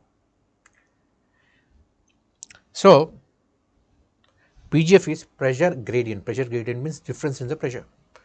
So it is from high pressure to low pressure. So naturally wind किस तरफ move करना चाहिए? It should move along the PGF. But when the height is increasing in the upper troposphere, the friction is so low that the speed of the wind increases. When the speed of the wind increases, the Coriolis force is directly proportional to the speed. So जितना ज़्यादा Coriolis force होगा, उतना ही deflection होगा. So in the upper troposphere, that is at the height of 12 kilometers on an average, the speed of the winds is very high. The Coriolis deflection is also very high. So in the northern hemisphere, the deflection is towards right. So that's why you have these winds moving perpendicular to the PGF. And such winds are called as geostrophic winds. Understood? I'm not making this topic complicated. I'm simplifying this topic. Okay. Yes, Arindham, Mondal, you're right. Both the Laurentian type of climate and China type of climate are monsoonal variants.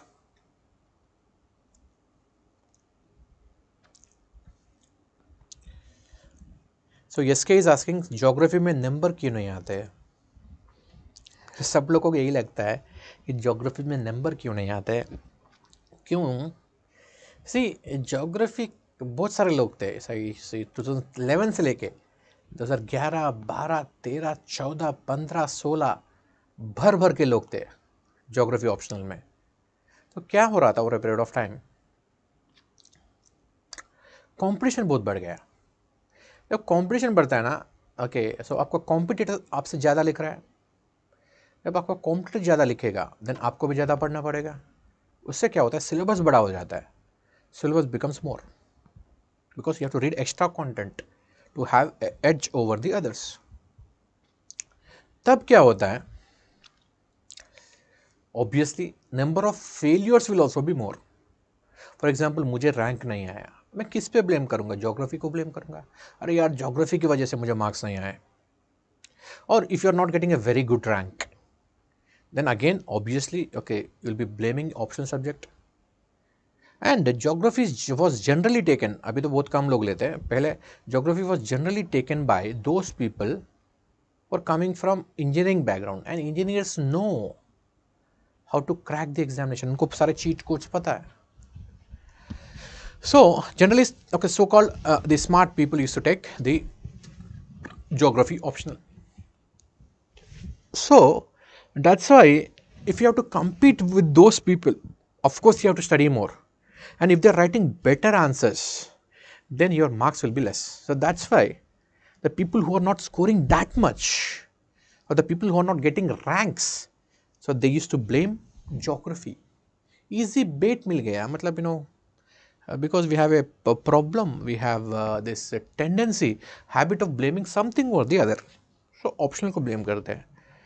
But now, okay, because since this rumor has been spread that geography में marks नहीं आते, तब से क्या हो गया, लोग कम हो गए. आजकल आपको ज़्यादा लोग किस में मिलेंगे? Sociology, political science, okay, anthropology. So in this optional subjects you'll find more and more people. तो फ्यूचर में इन सब्जेक्ट्स का भी हालत यही होने वाला है. Competition will increase, syllabus will increase, okay, you have to study more and more, and number of failures will also be more. Obviously not everyone who is writing the mains, out of 10,000 people who are writing the mains, only finally 1,000 will be selected, and us 9,000 so called failures who did not get into the final list. So obviously from that, okay, the popular option subject people will be more. So what they will blame? They will blame the optional subject. So earlier it used to happen with geography, but nowadays competition in geography has decreased a lot. Less number of people, आपके आसपास भी देखते हो, बहुत कम लोग लेते हैं geography optional. So this, I think this is a golden opportunity. अगर आपके पास अच्छा टीचर है पढ़ाने वाला, okay, आपका अच्छा गाइडेंस मिल रहा है, तो चीज़ों को कोई सिंप्लीफाई कर रहा है अच्छी तरह, then I think if you have the aptitude, again let me tell you, you should love the subject, you should have that aptitude towards the subject, and obviously okay, you can score well in geography. आप rank लेके आ सकते हो geography में. So this is what my opinion is, honest opinion. Okay, understood? So Ritika is asking why the wind is moving perpendicular to the PGF. अभी तो बताया मैंने पूरा, फिर से वीडियो सुनना. These are called as geostrophic winds, and since these winds are flowing in the upper troposphere, they are also called as upper tropospheric circulations. So basically in the upper troposphere, at the height of around 12 kilometers, the winds are moving in this direction. Winds are moving towards east from west. That's why these winds are also called as upper tropospheric westerlies. Upper tropospheric westerlies. Now, the speed of these winds cannot be same everywhere. These are flowing everywhere. The speed of the winds cannot be high everywhere because you have this meridional cells also. You have these three cells. So between the gap of these cells, you have this jet streams flowing. The jet streams are nothing but these are the upper tropospheric westerlies which have very high speed. So at the latitude of 30-35, you have subtropical westerly jet stream. At the latitude of 50-55, you have this polar jet stream. Now let's see what are the effects of this tropical jet stream and the polar jet stream. So the major important job, okay, basically these winds are flowing like this. So this is how the subtropical westerly jet stream looks like, and this is how the polar jet stream will be looking like. So if you look at the definition of this jet stream, so these are nothing but these are the winds, these are the rivers of winds which are flowing in the upper troposphere on average at a height of 10 to 12 kilometers, having a width of hundreds of kilometers, having a length of thousands of kilometers. They circumnavigate the globe and they have a height of 1 or 2 kilometers, and the wind speed can range between 150 to 400 kilometers per hour. Now, if you are using these jet streams, if you are traveling in these jet streams, then we can increase the speed of the plane. And one of the important job of this jet stream, that is the polar jet stream, is it will be keeping this, just now we are discussing polar vortex also. So, this will be keeping this colder air towards the polar region and warmer air towards the tropical region. And if this jet stream is meandering too much, ये कुछ ज़्यादा meander करेगा, तो क्या होगा? Then warm air उधर जाएगा, cold air इधर आएगा. I'll show you how.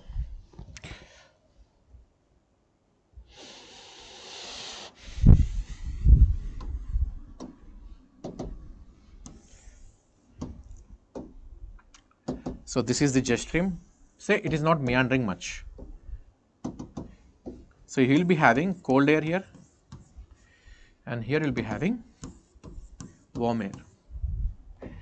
Now, take a condition when this jet stream is meandering. Jet stream is meandering like this. So, this warm winds, warm air will be moving towards the polar region, and this cold air from the polar region will be moving towards the tropical region. So, this is the way by which the jet streams play a very important role in the balance of the heat on the surface of the earth. Okay, understood? So, how these jet streams are affecting the climate of India? Let's see that. The first effect is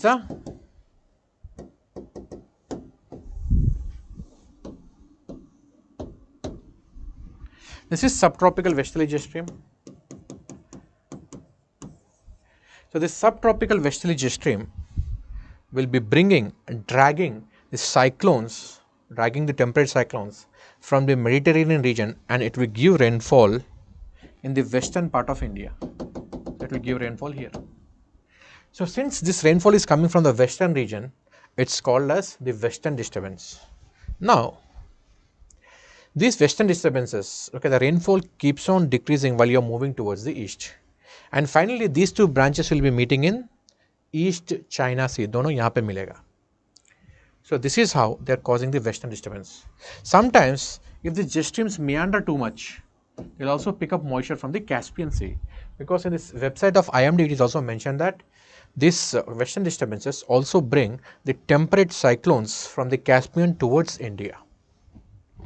This is the first effect. The second effect is, so these jet streams, they create high pressure over India. So, when it is split into two branches, because of the Himalayas they are split into two branches. So, when it is split into two branches, it will be creating high pressure on India, and this high pressure will not allow the southwest monsoons towards India. Okay. Now, as the summer is approaching, this jet stream will shift towards the northern hemisphere, will shift above the Himalayas. You will not have any southern branch anymore. So, because of this, there is a sudden burst in the monsoon. So, they are responsible for a phenomena called as sudden burst in the monsoon. Second effect of the jet stream. Actually, there are various theories of the monsoons. So, one of the theories of the monsoon is this sudden burst because of the shifting of this subtropical westerly jet stream. So, one more theory of monsoon is the effect of the tropical easterly jet stream. So, the tropical easterly jet stream is actually created, the origin is the Tibet. So, in the Tibet, because of the excessive heating of the Tibet, because Tibet is a highland which is located at the height of around 4 kilometers. So, because of which the air will rise, and this air which is rising, okay, it will start to moving towards, okay, it will start moving towards the equator, and because of the Coriolis deflection, it will sink somewhere in Bay of Bengal. After sinking in Bay of Bengal, it will again start moving towards India. This is one theory. This is called as tropical easterly jet stream, created due to heating in the Tibetan plateau. And when the heating of the Tibetan plateau is more, this jet stream's intensity will also be more, and the monsoonal intensity is also more. So, this is called as tropical easterly jet stream. There is one more theory which also says that there is an African easterly jet stream. African easterly jet stream. This jet stream is surrounded, okay, centered around 15° north. So, it is rising somewhere, okay, in the Southeast Asia. It will be flowing, and when it flows, it will drag these cyclones from the Bay of Bengal towards India. So, this is one more theory of the jet stream. There is one more theory of the jet stream which is called as the Somali jet stream. The Somali jet stream, okay, it will originate somewhere near Madagascar. It will be flowing along the Mozambique channel. It will, okay, go to Kenya, and finally it will be hitting the Ethiopian highlands. After hitting the Ethiopian islands, it is bifurcated, okay, it is diverted towards the Arabian Sea, and from the Arabian Sea, it will start moving towards India, and one of the branches which is moving towards India will increase the intensity of the rainfall. So, basically, the India will be getting the monsoons, India will be getting the monsoons from Mascarene High. So, from the Mascarene High, the trade winds will be moving towards the equator, because the deflection of the winds in the southern hemisphere is towards left.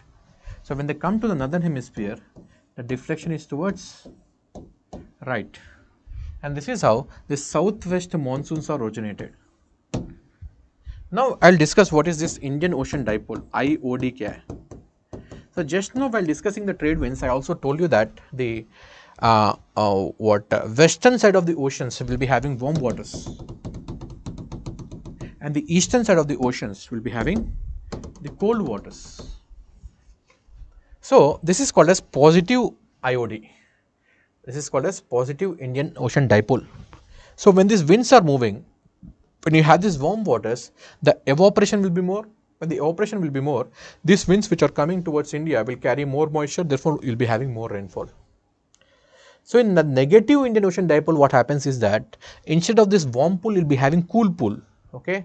So, cool waters will be formed here. Here will be having cool waters. On the other side, you will have warm waters. So, when the winds are moving towards India,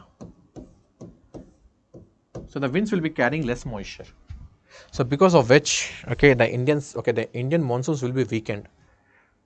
So, during negative IOD, we will be having less rainfall. Now, discuss what is this, okay, El Nino and La Nina also. So, in this region, the trade winds are blowing very, okay, furiously. The trade winds will be blowing. Again, the warm waters will be piled up here. When the warm waters are piled up here, the air will be rising here. Air will rise, and here clouds will be formed. Therefore, it will give rainfall. It will give rainfall in Australia. Along the Australian coast, में rainfall होगा यहाँ पे. That is eastern side of the continents and western side of the oceans. In the same fashion, the cold waters, because of upwelling, will be having cold waters here. So, when you have cold waters, you will be having sinking air. So, when you are having sinking air, so here you will be having droughts. You will be having a drought condition. So, this is what normally happens, is a normal cycle. Sometimes what happens is that the speed of the trade winds is very high. the speed of the trade winds is very high, this pool will become larger. When this pool will become larger, means more warm water will be piled up here, because of which more evaporation will be taking place. So more clouds will be formed, and instead of rainfall, you will be having floods in Australia. And more upwelling will be taking place off the coast of Peru, and more cold waters will be piled up. When more cold waters will be there, more sinking of the air will be taking place. When more sinking is taking place, extreme droughts होगा. Okay. So this is called as the La Nina effect. So La Nina में यहाँ पे floods आएंगे, यहाँ पे extreme droughts होगा. Now let's see what is this El Nino. So during El Nino, the speed of the trade winds is not much. In fact, you have a wind called as equatorial westerlies. Trade winds इस तरफ से आना चाहिए. Trade winds are supposed to come from this direction. They're supposed to get the warm waters here. But this is not happening. उल्टा equatorial westerlies flow कर रहा है. When the equatorial westerlies are flowing, the warm waters are piled up here. उतना ज़्यादा नहीं, थोड़ा बहुत. Warm waters are piled up here. And here, cold waters are piled up. थोड़ा बहुत. So, Australia, instead of getting rainfall, it will have droughts. Extreme droughts आएगा Australia में. Extreme droughts के साथ साथ excessive dryness in Australia will also lead to a lot of fires, forest fires. Now, Peru में क्या हो रहा है? पेरू में जनरली ड्रॉट होना चाहिए, लो रेनफॉल होना चाहिए, बट यहाँ पे थोड़ा बहुत गर्म पानी आ गया, warm waters. So because of this warm waters, so air will be rising and rainfall आता है, but this rainfall is resulting into floods. Because Peru में ज़्यादा रेनफॉल जनरली नहीं आता है. अगर थोड़ा बहुत भी यहाँ पे रेनफॉल आ गया, that will lead to the situation of the floods. So you'll have flooding in Peru. So this is called as the El Nino situation. So neither the El Nino nor the La Nina is good. Both are climatic extremes. So in 2020, 2021, 2022, we had La Nina. And during La Nina, India will be having good amount of rainfall. And this year, अभी 3 साल आ गया ला Niña, अभी इस साल El Nino है. सो El Nino में generally you will be having high temperatures and India will face a drought this year. I guess this year India will face severe drought. अब अभी मई आ रहा है, जून आ रहा है, देखो, एंड जून, जुलाई, अगस्त, सितंबर में देखो बहुत कम बारिश आएगा. अगर this El Nino, La Nina, generally, they should be, for 6 months, 7 months. If they're continuing for a long time, then it is called as El Nino or La Nina episode बोलते हैं. अगर short time period के लिए, it is called as event. Long time period के लिए, it is called as episode. Okay? Understood? And the Indian monsoons can be affected by all of these simultaneously. ऐसे नहीं कि एक साल ये हो रहा है, एक साल हो रहा है, सब कुछ एक साथ भी आ सकता है. So this is the role of the jet streams, effect of El Nino and La Nina on Indian monsoons. Okay, now will discuss little bit of this current affairs. थोड़ा बहुत डिस्कस करूंगा, बीच में लोकेशंस भी discuss करूंगा, because enough of the theory is done. What do you think, जो भी मैं theory बता रहा हूँ, is it helping you guys? Because this theory is the things which I'm talking about now, these are all like usual things. You guys must have done all these things before. So I thought, along with this, I'll start the current affairs also, but time sufficient नहीं हो रहा है. ENSO, what is Praful is asking, what is ENSO? ENSO is El Nino La Nina Southern Oscillation. ये जो El Nino La Nina का बीच में जो ये what variations होते हैं ना, इसको बोलते हैं ENSO. Now, what is this El Nino Modiki? So, El Nino Modiki is the El Nino like event. It's a El Nino like event in the northern part of the Pacific. So, this is there in the northern part of the Pacific, where around Hawaii you will be having rising air, यहाँ पे air rise करेगा, यहाँ पे warm water है, and here off the coast of Japan, here will be having sinking air. Okay, this is called as El Nino, Modoki, and this is also called as triple El Nino or triple La Nina भी बोलते हैं इसको, because instead of creating one single cell you are having two cells here. So तीन है यहाँ पे. At two places you have sinking limbs, at one place you have a rising limb. Understood?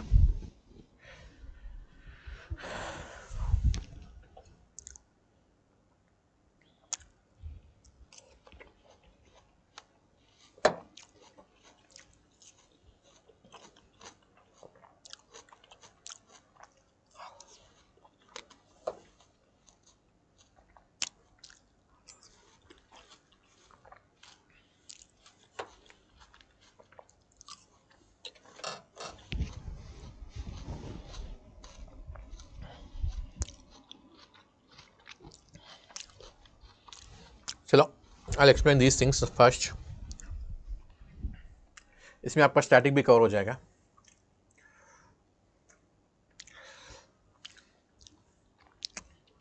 Some of the current affairs I'll be discussing here, so it will also include some locations.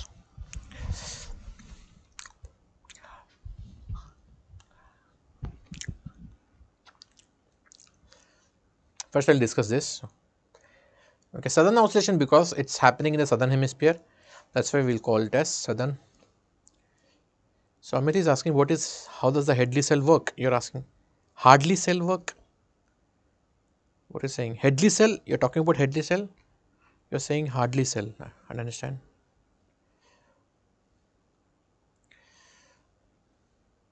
I'll cover the Indian physiography also. In that, I'll be covering the current locations. I'll cover.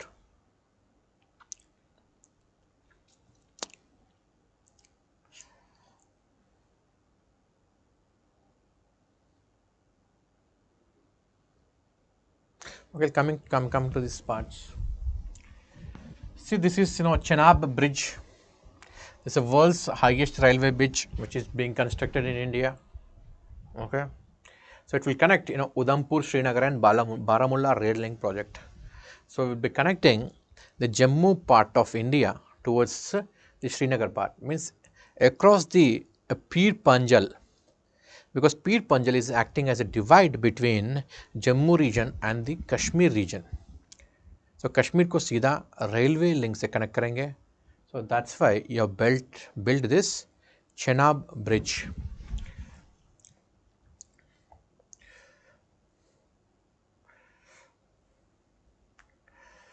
Now what China is doing here is, let's see. So China is, this is Nepal and this is China.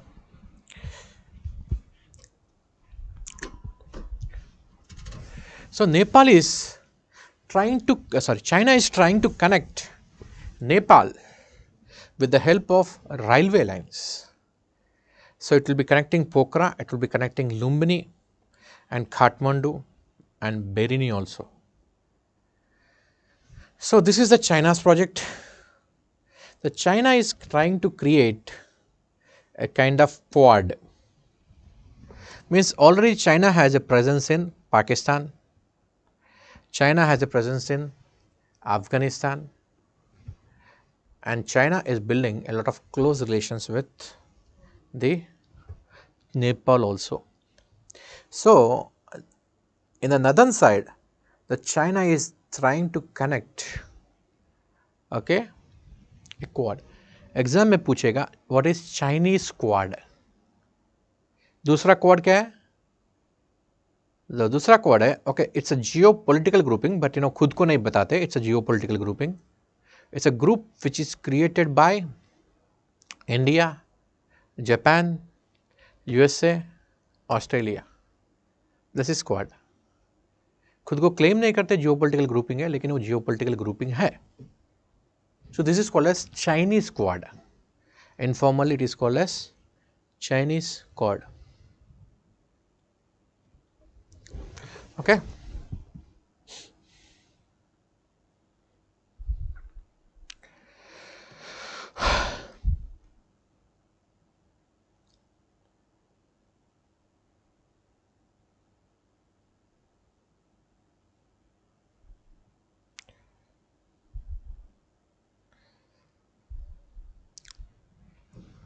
Okay, coming to come to those parts, okay, which you are asking. Let me finish up this first. ये थोड़ा current का part है, ये थोड़ा important है. Okay, so China is building this Trans-Himalayan Railway project. Okay, it will be connecting with Kathmandu. This is China and this is Nepal. Okay, now let's come to this part, the rare earth metals part. Okay, I also discuss lithium here. So these are the rare earth elements. You have a list of rare earth elements here. Okay, so scandium, yttrium, lanthanum, etc. all these are rare earth metals because their formation is rare. So periodic table में ये वाला part है and this entire lanthanides. Now remember this word lanthanides. The lanthanides are part of the rare earth metals. You have the list here. You can get this list anywhere. Now what are the various uses of these rare earth metals? So basically, whatever comes in the examination,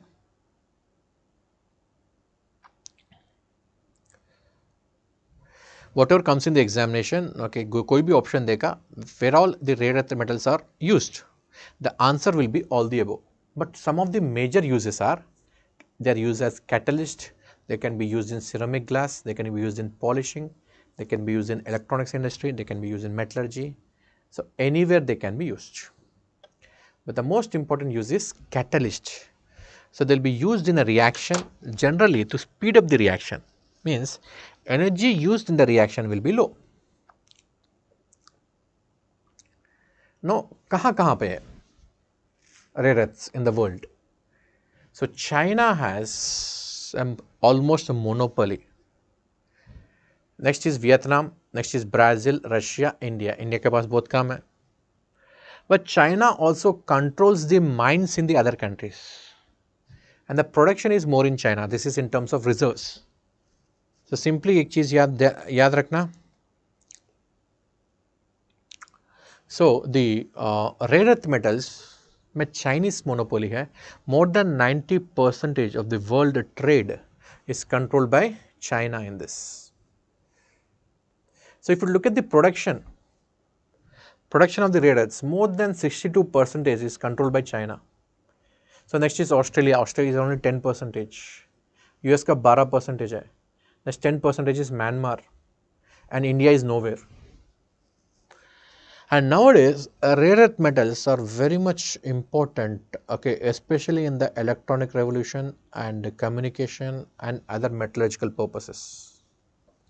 So both important है, लेकिन India के पास नहीं है, and China की monopoly है.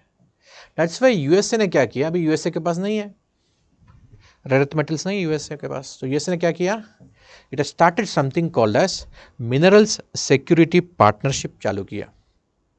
So इससे USA क्या कर रहा है? So USA and its like-minded countries. So in order to okay, secure the supply of these metals, rare earth metals, it has formed a consortium. So it's an ambitious US-led partnership of 11 countries to secure and strengthen the supply chains of critical minerals such as cobalt, nickel. Cobalt is used in lithium-ion batteries. Nickel, okay, lithium again used in lithium-ion batteries, and other rare earth metals.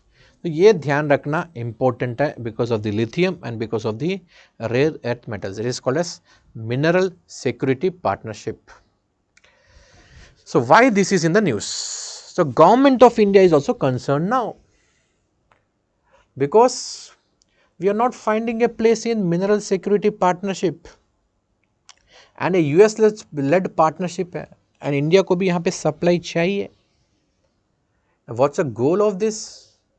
So अगर if you are able to get these okay strategic minerals at a low price at a MSP, then it will help in our strategic opportunities.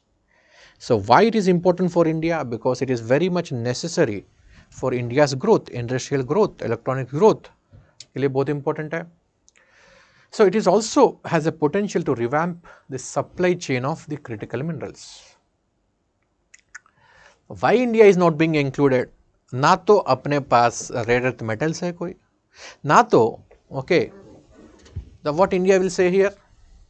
India will say, see, I don't have much of the rare earth metals, क्योंकि आपको पता है मैं India से belong करता हूँ, हमारे पास skill development उतना नहीं है, हमारे पास जो भी पढ़े लिखे हैं हाईली स्किल्ड पीपल है वो लोग पूरा यूएसए भाग गए. So since I don't have much expertise in this, for this region I am out. India ये बोल रहा है यहाँ पे बेसिकली. सो इंडिया के पास ज़्यादा कुछ एक्सपर्टीज नहीं है. जैसे नमिता थापर के पास भी एक्सपर्टीज नहीं है.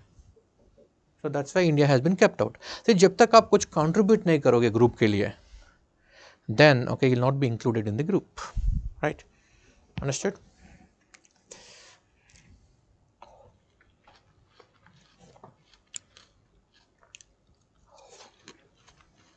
Use of the cobalt I'll explain.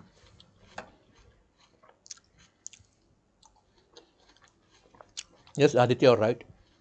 The lithium can be strategic mineral if used properly. Yeah. Population के भी यूज कर लो स्ट्रैटेजिकली. भाई इंडिया के पास एक्सपर्टीज क्यों नहीं है? क्या पढ़े लिखे लोग नहीं है क्या? आइडियंस नहीं है क्या? थे, चले गए सब. So getting back this people to India and work for India is very important. Now what India is doing regarding this? So India ने इसके लिए स्कीम बनाया. सो सबसे पहले इंडिया क्या करता है? स्कीम बना देता है. Okay, this is called as Khanij Videsh India limited, called as KABIL. Acronyms are very important here. So it is a joint venture between NALCO. NALCO is basically the producer of aluminium, HCL and MECL. NALCO, Hindustan Copper Limited, and Mineral Exploration Corporation India. So what is the mandate? It has been mandated to acquire overseas mineral assets. जो critical minerals India के पास नहीं है, ये जाके वहाँ पे acquire करेगा. चाहे तो माइंस को खरीद लेगा, नहीं तो कुछ ना कुछ डील स्ट्राइक करेगा for so that we can have the constant supply of this minerals towards India. जैसे लिथियम इंडिया के लिए इंपॉर्टेंट है because India is moving towards this EV journey. India में ईवीज चाहिए, पोल्यूशन बहुत है. 17 out of top 20 countries in the 20 or cities in the world, highly polluted cities in the world are located in India. So इसलिए supply बहुत important है. So currently it is engaged with the countries like Australia, Argentina, Bolivia, Chile to tap the critical strategic minerals. Okay.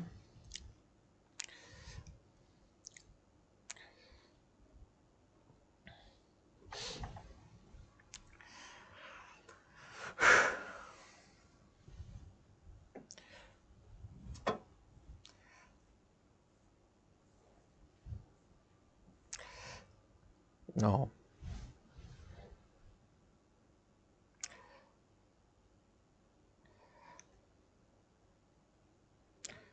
So let's talk about Antarctica here. So Antarctica significance क्या है? Okay. So Antarctica is very cold. Okay. So as long as Antarctica is cold, it will keep the temperature of the earth also very cold. And Antarctica has an ice sheet of around 3 kilometers. If the entire Antarctica's ice sheet is molten, then it will increase the sea level by 60 meters. Then 2/3 of the earth, 2/3 of the land will be submerged. और पूरा पानी के अंदर डूब जाएगा. इसलिए Antarctica बहुत important है. And of course, it has got recreational value also. You can go for tourism also in Antarctica. It has got like supports a lot of wildlife also, such as whales, dolphins, penguins, etc. Okay. You can also study the Earth's climate. You can also study the past climate. Okay, it will help you a lot in doing scientific experiments. It's also rich in the mineral resources, but as of now we are not exploiting this way, and we don't want to exploit this mineral resources, because once you start exploiting there, once you start harvesting the resources in Antarctica, then this entire ice will melt, and that melting will increase the sea level rise, which we don't want, because almost 50% of the world's population is lying within the 100 to 150 meters of the coastline.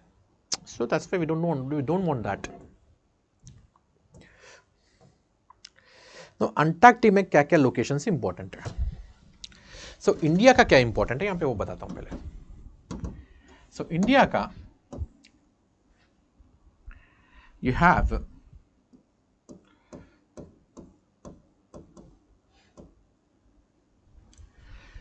दक्षिण Gangotri.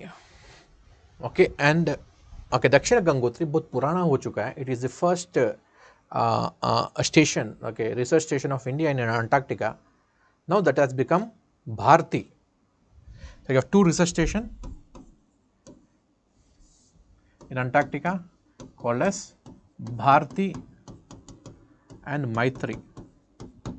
Bharti and Maitri, ये दो research station है Antarctica में.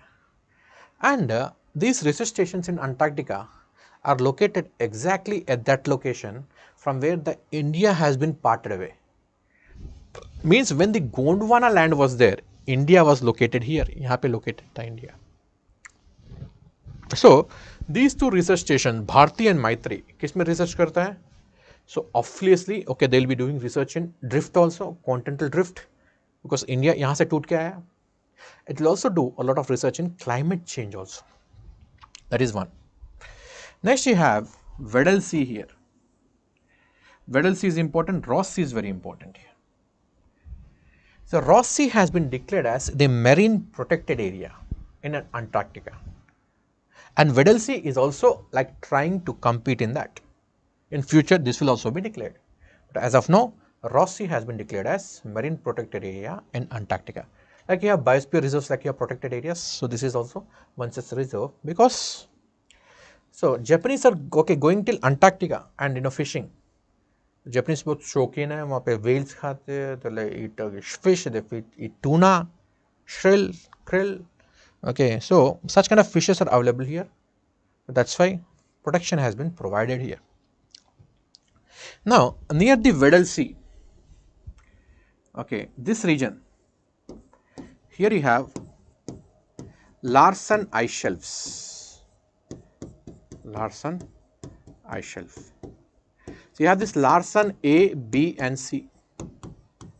So from this region, the ice shelves, they are breaking, they are falling into the sea, so thereby increasing the threat to the global warming.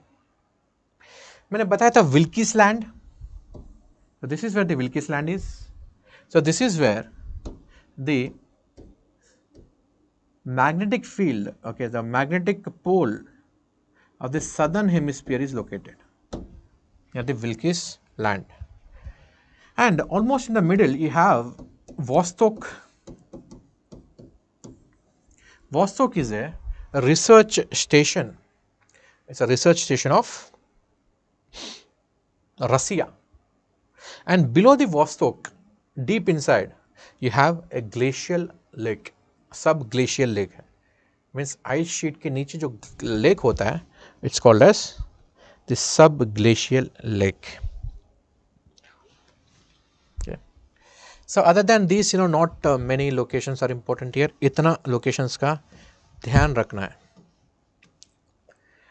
Okay, this is the Ron ice shelf. This is the A67 iceberg. It is located near Weddell Sea. ये भी ध्यान रखना. Near Weddell Sea, A67 iceberg. They can ask a question. A67 recently in the news is associated with which of the following? A, it is a new virus variant which has been released by China over the world. B, it is a anti-aircraft missile recently used in Ukraine against Russia. ऐसा दे सकता है. Option C is the ice shelf which is breaking in Antarctica. D, none of the above. See, generally ऐसे questions में ना first two options are very tempting. एक trick है first two options पे मत जाना. अगर कुछ आउट ऑफ द ब्लू ऐसा कुछ पूछता है जिसमें कोई लॉजिक नहीं लग सकता, which is completely factually based, then first two options are there to trap you. वहाँ पे ध्यान रखना, वहाँ पे फंसना मत. ओके उसमें सी या डी पे जाना. Understood?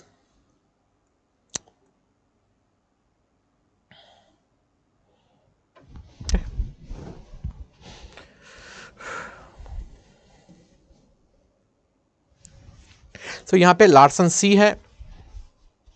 This is also called as Wilkins. तो लार्सन एक नाम याद रखना यहाँ पे. so, यहाँ पे आइस शेल्फ का ब्रेकिंग हो रहा है एंड रॉस सी के बाद भी आइस शेल्फ का ब्रेकिंग हो रहा है. So this are the regions where the ice shelfs are breaking. These two are important, Larsen and Ross. Others you forget, no problem.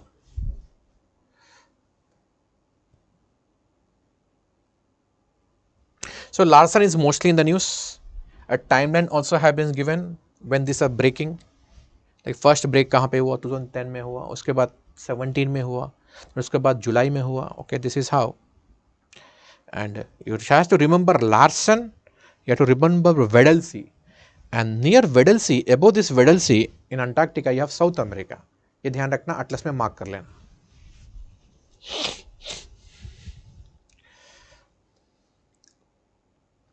So regarding Antarctica, it's the world's fifth largest, southernmost, and the driest, windiest, coldest, and iciest continent. Okay, these are all the features of Antarctica. Only just 2% of this continent is free of ice. Now, sometimes they'll be giving you a statement. The Antarctica does not have any plant life at all. भाई आप लोगों ने पूरा Antarctica देखा है क्या? नहीं ना. So if they are giving this such kind of extreme statement, just deny it. On the fringes, you can have mosses, you can have lichens, though they can be seasonal in nature. You can have some kind of tundra vegetation here in Antarctica. Okay. It holds 90% of the Earth's total ice volume and 70% of its fresh water. This is also important. Okay. So India का research station है मैत्री and Bharti. ये याद रखना लार्सेमन Hills में है. So Bharati was earlier called as Dakshin Gangotri. So this is about Antarctica. And recently we have been talking about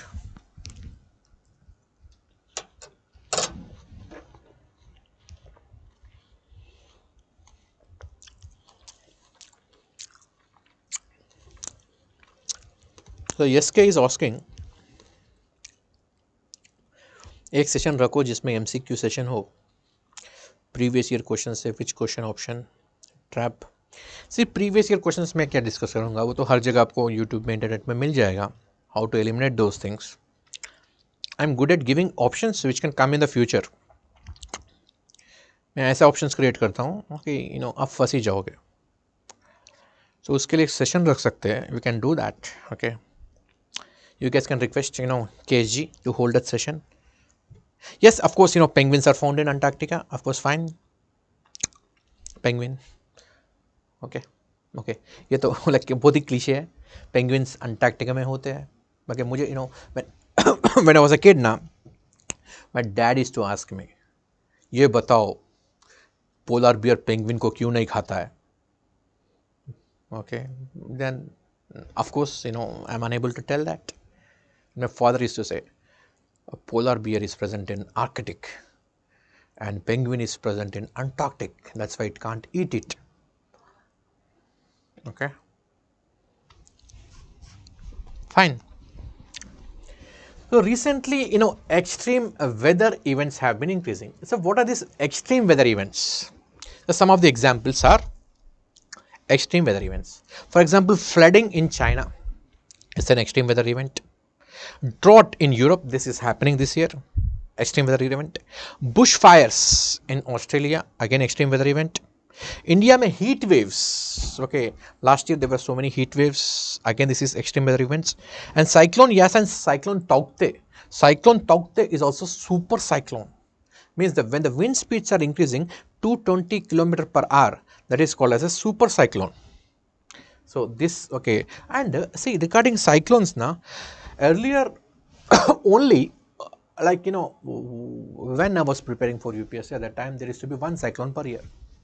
Now if you see last 2-3 years, on an average there are 5 cyclones every year.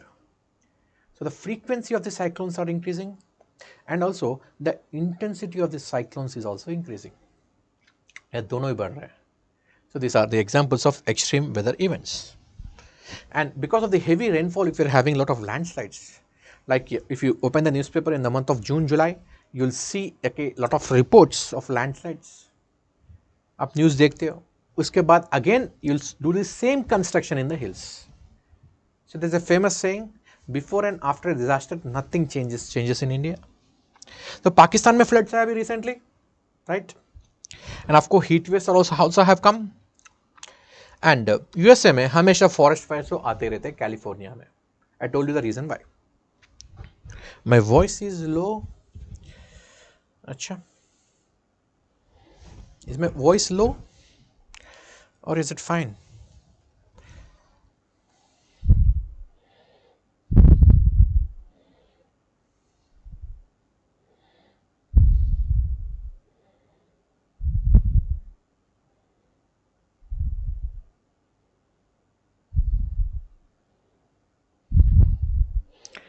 My students have been messaging me. Yeah. Fine ना भाई, हमें check करो एक बार आपका voice सही है नहीं कि नहीं. ब्रेक में मोमेंटम ब्रेक कर देते हो. Okay, this are some of the extreme weather events. Picture भी आपके पास. ओके, एक्सट्रीम ड्रॉट है, साइक्लोन्स हो रहे हैं, फॉरेस्ट फायर्स हो रहा है, टॉर्नाडोस आ रहे हैं. I'll tell you what is this tornado. So tornado generally happens in the Mississippi plains of USA during hot sunny afternoons. So tornado को जो size होता है ना, few hundreds of meters. Cyclone का जो size होता है 150 to 600 kilometers. Tornado is dry, cyclone is wet. Now the energy for the cyclone you'll be getting from latent heat of condensation. That's why you should be having continuous supply of moisture. Whereas for tornadoes, पता नहीं इतना energy कहाँ से मिलता है इसको. Because you can't study the tornadoes. Tornadoes are also called as twisters. इसमें wind speed 700-800 kilometre चला जाता है, 700 to 800 kilometers. If you want to study such kind of systems, you need to track them. You need to study the temperature changes and moisture changes. आप पढ़ ही नहीं पाओगे इसको. Because if you're keeping any equipment, for example, if you want to study this tornado, you're going with a plane inside. 700 kilometre per our wind speed blow हो रहा है, plane उड़ जाएगा. That's why not exactly, we don't know exactly why this is happening, but it is very similar to cyclone, much small in size. छोटी बम बड़ी धमाका, मतलब छोटा है लेकिन बहुत डेंजरस है. Okay, understood?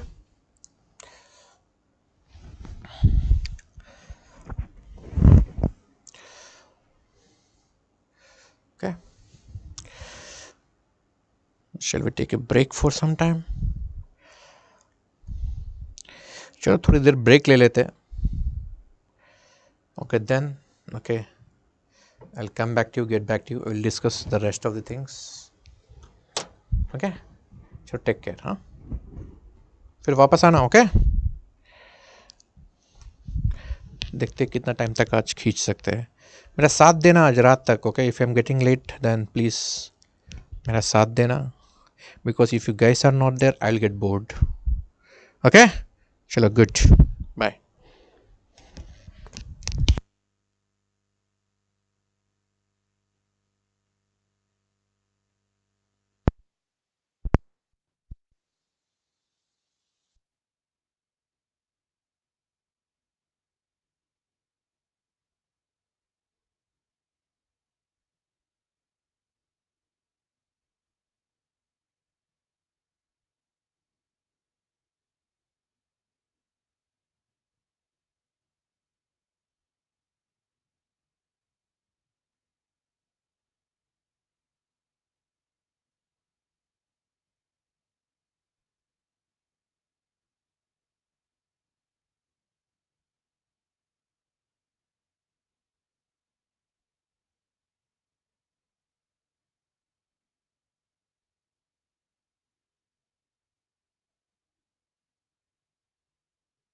Okay, welcome back.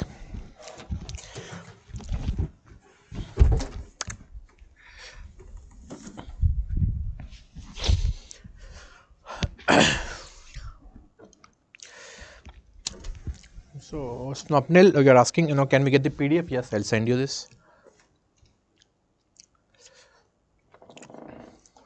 Okay, for writing something, I should give you some time. Somebody is asking what is your triple dip La Nina? Okay, nothing. 2020 में La Nina था, 2021 में La Nina था, 2023 में भी La Nina है. So इतना लंबा La Nina कभी चला नहीं. So 3 consecutive years में La Nina आया. So that's why it is called as the triple dip La Nina.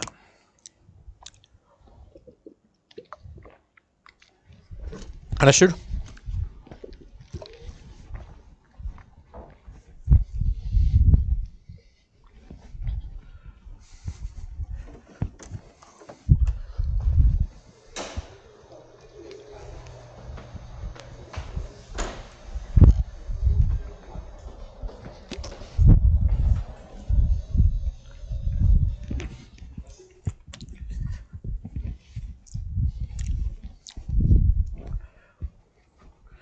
So these are the tornadoes. Now, when these tornadoes, so this is the land and this is the ocean. This is the ocean. Now, these tornadoes are developed over the land like this. Now, when these tornadoes are moving over the oceans or the seas, so there will also be tornadoes, but these tornadoes are on the water and these are called as water spouts. You can see this.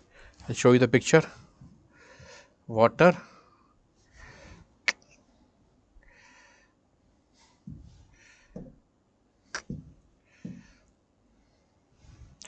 So these are called as water. Okay. So these are the tornadoes which are on the surface of the water. These are called as water spouts. Okay.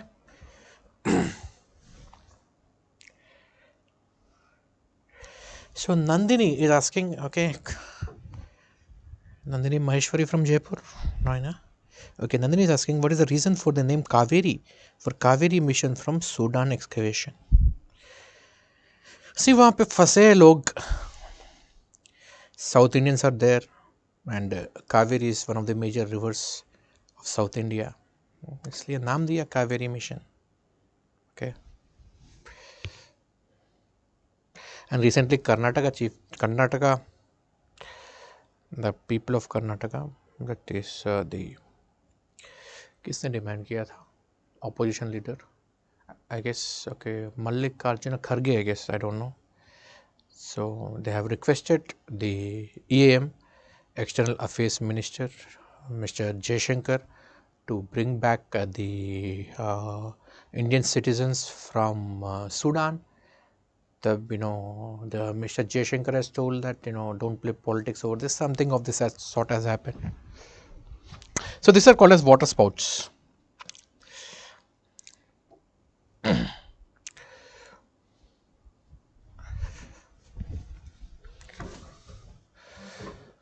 What is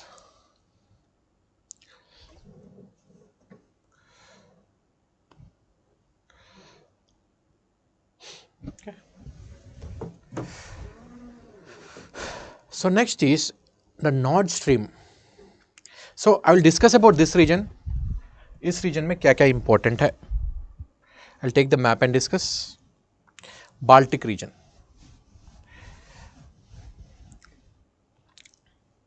So Baltic and the Black Sea, both I will discuss now. See, Baltic region में, the first question which they can ask, which of the following countries surround Baltic? Because Baltic has become geopolitical hotbed. Because on this side you have NATO. इस तरफ क्या है? NATO है. Ukraine में नहीं है, NATO है. On this side, okay, starting from Belarus, so here you have CSTO. So CST is equivalent to NATO. So both are warring countries or warring groups. So earlier Ukraine was kept as a buffer. So Ukraine was kept as a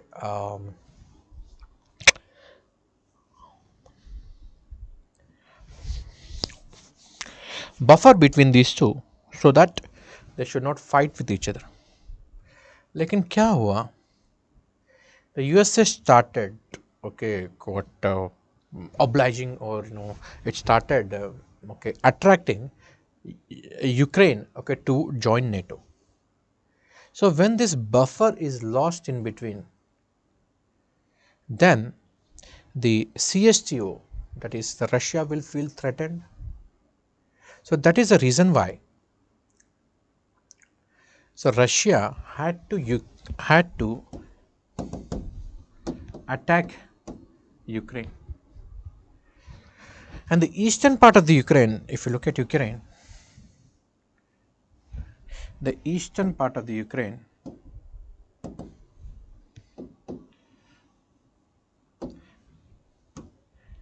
this eastern part, this has Russian ethnic and Russian speaking population.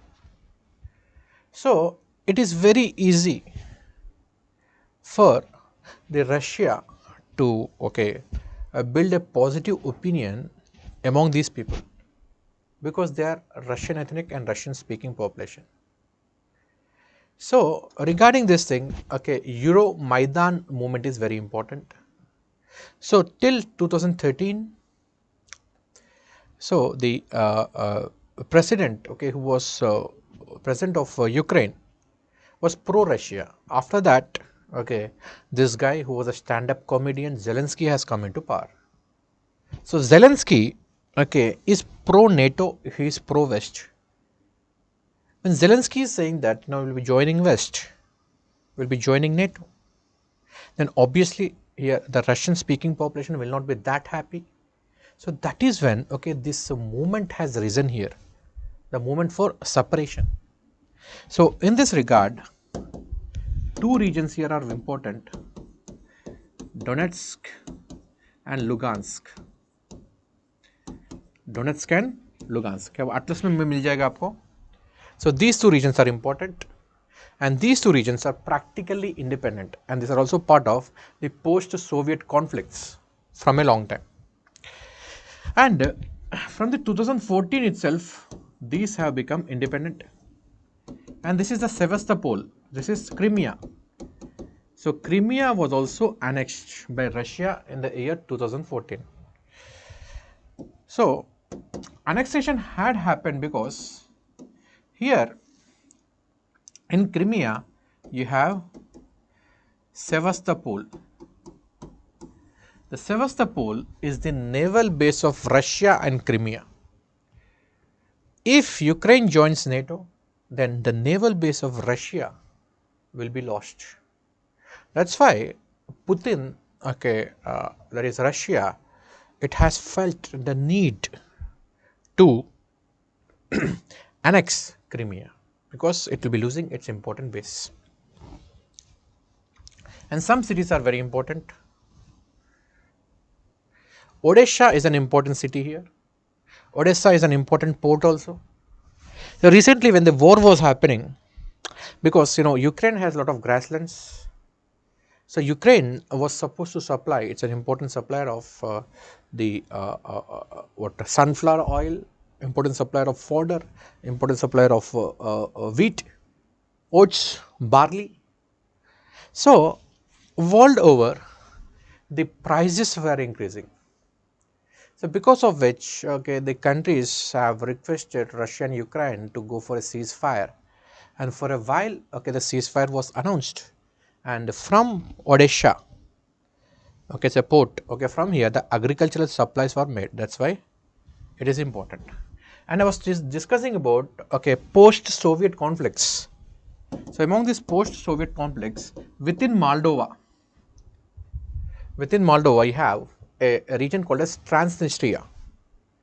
So it is also kind of autonomous region. It's a separate region. Like you have discussed the Ajaria, Ajdara, okay, South Ossetia, Nagorno-Karabakh, like that. Here also you have a region called as Transnistria. Now coming to Black Sea. In Black Sea you have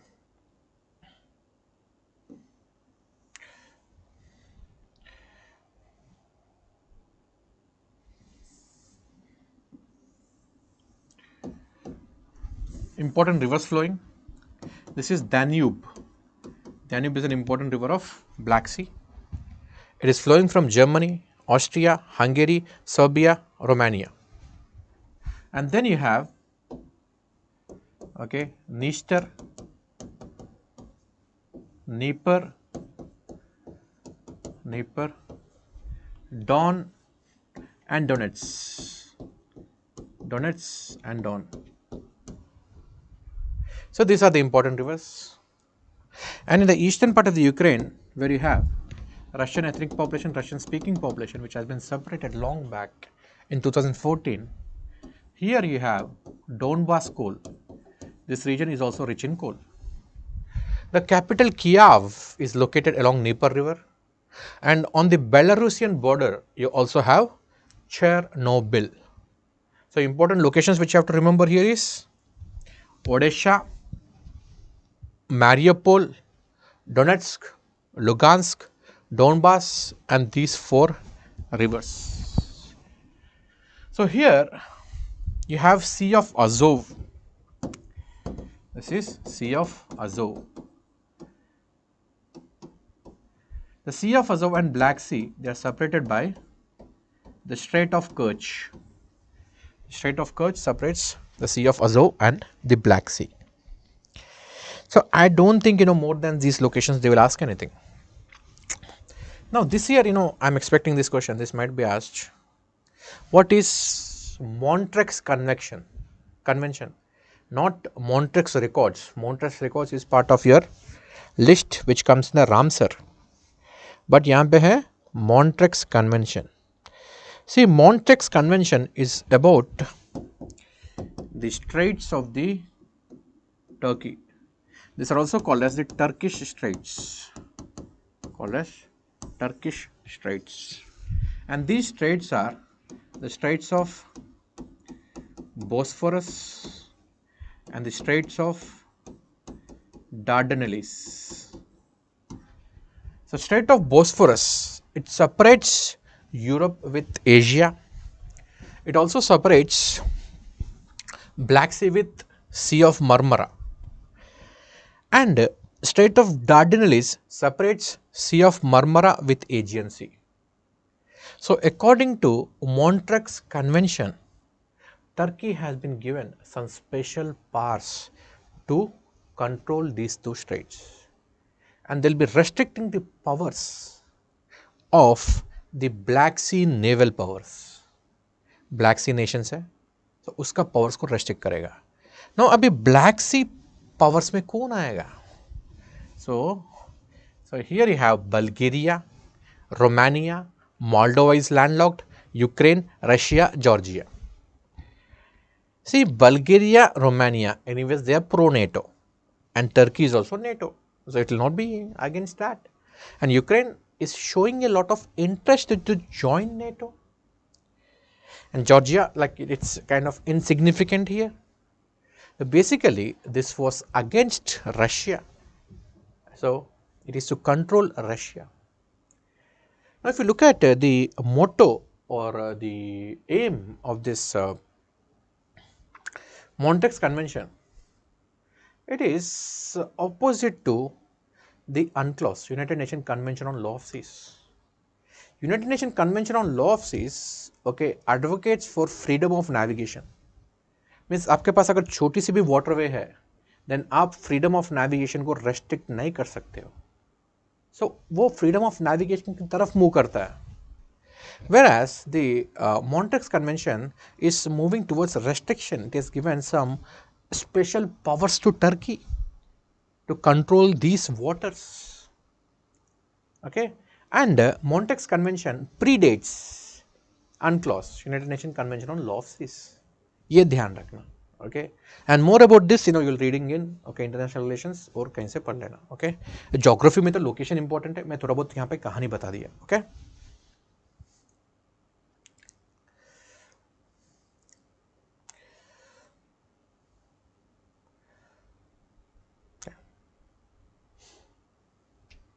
So this is what I'm talking about, grain, Black Sea Grain Initiative, okay. See, all these are part of your international relations. So here I'll be focusing on the location part only. I can't discuss everything. So economic geography and agriculture.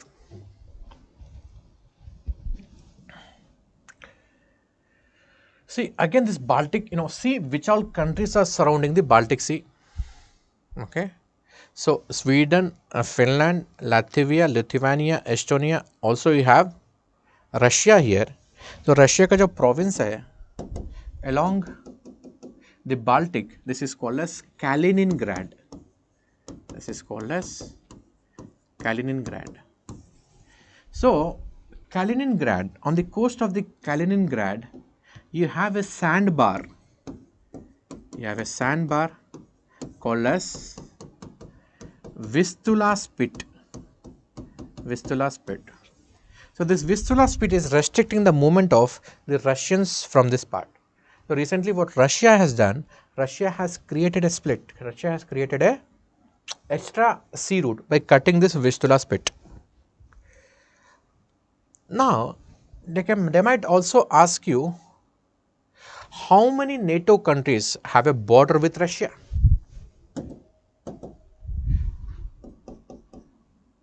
Norway, 3 Baltic states, Latvia, Lithuania, Estonia. यहाँ पे 3 हो गए, okay, and Poland. Because this is the province of Russia, the Poland is also surrounding. So earlier the Russia used to have very small boundary with the NATO countries, but recently Finland also joined.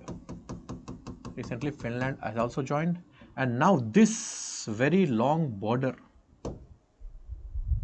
okay, Russia has a very long border with Finland. Why the length of the border is important? Because now the NATO countries, okay, with the help of Finland, they can place missiles here on the border. So that will, okay, threaten the security of the Russia. And moreover, here you have 2 gulfs. This is called as the Gulf of Finland, and this is called as Gulf of Riga. So Gulf of Riga is located between Estonia, Latvia. Finland is located between, okay, Gulf of Finland is located between Russia, Finland and Estonia, and this is called as Gulf of Bothnia. It's called as Gulf of Bothnia. Okay, from this Gulf of Finland, Nord Stream pipeline is coming. Nord Stream pipeline is coming. This Nord Stream 1 and Nord Stream 2, these are 2 pipelines.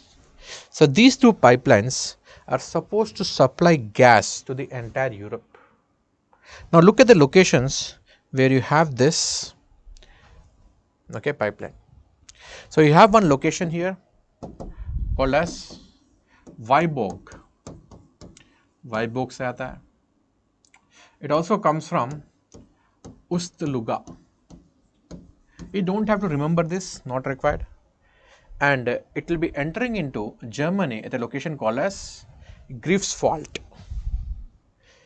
So recently what happened is that okay, this Nord Stream pipeline had an explosion. Somebody has placed some explosives here. So that's why lot of leakage.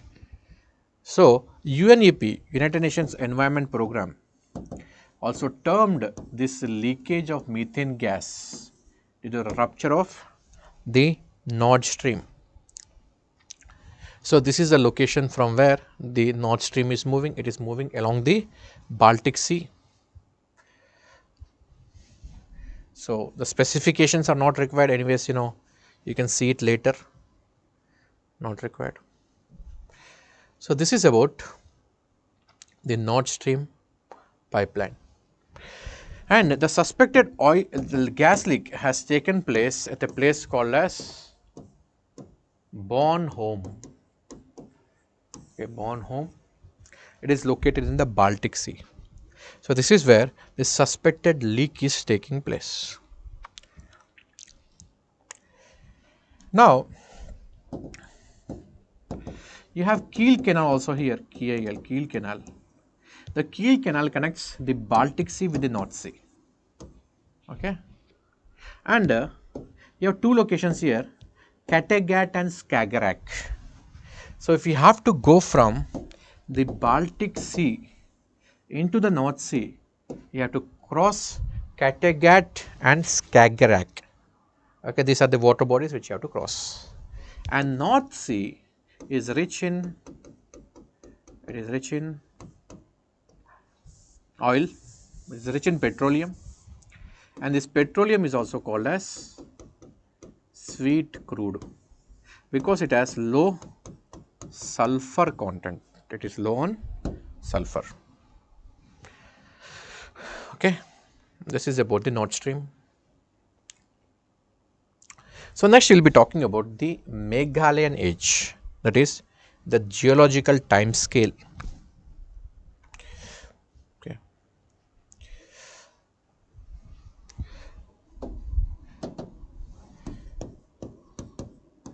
Geological time scale. I will tell you some of the events which have happened because recently UPSC has been asking questions from here. So, 550 million years ago,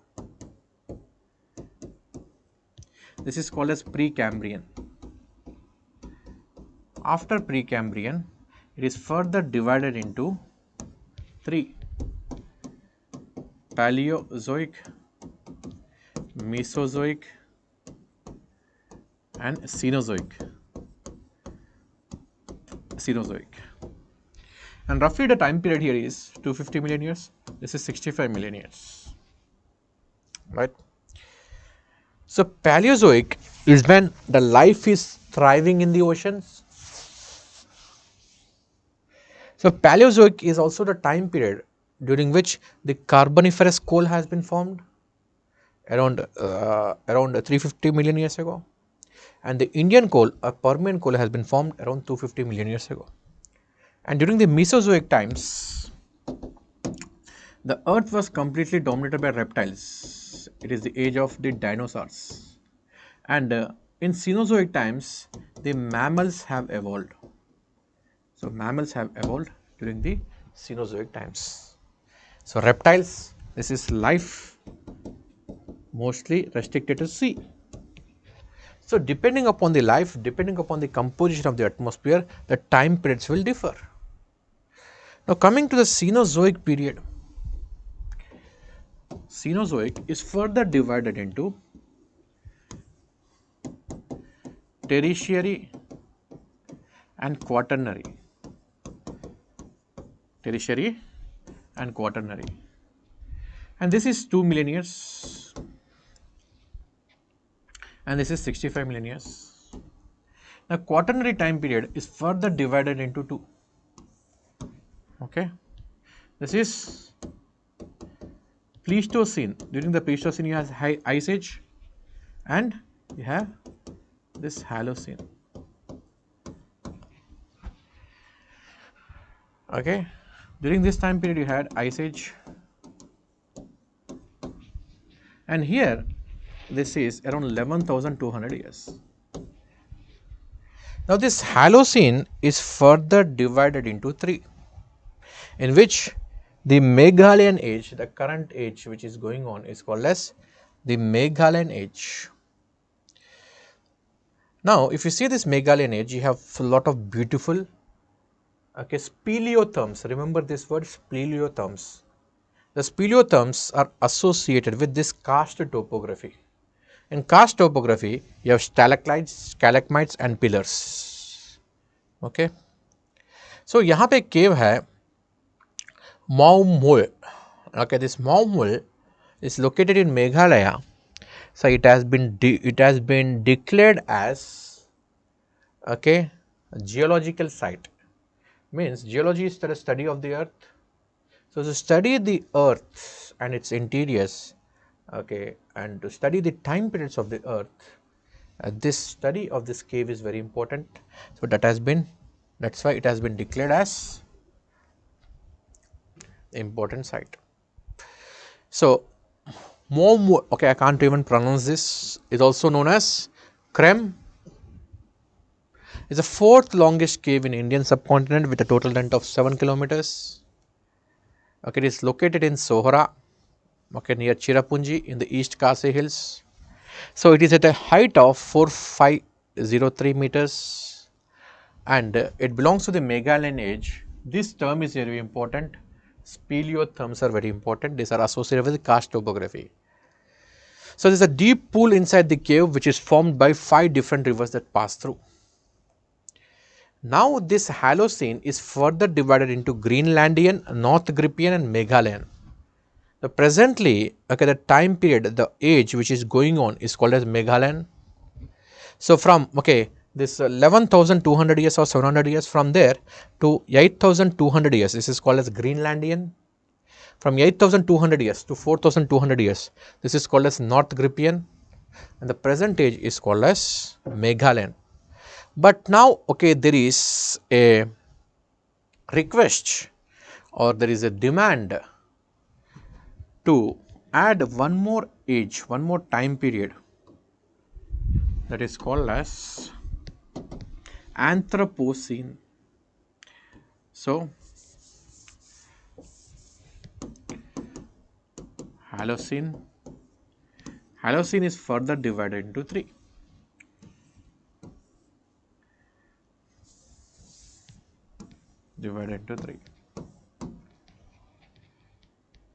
So starting from 1850 or Industrial Revolution, because since from the Industrial Revolution a lot of changes have taken place, such as very huge scale of deforestation, the carbon dioxide levels have increased from 285 ppm to 450 ppm, sea level has increased, rate of sedimentation has increased, acidification of oceans has been increased.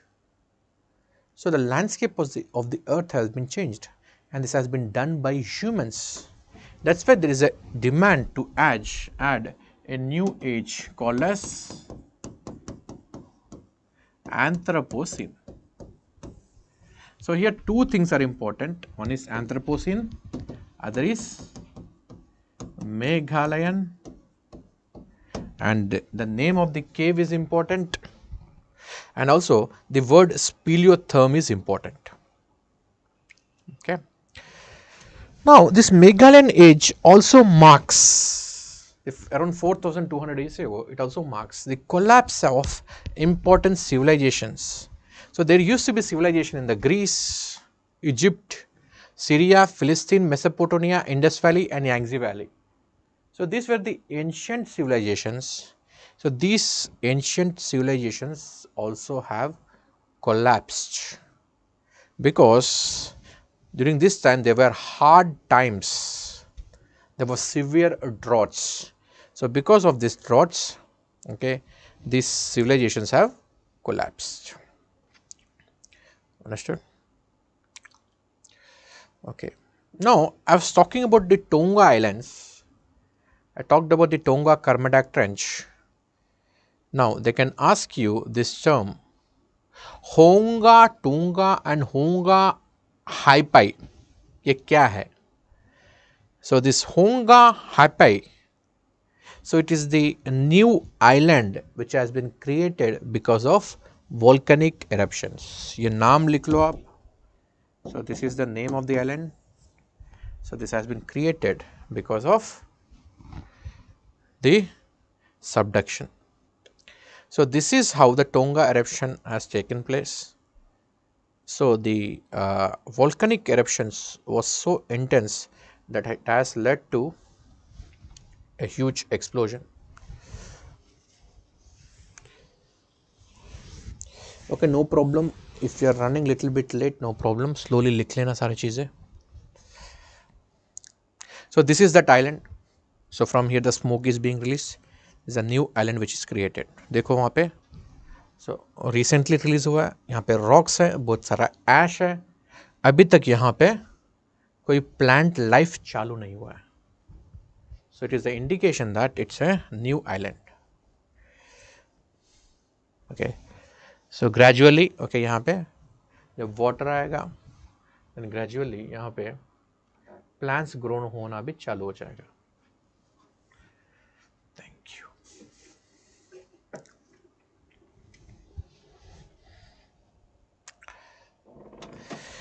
Now one more location in India called as Yayaso. So this is again a lake. It is located in Ladakh. So it becomes the Ladakh's first biodiversity heritage site. So this is located at a height of 4820 meters. It's also known as the paradise of the birds. It's also the breeding site of black necked crane. So पूरा information यहाँ पे है. Okay. So Aditi is asking, please outline the topics which are to be covered in the session briefly. Names. Okay. So basically, you know, I'm all discussing the current affairs which have happened in last 1 year, which I consider as most important. वो चीज़ें cover करूँगा अभी. I can't outline all of this. उसके बाद अगर time बचेगा, then I will discuss some traditional part also. So let me finish off this first. I think my energy levels are going down now.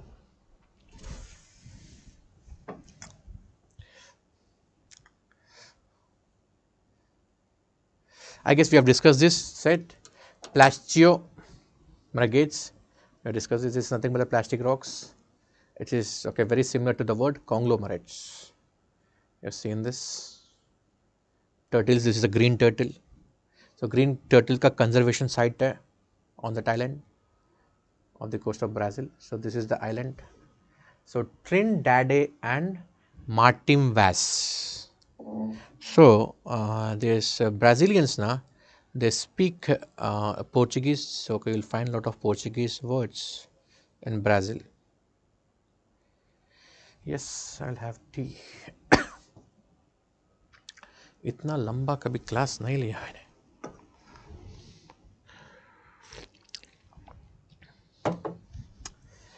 Again, we have discussed this South Atlantic anomaly.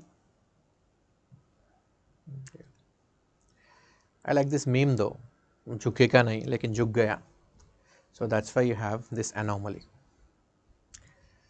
Okay, Van Allen radiation zone belts. So go through this also.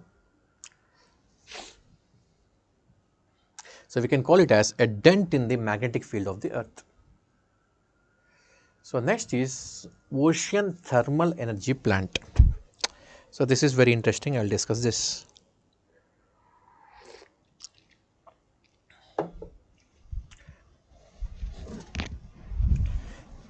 See, यहाँ पे news है that okay, India has established this ocean thermal energy plant. This is also called as OTEC plants for desalination purposes. Means ocean के ऊपर का जो पानी है उसमें जो वेपर होगा उसको कंडेंस करके वहाँ से एक्सट्रैक्ट करेंगे, पानी को एक्सट्रैक्ट करेंगे. This are called as desalination plants. So this is in the news. You will get this anywhere. This information get anywhere. कहाँ पे establish किया, locations you get anywhere. But I'll tell you the science behind it. Because okay, so what I believe is that okay, facts तो आपको कहीं पे भी मिल जाएगा. The most important thing is the understanding. And आपको अगर understanding होगा, you'll become really आत्मनिर्भर. You'll become self-dependent. Then you'll be able to solve any question in the future. And moreover ना, या 20 या 30 क्वेश्चन में आपको what डायरेक्ट नॉलेज मिलती है. बाकी के 70 क्वेश्चंस जो होते हैं ना, उसमें आपका दिमाग अप्लाई करना पड़ता है. उसके लिए सिर्फ फैक्ट्स मत करो, उसके पीछे रीज़न नहीं सीखो ना, देन आप सॉल्व नहीं कर पाओगे. So I'm a person who strongly believe that okay, the concepts are more important okay than facts, because facts you get anywhere. So some people, okay, may not agree with me completely, but this session is for those people only who agree with me or agree in this concept.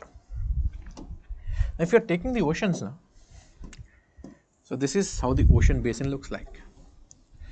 Only the upper layer of the ocean, top layer of the ocean, okay, like top 200 meters, top 200 meters are warm. See, whenever I use the word, use this color red, it means it is warm. I'm specifically using this color for a particular reason. And the bottom layers, these are uniformly cold. These are uniformly cold. And when there is a difference in the number of electrons, when there is a difference in the temperature, और when there is a difference in the concentration, high low का difference जब भी होता है, be it in terms of concentration, osmosis होती है, be in terms of electrons will flow, we call it current. It be in terms of heat, it is called as the heat transfer. Be in terms of salinity, these are called as thermohaline circulations. Because nature is a system, it works as a system. This is called as systems analysis. And one of the important features of the systems is homeostasis, balance. So, a balance करने की कोशिश करेगा. That's why you will have water moving from the top to bottom and bottom to top. Now, we are utilizing this energy difference. So, this water,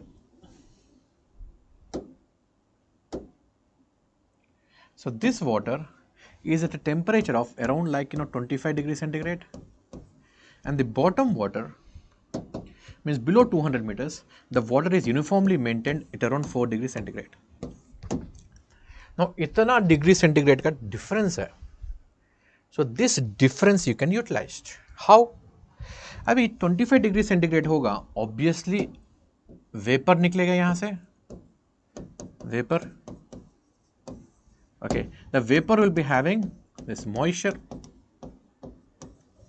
Now, what is this desalination? What will be doing is that you will be running a pipe. इस pipe में से ठंडा पानी आएगा, and ये ठंडा पानी ना ऊपर सरफेस के ऊपर चलाएंगे. ओके, जब ये ठंडा पानी सरफेस के ऊपर चलाएंगे, then temperature will reduce in the surrounding air. The temperature reduces, the water holding capacity of the air will reduce, and the water will undergo condensation. So, here the water will undergo condensation, and because of the condensation it will be converted into H2O, liquid में convert हो जाएगा. So, you are using the difference in the temperature of the oceans. This is called as OTEC. And you are converting the vapor into liquid. Basically, ocean water से आप salinity निकाल रहे हो. This is called as a desalination plant. So, this has been established. So, this is the science behind it. Okay.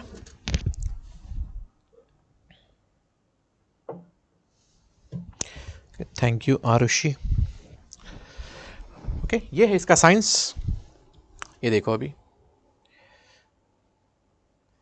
So what is OTEC? It's the same thing. यहाँ पे pump होगा, इस pump से क्या होगा, कंडेंसर आएगा, condenser आके फिर से इसको ठंडा करेगा, then it will be running. So that is how so this is a fact. So, NIOT has established low temperature thermal desalination plants on 6 Lakshadweep islands and 1 at Nadan, Chennai. These are the world's first desalination plants that will supply power to the plant as well as convert seawater into potable water. I explained you how the seawater is converted into potable water. So, current desalination plants are powered by diesel generators. लेकिन यहाँ पे diesel generator की use करने की जरूरत ही नहीं है. You just have to use the temperature difference between the two layers of the earth. So, what is it? National Institute of Ocean Technology. So, it is an autonomous society. It is under Ministry of Earth Sciences. So, उसका aim क्या है? It will develop reliable technologies, okay, associated with EEZ, exclusive economic zone. Further information you can see. You can take the screenshot of this or you can read later. Okay. Now, what is this onshore OTEC? You can have offshore OTEC. Offshore OTEC is present away from the land. It is established on a floating platform in the oceans. Onshore is present on the land. How will do this? You will intake the cold water and from here the warm water will be coming. Basically, instead of doing the same job over the ocean surface, because floating plants are expensive in nature, they will undergo corrosion very easily.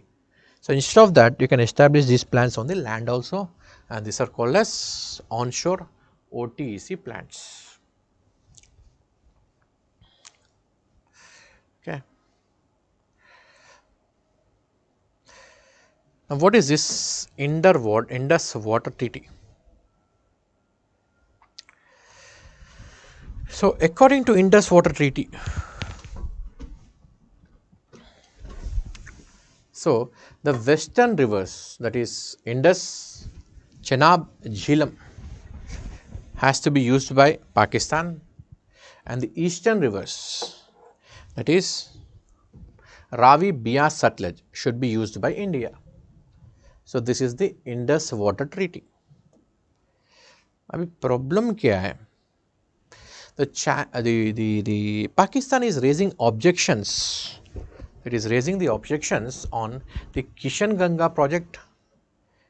So, it is also called as the Tulbul Navigational Project. And we have constructed a Ratley Dam on Chenab River. बस ये ध्यान रखना, Kishan Ganga okay is on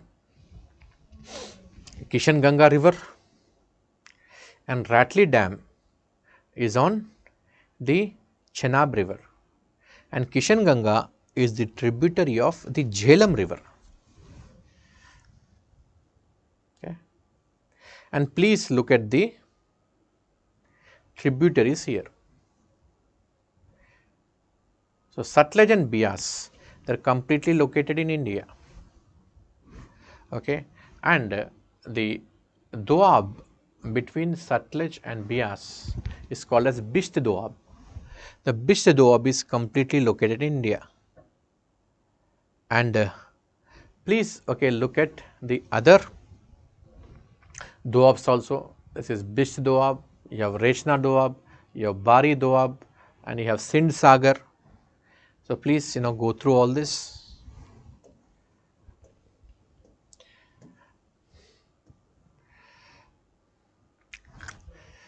Now, let us see what ISRO has done. So, ISRO has created landslide atlas of India. So, if you open this, it will tell you which all parts of India are more prone to landslides and what are the reasons. Okay. So, according to this atlas, northeastern Himalayas are highly prone to landslides. So, next is northwestern Himalayas, uske baad western Ghats, and very less is eastern Ghats. Northeastern Himalayas, because northeastern Himalayas have a abrupt rise in the height. Height वहाँ पे suddenly rise होता है. They are extremely steep. So, that is why they are more prone to landslides. Okay. उसके बाद आएगा western Himalaya. So, again one more, India is among the top landslide prone countries. Okay. So, India is among the top 4 countries with highest landslides risk. So, what are the reasons which have been mentioned is rainfall variability pattern is identified as single biggest cause of the landslides in India, with the Himalayas and the Western Ghats remaining highly vulnerable. So rainfall variability से क्या होता है? So when there is no rainfall the land will become very dry, land will become very friable and the vegetative cover will be less when it is dry for a very long time. वहाँ पे घास नहीं उगेगा, plants नहीं होंगे. जब तक घास होगा, ओके, प्लांट्स होंगे, उसके रूट्स जो है ना वो सॉइल को पकड़ के रखते हैं. नाउ आपके पास रेनफॉल नहीं है 8-9 महीने तक एंड सडनली रेनफॉल आ रहा है, तो क्या होगा? तो सॉइल को कोई पकड़ ही नहीं रहा है, वहाँ पे नो रूट्स नहीं है, कुछ नहीं है, प्लांट्स नहीं है, वेजिटेटिव कवर नहीं है. जब प्रोटेक्टिव वेजिटेटिव कवर नहीं होगा तो obviously landslides will happen. So that is explained as the reason rainfall variability. So 12.6% of the country's geographical area is affected by landslides. So again districts which are exposed to maximum landslides. Arunachal में 16 districts है highest, then Kerala में 14 है, then Uttarakhand, okay, then you have Jammu and Kashmir. So this is the atlas, this is a map which has been provided. So this is, okay, northeastern, this is northwestern, then you have Western Ghats also. So Joshimath में जो slide हुआ, okay, so there has been subsidence of the land. So because the Himalayas, okay, are made up of sedimentary rocks of marine origin, okay, so the soil is not so very strong. So जब भी ऐसे land subsidence होता है, it generally because of the removal of the water. When you are removing underground water, so when the aquifers में जो पानी निकाला जाता है, तो sedimentary rocks है ना बहुत weak हो जाते हैं, और you're extracting oil और natural gas, कुछ भी अंदर से निकाल रहे हो, जितने भी pores है उसमें से पूरा आप एकदम चूस रहे हो सब कुछ. So बीच में खाली आ जाता है, porous हो जाता है वो. So rock क्या होता है? collapse हो जाता है. So fracking is a method by which you extract the shale or mining activities. Okay, generally such kind of things, okay, will be leading to the formation of the, okay, land subsidence. Okay, so Joshimath, it sits on the fault line called as Vaikrita Thrust. So यहाँ पे fault line है, नाम याद रखना. It is also close to main central thrust and Padukeshwar thrust. So main central thrust, okay, it is located between the Great Himalayas and Middle Himalayas. So वो भी यहाँ पे पास में है. It's also the fault line. So this is the reason why, okay, the Joshimath is highly vulnerable. Okay, and thus further the city has been built on the ancient landslide material. Already landslide होकर नीचे material आया, उसके ऊपर city build किया. तो basically वो sand के ऊपर, स्टोन के ऊपर, डेब्रिस के ऊपर है पूरा city.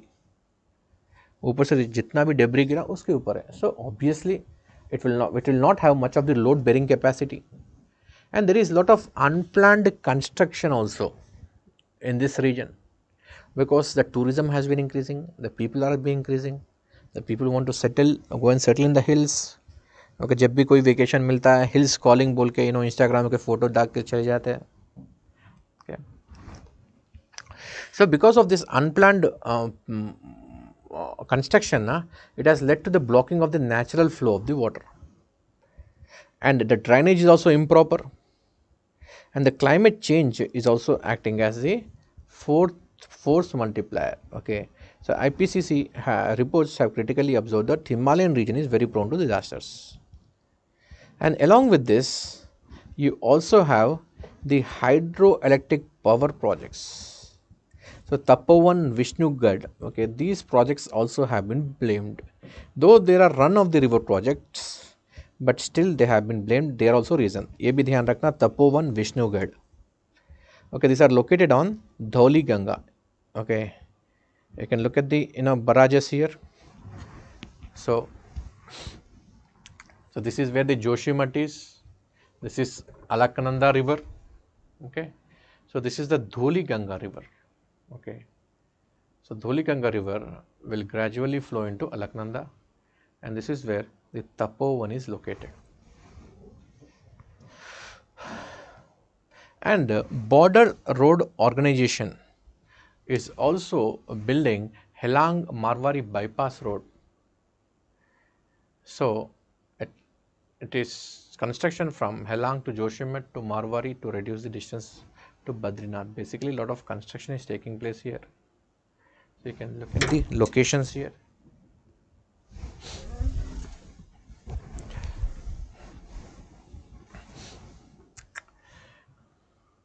So this is where the Joshimath is.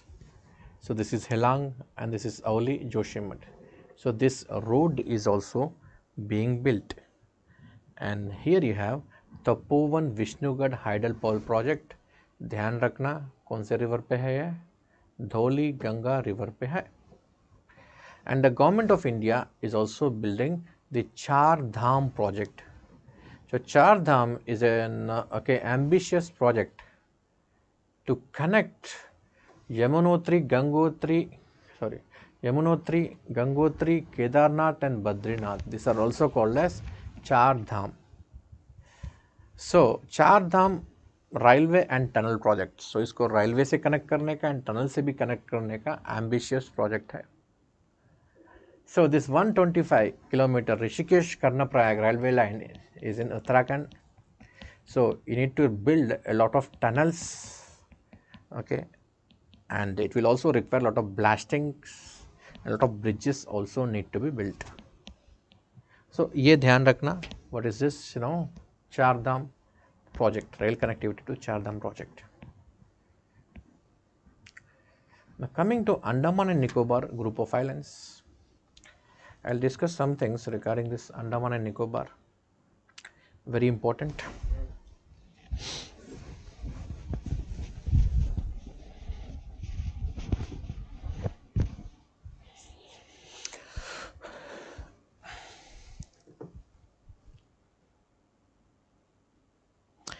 But this last 1 hour, okay, I'm feeling like it's a long time.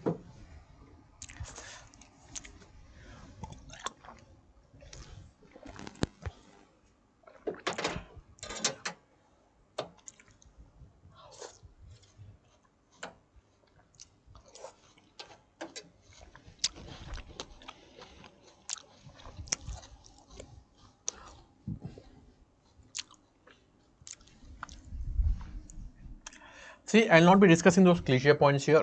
I will discuss the most important points. So 10-degree channel, it separates Andaman group of islands and Nicobar group of islands.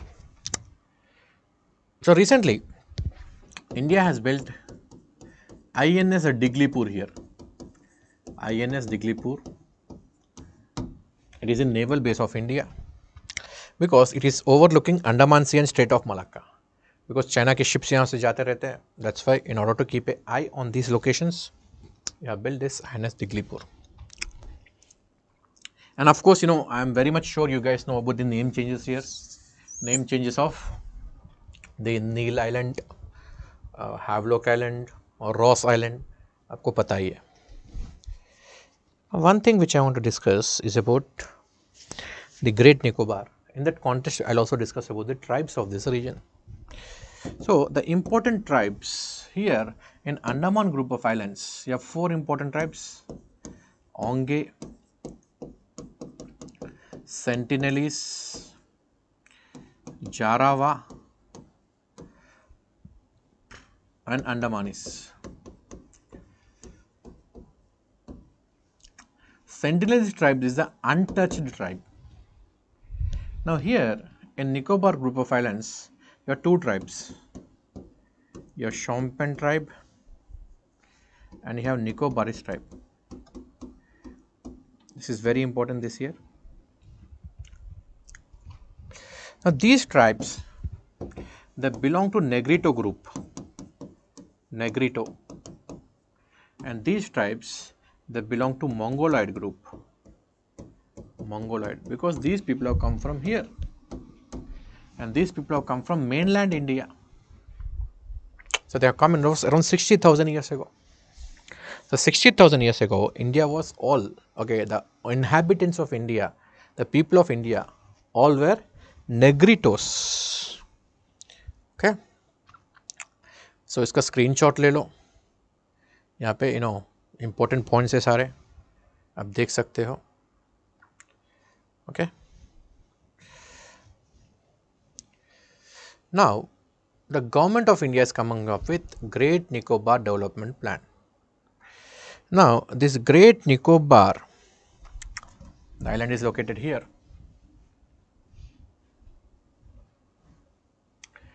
So, it's actually a biosphere reserve.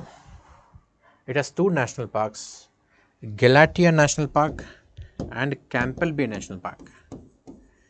Galatia and Campbell Bay. So, government of India is constructing, coming up with so many projects over here. So, that you will see. But as a geographer, as an environmentalist, since it is my subject, I'll be talking about some of the important features, some of the important rivers and the tribes. So, tribes will be losing their homes here, the rivers will be destroyed. So, which all rivers can be destroyed? So, you have three important rivers, okay, Amrit Kaur River, Alexandria River, and you have Galatia River. So, these three rivers can be lost because जब तक forest है, जब तक बारिश होगा, rivers होंगे. Once you are destroying this forest for palm oil cultivation, for building of homes, for tourists, etc., then this will be lost. And Mount Thullier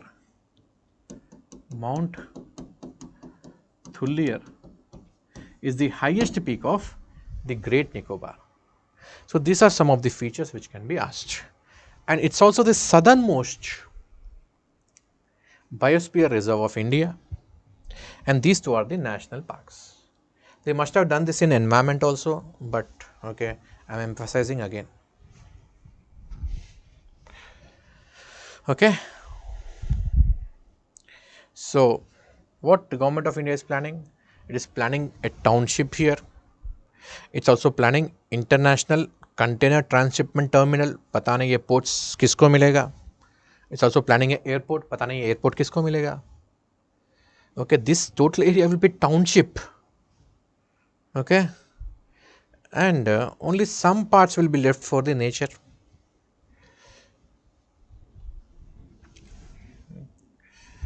Okay,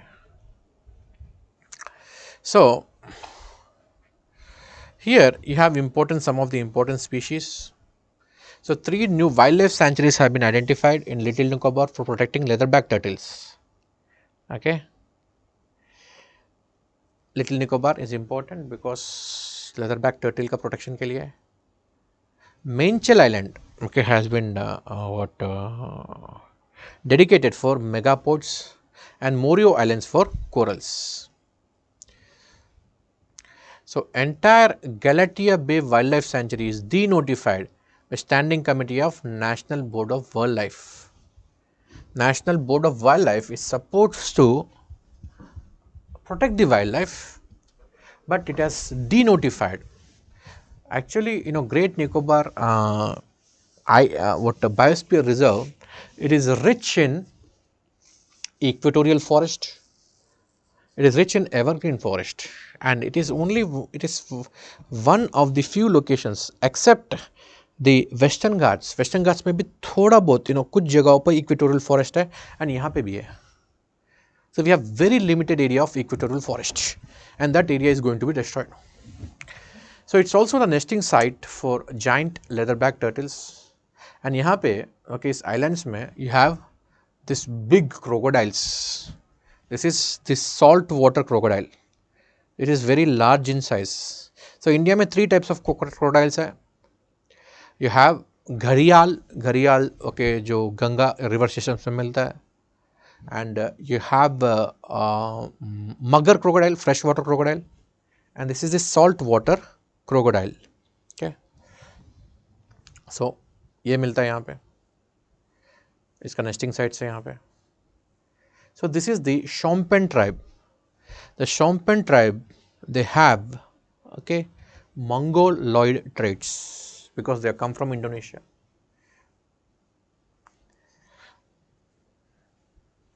So, these are the Jarawa tribe.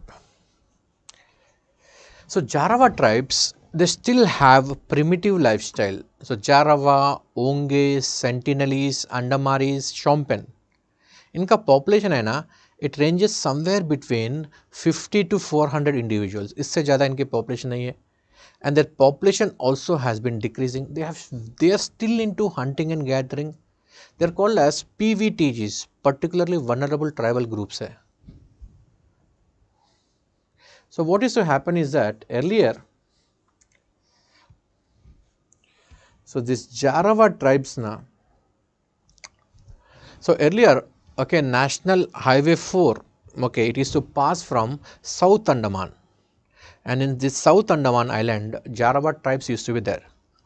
Then the so-called civilized people, they used to take, photographs and videographs of these people, and a lot of diseases also have been spread to, okay, the Jarawa tribe.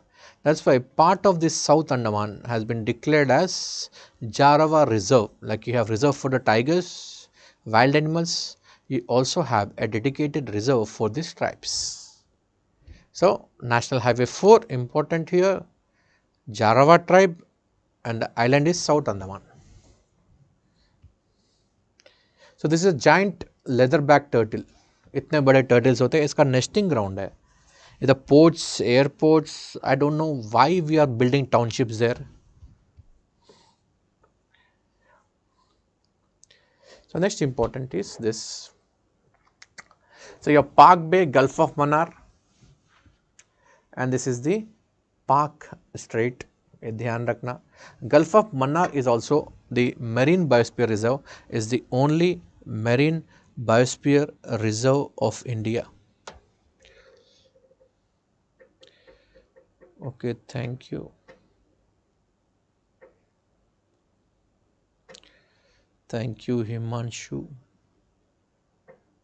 Jaji SK. So इसमें क्या important locations ये देख लेते हैं.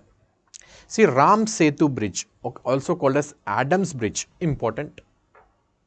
So it is connecting the Pamban Island with the Mannar Island. ये दोनों को connect करेगा. एंड दोनों के बीच में फेर्री भी चलती है. मन्नार आइलैंड ना, it's located in Sri Lanka. This is located in India. Locations देख लेना. यहाँ पे रामेश्वरम भी है. आपने देखा होगा समुंदर के ऊपर ब्रिज है, वहाँ से रेलगाड़ी चलती है और रामेश्वरम तक चलती है. And this and location is called as Dhanushkodi. So please remember all these locations. Now there is a proposal, okay, to build a canal here. Now if you are building a canal in this region, then the Ram Setu, also called as Adams Bridge, that has to be dig, because right now you have to make a roundabout of Sri Lanka. Sri Lanka से घूम के जाना पड़ेगा. अगर इसको बीच में से काटते हो, then shortcut बना सकते हो आप. So this will also help, okay, in the coastal navigation of India. The problem is the Gulf of Mannar is a marine biosphere reserve. So the container traffic will disturb the Gulf of Mannar biosphere reserve, first point. Okay, so the biodiversity, it will be affected. And secondly, the okay, religious sentiments will also be hurt because Adams Bridge will be broken.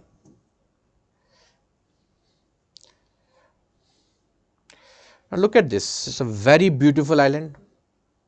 This is called as Munrio Island. It is located at the confluence of Ashtamudi Lake and Kallada River. Okay. So island has been subsiding. The island is sinking because of the construction of, okay, Tenmala Dam under Kallada irrigation project. इसका location मैं दिखाता हूँ. Munrio Islands.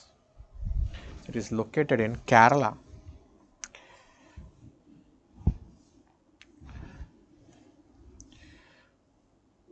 So Kollam के पास दिखेगा आपको.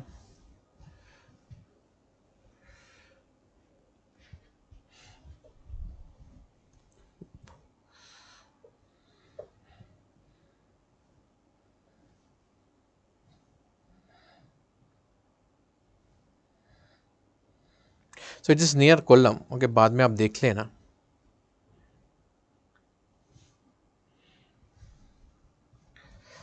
So note down all these names. Next, dark sky reserve. So dark sky reserve is such location where the light pollution is very less. The first location is Hanle. Hanle is located in Ladakh, and second location which has been identified is Tala Kaveri. The Tala Kaveri is also the location where the Kaveri river starts.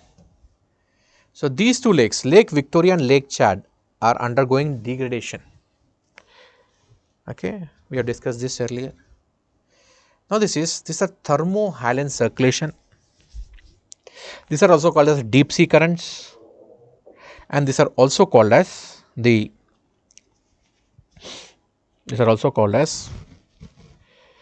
Atlantic meridional circulation. It's also called as AMOC.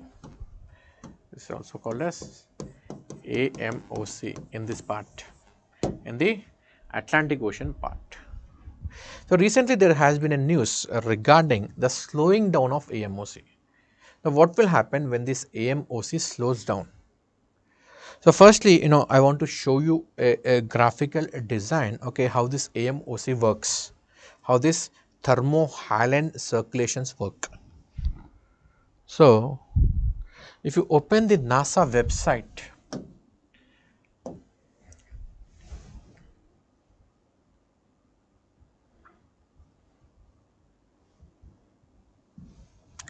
so NASA website, okay, you have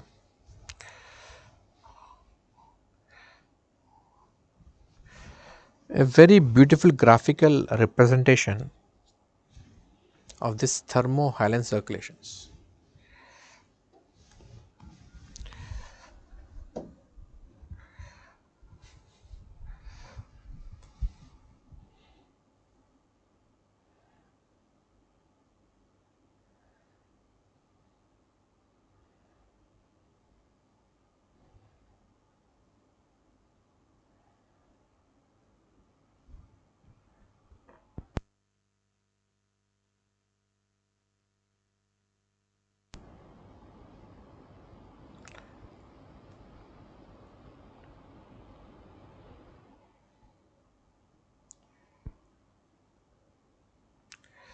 I don't know, it's not working.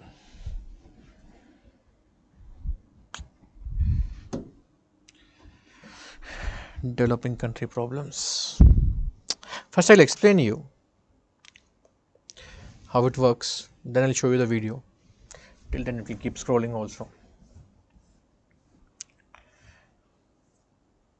See, firstly what happens is that, so because of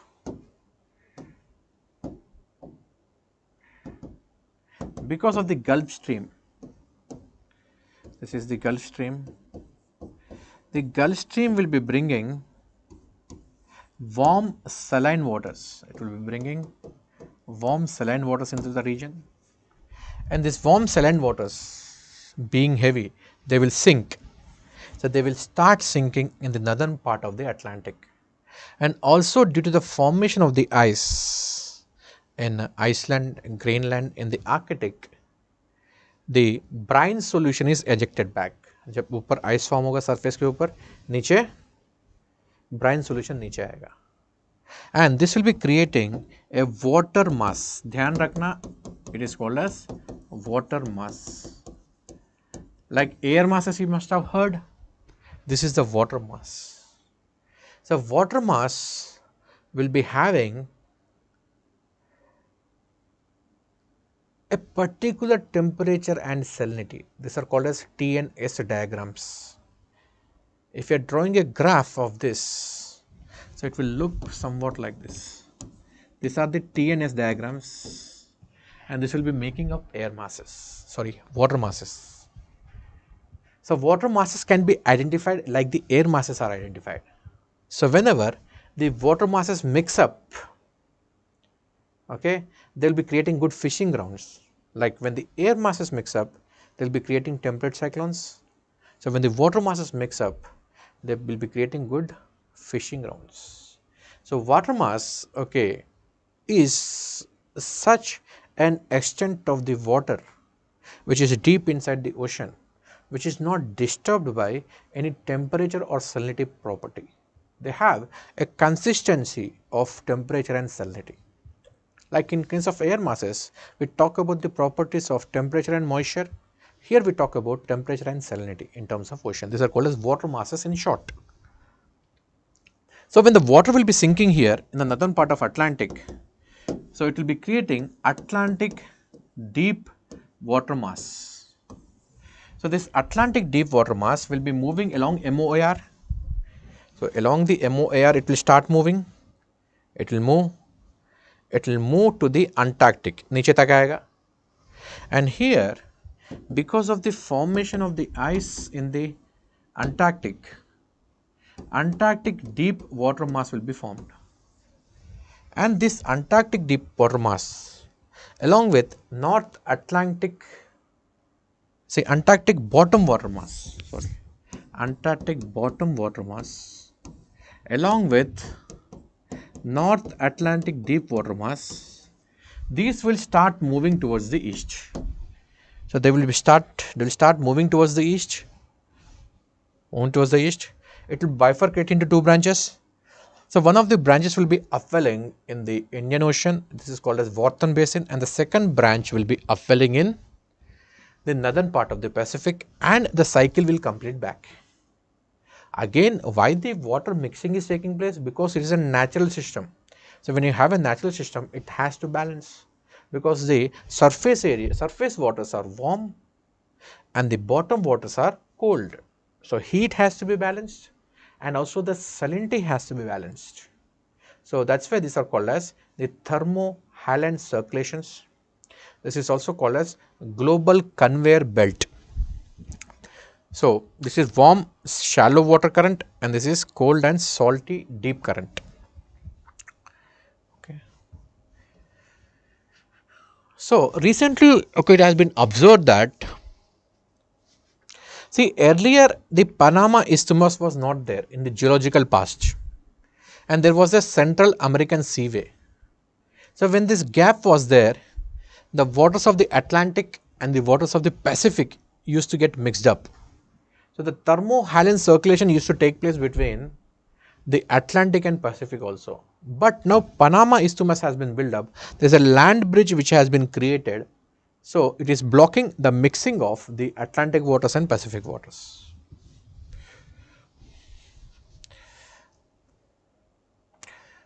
Okay. Next is Samudrayan mission. It is India's deep ocean mission. So let's see what is this. So give me a break of like 10 minutes. I'll be coming back in 10 minutes. I'll see you again.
Jatin, yeah.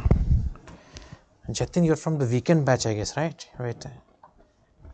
Most bright student and sincere student of weekend batch. Jatin, weekend batch student, right? Thank you for his appreciation. Coaching has been completed. Whatever you thought was all amazing. Thank you so much. Okay. Thank you invincible. अभी भी show बाकी है, थोड़ा बहुत और continue करेंगे. तो ये तो इन्फॉर्मेशन जो भी इंडिया डीप सी मिशन ये सब मिल जाएगा. तो थोड़ा बहुत यहाँ पे कॉन्सेप्चुअल क्लैरिटी आपको चाहिए. That is what I will give you here. So Samudrayaan mission, okay, it is India's deep sea mission. तो इसमें क्या याद रखना है आपको? मत्स्य 6000. सो मत्स्य 6000, it's a kind of A submarine. Okay, it's a machine which will sustain the underground water pressure, and it will be able to go deep inside the water. So that is what you have to remember. So operation endurance 12 घंटे के लिए काम करेगा. So emergency life support is given for 96 hours. So the other countries which have such kind of capability are USA, France, Japan, Russia, China and Australia. Okay, so estimated cost of this mission is around 4,000 crore.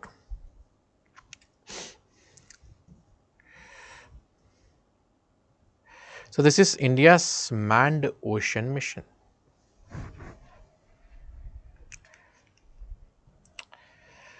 So it will be sending 3 self-propelled manned submersible vehicles. 3 को भेजेंगे for exploration of the underground water. तो बाकी information तो बता दिया मैंने, वो देख लेना.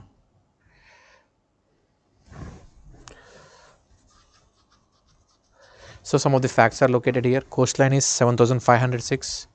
Okay, coastal states. Okay, 9 out of 28 states are coastal states.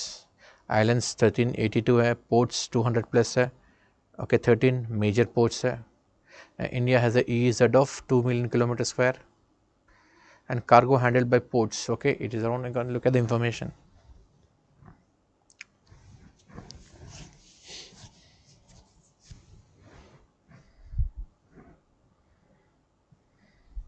So this is all cliche.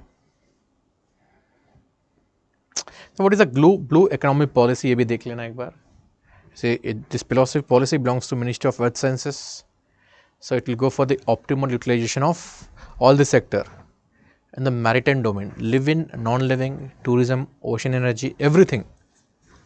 So this is called as blue economic policy, Ministry of Earth Sciences. Basically, it is associated with everything related to the oceans. जैसे resources है, tourism है, ocean energy है, okay, ocean governance के लिए, okay, fisheries के लिए, emerging industries के लिए. So almost सब कुछ ही आता है. It's a kind of umbrella policy. So please go through this and look at who are the relevant stakeholders. Stakeholders में ministries आएंगे, departments आएंगे, parliament members आएंगे, NGOs आएंगे and industry representative. Basically, it has a multi-stakeholder approach. Okay. So regarding this, Swachh Sagar, Surakshit Sagar is being implemented. Okay. Please go through this. ये सब क्या है? You can get this information anywhere. I'll go to the other one. So new satellite to provide crucial data on Earth's surface water. So this is called as satellite water and SWOT topography. This is called as a SWOT satellite. So this is developed in collaboration with NASA and French Space Agency. So it will survey for the first time nearly all Earth's surface water, measuring high. It will also measure the heights of the oceans, lakes and rivers. Sometimes to confuse you, they will be saying that it will only measure the height of the oceans and seas, but not rivers and lakes. ऐसा देगा, because lakes भी इसमें होना चाहिए, because the lakes are shrinking very fast and their water level has been decreasing. So that's why you should include this also. So launch, who will be launching this? SpaceX Falcon 9 Elon Musk की rocket launch करेगा from California. So it will survey at least 90% of the globe twice every 21 days, and its resolution will be much better. Okay, this is called as SWOT. Please take a note of this. So jointly developed by NASA, CNES, and also contribution is there from CSA, Canadian Space Agency, and United Kingdom Space Agency. So regarding the Arctic, so some of the information is located here. It is given here regarding the Arctic. So extreme weather events have been increasing in Arctic, and near the Arctic, in the Arctic tundra, so the zombie fires are also observed. Zombie fires are the fires which you observe below the ice surface in the tundra region. So just above the permafrost, okay, below the layer of the ice, so these are observed. So sea thickness is decreasing here, the warming has been increasing, the ocean traffic is increasing, and Russia also has been sending a fleet of nuclear icebreakers into the Arctic region, and Russia is also building a new sea route through Arctic. It is also called as Arctic Sea Route, and along the Arctic these seas are very important. Kara Sea is important. It is located beside Nagoya Zelmia. Nagoya Zelmia is an island. So Nagoya Zelmia, this island, is the extension of the Urals in the ocean. You have Laptev Sea, Kara Sea, okay, and you have Chukchi Sea and Bering Sea. Sorry, Barents Sea, Kara Sea, Laptev Sea, and Chukchi Sea. So these are the marginal seas of the Arctic, and Arctic has a very broad, a 1500 kilometer continental shelf. So because of this very broad continental shelf, the Arctic has a lot of resources. And please go through what is Arctic Council, who are the members of Arctic Council, okay, observers kaun hai. India is an observer here in the Arctic Circle. Okay, please go through what is this Arctic Circle. And Arctic has a lot of resource because of the broad continental shelf.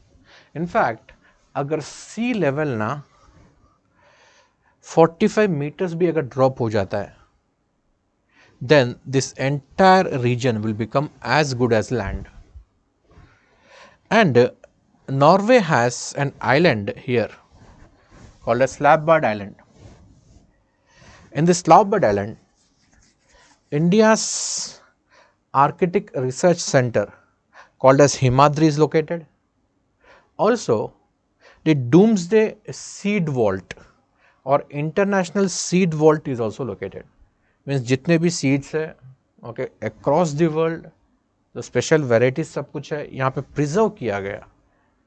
Okay, it is called as the Seed Vault. It is located on this island called as Svalbard.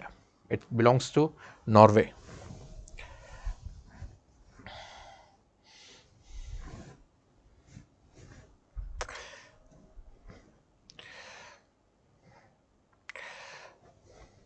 Again, one more thing is which is in the news.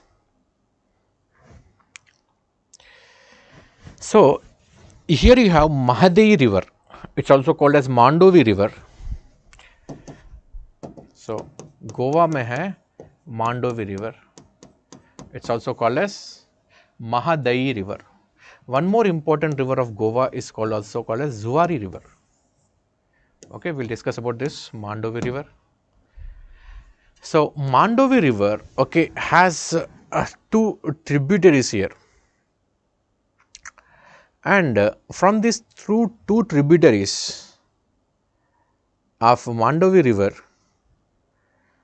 the government is constructing dams.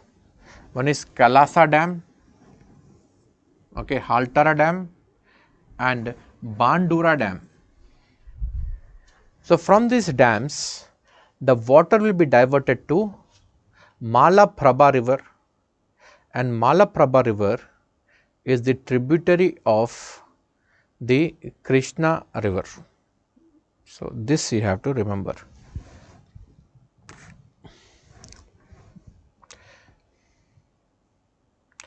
So 2023 has been declared as International Year of Millets by Food and Agricultural Organization. And see what are the major types of millets here. So jawar hai, bajra hai, ragi hai, kottu hai, okay, ramdana hai, foxtail, porso, little millet. Look at the list here. These are the various types of millets. What are the benefits of millets? These are gluten free. They are rich in fiber content. They are rich in micronutrients. So they will increase your digestion. They will be releasing sugar very slowly in your body. So they are complex carbohydrates. They are good for the sugar patients, etc. These are all the benefits of the millets. Screenshot le lo iska. Okay, this is the millets map. Now in short,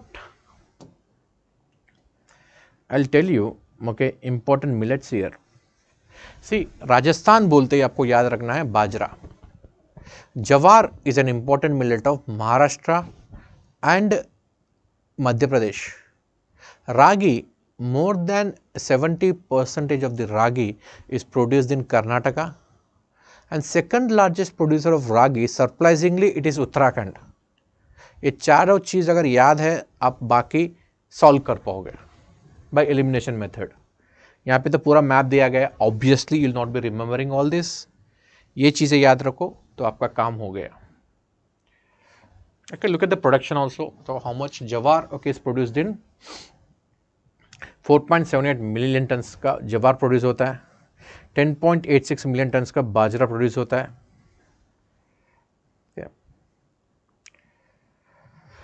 So health benefits, anyways you have seen. Take a screenshot of this. And the millets production, you can see millets production has plateaued, and this is the rice and this is the wheat. So after the green revolution, the rice and the wheat, they started replacing the millets. So production decrease हो रहा है.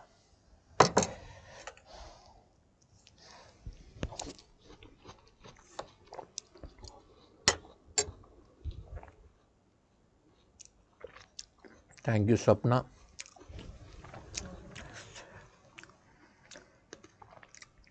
So now it is down to 14 million hectares. Okay, now it has been reduced as a marginal fodder. So annual production is around 16 million tons now. So India produces 20% of the global production, that is led by Africa and Americas. So 1/5 of the production comes from India, and the total production is 16 million tons. Remember these figures. India is also exporting millets. Sometimes this is given. So India is not producing enough millets. The crop production has decreased. Okay, because of the high consumption locally, does not export. ऐसा statement देता है. ये wrong है. India also exports. So top 5 producing states are MP, Gujarat, Karnataka, Rajasthan, and Maharashtra.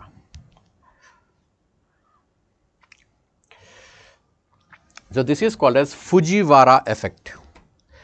So Fujiwara effect होने के लिए 2 cyclones होना जरूरी है. दोनों पास पास होना है. मीन्स 1200 किलोमीटर के बियॉन्ड नहीं होना है. तो क्या होगा ग्रेजुअली, ये दोनों साइक्लोन्स जो है मिक्सअप होगा, एक दूसरे से भिड़ेगा, भिड़ के वो एक बन जाएंगे. This is called as the Fujiwara effect. Okay, take a screenshot of this.